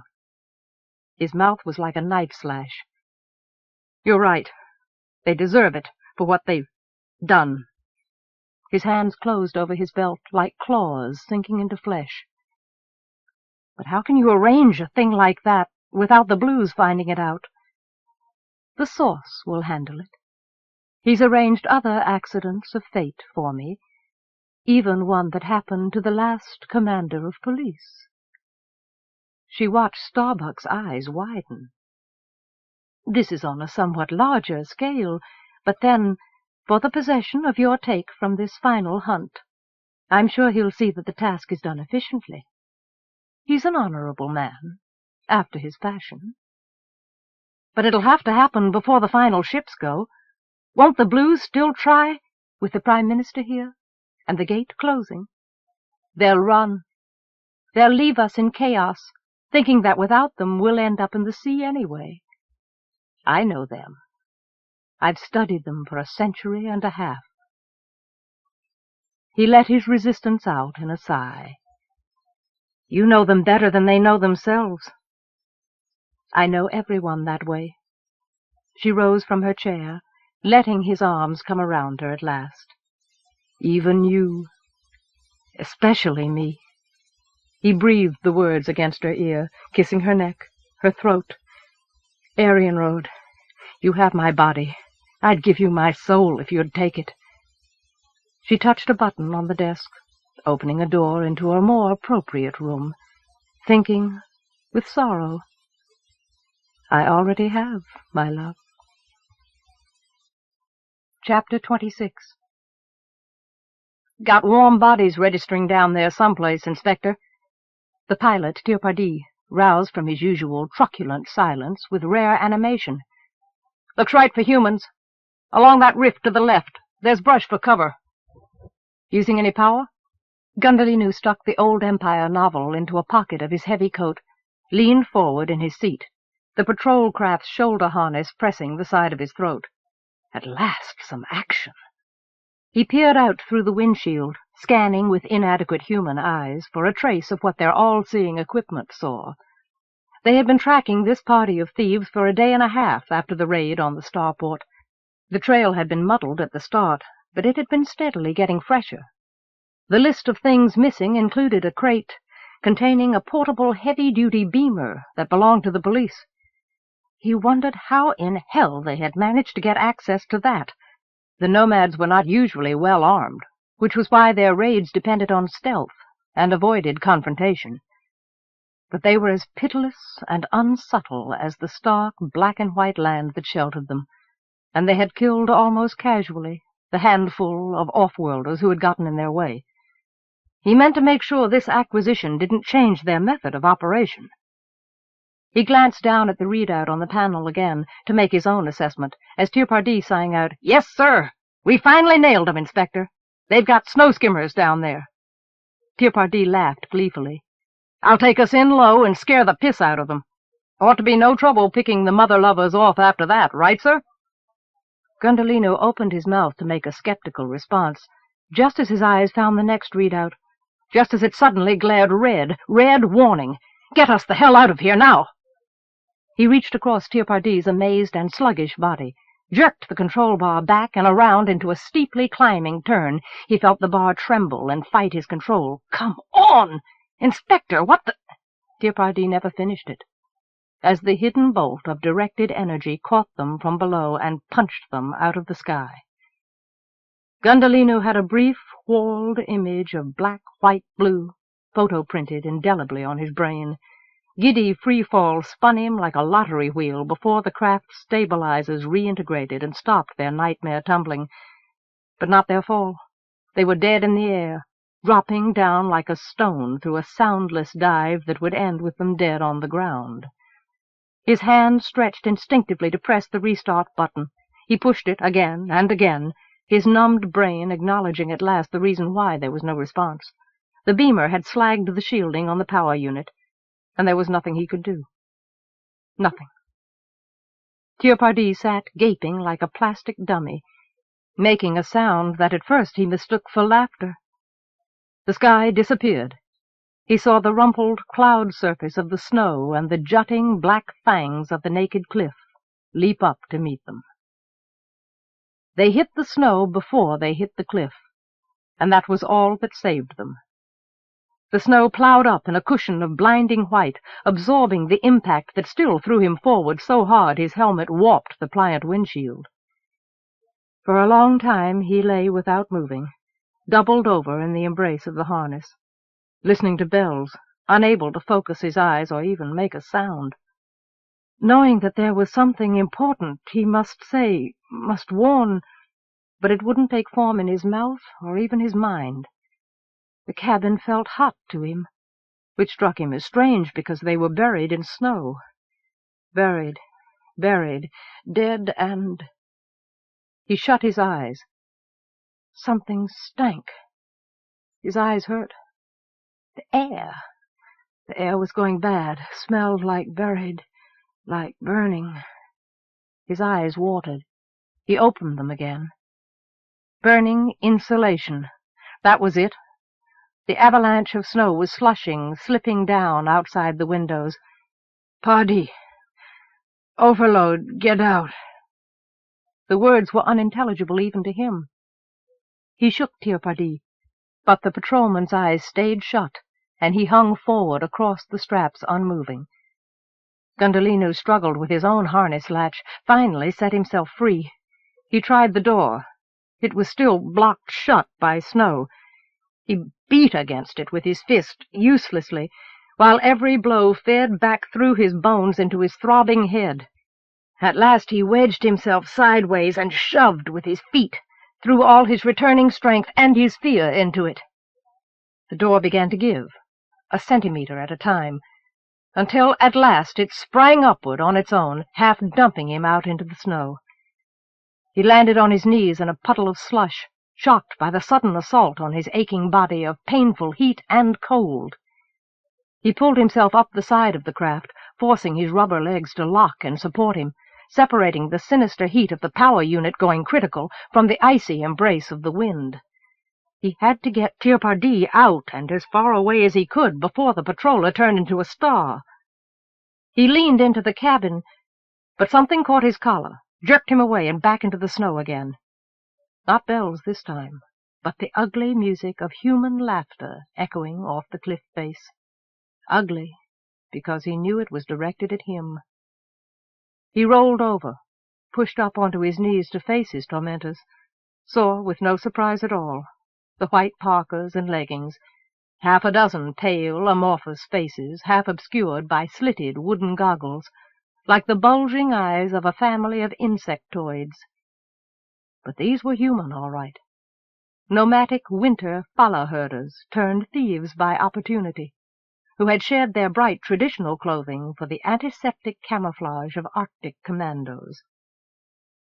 A blow on the back ended his assessment as he sprawled forward into the snow. He felt someone roll him onto his side and deftly disarm him. There was a whoop of triumph as the bearded male held his stunner up like a prize. Gundolinu sat up, wiping snow from his face, forgetting the indignity of his position in the urgency of his need. "That's going to blow!" He pointed, not sure how much they would understand. "Help me get him out of there! There's not much time!" He climbed to his feet, relieved at the murmur of consternation that ran through the group. He started back toward the patrol craft, but another of the nomads had gotten there first, and straightened, holding Tiamant's gun, grinning satisfaction. "He's good for nothing, that one. This is all I found. It's too hot in there. Forget about it." The roving muzzle of the stunner suddenly targeted Gundolinu's chest. "Zap! You're paralyzed, Blue!" A high-pitched adolescent giggle escaped from the muffled figure. Gundolinu stopped, looking past the teenager and the filamented muzzle of the gun. "He's not dead. He's hurt. He's alive. We've got to get him out of there." His breath rose up white in his face. But the man who had taken his own gun, and another man, caught him by the arms at a sharp command. They began to drag him back away from the craft. The teenager strutted behind him, on snowshoes like the rest, giggling again as his boots broke through the snow crust, and he floundered. "No, you can't do this! He's alive, damn you! He'll be burned alive in there!" "Then be glad you're only watching, and not joining him." The first man grinned at his side. They forced him to go with them as far as the outcropping of fallen rock where they had hidden their snow-skimmers. They all stopped then, and turned back, crouching down to watch. The two men still held his arms locked between them, forcing him to keep his feet as they made him turn with the rest. He could see the distant patrol craft melted clear of snow now, and a dull glow spreading over its crumpled frame. He looked up into the sky, filling his eyes with the blue of heaven, and prayed to the gods of 8 separate worlds that Tiamant would never know what was happening to him now. But the sky was empty, and in the empty white silence of the frozen winter world a sunball of searing light burned his sight away, and the blast that followed obliterated all his other senses. Consciousness followed pain back into his aching body. He lay propped against a boulder while the nomads shuffled and muttered and pointed past him in subdued awe. One of them laughed nervously. Memory came back to him, and he remembered why they were laughing. He leaned over and vomited into the trampled snow. "They send you to kill us, and you can't even stomach the sight of death." One of the nomads stood over him and spat. The spittle landed on the heavy cloth of his uniform coat. He watched it begin to freeze. He looked up, aware of how the cold air burned as his lungs sucked it in, aware of the fact that he had just been spat upon by a barbarian, by an old hag with a face like fishnet, who wasn't fit to touch the lowest unclassified on Karamoth. He pulled himself up the rock, clumsy with stiffness and cold, until he could stand looking down at her. He said, his voice brittle with fury, "You are all under arrest for murder and robbery. You will return with me to the starport to face charges." Hearing the words, He could not quite believe that he had really said them. The old woman stared at him incredulously, burst into obscene, frost-clouded laughter, wrapping her arms around her.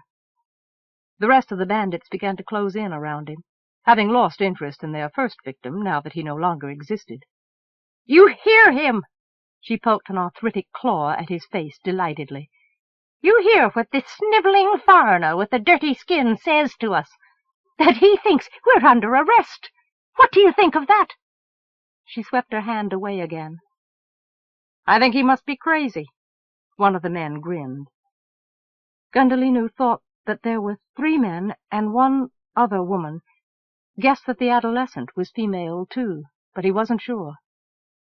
This damned world turned civilized behavior upside down until he couldn't judge anything by standards he knew. But there was one thing he understood clearly enough, that he was not going to get out of this alive. They were going to kill him next. The realization made him dizzy. He pressed back against the rock for support.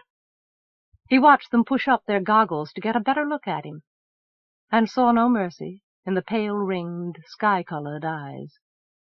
One of them fingered the sleeve of his coat. He jerked his arm away. "What are we going to do with this one, huh?" The teenager elbowed one of the men aside for a better look. "Can I have him? Oh, let me have him, Ma!" The stunner pointed him out again. He realized she was speaking to the old woman. "For my collection!" He had a sudden vision of his own mutilated head jammed on a stake, like a piece of meat in some grisly charnel house freezer. His stomach knotted again. He pressed his tongue against the roof of his mouth. "Gods! Oh, gods, not like that. If I have to die, let it be clean. Let it be quick." "Shut up, brat," the crone said sharply. The girl made a face behind her back. "I say kill him now, shaman," the other woman said. "Kill him ugly. Then the other foreigners will be afraid to come out here any more. If you kill me, they'll never stop coming after you." Gundalinu took a step forward, saw 2 knives come out of hidden sheaths. "You can't murder a police inspector and get away with it. They'll never stop until they find you." He knew he was saying it only to comfort himself, because it wasn't true. He felt the lameness of the lying words, knew that the others felt it too. He began to shiver. "And who's ever going to know what happened?" The old crone grinned again. Her teeth were flawless, as white as the snow. He wondered, absurdly, whether they were false. "We could throw your corpse down a crack, and the ice would grind up your bones. Not even all your gods will ever find out where you lie." Abruptly she brought up the thing hanging at her back and jammed it into his chest, driving him back against the boulders with a grunt of surprise. "You think you can hunt us down on our own land, foreigner? I'm the mother. The earth is my lover. The rocks and the birds and the animals are my children. They speak to me. I know their language." The opacity of madness made porcelain of her eyes. "They tell me how to hunt a hunter. And they want an offering. They want a reward." Gundalinu looked down at the long, bright metal tube that pinned him against the icy rock, recognized a police-issue electron torch before his eyes blurred out of focus again. He stood up with rigid dignity, controlling his physical responses by an effort of will, as the old hag backed slowly away. The others moved with her, out of range of the energy backwash, leaving him alone in a circle of eddied snow. His mouth hurt, his lungs ached from the frigid air. Every breath now might be his last, but in his mind he saw no playback of life scenes, no profound revelation of universal truth. In this final moment, nothing. There was nothing at all. The old woman raised the torch and pressed the trigger. Gundalinu swayed with the shock of the blow that did not fall. Opened eyes that he didn't remember closing, in time to see the woman press the trigger again and again, with no result. She muttered furiously, shaking it. Curses of frustration circled the fence of leering witnesses. He moved forward unsteadily, holding out his hands. "Here, let me fix that for you." Amazement came back into the washed-out blue eyes. She jerked the torch out of his reach. He stood patiently with his hands extended, palm up. "It's jammed. Happens all the time. I can fix it if you'll let me." She frowned, but her expression shifted subtly again, and she made a small gesture with her head. He was aware of 2 stunners directed at him now, aware that he would never get away with an escape attempt. She thrust the torch into his hands. "Fix it, then, if you're so eager to die." The tone suggested that she thought he had lost his mind. He wondered if he had. He kneeled down, sinking back, feeling the bite of the snow as it soaked through the cloth of his pants leg. He balanced the torch across his thigh, pulled off his gloves, and unsnapped the tool pouch he wore at his belt. He withdrew a hair-fine magnetized rod and inserted it into the opening at the base of the torch handle, began to probe the hidden mechanisms with gentle confidence. His sweating hands stuck to the frozen metal as he worked. He scarcely noticed. Feeling his way along unseen paths, he came at last to the crucial crossroads and separated the 2 components that had locked together. He withdrew the probe again, carefully, grateful that the problem was only what he had expected. He put the probe away in its place, wondering why he bothered, and held the torch out to the old woman. He met her eyes without expression. "That ought to do it. You shouldn't steal our toys unless you know how to take care of them." She jerked the torch out of his hands, taking a layer of epidermis with it. He grimaced, but his hands were like wood, senseless, useless already. Like his face, like his brain. He got up, letting his gloves drop at his feet. At least he had proven his superiority over these savages. At least now he could die cleanly, with honor, executed by a superior weapon. But she did not aim the torch at him this time. Instead, she turned, bracing it against her, and took aim at the stand of evergreen shrubs below the cliff wall. She fired. He heard the electric crackle of the beam and a small explosion as a solitary tree shrub burst into flame. Shouts of approval rose around him, and the eagerness for death came back into the wild, pitiless faces. The crone shuffled around toward him with the torch. "You did a good job, foreigner," smiling without any humanity.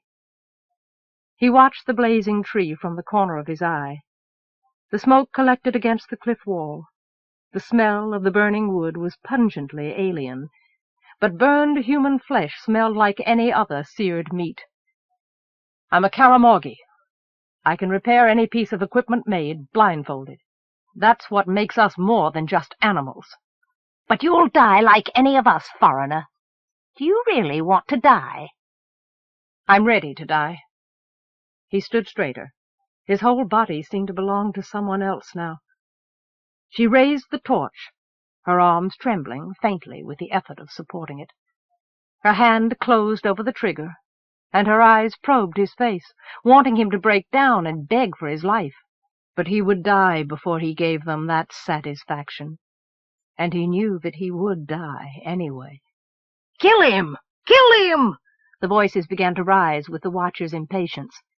He glanced distractedly at the ring of faces, saw on the teenager's face an expression he couldn't name. "No." The old woman let the tube drop, grinning with hideous spite. "No, we won't kill him. We'll keep him. He can repair the equipment we steal from his people at the starport."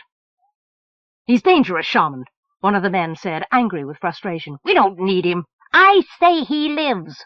The hag snarled. "He wants to die. Look at him. A man who's not afraid to die is crazy, and it's bad luck to kill a crazy man." She still grinned at him with self-aware mockery. Gundolino felt his fatalistic stupor clear as he finally understood. They were not going to give him a clean death. They were going to make him their slave. "No, you filthy animals!" He threw himself at the old woman, at the torch. "Kill me, damn you! I won't!" She brought the tube of the torch up instinctively and hit him in the face with it. Gundalinu fell back into a snowdrift, blood burning on his skin, pain rattling in his head like a scream. He spat a mouthful of blood and a tooth into the snow, sat moaning behind his frozen hands as the nomads began to drift away from him. He heard the old woman giving orders, but not what she said.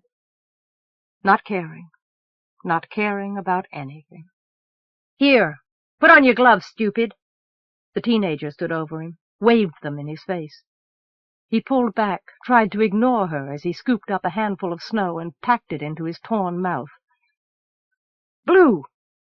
This time it was Tirpadi's stunner shoved into his face. "Blue boy, you better listen to me." She tossed the gloves onto his stomach. He pulled them on slowly, over senseless fingers iced with blood. The thought of being stunned, helpless, dragged to a sled and dumped aboard like a crate of spare parts was unendurable. He must bear himself with all the dignity he could until he found a way out of this nightmare. Some way. Any way. Something dropped over his helmet, slithered down his face like a snake to settle around his neck. He looked up, startled, and the noose tightened against his throat. The girl laughed at his expression. The other end of the rope wrapped her mittened hand. She let it swing loose, standing arrogantly akimbo in front of him. "Good boy. Ma says she wants your hands, but she says I get the rest of you, for my zoo." She pushed her goggles down, half hiding her narrow, knobby face. "My pet Blue." She laughed again, jerked suddenly on the rope. "Come on, Blue, and you better come quick." Gundalinu climbed hastily to his feet, floundered after her through the snow to the waiting skimmers, knowing that even though they hadn't killed him, he was still a dead man, because in that moment his world had come to an end. Chapter 27. Moon looked past the back of Elsevier's heavily padded seat, straining against the arm of her own seat to see out of the LB's shielded window. Tiamant lay in their view like a rising moon, but infinitely more beautiful to her inner eye. Home. She was coming home, and it was hard not to believe that time had turned itself inside out, that she would find everything as it had been, even as it should have been, when that circle of cloud-limbed blue below her expanded and filled once more with the endless sea.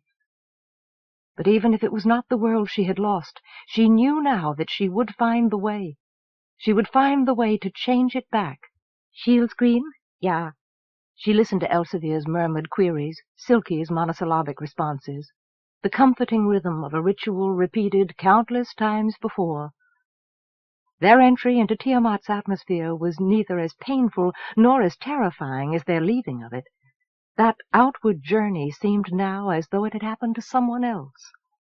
She listened with only half her mind, the other half roaming from past to future, sidestepping the uncertainty of their perilous present. Nothing could go wrong now. Nothing would. She had passed through the black gate. She was meant to do this. But Elsevier had radioed an incredulous Engenet before they broke orbit, only to learn that he could no longer meet them at Shotover Bay, that he had lost his hovercraft 5 years ago, after their last abortive landing. This time they must take the greater risk of approaching his own plantation on the coast south of Carbuncle. There was no one else to whom Elsevier would trust their final landing. Elsevier had been fading. It was the only word Moon could put to the subtle metamorphosis she had witnessed since they had come through the gate. She had tried to learn what was wrong, but Elsevier had refused to answer, and without any lessening of tenderness, withdrawn into herself and closed Moon out. Moon was hurt and puzzled, until the time when the twins began to dominate the ship's view screens, and then she saw at last that this was what Elsevier had been looking toward, preparing for, the end that would come with Moon's fresh beginning.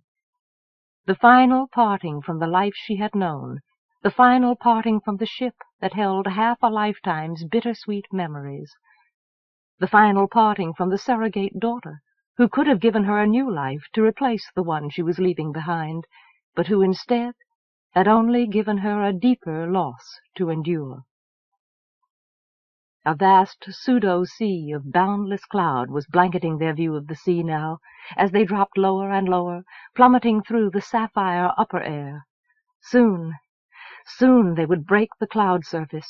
Soon she would see their destination, the long, unbroken line of the western continental coast where Engenet's plantation lay. And Carbuncle. "Ratio is up 1 and Silky! We're in the spotlight! Shift power to rear shields. There's lightning coming!"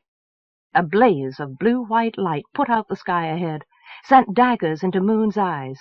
The metal pod shuddered around her, jarring her teeth. No, it can't be! "Oh, gods!" Elsevier cried out in something that was closer to anger than despair. "They've tracked us down! We're locked in! We'll never get—" Another explosion burst around them. A stretch of silence followed. It was broken as the radio abruptly came to life on its own. "Surrender now or be destroyed. We have you in our beam. You will not escape."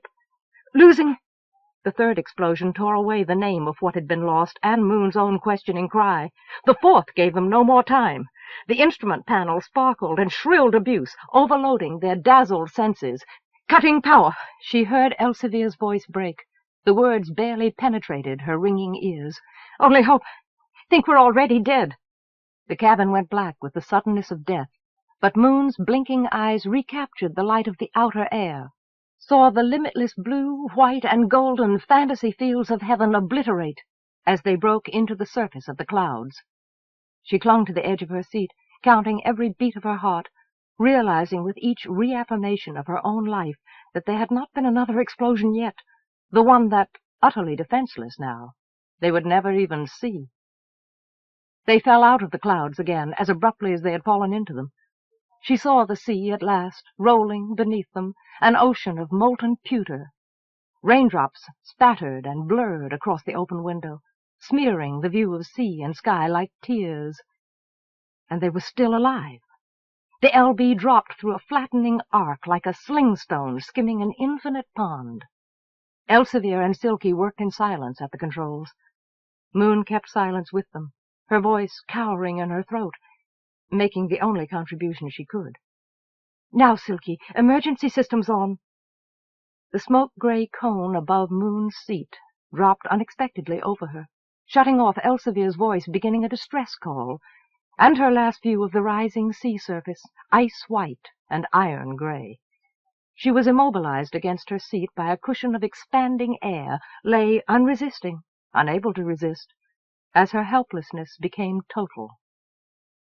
After an eternity of anticipation, the coming together of metal sphere and iron-gray sea rang dimly through her, like a blow falling on someone else, in astounding anticlimax.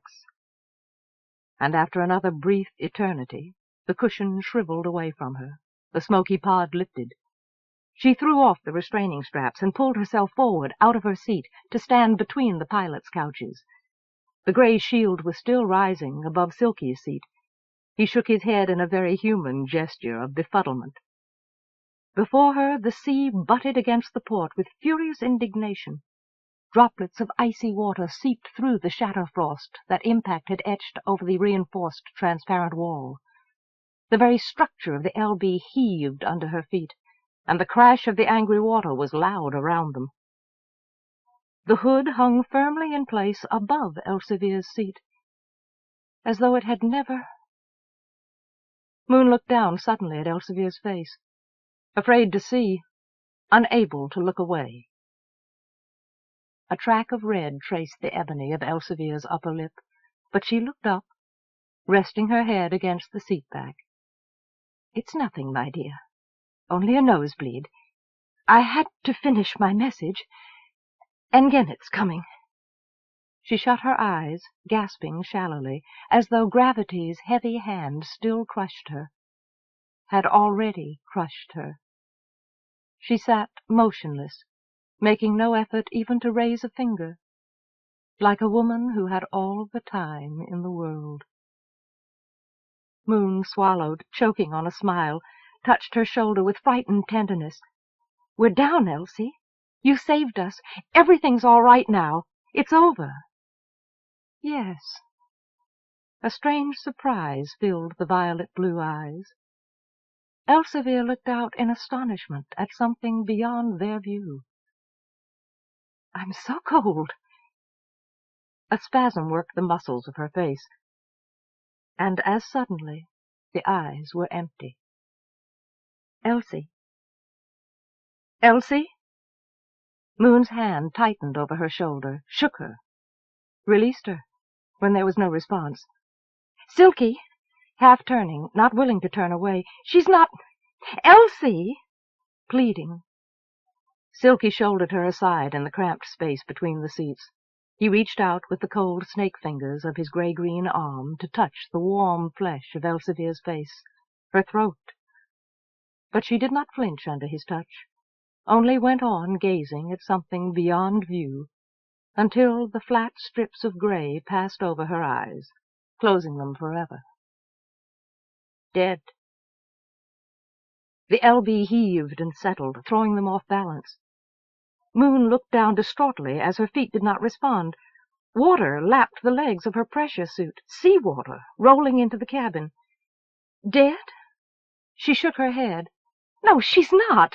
She isn't dead. Elsie! Elsie, we're flooding! Wake up!" Shaking the limp, unresponding body. Tentacles wrapped her arms, jerked her away unceremoniously. "Dead!" Silky's eyes were the clearest, the deepest she had ever seen them. He pressed a sequence of buttons on the panel, repeated it. "Hatch sprung! Sink! Out! Go!" He shoved her toward the lock. She staggered as a new, knee-deep surge met her halfway in the aisle. "No, she isn't dead! She can't be!" Furiously. "We can't leave her now!" Moon clung to a seat back. "Go!" Silky struck at her, driving her away, back toward the lock. She stumbled and fell. Another surge covered her and brought her up gasping with salt fire burning her eyes. She struggled on to the lock entrance, caught hold of the doorway, turning to look back once more, to see Silky kneel in the swirling water by Elsevier's side and bow his head, rest it briefly against her shoulder in tribute and farewell. He climbed to his feet again, waded down the aisle to Moon's side. "Out!" The tentacles wrapped her arm again as he dragged her on into the lock. She let go of the doorframe, unable to resist, and plunged after him. She saw the hatchway agape, swallowing the sea like a helpless drowner. "My helmet! I'll drown!" She turned back to the inner cabin, but the waist-deep surge wrapped its own arms around her, dragged her off her feet. Icy water doused her again. She struggled upright, half swimming, gasping as the frigid runoff sluiced in around the neck of her suit. The LB tilted with the heaving of the sea swells, canted the floodwaters back toward the hatch, sweeping her with them. She slammed into the edge of the hatch opening, cracking her head on the metal, before the LB spewed them both out into the open ocean. Moon's cry extinguished like a flame as the sea closed over her head. She kicked her way to the surface, broke out into the air, where wind-driven, sleeting rain beat her back against the water surface. Fingers of blinding hot and cold mauled her inside her clumsy suit. "Silky!" She screamed his name, and it was torn away by the wind, as lost and desolate as a mer's cry. But then, as suddenly, Silky's spume-splashed face and torso were beside her, supporting her as she fought to keep herself afloat, dragged down by the waterlogged pressure suit. He had shed his own suit, swimming freely, in his element. She felt him jerk at the seals of her suit front, trying to strip it from her. "No!" She clawed at his slippery tentacles, but they escaped her like eels. "No, I'll freeze!" Her struggles drove her under. She came up again, gagging and spitting. "I can't live in this without it," knowing that she would not survive anyway, because the suit was filling with liquid ballast to drag her down. She understood at last, in the way that would only come to anyone once in a lifetime, the full and poignant irony of the sailor's choice to freeze or to drown. Silky left her suit alone, only trying now to help her stay afloat. Already the first shocking agony of cold had blurred to a bone-deep ache that sapped her of strength and judgment. In the distance, between the shifting, molten mountains, for a moment she glimpsed the foundering L.B., and then nothing where it had been but the flowing together of sea and sky. Elsevier! A sacrifice to the sea. Moon felt the salt water of her own grief mingle with the seas and the skies. And after an uncertain length of time, she realized that the squall was passing. The sky dried its tears and lost its anger. The swollen wrath left the sea's face. Exhaustion dried her own tears as a wan, ice-splintered sun blinked down at her through the opening clouds. Silky still held her firmly from behind, helping her stay afloat. Her body was convulsed with uncontrollable shivering. Sometimes she thought she could see the shoreline, unreachably far away, never sure it was more than a phantom of the mists or of her mind. She had no strength left to speak, and Silky spoke only with the wordless reassurance of his presence. She felt his alienness more vividly than she ever had, and the knowledge that it made no difference. She should tell him to let her go, save his strength. There was no hope that Engenet would ever find them in time. It would still come to the same thing in the end. But she couldn't form the words, and knew in her heart that she didn't want to. To die alone. To die. To sleep here forever. She thought she could feel the marrow congealing in her bones. She was so tired, so achingly weary, and sleep would come, rocked in the sea-mother's inexorable cradle. The lady was both creator and destroyer, and with dim despair she knew that the single lives of woman or man were no more important in her greater pattern than the life of the tiniest crustacean creeping through the bottom mud. Something broke the water's surface in front of them, sending cold spray into Moon's face. She groaned as Silky's arms tightened around her chest, squinted with ice-lashed eyes at a shining, brindle face gazing back at her. 2, then 3 more inhuman faces surfaced, behind and beside the first, to lie like fishing balls on the brightening water. Recognition rose slowly, like a bubble rising out of the depth, penetrating her anesthetic stupor. Mers! They closed in around her, prodding her insistently, urgently, with their webbed foreflippers. Her mind could not form an image of what they wanted from her, but she knew, with the unquestioning trust of her childhood, that they were the lady's own children, come to save her if they could. Silky, chewing the words to pieces between her chattering teeth, let me go. He released her. She sank like a stone beneath the surface. But before she could react, the sleek, buoyant shapes were raising her again. Web-fingered flippers enfolded her like the petals of a closing flower, drawing her up into the air, over onto her stomach, on the soft, broad breast of a mer at rest in the water. She lay sputtering and amazed, held barely clear of the lapping surface of the sea, her feet still trailing in its insatiable cold.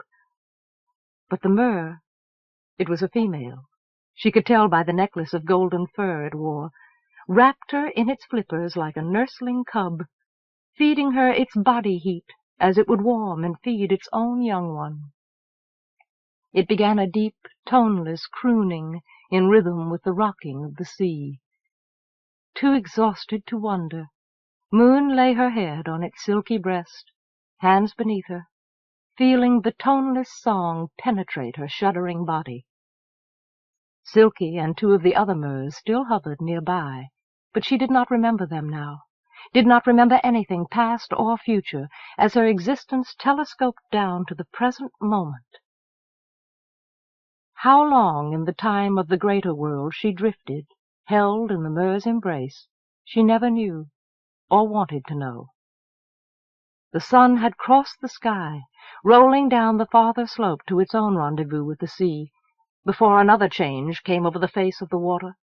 The long shadow of a ship reaching ahead to greet them, the distant heartbeat of its engines breaking their silence more and more insistently. "Moon! Moon! Moon!" Silky spoke her name, wreathing her neck with dripping tentacles as he tried to make her hear. But there was no moon above, only the sea to answer him, the sea reclaiming her own. "Moon, can you hear me?" "No." It was more a protest against the intrusion on her mindless peace than an answer to a demand. The world was a watercolor painting, formlessly flowing. Something jarred her lip against her chattering teeth. Hot, viscous liquid spilled into her mouth and trickled down her throat like flaming oil.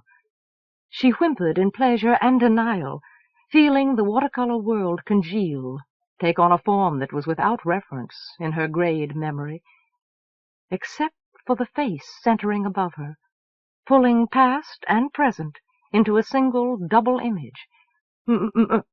"Miraway?" "Yes," with infinite relief. "She's coming back to us, Silky. She knows me." Beyond him she made out Silky, crouched patiently, watching, and the round, unblinking eye of a cabin porthole. "Where?" She gulped the peppery sweet syrup convulsively as Engenet pressed the cup to her lips again. Her shivering, shriveled body was bare of the waterlogged suit and bundled in heated blankets. "On my ship. Hauled in safe on board at last, thank the gods. We're going home." He replaced a hot compress across the bridge of her nose, over her cheeks. "Home?" Past and present lives ran together again. "To my plantation, to safe harbor. You've spent enough time walking the Star Road, and enough time in the arms of the Sea Mother, merchild. Almost a lifetime." He brushed her sodden hair back from her forehead with a calloused, gentle hand. Time to be grateful for solid ground now. "Oh, Elsie!" The word hurt her throat like bile. "I know." And Engenet straightened up from the edge of the bunk. "I know. There's nothing you can do for her now but rest and heal." His voice and the cabin space faded into the unreachable distance. Moon huddled deeper inside the nest of blankets as her awareness shrank inward, dwindled down to the sensation of hot needles penetrating her cold, deadened flesh, turning ice-locked veins to spring, unbinding her muscles, setting her free.